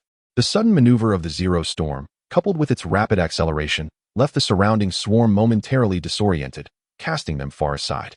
As the saying goes, the most perilous places often become the safest. The battlefield was now divided into 2 sections. One was the primary combat zone of the Imperial fleet, and the other was the encircled Zero Storm, facing the repurposed swarm forces. Under normal circumstances, one would expect the Zero Storm to flee in the opposite direction, prompting the swarm to deploy their encirclement early. Ironically, the number of swarm forces heading towards the primary battlefield was minimal. However, unfortunate for them, a Z-class Hive mothership and a small contingent of swarm forces stood directly in the path of the Zero Storm.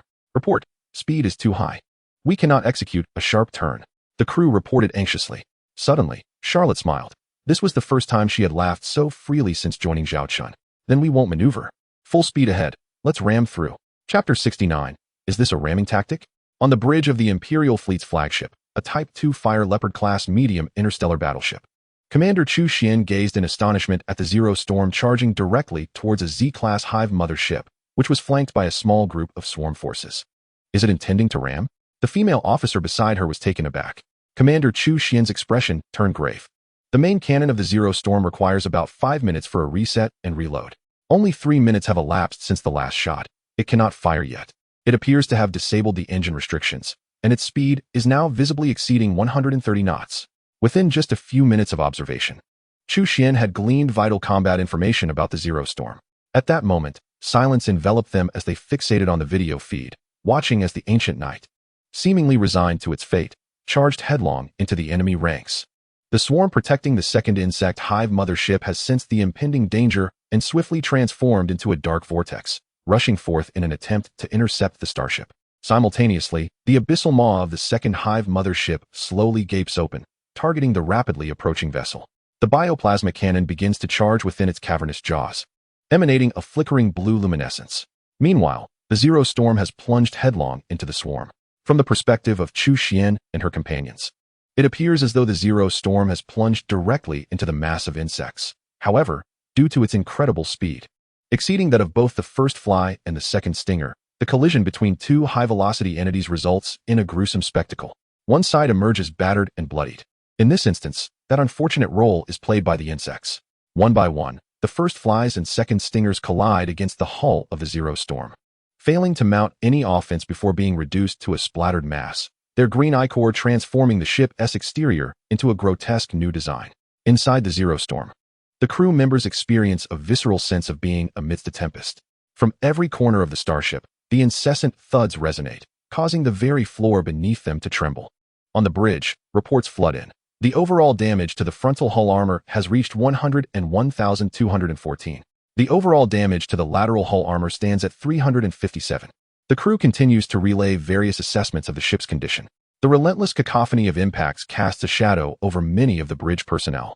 Yet, Charlotte, the acting captain, is ablaze with a fervor in her eyes, her long-dormant blood ignited. What is our current speed? She demands, her voice echoing. Speed is at 135 knots. Although the impact from the swarm has slightly affected our velocity, we are still gradually accelerating. The officer responsible for speed control is drenched in sweat, watching the now crimson, pulsating digits, feeling her own heart race at an unprecedented pace. Continue to accelerate, Charlotte commands. As she gazes at the images relayed from outside the ship, she realizes that visibility is utterly obscured. All that surrounds them is a void, engulfed by the swarm. They are navigating against the tide of insects. The remarkable speed renders the swarm incapable of inflicting substantial damage upon the ship's armor, with their only effective assault being their sacrificial collisions.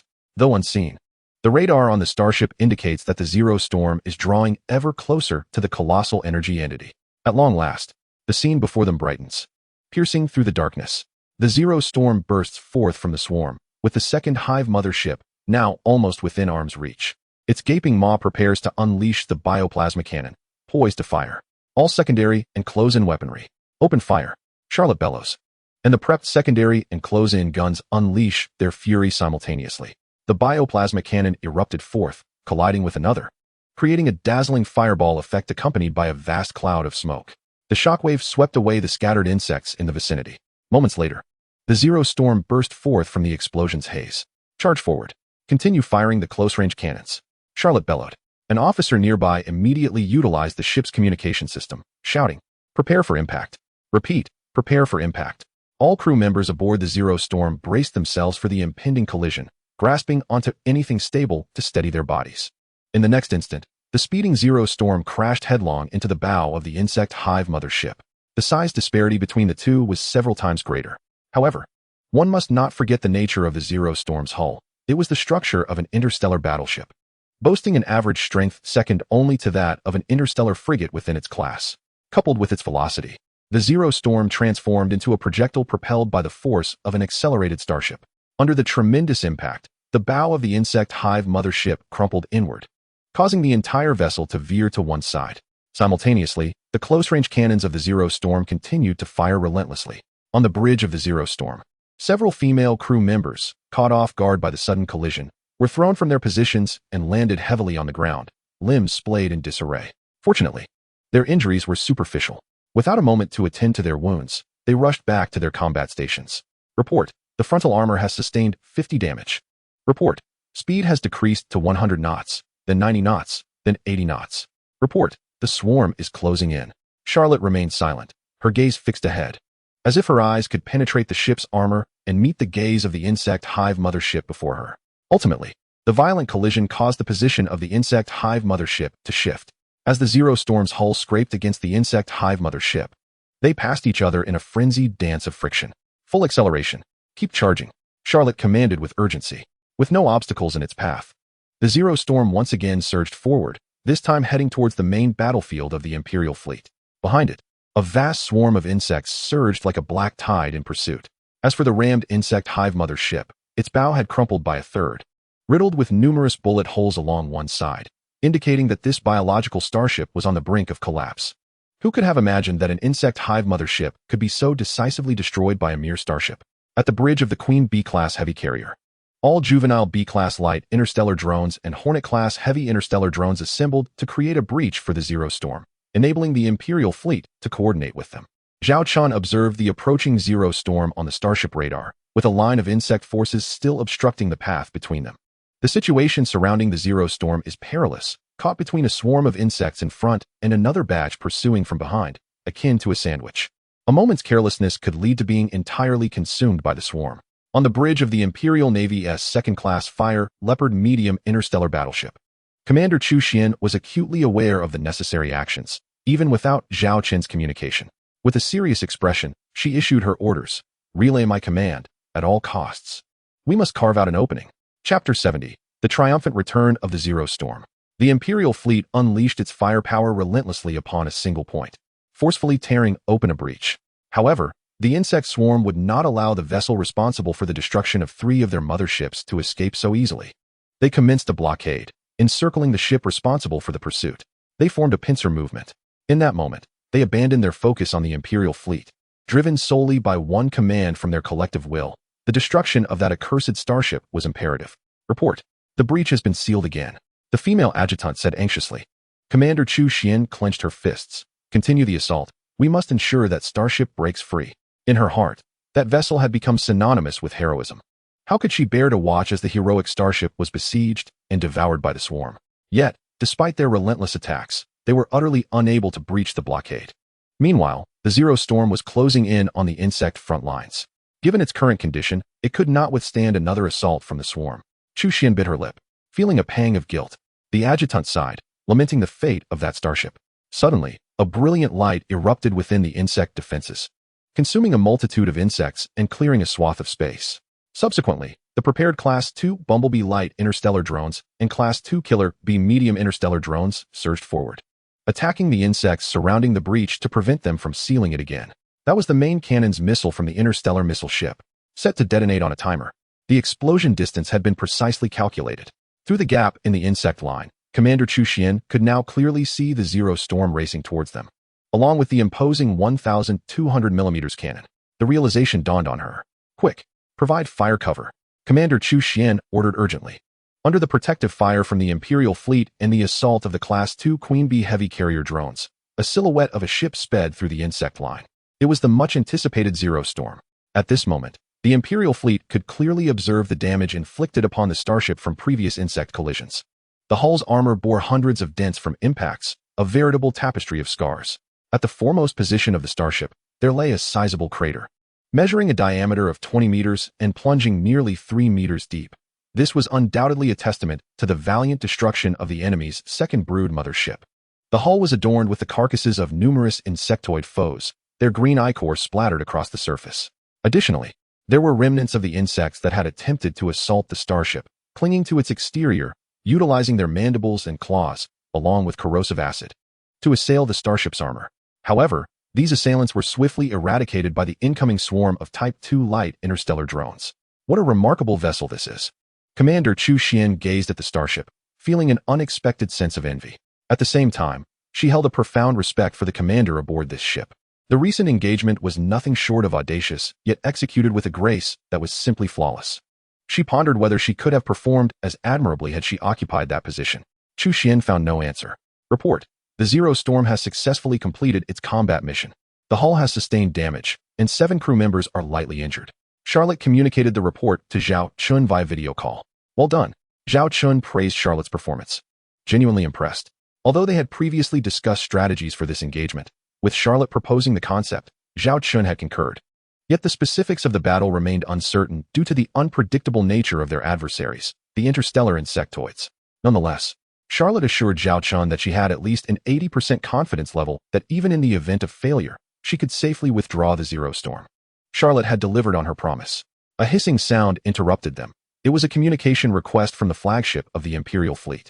Secretary Lilith pointed to the incoming request. Connect it, Zhao Chen instructed. The video call reopened, revealing the same female officer before him once more. Captain, we have just received a report regarding asteroid 331. The evacuation of the populace has reached 80% completion, and we anticipate that the operation will conclude in another 30 minutes. This means we only need to hold our position for a few more minutes before we can gradually withdraw from the battlefield. Commander Chu Xian's gaze remained fixed on the man before her curiosity about him intensifying. He seemed almost divine, managing to salvage their dire situation with merely 2 starships, thereby rescuing 5 million souls on that planet. Who exactly was this man? What was the origin of those 2 starships? Chu Xian's mind was awash with questions and uncertainties. I understand. We will engage and withdraw simultaneously. With the destruction of the 3 Type 2 brood motherships, the command structure of the insectoids will be in disarray for a short duration, significantly diminishing their combat efficiency. They will pose little threat, Zhao Chen stated calmly. Just as Commander Chu Xian contemplated further conversation, he interjected, let us pause here. We must remain vigilant until the battle is concluded. With that, Zhao Chen ended the communication. Commander Chu Xian was momentarily taken aback, gazing in disbelief at the now blackened communication screen before her. It was the first instance where a man had so swiftly and decisively terminated their conversation. After all, she was a prized flower within the Imperial Fleet. Had she inadvertently misstepped in her approach? Unbeknownst to Zhao Chen, he had inadvertently stirred a myriad of thoughts in this esteemed member of the Imperial Naval Forces, leaving her somewhat melancholy. Reporting on the current status of the 2 starships, Zhao Chen settled into the captain's chair, finally allowing himself to relax, pressing his temples and taking a deep breath. Despite Charlotte's reassurances, claiming he was not tense would be a falsehood. Lilith, having preemptively compiled the data on the 2 starships, commenced her report.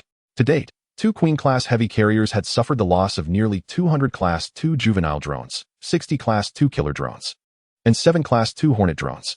The loss of interstellar drones had reached 70%, with ammunition consumption at 50%, yet without any casualties reported. Having detailed the circumstances of the Queen-class vessels, she proceeded to the Zero-class Blizzard. The situation regarding the Zero-class Blizzard was far from optimistic. Its frontal armor had sustained over 70% damage, while the side armor was compromised by 30%. The 3 compartments located at the bow had been crushed and deformed, and were now sealed off. The structural integrity of the starship's framework had diminished by 5%, although it remained capable of continuing its combat operations and navigation. The engine, having had its restrictions lifted, was currently operating normally, though it required a thorough inspection back at port to ensure there were no underlying issues. The power system, energy system, and control systems all functioned as expected, with ammunition consumption at 30. Chapter 71. This individual must have fallen into a wealth of opportunities. Lilith turned to Zhao Chen, stating that the combat information regarding the Zero-class Blizzard had been provided by Charlotte, along with data she had retrieved to compile the report. Zhao Chen felt a sense of satisfaction. Lilith had begun to acclimate to her role, demonstrating the admirable learning capacity of her demon kin. The forthcoming battle would essentially unfold in a systematic manner, and they would await their return journey. No, Lilith. Remember to tally that, Zhao Chen said, narrowing his eyes with a hint of mystery. Lilith nodded earnestly. We are continuously compiling that data, and we will ensure that any discrepancies remain minimal. That is reassuring. Zhao Chen replied with a slight smile. Minutes swiftly passed, and as anticipated by both Zhao Chen and Chu Xian, the absence of command from 3 Class 2 nest carriers significantly diminished the assault efficiency of the swarm, rendering their offensive far less ferocious than at the onset. Report. We have received communication from asteroid 331. Over 5 million citizens have been successfully evacuated, the female officer excitedly relayed to Chu Xian. Chu Xian exhaled deeply, relieved that the crisis had finally been averted. They could now withdraw with their mission accomplished, leaving the vast number of nest carriers and the swarm to be addressed by the Imperial Fleet and the Lord Fleet that would soon arrive in support. Fortunately, this encounter had involved a secondary cosmic wormhole, which had not persisted for long. If it is a level 3 cosmic worm nest, then it is likely that a significant portion of the Arctic Fox galaxy will suffer, Chu Xian remarked with a relaxed demeanor. She had once witnessed a recorded battle involving the insectoid race, where a level 3 cosmic worm nest emerged within a galaxy, and within less than a week, the entire galaxy succumbed, transforming into a breeding ground for the interstellar insects, which subsequently birthed fleets numbering in the tens or even hundreds. Afterward, the Imperial fleet took 3 to 4 months to eradicate this batch of interstellar insects, and as for that galaxy, centuries have passed, rendering it a desolate wasteland. Forsaken by all. Quickly, establish contact with the Black Dragon fleet and inform them that we can withdraw from combat, Commander Chu Xian instructed eagerly. Yet she soon halted her aid. She wished to reach out personally, for reasons unknown. She felt an insatiable curiosity towards the Black Dragon fleet and the man associated with it. The communication request was sent, and the response came swiftly. Captain, we have just received word that over 500,000 individuals on asteroid 331 have safely evacuated. We too can withdraw from combat, Commander Chu Xian conveyed. Zhao Chen nodded, displaying no emotional reaction to the news, for he had just been alerted by the system that the mission objectives had been successfully completed. Before he could review the details, Chu Xian had initiated a communication request, and he prioritized conversing with her, as there was an exceedingly important matter he wished to discuss with Commander Chu Xian. Captain, we owe much of this success to your fleet. Commander Chu Xian intended to engage in further dialogue to understand him better. However, Zhao Chen unceremoniously interrupted her once more. Were it anyone else, Commander Chu Xian might have begun to harbor disdain towards them. Commander Chu Xian, I recall a regulation established by the Galactic Alliance stipulating that any forces participating in the extermination of interstellar insects are entitled to claim ownership of those they eliminate. Even if recovery of the bodies is currently unfeasible, it can be documented for future reference, correct? Zhao Chen inquired. Chu Xian nodded affirmatively. Zhao Chen promptly raised his hand, projecting a holographic table that displayed a series of figures. 3 level 2 motherships destroyed. Over 70,000 level 1 flying insects eliminated. More than 400 level 2 stingers vanquished. As we are presently unable to scour the battlefield, we must await the Imperial fleet's extermination of these interstellar insects before proceeding with recovery. Even accounting for some bodies being devoured by their comrades, we should still be able to preserve at least half of the insect remains. Our calculations estimate this to be valued at approximately 5 to 600,000 star coins. As I wish to expedite the process, I wonder if you would be willing to accept this batch of insect corpses directly. Zhao Chen smiled as he spoke. Your starship was fully involved in this battle. The ship's combat recorders should validate the accuracy of our enemy count. Is that all you wish to discuss? Chu Xian was taken aback. Was he already speaking of finances right after the battle's conclusion? This caused her to perceive the once imposing figure of the man before her as somewhat diminished. Zhao Chen, however, paid no heed to his diminishing image. He desired funds. He sought to procure materials. He aimed to construct starships. Your Excellency, the matters you mentioned can indeed be corroborated by us as third parties. I am authorized to directly approve the retrieval of those insect carcasses on your behalf. Chu Xian forced a smile, warmly assisting the other party in managing these affairs. Zhao Chen then inquired, when will the funds be transferred? Chu Xian maintained her smile, responding, if you are in a hurry, we can utilize our authority to expedite the process, and the funds can be credited within a day. In recognition of your fleet's commendable performance in this battle, I can increase the amount to 600,000 star coins. Thank you, Zhao Chen replied. I will send you my account details. I look forward to our next collaboration. Goodbye. A radiant smile instantly illuminated Zhao Chen's face, and without waiting for Chu Xian to respond, he promptly terminated the call. Chu Xian's expression stiffened. What was wrong with him? He hadn't given her a single opportunity to interject. Was conversing with her such a tedious and time-consuming affair? No. I must meet this individual in person. At that moment, Chu Xian's feelings mirrored those of a curious kitten, deprived of satisfaction. Just then, an account notification appeared. Upon seeing it, Chu Xian's eyes sparkled. She recognized the information associated with the account. The initial code indicated it was a temporary account opened at the Arctic Fox starport. A temporary account meant that this Black Dragon fleet was likely stationed at the Arctic Fox starport. Coupled with her bounty task and the timing of the fleet's arrival, it suggested they had embarked from there. If necessary, she could verify with the person in charge at the Arctic Fox starport who accepted this bounty task. When the other Imperial fleets arrived for the handover, we shall head to the Arctic Fox starport. Chu Xian resolved to seek out this man. As for what she intended to do upon finding him, she was uncertain, yet an inexplicable urge propelled her forward. Meanwhile, Zhao Chen remained oblivious to the fact that he had caught the attention of an Imperial female officer. He was busy calculating his newfound wealth. 600,000 star coins. Combined with the previously promised bounty and the additional funds from the Arctic Fox starport, amounted to a staggering 1,300,000 star coins from this operation alone, adding the existing balance of 900,000 star coins. He now possessed a total of 2,200,000 star coins. Zhao Chen mused, resembling a true money enthusiast.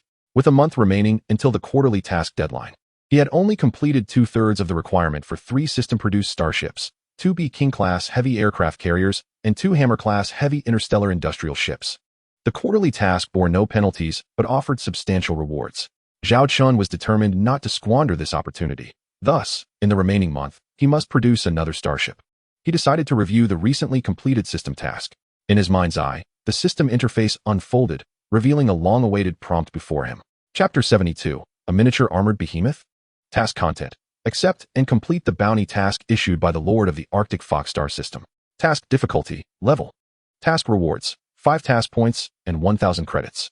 Special reward, a random reward issued based on task completion. Special reward completion. The complete evacuation of the populace from asteroid 331 is rated at 100. The task has been completed, and one may claim a task reward and a special reward. It appears that this completion rating is determined by the data concerning the safe evacuation of the populace from asteroid 331, as all individuals have successfully been relocated. Zhao Chen, with a thought, claims these 2 rewards. Task rewards have been successfully claimed, 5 task points and 1,000 credits. Special reward has been successfully claimed. Obtained technical blueprints for 2 Black Rhinoceros-class interstellar heavy assault frigates. To his surprise, he has acquired blueprints for a starship. This class is an interstellar frigate, yet its designation suggests it is no ordinary vessel. Host, Zhao Chen. Profession, elite starship engineer. Special attributes, fleet luck bonus, Eye of Insight. Credits, 1780. Task points, 10. Starship count, 2. Current task, quarterly task, claimed. Warehouse, 2 Black Rhinoceros-class interstellar heavy assault frigate blueprints, 3 Blizzard-class light interstellar battlecruiser blueprints, 2 Bronze Eden-class starship blueprints. After claiming these 2 rewards, Zhao Chen's system interface data has significantly enriched. He decides to study this interstellar frigate. Black Rhinoceros-class interstellar heavy assault frigate. Class, interstellar frigate. Technological level, 2. Hull armor strength, 3,000 units to 5,000 units. Cruising speed, 35 knots. Warp engine, level 4 warp engine. Length, 110 meters. Mass, 120,000 tons. Crew, 20 personnel. Starship armament, 50 units of level 2 300 caliber heavy point defense cannons. 1 shot per trigger, no interval. Special feature, short-range assault mode. A model of this starship materializes in Zhao Chen's mind. It resembles a compact rhino-like structure, presenting an irregular oval shape overall. Despite its diminutive size, it is challenging to find a smaller starship among the current offerings in the 2-star category. Do not underestimate this compact vessel. Its hull armor is crafted from the toughest metals within the 2nd tier, assembled in a unique combination, boasting an armor strength 10-fold greater than that of the Zero-class Blizzard. This is evident from its title. Heavy assault indeed signifies robust armor. The weakest section of its hull armor possesses a defensive strength of 3,000 units, while the most reinforced area boasts an impressive 5,000 units. If one cannot find a smaller starship in the 2-star category, one will certainly struggle to find a vessel with superior hull armor strength. Thus, the defining characteristic of this starship is its durability. It is the ideal choice for resilient travels. In the presence of such formidable armor, the vessel's cruising speed would inevitably be affected. Indeed, this was the case. Under normal circumstances, the speed of the Black Rhino 2 was not particularly swift. However, it possessed a unique capability known as the short-range assault mode, allowing it to accelerate in a remarkably brief period. This feature enabled the Black Rhino 2 to position itself precisely where Allied ships required assistance when necessary. To be more direct, it served as a meat shield for starships. Additionally, it boasted the advantage of a mere cost of 100,000 star coins for a single unit. The expense of constructing 1 heavy carrier class B Queen starship could suffice to build a total of 15 Black Rhino 2s, an undeniably economical choice. Zhao Chen eagerly contacted Charlotte aboard the Zero Storm. Charlotte, is the Zero Storm capable of engaging in warp travel at this moment? Warp travel? Are we preparing to return to the Arctic Fox starport? Charlotte replied. The situation aboard the Zero Storm allows for warp travel back to the Arctic Fox starport without issue. Very well, prepare for departure. We shall return to the Arctic Fox starport. Zhao Chen could hardly contain his impatience to utilize the heavy interstellar industrial ship, 2 Hammer, which was still docked at the Arctic Fox starport shipyard, to construct the Black Rhino 2. Understood, Charlotte responded, initiating arrangements. Both starship bridges began transmitting orders, instructing the fleet to enter warp travel status within 10 minutes, transitioning the entire fleet into deep sea mode. As the captain, vice captain, and secretary.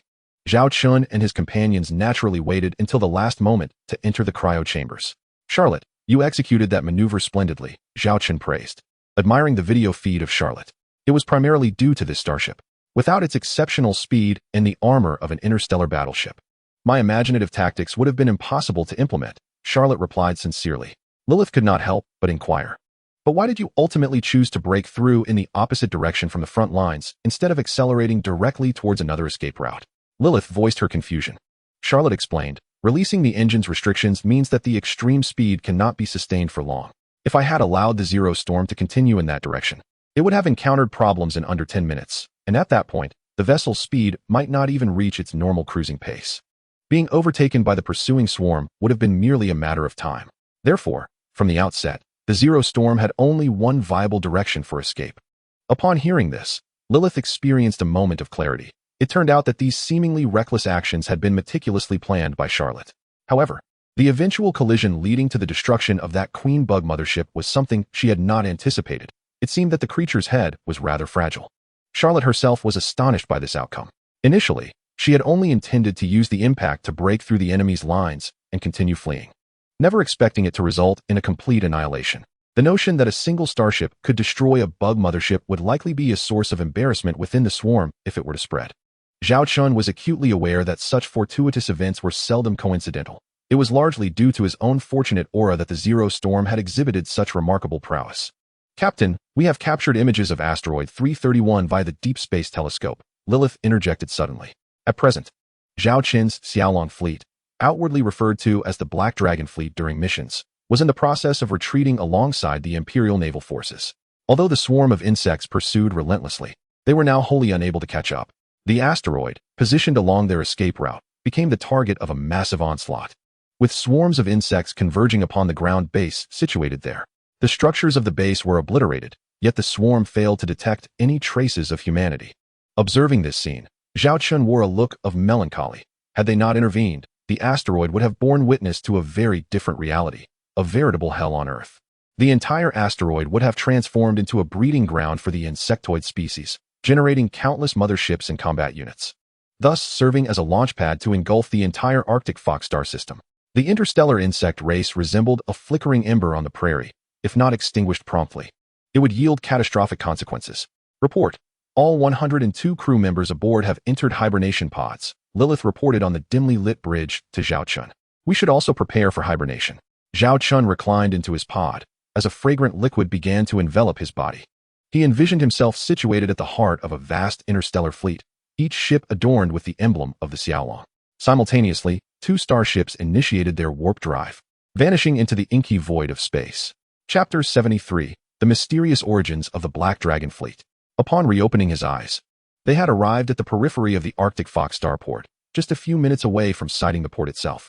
As the starship resumed its normal navigation, Zhao Chen promptly established contact with the female officer designated as number 11. Sir, you have returned? She gasped, covering her mouth in astonishment. The fleet had departed and returned within a span of less than 5 hours. Not a warm welcome? Zhao Chen jested. No, that is not what I meant. The combat officer from asteroid 331 inquired with curiosity. Her question, though against protocol, stemmed from a lack of detailed reports from the asteroid, possibly due to her insufficient rank. Thus, she found herself intrigued. Having accepted a bounty mission, what could have warranted the Black Dragon Fleet's swift return? The matter has been resolved, Zhao Chen replied nonchalantly. Resolved? The simplicity of his response only deepened the female officer's curiosity. Please extend my original Starship Workshop's usage for another month, and ensure that the materials listed on this order are delivered to me in full within 3 days. A portion of the resources is allocated for the maintenance of the starship, according to the bounty task. The damages incurred during the battle and the associated expenditures will be borne by the issuer, which I have itemized separately. Zhao Chen has forwarded a list of raw materials. The payment of 1 million star coins will be deducted from my bounty. Any shortfall will be covered by an impending influx of funds within a few days. The female supervisor nodded in agreement. Then, communication was abruptly cut off. What on earth transpired? The female supervisor pondered anxiously. At that moment, a communication request came through, initiated without prior consent. It was an internal communication from the upper echelons. The female supervisor immediately composed herself, astonished to see the total head of the Arctic Fox starport on the other side of the video window. You have just hosted the Black Dragon Fleet, correct? inquired the head of the starport directly. Yes, indeed, the female supervisor replied. Did they have any specific requests? She relayed Zhao Chen's earlier words. The fee for a month's usage of the Starship workshop has been waived for them, and the order for raw materials will be arranged within a day. Furthermore, the bounty and an additional sum will be transferred to this gentleman's account within 12 hours. You may send a message to that gentleman. The head of the starport stated with gravity. The female supervisor was taken aback. Who was this gentleman that warranted such personal attention from the head of the starport? With expedited handling of every matter? From this moment on, you are promoted to Deputy Minister of the Reception Department at Arctic Fox Starport. You may delegate other guests to others. Your sole responsibility now is the Black Dragon fleet under this gentleman. Any requests, as long as they are reasonable, should be accommodated. Should you encounter difficulties, you may contact me, the head of the starport instructed. Deputy Minister of the Reception Department? The female supervisor felt dizzy. She had previously been merely an ordinary Starship reception officer, arguably a customer service representative. Now, she had ascended several levels to become the deputy minister. Thank you, my lord. She stammered in disbelief. The head of the starport replied, You should thank your fortune for encountering such a distinguished guest. What exactly is the background of this gentleman and the Black Dragon fleet that has prompted such seriousness from you? Please enlighten me so I can exercise caution. The female supervisor inquired cautiously. The specifics remained somewhat unclear, but they successfully completed a bounty task, leading the Imperial fleet in the safe evacuation operation of 331 asteroids. The head of the starport responded solemnly. The female supervisor gasped in astonishment. A task that numerous private fleets were unwilling to undertake had indeed been accomplished. Although she had previously contemplated this aspect, the choice of words from the head conveyed crucial information.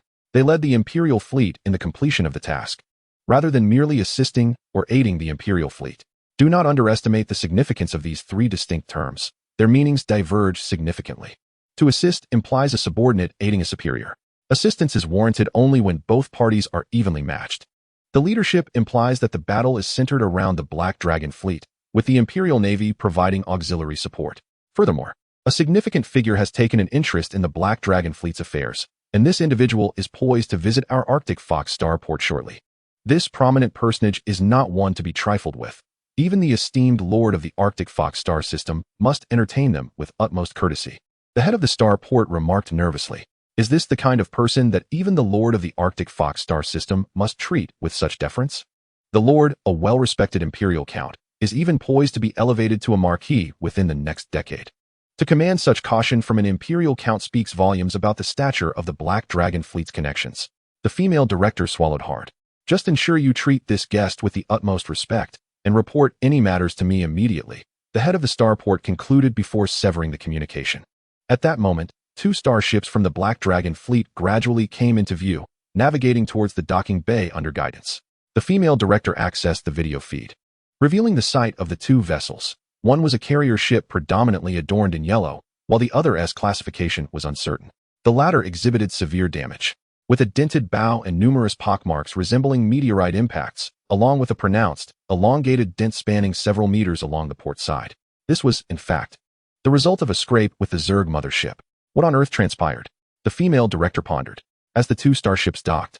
The second Iron Hammer-class heavy interstellar industrial vessel remained stationary, while approximately 100 or so half-orc female crew members, currently without official assignments, stood in formation to welcome them back.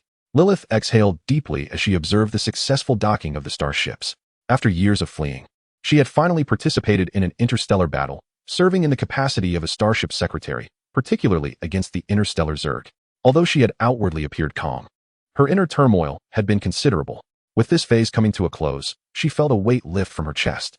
Arrangements were made for the treatment of the injured aboard the Zero Storm. Should any injuries be severe, the starport's medical pods would be utilized at the fleet's expense. Meanwhile, the Iron Hammer commenced repairs on the Zero Storm's hull and began constructing the lost interstellar drones for the Queen B-class heavy carrier, aiming to restore its combat readiness as swiftly as possible.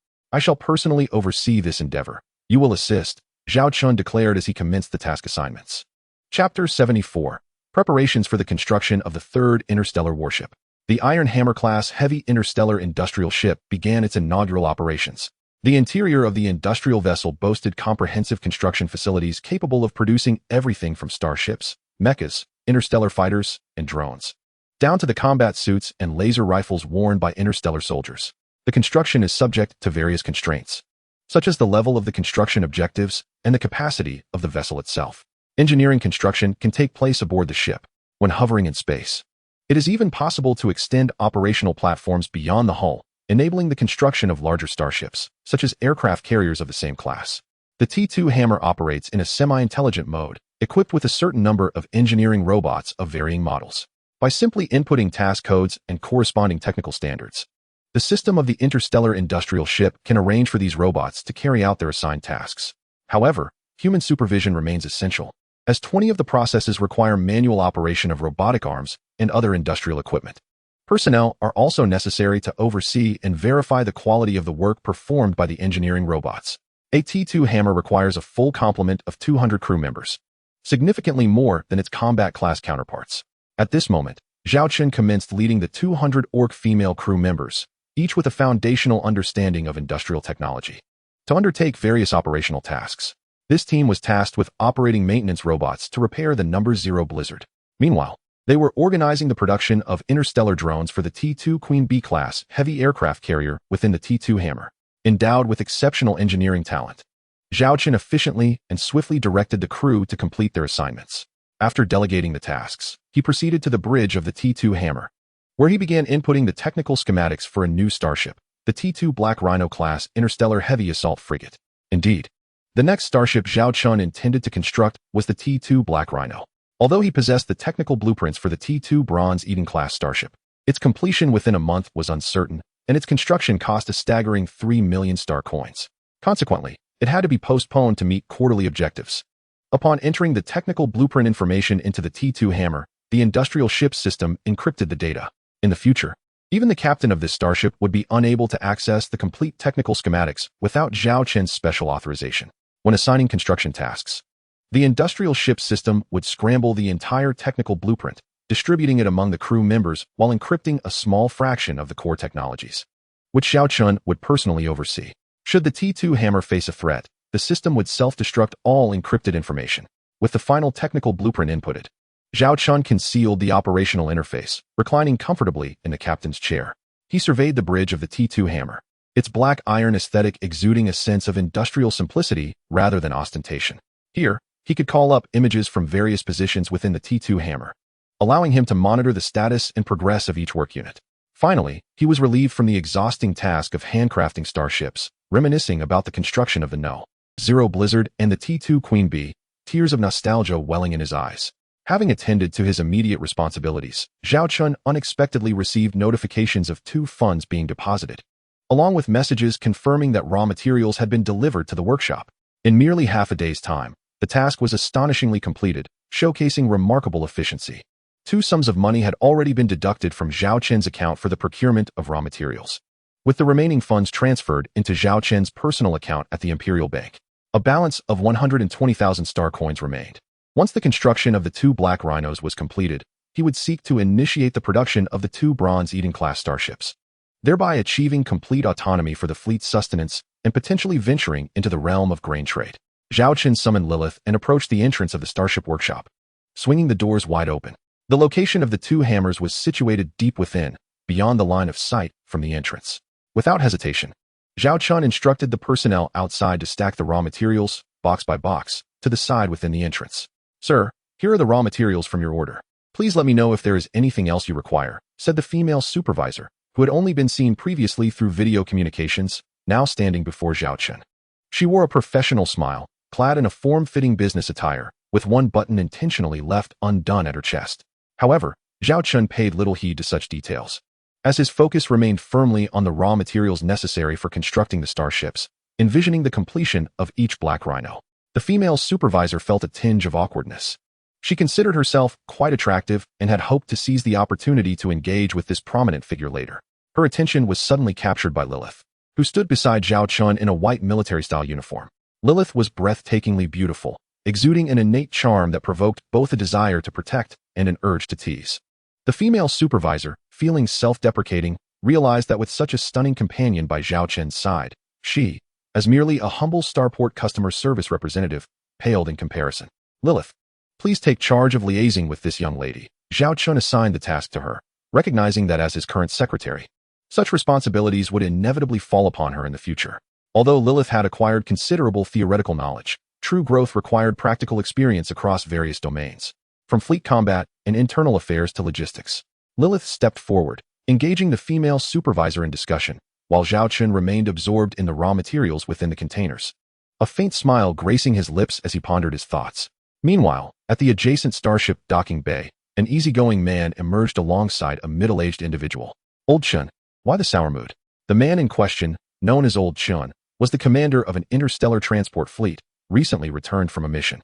Do you have any idea what kind of fool I encountered? He actually threatened me with a battleship cannon, and he had the audacity to fire. The shell landed perilously close to my bridge. Old Chen vented. Good heavens, who dares to do such a thing? Threaten my brother Chen. Tell me who it was. And as long as it's in the Arctic Fox system, my Black Fox brothers will know how to deal with them, boasted the man. Old Chen shook his head, expressing his ignorance. How would I know? I have only heard of a group known as the Black Dragon Fleet. There was no video communication, only the sight of their starship. As the two continued their conversation, they passed by the entrance of a starship workshop. Noticing a multitude of cargo containers, Chen, being an experienced figure in interstellar transport, instinctively cast his gaze in that direction. To his astonishment, through the large workshop doors, he caught sight of the very starship he loathed with a passion. Despite its battered appearance, with a dent at the bow, he could recognize that accursed vessel even in ashes. In an instant, fury ignited within him, and Old Chen, with a darkened expression, strode towards the starship workshop. Who the hell is the captain of this ship? Get out here, Chen bellowed, pointing into the workshop. Beside him, a young man with his hands in his pockets and an air of arrogance smirked. You've crossed my brother Chen. I reckon you're tired of living. You better come out now and apologize. His shout drew the attention of everyone around. Lilith and the female supervisor, who were engaged in discussions, halted and turned their gaze. The supervisor's expression shifted. She recognized the two men. The one referred to as Chen was the commander of an interstellar transport fleet allied with the Arctic Fox System's Lord Fleet, apparently related to the Lord himself. His reputation was formidable within the realm of interstellar trade in the Arctic Fox System, often meddling in others' affairs. Yet, due to his connections, those he bullied dared not voice their grievances. The other young man was a high-ranking member of the Black Fox Society, a notorious dark force within the Arctic Fox System. After all, darkness exists in every corner of the universe, and the Black Fox Society represented that shadowy aspect. The two shared a close bond, frequently utilizing the interstellar transport fleet to smuggle gray market goods for substantial profits. I am the captain. What do you want? Zhao Chen casually stepped out, positioning himself at the entrance. What do you mean? What do I want? Did you forget you blasted my starship with your cannons? Old Chen retorted. Don't think that just because we Haven-T communicated via video, I wouldn't recognize you. I would know that abomination of a starship even in ashes, he said, advancing to grab Zhao Chen by the collar. However, Zhao Chen showed no courtesy, raising his foot and delivering a kick that sent Old Chen stumbling back several meters. How dare you lay a hand on me? I am with the Black Fox Society. Do you comprehend the consequences of crossing us? The young man shouted. But before he could finish, Zhao Chen's foot struck his face, sending him crashing against a cargo container. With a loud thud, a distinct red shoe print marked his cheek. Zhao Chen frowned at this moment. Onlookers instinctively thought the man had become enraged. Zhao Chen pondered, that was the wrong target. He just collided with my cherished possession. Although theoretically, such a collision would not impact the raw materials within the cargo hold, Zhao Chen still felt unsettled. Cough, cough, cough. How dare you lay your hands on me? You condone the bombardment of my starship with the starship cannon. Do you believe I won't take you to the Imperial Military Court? Old Chen clutched his churning stomach, feeling as if the kick had nearly expelled his innards. You are the commander of the interstellar transport vessel dispatched to rescue and evacuate the populace of asteroid 331. Zhao Chen gazed at the individual and recalled a previous incident. Old Chen pointed at Zhao Chen, exclaiming, You are in serious trouble, very serious trouble. Indeed. Let me tell you, if you dare to harm a member of our Black Fox Society, I've already summoned my brothers. Just await your demise. The young member of the Black Fox Society shouted defiantly. You deliberately delayed and slowed the fleet's speed, disregarding the lives of 5 million people on asteroid 331. The ones in trouble are you. At that moment, Lilith stepped forward, standing beside Zhao Chen to defend the captain. It was that voice. You were the one who threatened me back then, you vile woman. Old Chen recognized Lilith's voice, the very voice that had menaced them during the audio communication. Succubus. Suddenly, the young man from the Black Fox Society took several aggressive steps forward, seemingly ready to charge at Lilith. Yet, Zhao Chen swiftly moved to shield Lilith. His gaze icy as he regarded the adversary. The young man from the Black Fox Society halted in fear. He eyed Zhao Chen warily, then raised his hand to display an image, a photograph of a figure clad in a black cloak, barely revealing half of their face. Upon closer comparison with Lilith, it was evident that this was the very woman before them. "Kid, you attacked our Black Fox Society members and seized these succubi, didn't you?" The young man initially intended to utter the term succubus, but quickly realized that such information should not be disclosed. Too conspicuous. "So what?" Zhao Chen replied nonchalantly. Well. Truly, it is a stroke of luck to find you. Our Black Fox Society has been searching high and low for you. You have delivered yourself right to our doorstep." The young man from the Black Fox Society retreated a few steps, using his handheld terminal to compose and send a message. He then pointed at Zhao Chen, declaring, "Just wait, you are finished. Here, no one dares to oppose the Black Fox Society." "Ha. So she is the one you are seeking." Old Chen now laughed exuberantly. He had heard of the succubus from the young man. Observing how events unfolded, he felt an indescribable joy. This kid has offended the Black Fox Society. He is utterly doomed. Zhao Chen furrowed his brow. He was not afraid of the Black Fox Society, but he detested complications. If matters escalated, he would have to vacate the Arctic Fox starport, inevitably delaying the construction of the 2 Black Rhino-class interstellar heavy assault escort ships. This situation was of utmost importance. Indeed, if it were not for this individual seeking him out, Zhao Chen would have been disinterested in such trivial matters. "Are you not concerned that your actions may lead you to a military tribunal?"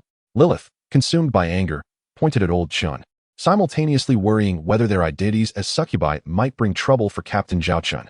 During this period, they had been living joyfully within the Xiongling fleet, growing fond of their new life.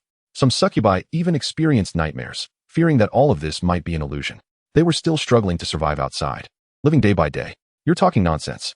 What evidence do you have?" "My starship merely encountered a malfunction, which caused a reduction in speed. You lot bombard my fleet without seeking the truth." Old Chen sneered at Lilith and Zhao Chen. "This is the Arctic Fox star system. Without proof. Who would believe your absurd claims?" "I do." A voice suddenly emerged from behind Old Chen. "Who the hell is meddling here?" Old Chen instinctively turned around to curse. But the next moment, he was left dumbfounded, stuttering. A woman clad in an imperial military officer's uniform was approaching gracefully. The sound of her military boots striking the ground was somewhat melodious. Behind her, a squad of 30 soldiers armed with laser guns followed closely. Most notably, this woman wore an emblem beside the Imperial Army insignia on her uniform's chest, which was strikingly eye-catching. It bore a single character, the golden word Chu. Chapter 76, The Distinguished Chu Xian. The female officer walked directly past Old Chen and stood before Zhao Chen. Removing her white glove from her right hand and extending her delicate fingers, "We meet again." Zhao Chen looked at the Imperial Fleet commander named Chu Xian with surprise, wondering why she was here. Out of courtesy, he shook her hand but quickly released it, feeling reluctant to engage with anyone from the Imperial Army, as they represented the Stellar Empire. If they learned too much about him, it could lead to complications. This bounty mission was triggered by the system, partly due to the resource shortage for the quarterly task of constructing starships. Surely, she doesn't prefer men? Chu Xian mused internally as she observed Zhao Chen hastily withdrawing his hand. However, this was a fortuitous opportunity to ask him a favor. "What this gentleman just said is correct. Your interstellar transport fleet is indeed responsible for executing the evacuation mission from asteroid 331, is it not?" Chu Xian turned to the man who appeared pale and drenched in sweat. "May I ask who you are?" Old Chen inquired cautiously, his gaze darting to the golden Chu emblem on her uniform. "Our esteemed commander is addressing you. What are you looking at?" The female aide stepped forward and slapped Old Chen across the face.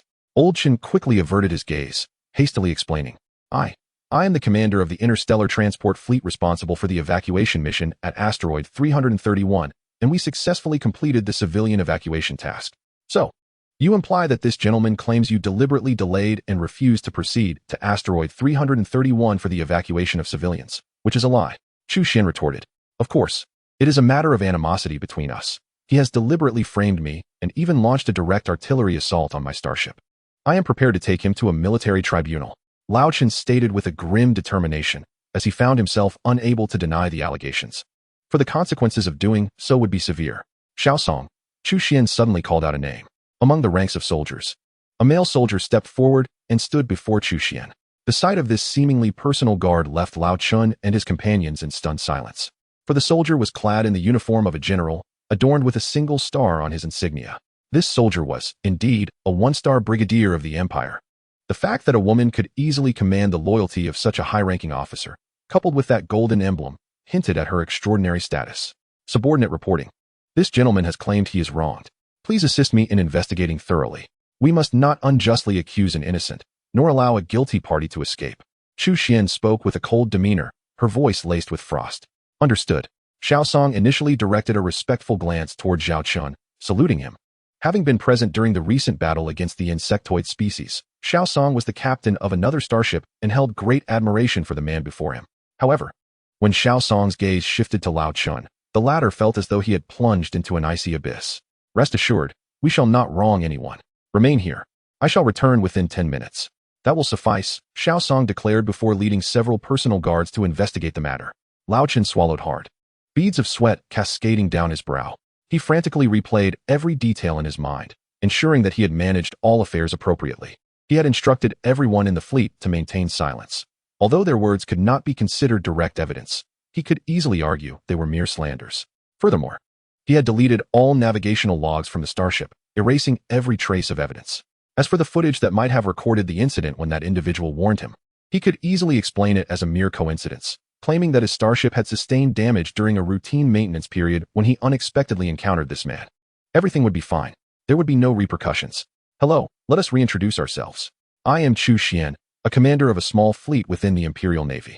Chu Xian smiled as she greeted Zhao Chen. Zhao Chen internally rolled his eyes. Your rank is that of a colonel, yet you command a one-star brigadier? Who would believe you are merely a commander of a small fleet in the Imperial Navy? Indeed, Zhao Chen replied.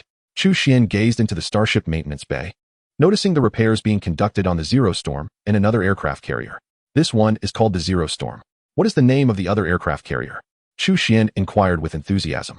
The Hive King class heavy aircraft carrier, Zhao Chen responded. Hive King? I have never heard of such a name. I searched the starship database for the models of these two vessels and found nothing, Chu Xian said, her eyes wide with curiosity. I am uncertain as well. Zhao Chen replied. Uncertain?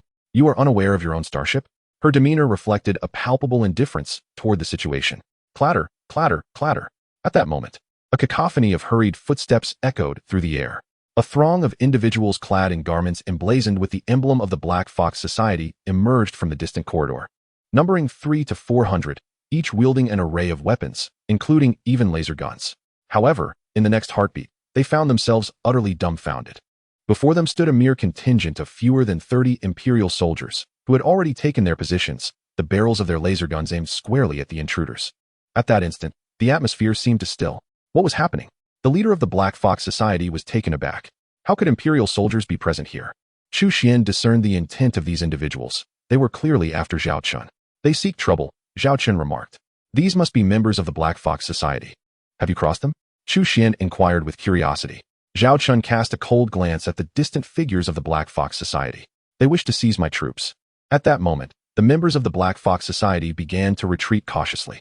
Hey, you there, the leader, come here. Chu Xian suddenly pointed at a visibly prominent subordinate within the crowd. The subordinate's face turned pale. He had noticed Chu Xian and the golden emblem she bore.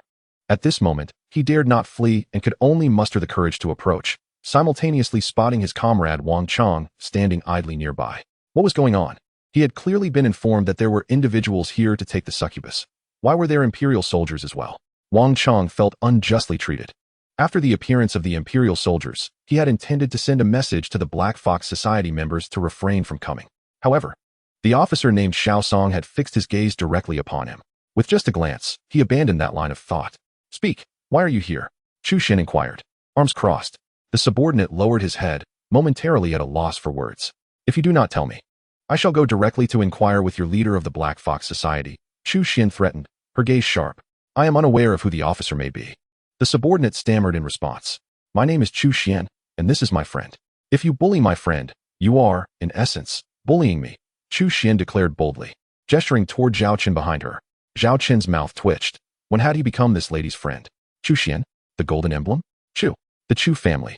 Chu Xian. Suddenly, the subordinate realized something, his entire being quaking as if he had encountered a monstrous flood. He instinctively began to utter the name of the young lord of the Chu family, but was stifled by the fierce glare of the female officer before him.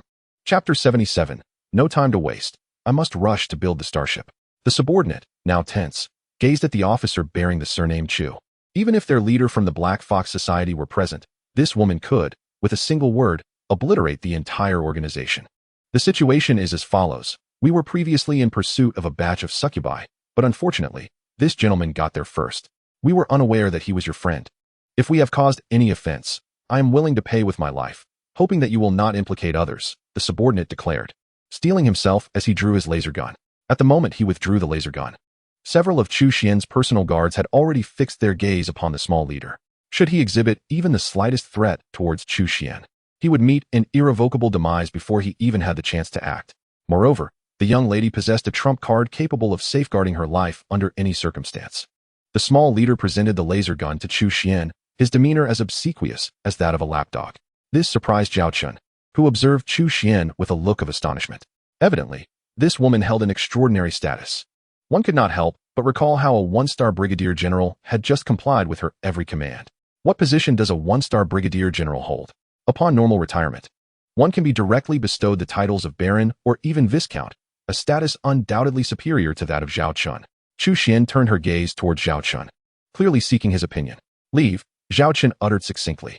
Were it not for the ongoing cargo operations, he would have already been disturbed for over 10 minutes in his endeavor to construct a new ship.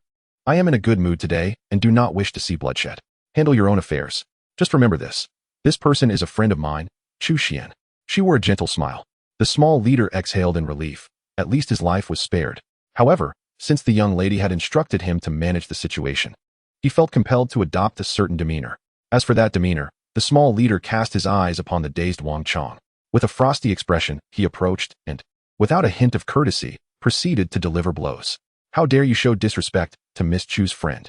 It seems you are courting death.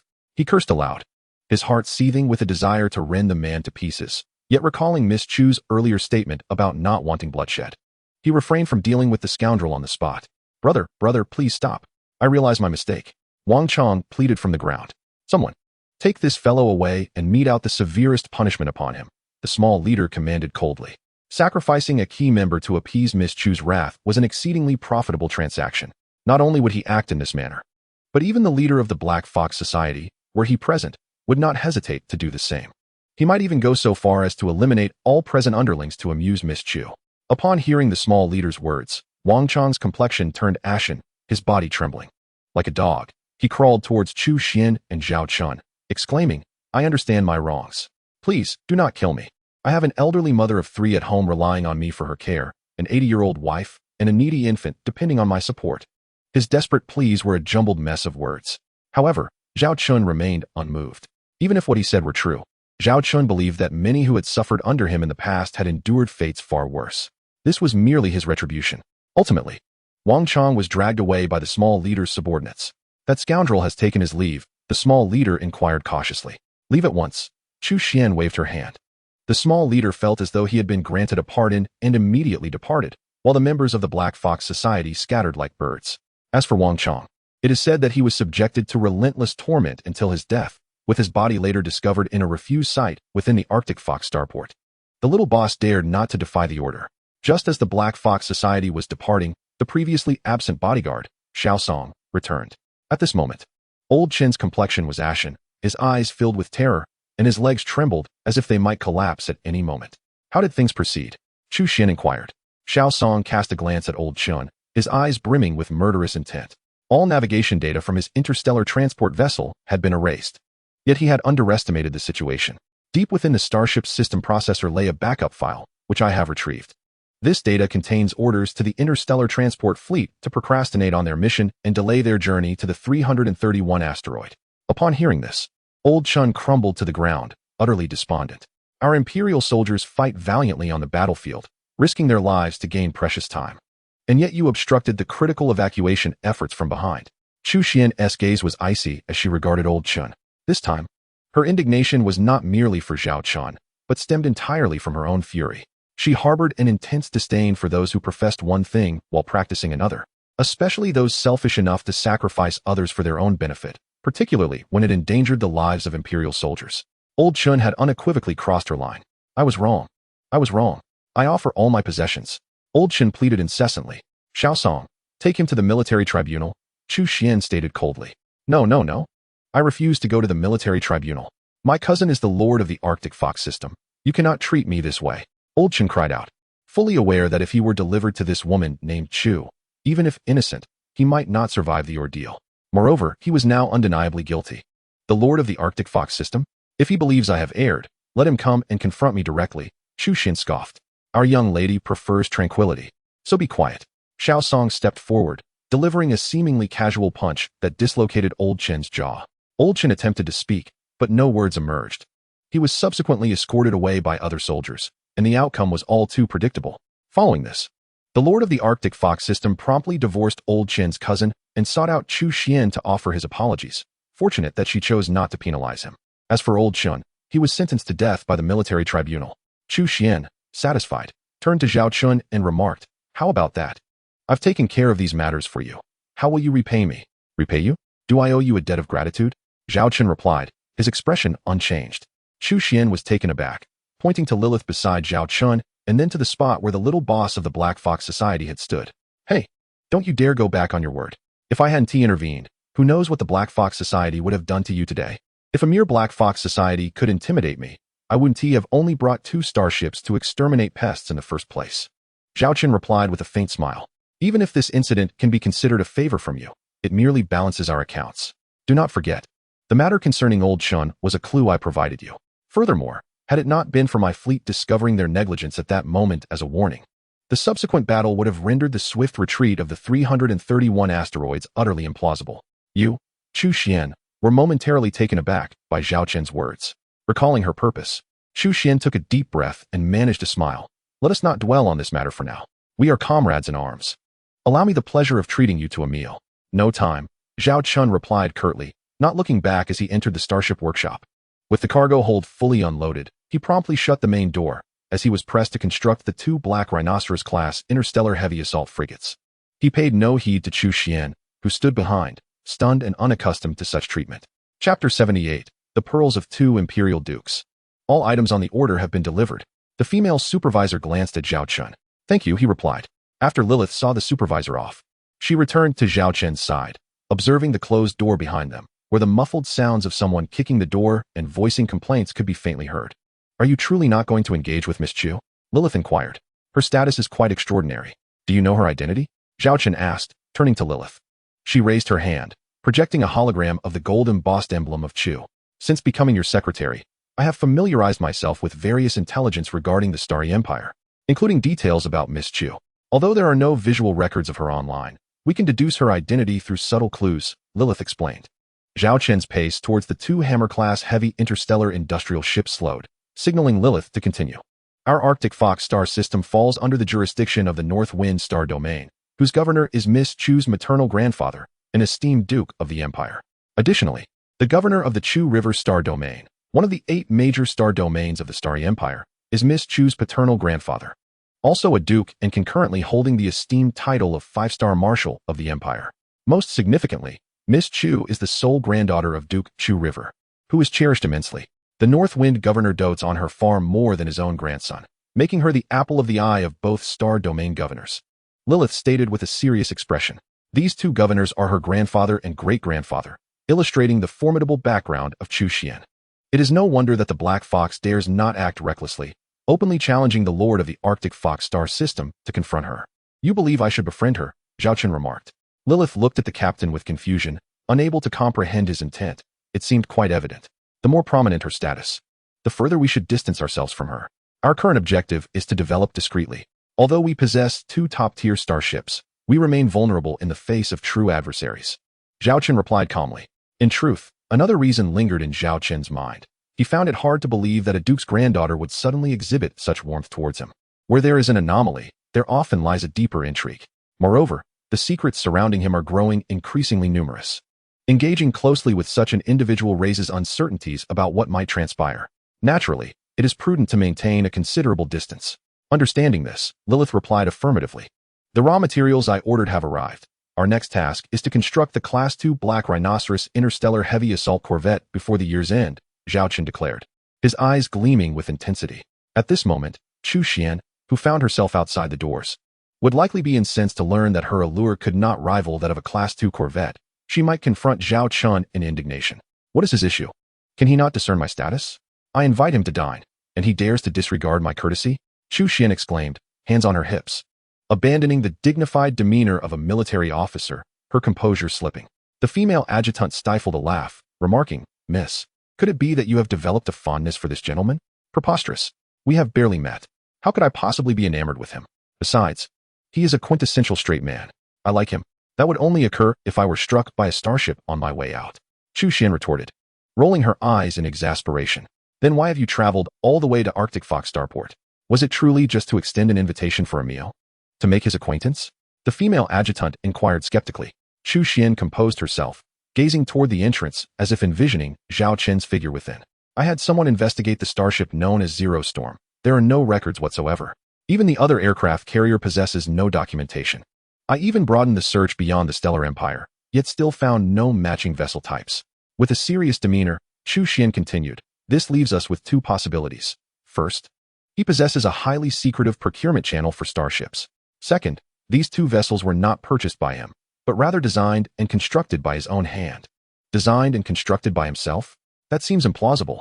Although Class II starships are only semi-military grade, they are not something just anyone can design and manufacture, the female adjutant challenged. I share your skepticism, which is why I seek to uncover the truth. Should it be the former?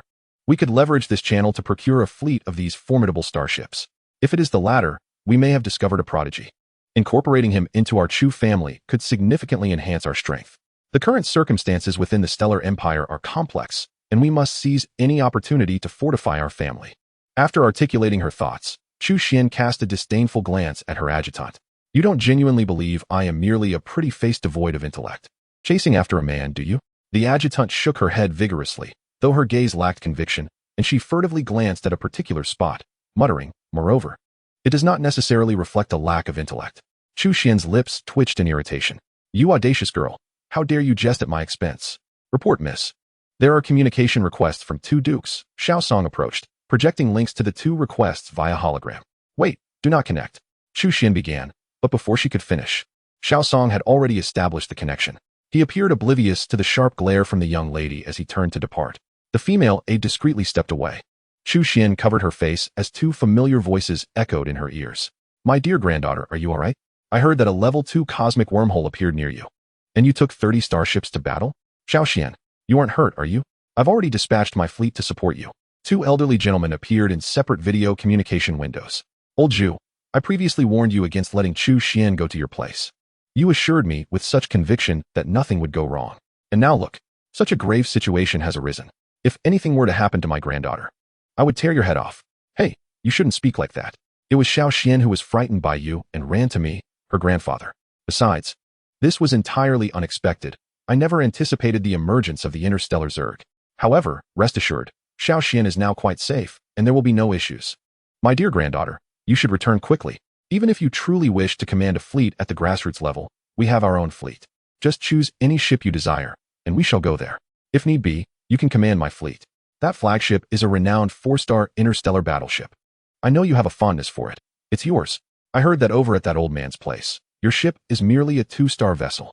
That thing doesn't even have a star shield. What would you do in case of danger? In our Northwind star domain, while we may not possess 4-star ships, we do have 3 aircraft carriers. The sight of those interstellar fighters soaring in the sky is exhilarating. And you won't even have to face the front lines. Much safer than any interstellar battleship. I'll arrange for you, Xiao Xian, to be the captain starting tomorrow. Chu Xian's expression was one of despair. It was precisely their indulgence that had driven her away. She could only temporarily set aside matters concerning Zhao Chen to soothe these two elderly gentlemen, promising to return to see them first. Otherwise, who knew what they might do? Chapter 79, Promoted to Fleet Commander. At the headquarters of the Black Fox Society, upon hearing the name of the Chu family's young lady, the leader of the Black Fox Society was taken aback. The matter has been handled. That young lady should not hold us accountable. The small leader remarked, however, we may no longer be able to intervene with that batch of succubi. While we are still unclear about the identity of the man accompanying the Chu family young lady, it is evident that she holds him in high regard, openly stating he is her friend. The implication is a warning to us. The leader of the Black Fox Society furrowed his brow in contemplation. This task was assigned to us by young Master Han, and we have yet to fulfill it. While young Master Han is important, he cannot rival the Chu family. The small leader muttered. The leader of the Black Fox Society nodded. That is indeed true. Very well. If we are to confront the Chu family, then the Black Fox Society would not be able to handle them. I will relay this matter to young Master Han. For the time being, refrain from taking any rash actions to avoid provoking any significant troubles. Understood. Time swiftly passed, and it was now the end of December. The spacious large starship workshop, which had once felt ample, now seemed somewhat cramped, due to the arrival of precisely 10 starships. It would have been impossible to accommodate them if they were not of relatively modest size. Standing before these vessels, Zhao Chen surveyed them with a satisfied smile.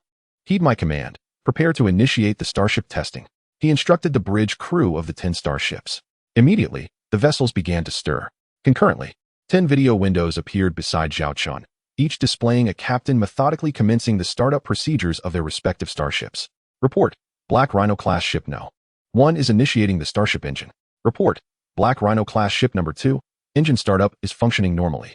Report: Black Rhino-class ship number 5. The starship propulsion system has completed its automated diagnostic and is operating well.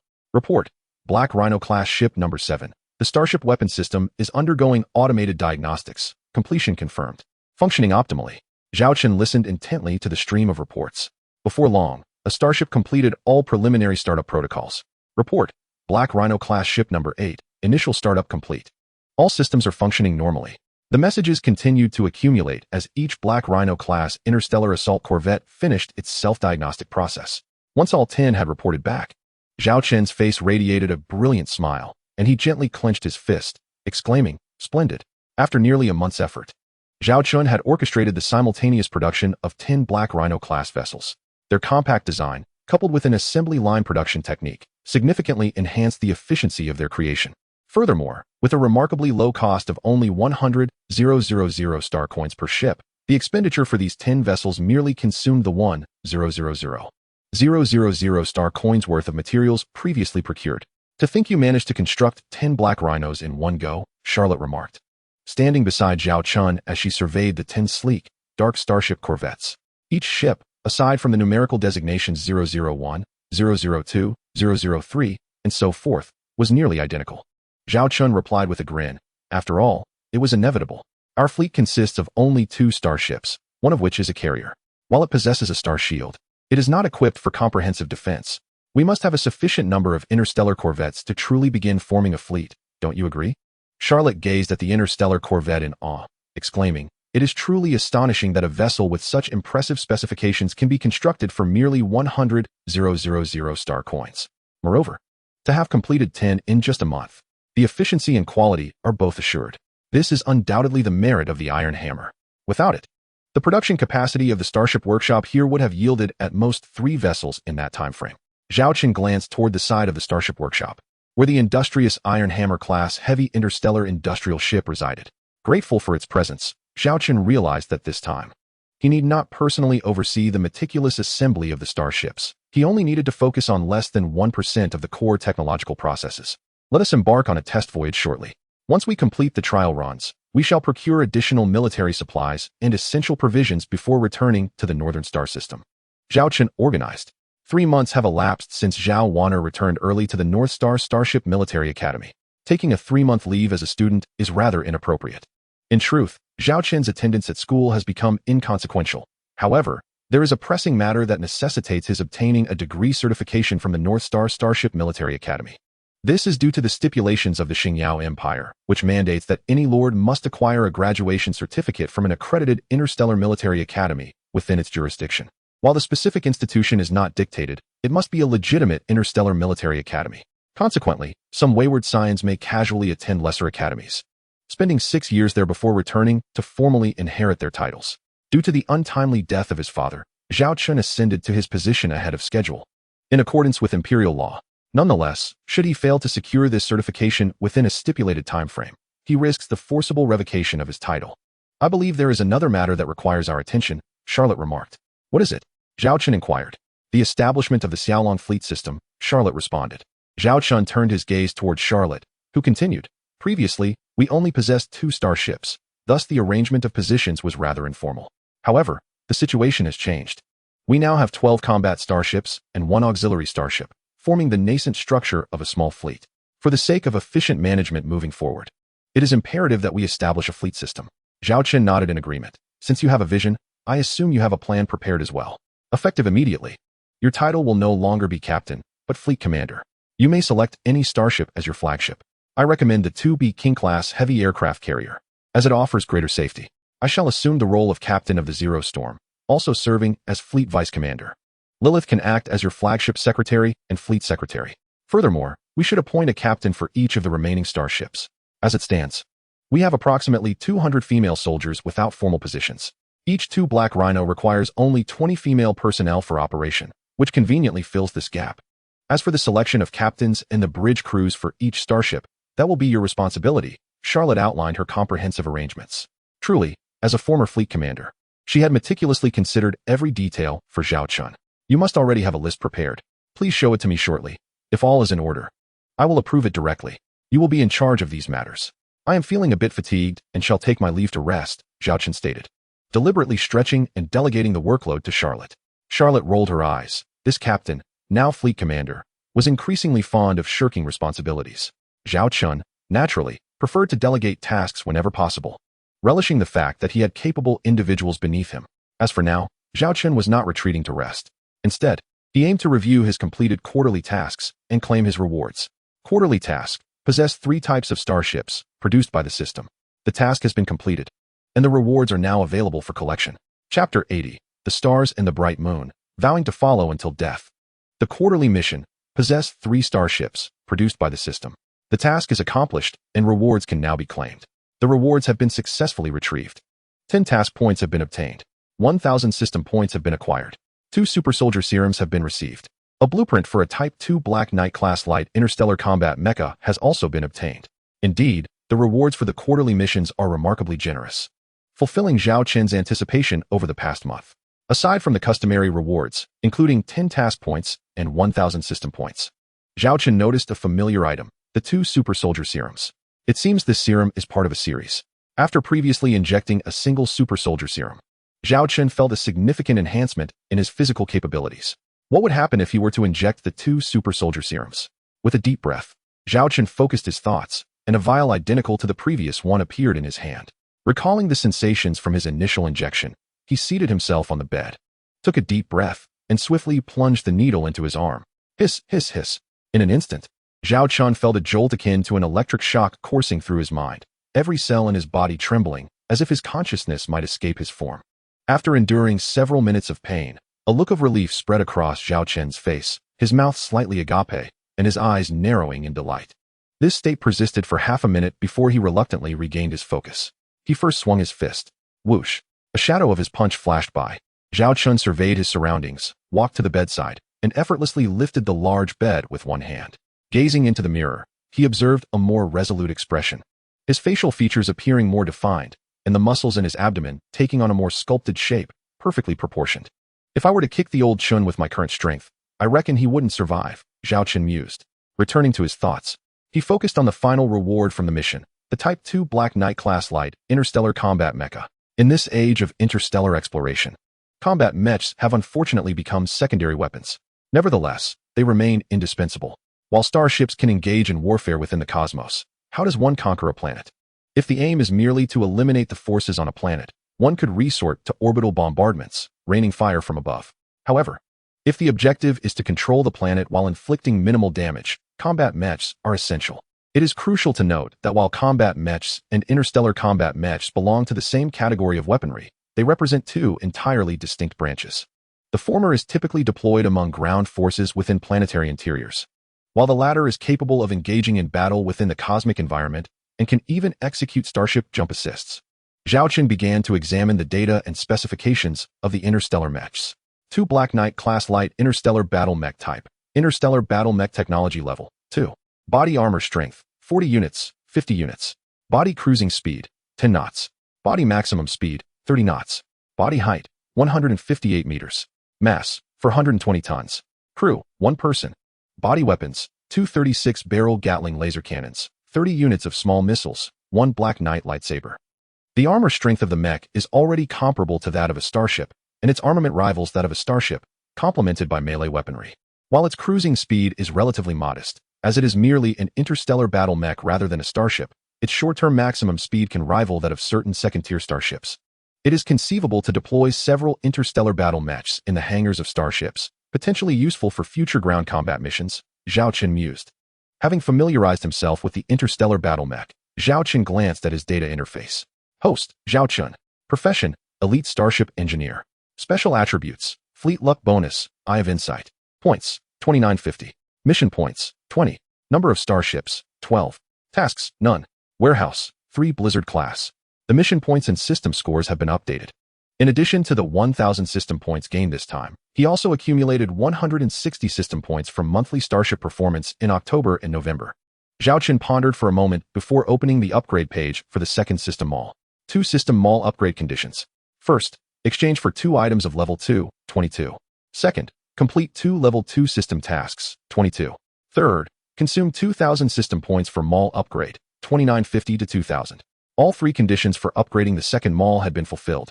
Confirm consumption of 2,000 system points to upgrade 2 mall to 3 mall. Confirmed. Consuming 2,000 system points, 2 mall upgraded to 3 mall.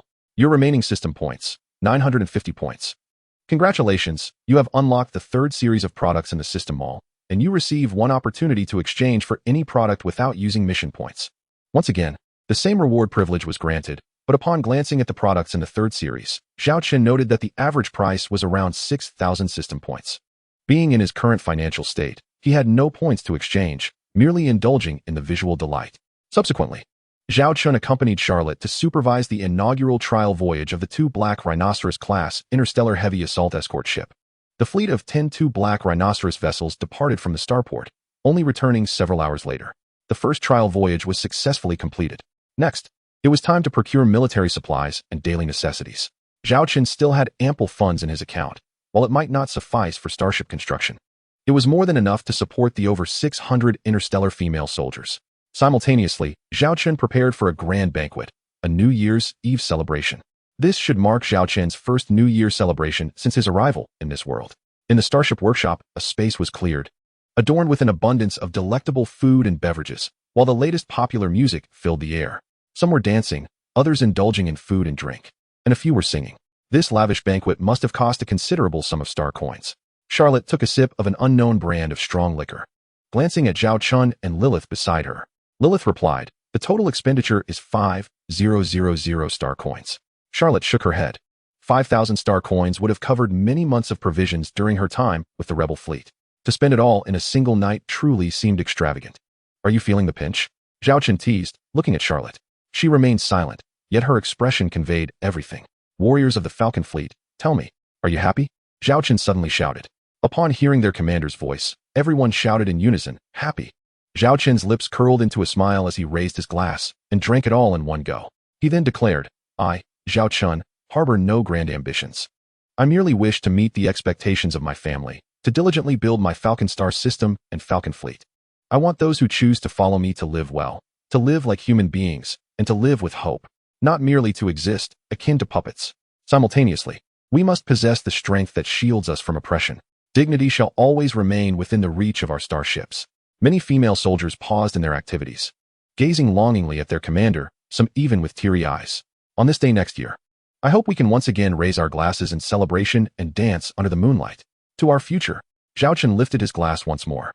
Lilith stepped forward, placing her hand upon her heart, and solemnly proclaimed, "By the stars and the bright moon, I vow to follow until death.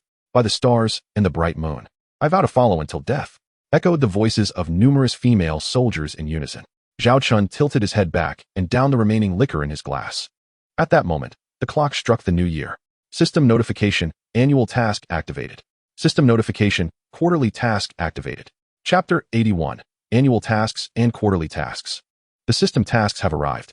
Zhao Chen sought a reason to depart from the banquet and found a quiet spot. Before him appeared 2 system pop-up windows. Annual task. Please ensure the host graduates from the Northern Star Starship Military Academy within 1 year. Zhao Chen was taken aback. Graduating from the Northern Star Starship Military Academy within a year? He was currently just a 4th-year student, and under normal circumstances, graduation would require at least another 2 years. By the end of this year, he would barely become a 5th-year student. However, considering the generous rewards for the quarterly tasks, it was evident that the rewards for this annual task would not be lacking either. It would indeed be a waste to let such an opportunity slip away. It appeared he needed to devise a plan to expedite his graduation from the Northern Star Starship Military Academy, especially since he aspired to lay a solid foundation for the development of the Falcon Star system. He then turned his attention to the other task window. Quarterly task. Acquire 5 different models of starships rated 2 or above, 35. Construct a fleet comprising 30 starships, noting that they must be rated 2 or above, 1230. Possess 1 starship of level 3, 01, system-produced starship. The requirements for this task are indeed numerous. However, the completion of the first two demands is not particularly challenging. Zhao Chen has already constructed 2 Queen Bee-class heavy aircraft carriers, 2 Black Rhino-class interstellar heavy assault frigates, and 2 Hammer-class heavy interstellar industrial ships, all rated 2. Additionally, within his systems repository, he possesses the technical blueprints for a Bronze Eden-class starship rated 2 and a Blizzard-class light interstellar battlecruiser rated 3, if necessary. Exchanging for a starship rated 2 from the marketplace is also well within Zhao Chen's capabilities at present. As for the second requirement of 30 starships, constructing 2 Black Rhinos alone could be accomplished by Zhao Chen within 2 months. However, the crux of the matter lies in the third requirement, a starship rated 3. Zhao Chen once again opened the long-neglected technical blueprint for the Blizzard class. To construct this 3-rated starship, the initial cost stands at a staggering 13 million star coins. This amount equates to the cost of building 130 Black Rhinos, or nearly 10 Queen Bees. Zhao Chen is currently left with less than 1.2 million star coins, leaving him with a tenfold deficit. Bridging this gap within 3 months poses a significant challenge. Moreover, if he were to utilize the Hammer class to construct the Blizzard, it would necessitate the allocation of all production capacity for a duration of 2 months before completion could be achieved. Even at the finest starport workshop, the timeline would be similar. Yet, the construction of the Blizzard cannot occur within the confines of the starport's shipyard, as the ship's exterior would unmistakably reveal its classification as a Level 3 starship, one that has never been registered. Should a review of the starport's shipyard rental records be conducted, Zhao Chen would inevitably be exposed. While constructing a Level 2 starship may not raise significant concerns, the ability to build an unprecedented Level 3 starship would undoubtedly attract unwelcome attention. Though exposure may be an eventuality, delaying it as long as possible allows Zhao Chen to prepare adequately. The challenges of construction costs and timelines loom large before him. The difficulty of this quarterly task is not insignificant, he mused, yet failing to complete it would mean squandering the rewards of the quarterly task, which is quite disheartening. With a deep breath, Zhao Chen closed his eyes, his mind racing with plans and strategies. Moments later, he opened his eyes, having devised a series of construction plans. First, he would utilize the Hammer-class ship for a month to expand another Hammer-class vessel. In the second month, the Hammer-class would commence the construction of the Blizzard class, which would take 2 months to complete. Simultaneously, in the second month, the Iron Hammer II began the construction of a Bronze Eden, with preliminary estimates suggesting completion within a month. Although this auxiliary starship's cost was considerable, its construction time was relatively short. By the third month, the Iron Hammer II operated at full throttle, producing a significant number of Black Rhinos, or potentially other starships that could be completed within the designated time frame, thus meeting the quarterly requirement of 30 starships. Time posed little issue. However, the challenge lay in the scarcity of raw materials. Considering the construction costs of all starships, the financial shortfall amounted to a staggering 20 million star coins. Zhao Chen buried his face in his hands. This calculation only exacerbated the funding gap. Where could he procure such funds? The territory? That was futile. The Xiaolong star system remained a disarray. Thus, he had to seek external financing. Zhao Chen recalled Liyaki. Arms trading was the swiftest method to amass funds. Previously, in a moment of desperation, he had sold the technical blueprints for a Wolf-Tick-class medium interstellar destroyer at a cut-rate price, opting for an outright purchase due to necessity. Had he chosen to sell the technology license or agency rights, the immediate funds would certainly have been less substantial, and he would not have achieved his goal in one fell swoop. This time, however, Zhao Chen had other plans. With the trust established through the Wolf-Tick starship technology at Liyaki's disposal, he aimed to strike a significant deal with Li Wei's sister. He had already envisioned the entire scheme. Subsequently, Zhao Chen returned to the banquet scene, savoring the rare leisure of the New Year's Eve celebration. On the first day of the galactic calendar 3031, the Xiaolong fleet officially set sail, a grand total of 13 starships majestically departing from the Arctic Fox starport, heading towards the distant star regions. Observing the fleet navigating in an aircraft carrier battle formation, Zhao Chen mused, now this is what constitutes a fleet with aircraft carrier starships. Previously, an unrecognizable assembled starship paired with a Queen Bee hardly resembled a fleet. Now, surrounded by 10 Black Rhino escorts, the Zero Storm lay alongside the Queen Bee, poised to respond to any potential threats at a moment's notice. Report, we have exited the Arctic Fox starport's restricted area for warp travel, Lilith reported. Seated in the captain's chair, Zhao Chen issued commands. Order the entire fleet to prepare for warp travel. Destination, the Arctic Fox Star System's Stargate.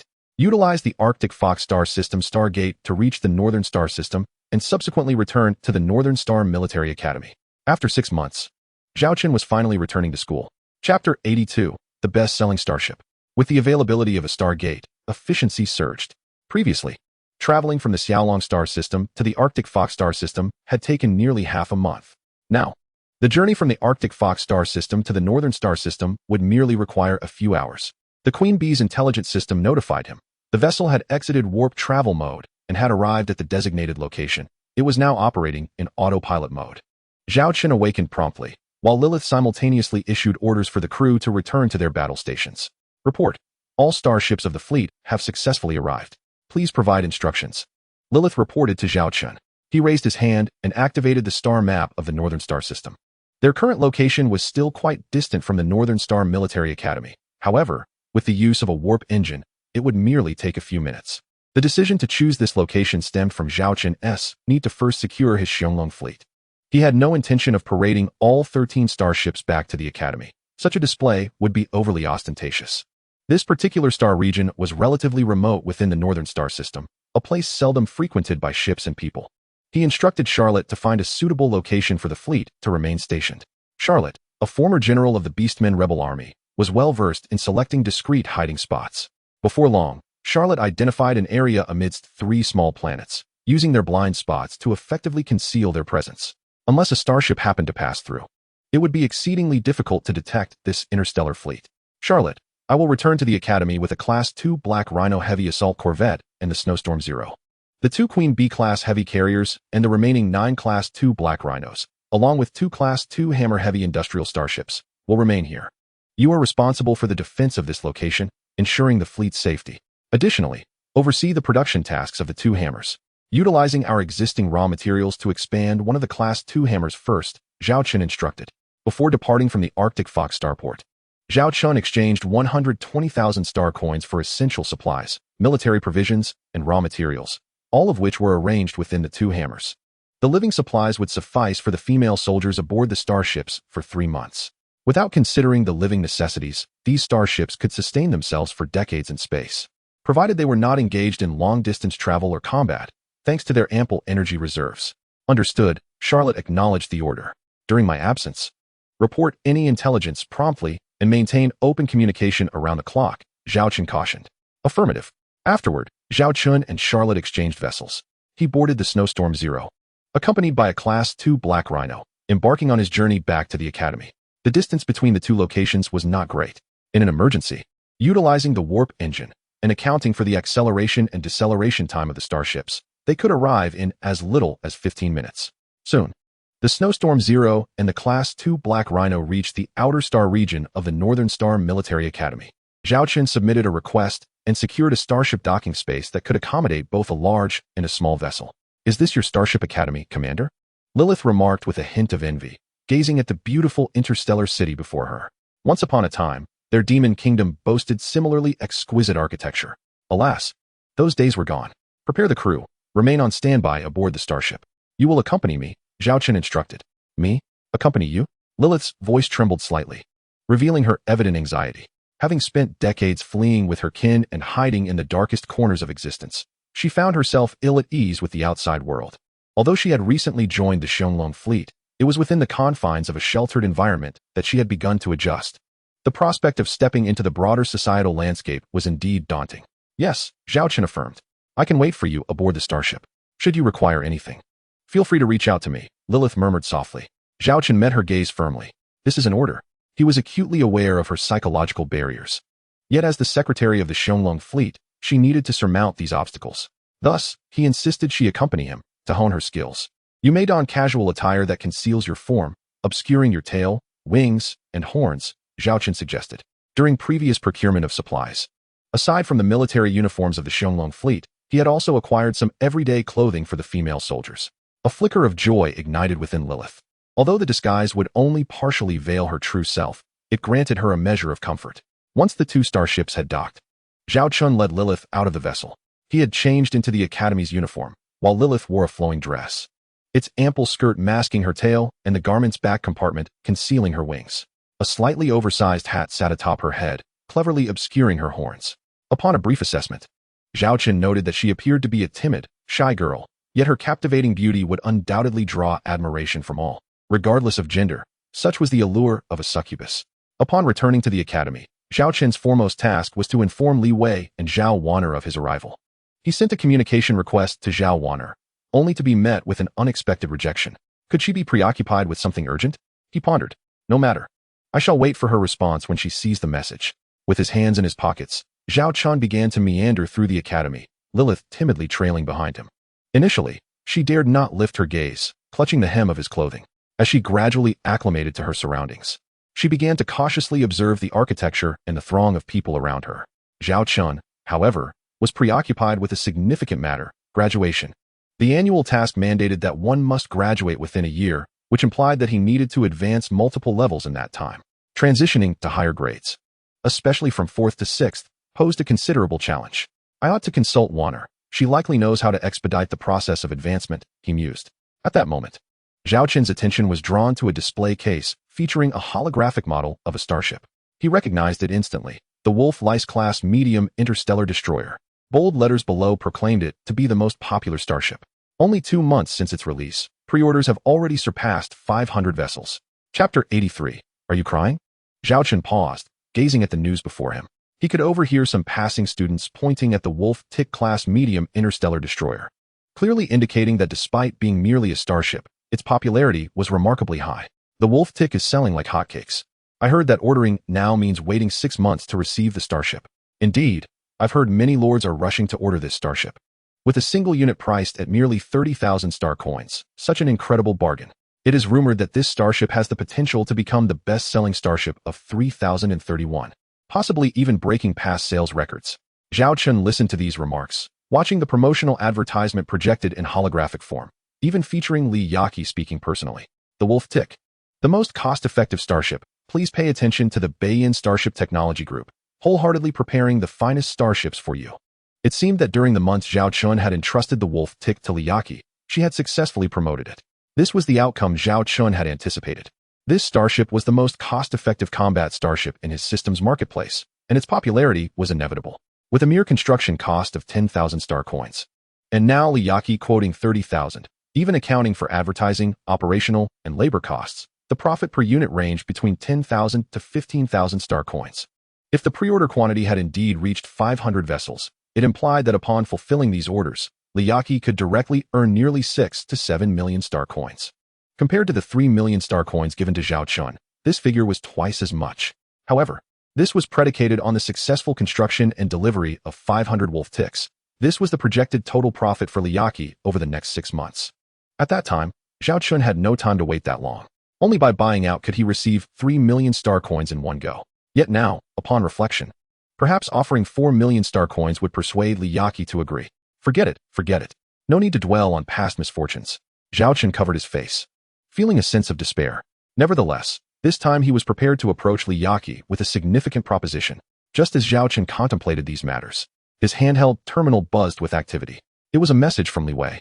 Zhao Chen, come quickly. Your sister is being bullied. Zhao Chen's expression shifted slightly as he took Lilith and headed to the address provided by Li Wei. It was a starship duel arena, the #1 starship simulation duel arena. Within the arena, a deformed hull of a Fire Crow-class heavy interstellar battle cruiser, with one section emitting black smoke, was being slowly towed away by an interstellar transport ship. Simultaneously, several shuttles were transporting crew members from within the Fire Crow. Not far away, in the arbitration zone, Zhao Wan'er, just disembarked from a shuttle, wore a furious expression as she glared at the individuals opposite her. Those individuals were dressed in uniforms distinct from those of the Beiji Starship Military Academy. What is going on? Do the individuals from the North Star Starship Military Academy lack the fortitude to accept defeat? Our victory was achieved with utmost transparency. If blame is to be assigned, it should rest upon your own inadequacies.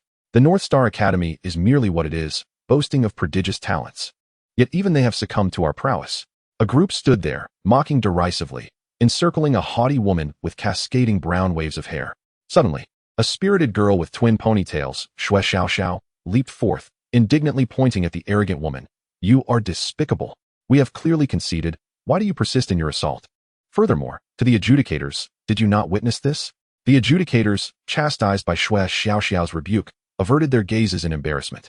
These adjudicators were not affiliated with the North Star Academy. They were intimidated by the noble lineage of their adversaries, who hailed from the illustrious Tianyao Noble Starship Military Academy. where the students are either wealthy or of noble descent. It is a perilous undertaking to provoke them. The woman, raising her hands in mock innocence, replied with a derisive smile. I had no opportunity to intervene, and who could have anticipated that your 2 Fire Crow-class heavy interstellar battlecruiser would be so easily vanquished?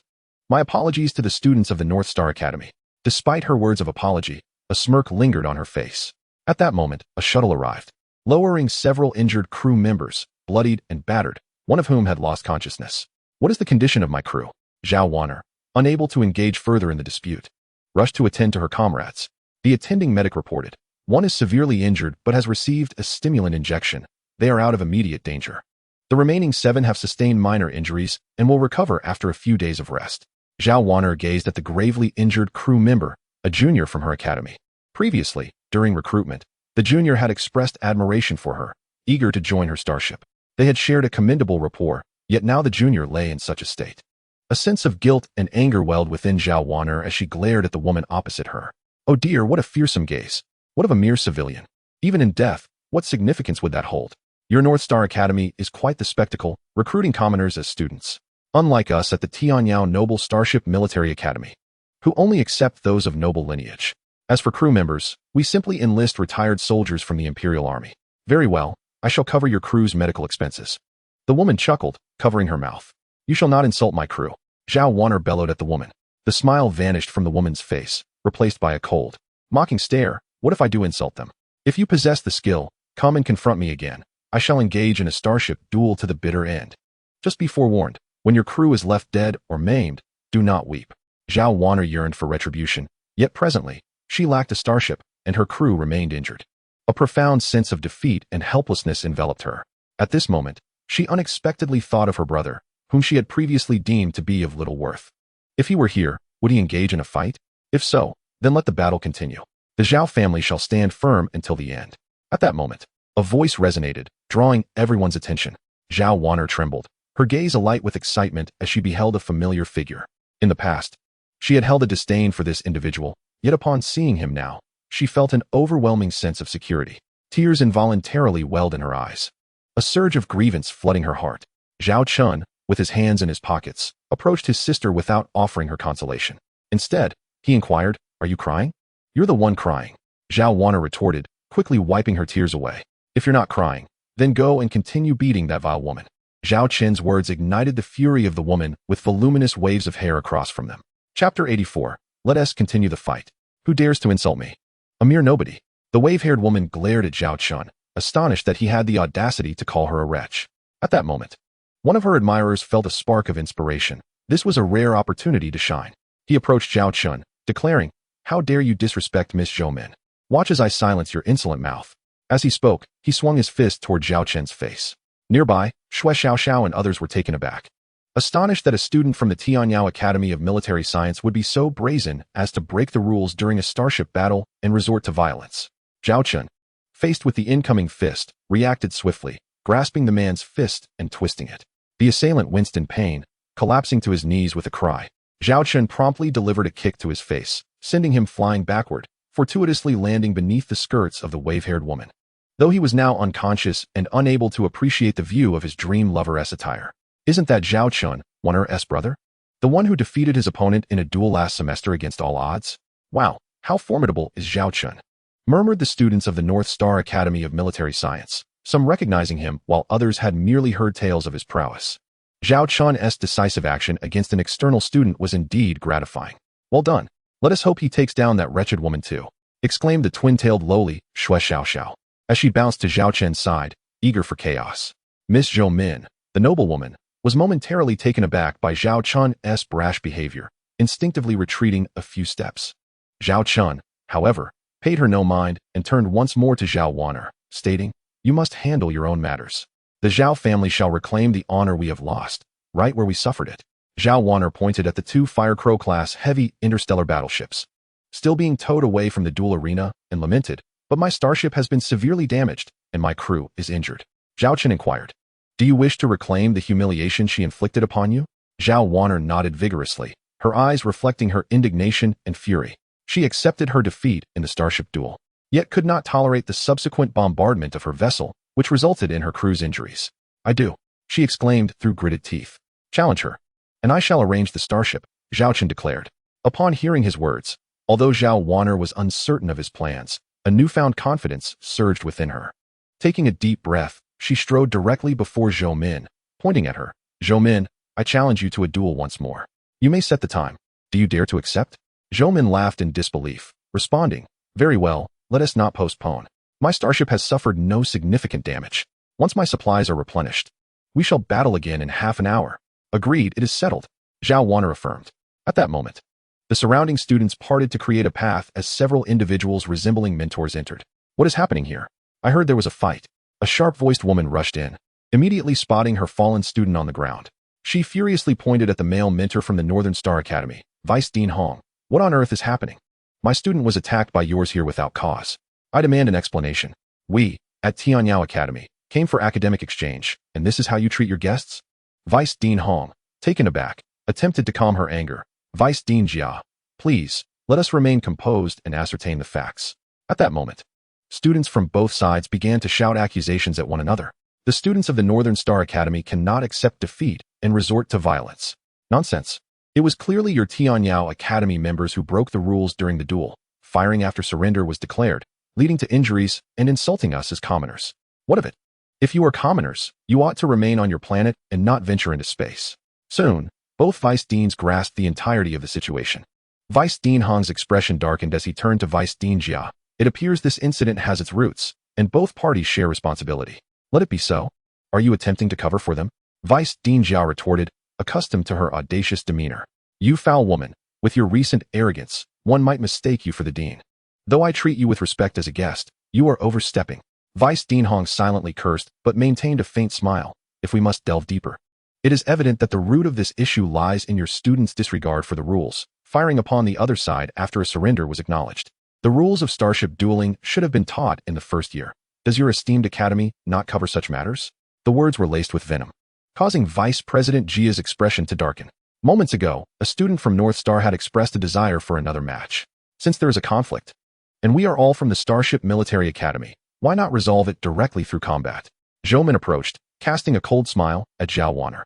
If she could triumph over this woman once, she could certainly do so again. She was fully prepared for the challenge. Zhao Wanner glared back, feeling an inexplicable surge of confidence. Very well, Vice President Hong, shall we proceed in this manner? As for what transpired earlier, let us not dwell on it. Vice President Jia regarded Vice President Hong with a somewhat chilling smile. Wasn't there an air of arrogance just now? Then I shall have my student defeat your prodigious pupil once more, in front of you, and we shall see if North Star can maintain its dignity. Vice President Hong hesitated, casting a glance at Zhao Wanner, fully aware of her diligence and talent. A second consecutive defeat might leave an indelible psychological scar, rendering the effort futile. It seemed that Vice President Hong sought to sidestep the issue. However, Zhao Wanner interrupted, resolutely declaring, Vice President Hong, I wish to fight. Please respect my decision. Frowning, Vice President Hong stepped closer to Zhao Wanner. Zhao Wanner, your starship is damaged and your crew is injured. How can you possibly continue? It would be best to let this go. I have a starship. I want to fight. Zhao Wanner insisted defiantly. At that moment, Zhao Chen approached, stating, Vice President Hong, let the women settle their own affairs. With that, he gestured to Lilith behind him, whispering, take Wanner to Black Rhino. Certainly. Lilith moved to Zhao Wanner's side, and together they departed. Observing this, Zhou Min sneered. If you seek to humiliate yourself further, I shall gladly oblige. I hope your starship can withstand the blows this time. With that, she turned and headed back to her docked supply ship, preparing for the impending second battle. Chapter 85, Triple Examination Credits. Panting heavily, Li Wei squeezed through the crowd and rushed in, spotting Zhao Chen. Old Zhao, I thought you would enter through the main entrance. I've been waiting for you over there for ages. I must say, those aristocrats from the Tianyao Starship Military Academy are utterly insufferable, each one more arrogant than the last. As Li Wei spoke, he suddenly noticed the presence of both vice presidents. He quickly cleared his throat, averted his gaze, and fell silent, discreetly inching closer to Zhao Chen. Where is your sister? I just saw the condition of her starship. She is preparing for the next duel. Zhao Chen replied. The next duel? Li Wei exclaimed in surprise. Shui Xiao interjected. You should have seen it. Earlier, Wanner's brother was incredibly formidable, directly confronting that wretched woman and thoroughly besting her champion. Now, he has sent Wanner to pilot his starship for another match. Isn't her brother the one with the Zero Storm? Am I about to witness that colossal cannon of yours once again? Shui Xiao gazed expectantly at Zhao Chen. her eyes twinkling. It's not the zero-class blizzard, Zhao Chen replied. If it's not the zero-class blizzard, then what is that starship? Shui Xiaoxiao asked, a hint of disappointment in her voice, yet curiosity piqued. You'll know when you see it, Zhao Chen responded, then inquired, what about senior sister Sulan? Wasn't she with you? He added, it seems like they are deliberately confronting you. Is there some conflict? Senior sister Sulan is currently participating in an exchange event between Beiji Star Academy and Tianyao Academy. As a representative of the 6th grade, she is always accompanied by a teacher at such occasions, Shui Xiaoxiao explained. She then began to vent her frustrations regarding Zhao Wanner. This is entirely that wretched woman's fault. She can't control her man and takes out her anger on us. Shui Xiaoxiao recounted the events in detail. It turned out that Tianyao Academy had visited Beiji Star Academy a week prior for a 2-week academic discussion and exchange program. During this period, outstanding students from various grades would engage in mutual exchanges. Naturally, academy beauties like Zhao Wanner and Shui Xiaoxiao became the center of attention. During this time, a noble student from Tianyao Academy frequently sought out Zhao Wanner, his intentions as transparent as day. Each time, Zhao Wanner resolutely rejected him, insisting he cease his harassment. Yet, the Tianyao student continued to send exquisite natural delicacies and various gifts daily, even promising that if Zhao Wanner agreed to be his girlfriend, he would bestow upon her a 3-star ship. A 3-star ship? Is he really that extravagant in wooing her? Zhao Chen remarked, astonished. The cost of a 3-star ship hovers around 10 million star coins, with market prices soaring into the hundreds of millions. Such a grand temptation would likely be irresistible to an ordinary girl. I see him as a playboy, using sweet temptations to win her over, only to cast her aside once he tires of the game. I had my friends investigate this person from Tianyao Academy, and sure enough, he has played with countless girls. Rumor has it that during his time at our academy, he has already developed flirtatious connections with several girls. What a scoundrel! Ugh, Shui Xiaoxiao expressed her disdain. Li Wei interjected, however, the reason so many girls fall for him is due to his background. He is the second son of the Hurricane Consortium, Feng Xiaowei. The Hurricane Consortium is a rapidly rising power in the Xingyao Empire, thriving in food trade, interstellar transportation, and especially in starship technology. The recently best-selling Hyena-class medium interstellar destroyer is their brainchild, with over 100,000 units sold since its release. It is said that this single starship has brought the Hurricane Consortium immense wealth, amounting to hundreds of billions of star coins over the decades. It was precisely due to this Hyena model that the Hurricane Consortium transformed from an obscure interstellar organization into a burgeoning imperial conglomerate, the scion of such a grand consortium. Offering you a 3-star ship would naturally entice numerous admirers to believe and take a chance. After all, if one were to truly acquire a 3-star vessel, it would be a remarkable feat. At this juncture, Li Wei ceased to elaborate, for those in the know comprehended the implications. When Li Wei mentioned the hyena, a flicker of discomfort crossed his visage, as he himself had previously made a purchase of that very model. Has that gentleman not arrived? Zhao Chen surveyed the surroundings, pondering that if the young heir were present, he would certainly be the focus of attention. Shui Xiaoxiao, arms crossed, scoffed. That debauched youth is particularly adept at self-preservation. He never involves himself in the squabbles of women vying for his favor. The preparation for the 2 starships to enter would require some time. Shui Xiaoxiao, Li Wei, may I inquire about something? Do you know how one might advance levels in a short span? Zhao Chen seized the opportunity to inquire about the matter of level advancement. Advanced levels? Shui Xiaoxiao regarded Zhao Chen with surprise, uncertain as to why he was interested in such a topic.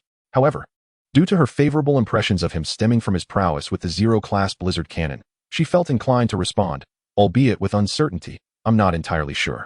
In our academy, the grading system stipulates that if you accumulate sufficient assessment credits for your current level, it equates to completing that level's evaluation, thus allowing promotion to the next level in the following semester.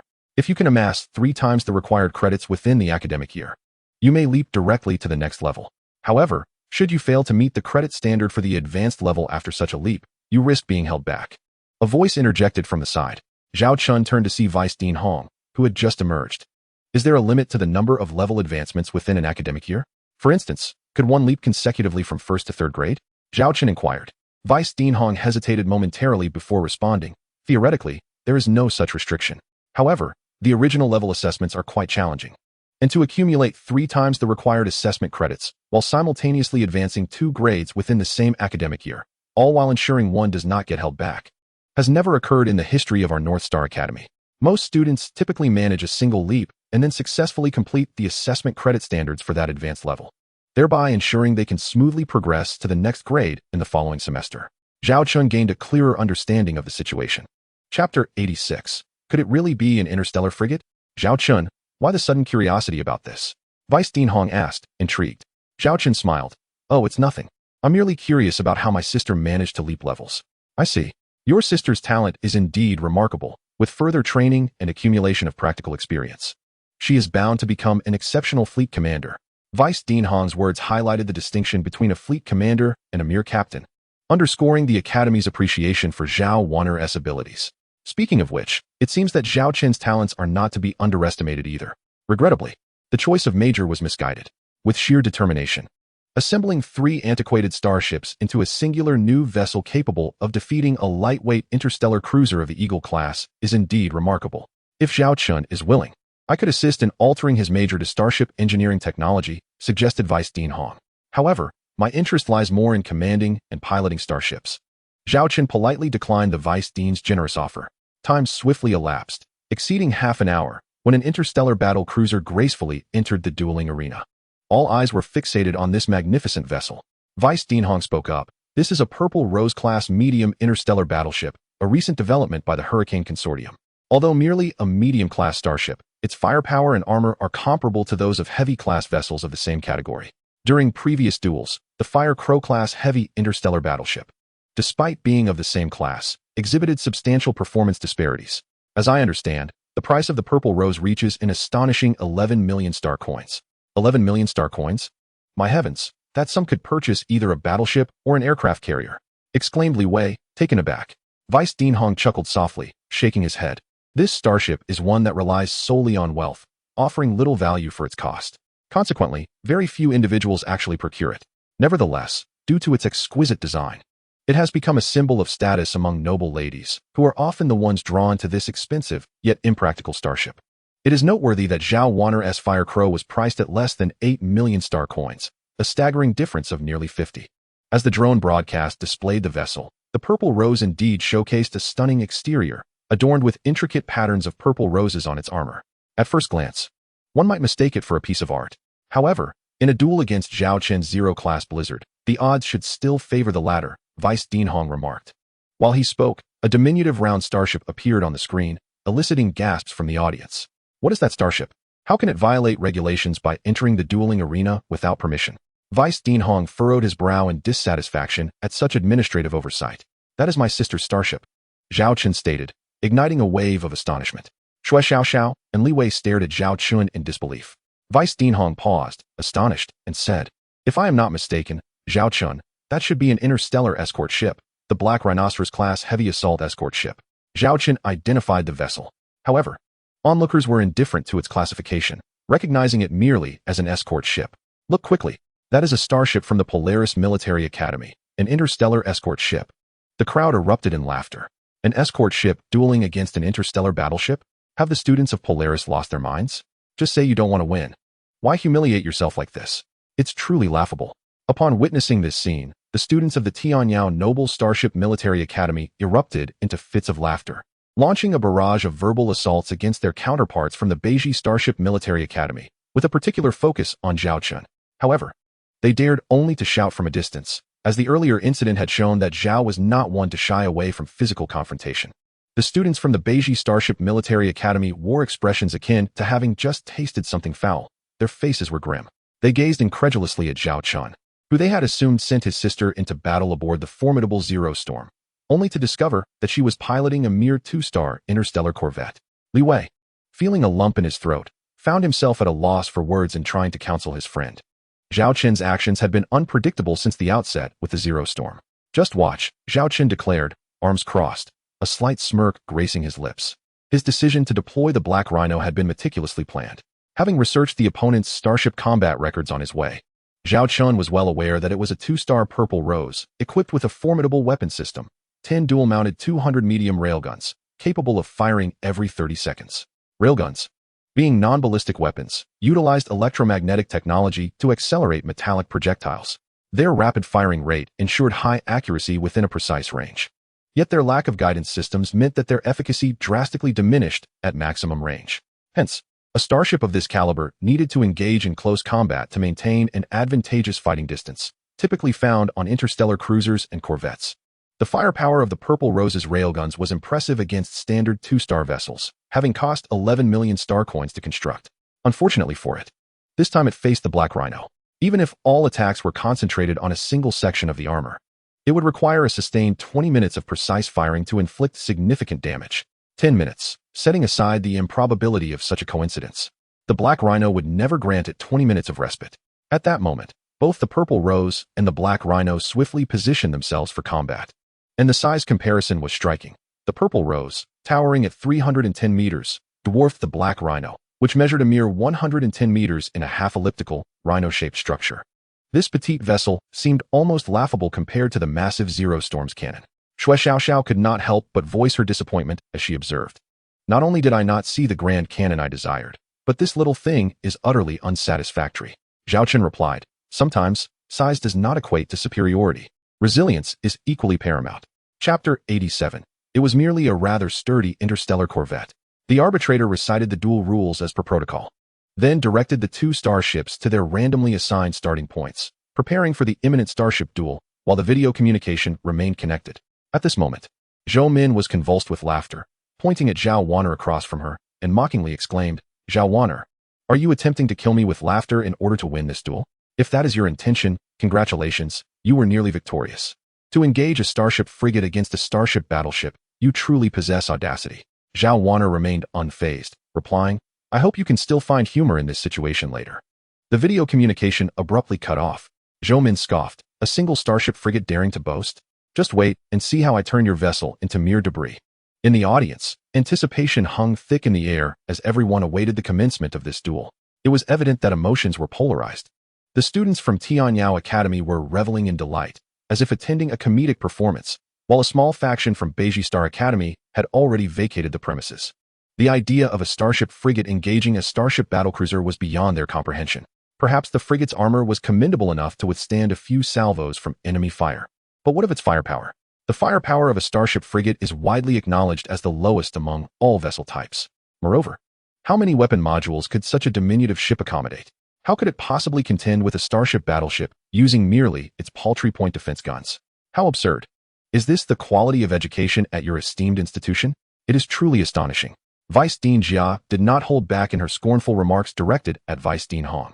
Her expression one of cruel amusement. Deep down, Vice Dean Hong harbored his own doubts, stealing a glance at Zhao Chen, who remained stoically composed nearby. Logically, Zhao Chen should not be the type to overestimate his capabilities, yet to employ a starship frigate against a starship battlecruiser? Such a combat scenario was non-existent in any textbook. It was merely a scholarly exchange. Vice Dean Hong could only whisper to himself. Soon, both starships reached their designated starting points. At the moment the adjudicator declared the battle to commence, the two starships exhibited no inclination for maneuvering, heading straight towards the enemy vessel detected by their radar. On board the Black Rhino-class starship heavy assault frigate, Captain Zhao Wanner sat in her command chair, her chest brimming with repressed fury. Secretary Lilith and the previous captain of the Black Rhino flanked her.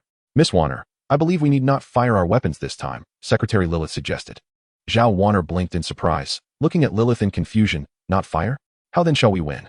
Among all the test items for the Black Rhino, there was one that had never before been attempted. I believe we can try it in this battle, Lilith stated, a glimmer of mischief dancing in her eyes. What experiment? Zhao Wanner inquired. Lilith replied, a collision experiment of the hull in actual combat. Zhao Wanner paused, then a knowing, slightly mischievous smile graced her lips. After a few minutes of navigation, the two starships were approaching the fire coverage range of both sides. Aboard the bridge of the Type II Purple Rose-class medium interstellar battleship, the magnetic railgun was aimed at the interstellar frigate. Zhou Min was poised to teach the adversary a lesson. How audacious it was to engage her battleship with a mere frigate. Report, the first officer stated. All 10 magnetic railguns are fully charged and ready to fire. Zhou Ming, gazing intently at the interstellar radar, coldly remarked, let them close in a bit more. Open fire in 1 minute. In the audience section, everyone was fixated on the live battlefield footage, observing the two starships, a larger and a smaller one, advancing towards each other. Soon, they witnessed the Type II Purple Rose-class medium interstellar battleship strike first. 10 dual-linked Level 2 magnetic railguns roared to life, launching 20 metal projectiles at astonishing speed, which subsequently struck the interstellar frigate. The metal shells impacted the hull of the Type II Black Rhino-class heavy assault frigate, causing explosions that generated thick clouds of smoke. Momentarily enveloping the small vessel, which measured a mere 100 meters in length.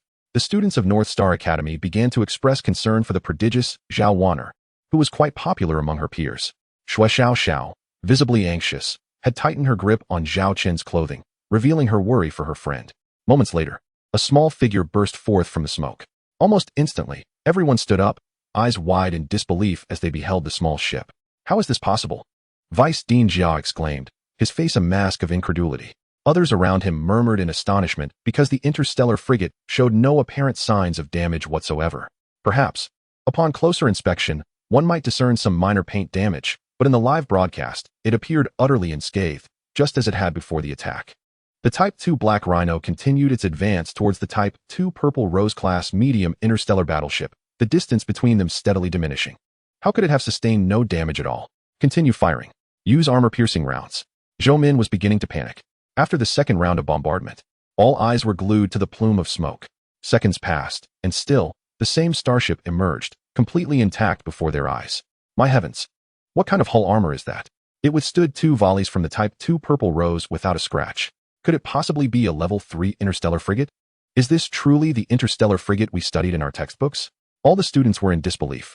Meanwhile, the emotions of the North Star Academy students surged, contrasting with the stunned silence of their counterparts at the Tianyao Military Academy. Goodness gracious, it has sustained no damage at all. Zhao Chen. What kind of interstellar frigate is that?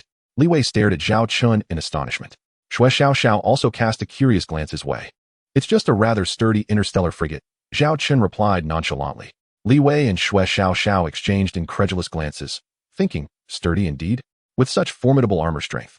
It seems that even the colossal cannons of an interstellar battleship would struggle to breach it, murmured Shui Xiao softly from the side. Chapter 88. The small ship collides with the large ship.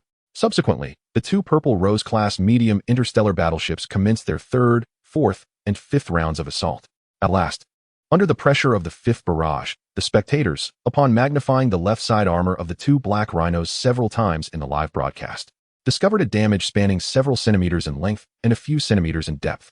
Regardless of its sturdiness, what could a mere interstellar frigate's firepower achieve against the 2 Purple Roses? Moreover, the speed of an interstellar frigate might not even be sufficient to keep pace with the 2 Purple Roses, remarked Vice Dean Jia, attempting to maintain his composure. Indeed. You are the Vice Dean of Tianyao Academy. Your words hold weight, Vice Dean Hong said with a deliberately obsequious smile, clearly mocking the other. With a darkened expression, Vice Dean Jia chose silence, clinging to these justifications to convince himself that there was still hope for this battle. Meanwhile, on the battlefield, the 2 Purple Roses sensed something amiss and began to adjust their speed to maintain distance from the 2 Black Rhinos, while continuing their barrage. Zhou Min remained unconvinced, persisting in her belief that this interstellar frigate could not withstand the relentless onslaught. On board the bridge of the 2 Black Rhino-class interstellar heavy assault frigate, the comprehensive armor damage was reported as follows. The frontal armor sustained an average damage of 6, with the most severely affected area at 12. The side armor suffered an average damage of 3. The captain relayed this information to Zhao Chen, who glanced at the star map depicting the distance between the 2 vessels. Having previously familiarized herself with the specifications of the 2 Black Rhinos, she concluded that the distance was nearly sufficient. Relay my orders. Prepare to initiate short-range assault mode. All crew members, brace for impact. Zhao Chen commanded with a serious demeanor. Understood. The captain began transmitting the orders. The design of the 2 Black Rhinos had anticipated enduring substantial attacks, and even collisions, ensuring that each combat station was equipped with protective measures to stabilize the soldiers and prevent injury from impacts. Initiating short-range assault mode, increasing speed, the captain announced. The red numbers representing speed began to climb rapidly. In the audience, those fixated on the 2 starships suddenly erupted in astonished exclamations. My heavens! Look, that interstellar frigate appears to be accelerating. This speed is remarkably faster than before. They gasped. Wait, with this speed and trajectory, could it be that the interstellar frigate intends to collide with the 2 Purple Roses? This startling notion crossed the minds of all the students. A collision? An interstellar frigate attempting to ram an interstellar battleship? Zhao Chen smiled faintly. Seizing this opportunity to test the collision resistance of the 2 Black Rhinos in a real combat scenario, the rapidly accelerating 2 Black Rhinos angled one of their horn modules towards the side of the distant 2 Purple Roses. Quick! Accelerate! Evade! Zhou Min shouted in panic upon witnessing the interstellar frigate hurtling towards her. Captain, our speed has reached its maximum, and we cannot evade this distance. The first officer lamented. We must issue orders to brace for impact. Before he could finish his sentence, a resounding crash echoed through the ship. In an instant, unsecured objects on the bridge were sent flying, and several crew members, unable to stabilize themselves, were hurled several meters away. Zhao Min, seated in the captain's chair, remained grounded. Yet her pupils dilated as she beheld a voluptuous posterior hurtling toward her face. The visage she had meticulously maintained with hundreds of star coins was now about to make an unwelcome acquaintance with that particular part of the anatomy. Warning! Warning! Warning! The left side of the ship has sustained severe impact. The armor has been breached, and the adjacent 13 compartments are sealing off. Warning! Warning! Warning! The collision has affected the left engine of the starship, resulting in a 30 loss of speed. The cacophony of alarms drowned out Zhao Min's cries for help. As the crew regained their composure and began to rise from the floor, the first officer noticed a 200-pound sailor planted squarely on the captain's chair. "Where's the captain?" he demanded, gripping the hefty sailor. "I don't know," the sailor stammered. "I'm here," came a voice from the captain's chair. The first officer turned to see Zhao Min slumped in the seat, appearing as if she had been crushed, her face particularly disfigured. "Captain, your face." The first officer gulped, pointing at her visage. Zhao Min froze for a moment before kicking the portly sailor aside and producing a mirror. The reflection revealed her face, marred with visible indentations. "My face," she screamed. "Warning! Warning! Warning! The ship is under impact. The ship is under impact." Suddenly, another jolt rocked the vessel, causing the first officer to lose his balance. Instinctively, he grasped something before plummeting down. When he regained his senses, he found himself pressing Zhao Min's face firmly against the captain's chair. "Ah!" Zhao Min shrieked in hysteria. Meanwhile, the collisions persisted, each one more relentless than the last, striking from various angles and directions. From an external perspective, it appeared as though a two-star interstellar frigate was mercilessly ramming into a desperately evasive two-star Violet Rose. Yet, the speed was insufficient. They could not escape the frigate's grasp. "Warning! Warning! Warning! The ship has lost control and is on a collision course with a small asteroid. Immediate evasion is required." Colliding with an asteroid? The first officer, ignoring Zhao Min's emotional breakdown, swiftly began to assess the situation. The imagery transmitted to the bridge revealed their starship hurtling toward a small asteroid at an alarming speed. The culprit behind this chaos was, of course, the interstellar frigate. The interstellar frigate was currently positioned behind their starship, its imposing horn directed menacingly at the two purple roses as it hurtled towards a nearby asteroid. "Captain, surrender immediately. Surrender at once. Otherwise, our starship is doomed." The first officer urgently urged Zhao Min to capitulate. Zhao Min was still preoccupied with the reflection of her own face, a visage she had painstakingly sculpted. As the first officer pressed her to yield, Zhao Min, overwhelmed by the terrifying presence of the frigate, hastily contacted the arbitration panel to declare her surrender. In the audience, the arbitrators had just received the notification of the two purple roses' surrender, yet they had not yet relayed this information to the two black rhinos. Through the live broadcast, they witnessed the two purple roses collide forcefully with the surface of the asteroid, sending plumes of dust soaring. The hull of the two purple roses had sustained severe deformation. In stark contrast, the instigator of the chaos, the two black rhinos, appeared unperturbed, retracting its formidable horn, seemingly satisfied as it gazed upon the battered two purple roses before departing the asteroid without a backward glance. A wave of frustration surged through the onlookers, their minds racing with indignation. Was this truly an interstellar frigate? Chapter 89. One selling her sister, one selling her senior. The audience beheld the desolate asteroid within the dueling arena, noting the catastrophic damage inflicted upon the frigate, with not a single section of its armor remaining unscathed. Numerous gaping holes marred its structure, the result of the two black rhinos' brutal assault. Several interstellar transports and small medical ships commenced their course towards the stricken vessel to administer aid to its crew. The scene was far more dire than the previous condition of Zhao Wanner's two Firecrow-class heavy interstellar battleship. The arbitrators subsequently announced the victor of this starship duel, Zhao Wanner from the North Star Academy. I sincerely apologize. Our Academy's students seem to lack awareness of the gravity of their actions, resulting in such damage to your starship." The Vice President Hong, beaming with satisfaction, exchanged glances with Vice President Jia. Jia, with a dismissive grunt, replied, "Not necessary," before turning abruptly to leave the audience area. The other students from Tianyao Academy followed suit, retreating in defeat. "Hey, don't leave. Weren't you just so boastful? Why the silence now?" The Tianyao Academy starship certainly did not perform admirably, failing to overcome even one of our interstellar frigates. If I had faced such humiliation, I would have buried myself in a pit. The students of North Star Academy reveled in their victory, as if they had personally triumphed in the battle. These Tianyao Academy individuals, with their lofty airs, belittled other military academies, relying solely on their status as an imperial military institution. Vice President Hong snorted derisively. At this moment, his spirits soared with elation, for he had endured considerable disdain from the arrogant students of Tianyao Academy in recent days. However, that formidable Class II Black Rhino vessel he had just witnessed was truly impressive. Its armor strength was astonishingly formidable, along with its short-range acceleration capabilities upon closing in on enemy ships. It was hard to fathom that such a small vessel could possess such remarkable defensive and accelerating prowess. Why had he not heard of a Class II interstellar corvette like this on the market? As Vice Dean Hong pondered discussing the ship with Zhao Chen, he discovered that Zhao and his companions had vanished without a trace. What an enigmatic student he was. Look, the latest report has just emerged. The armor integrity of the Class II Purple Rose medium interstellar battleship has suffered an overall damage of 60, with the most severe breach resulting in direct perforation of the hull. This led to the closure of 37 compartments. Even the structural integrity of the ship's main framework has sustained a 20 damage, nearing the brink of disintegration. Captain Zhou Min was injured, her face severely disfigured. It seems this woman has undergone cosmetic surgery.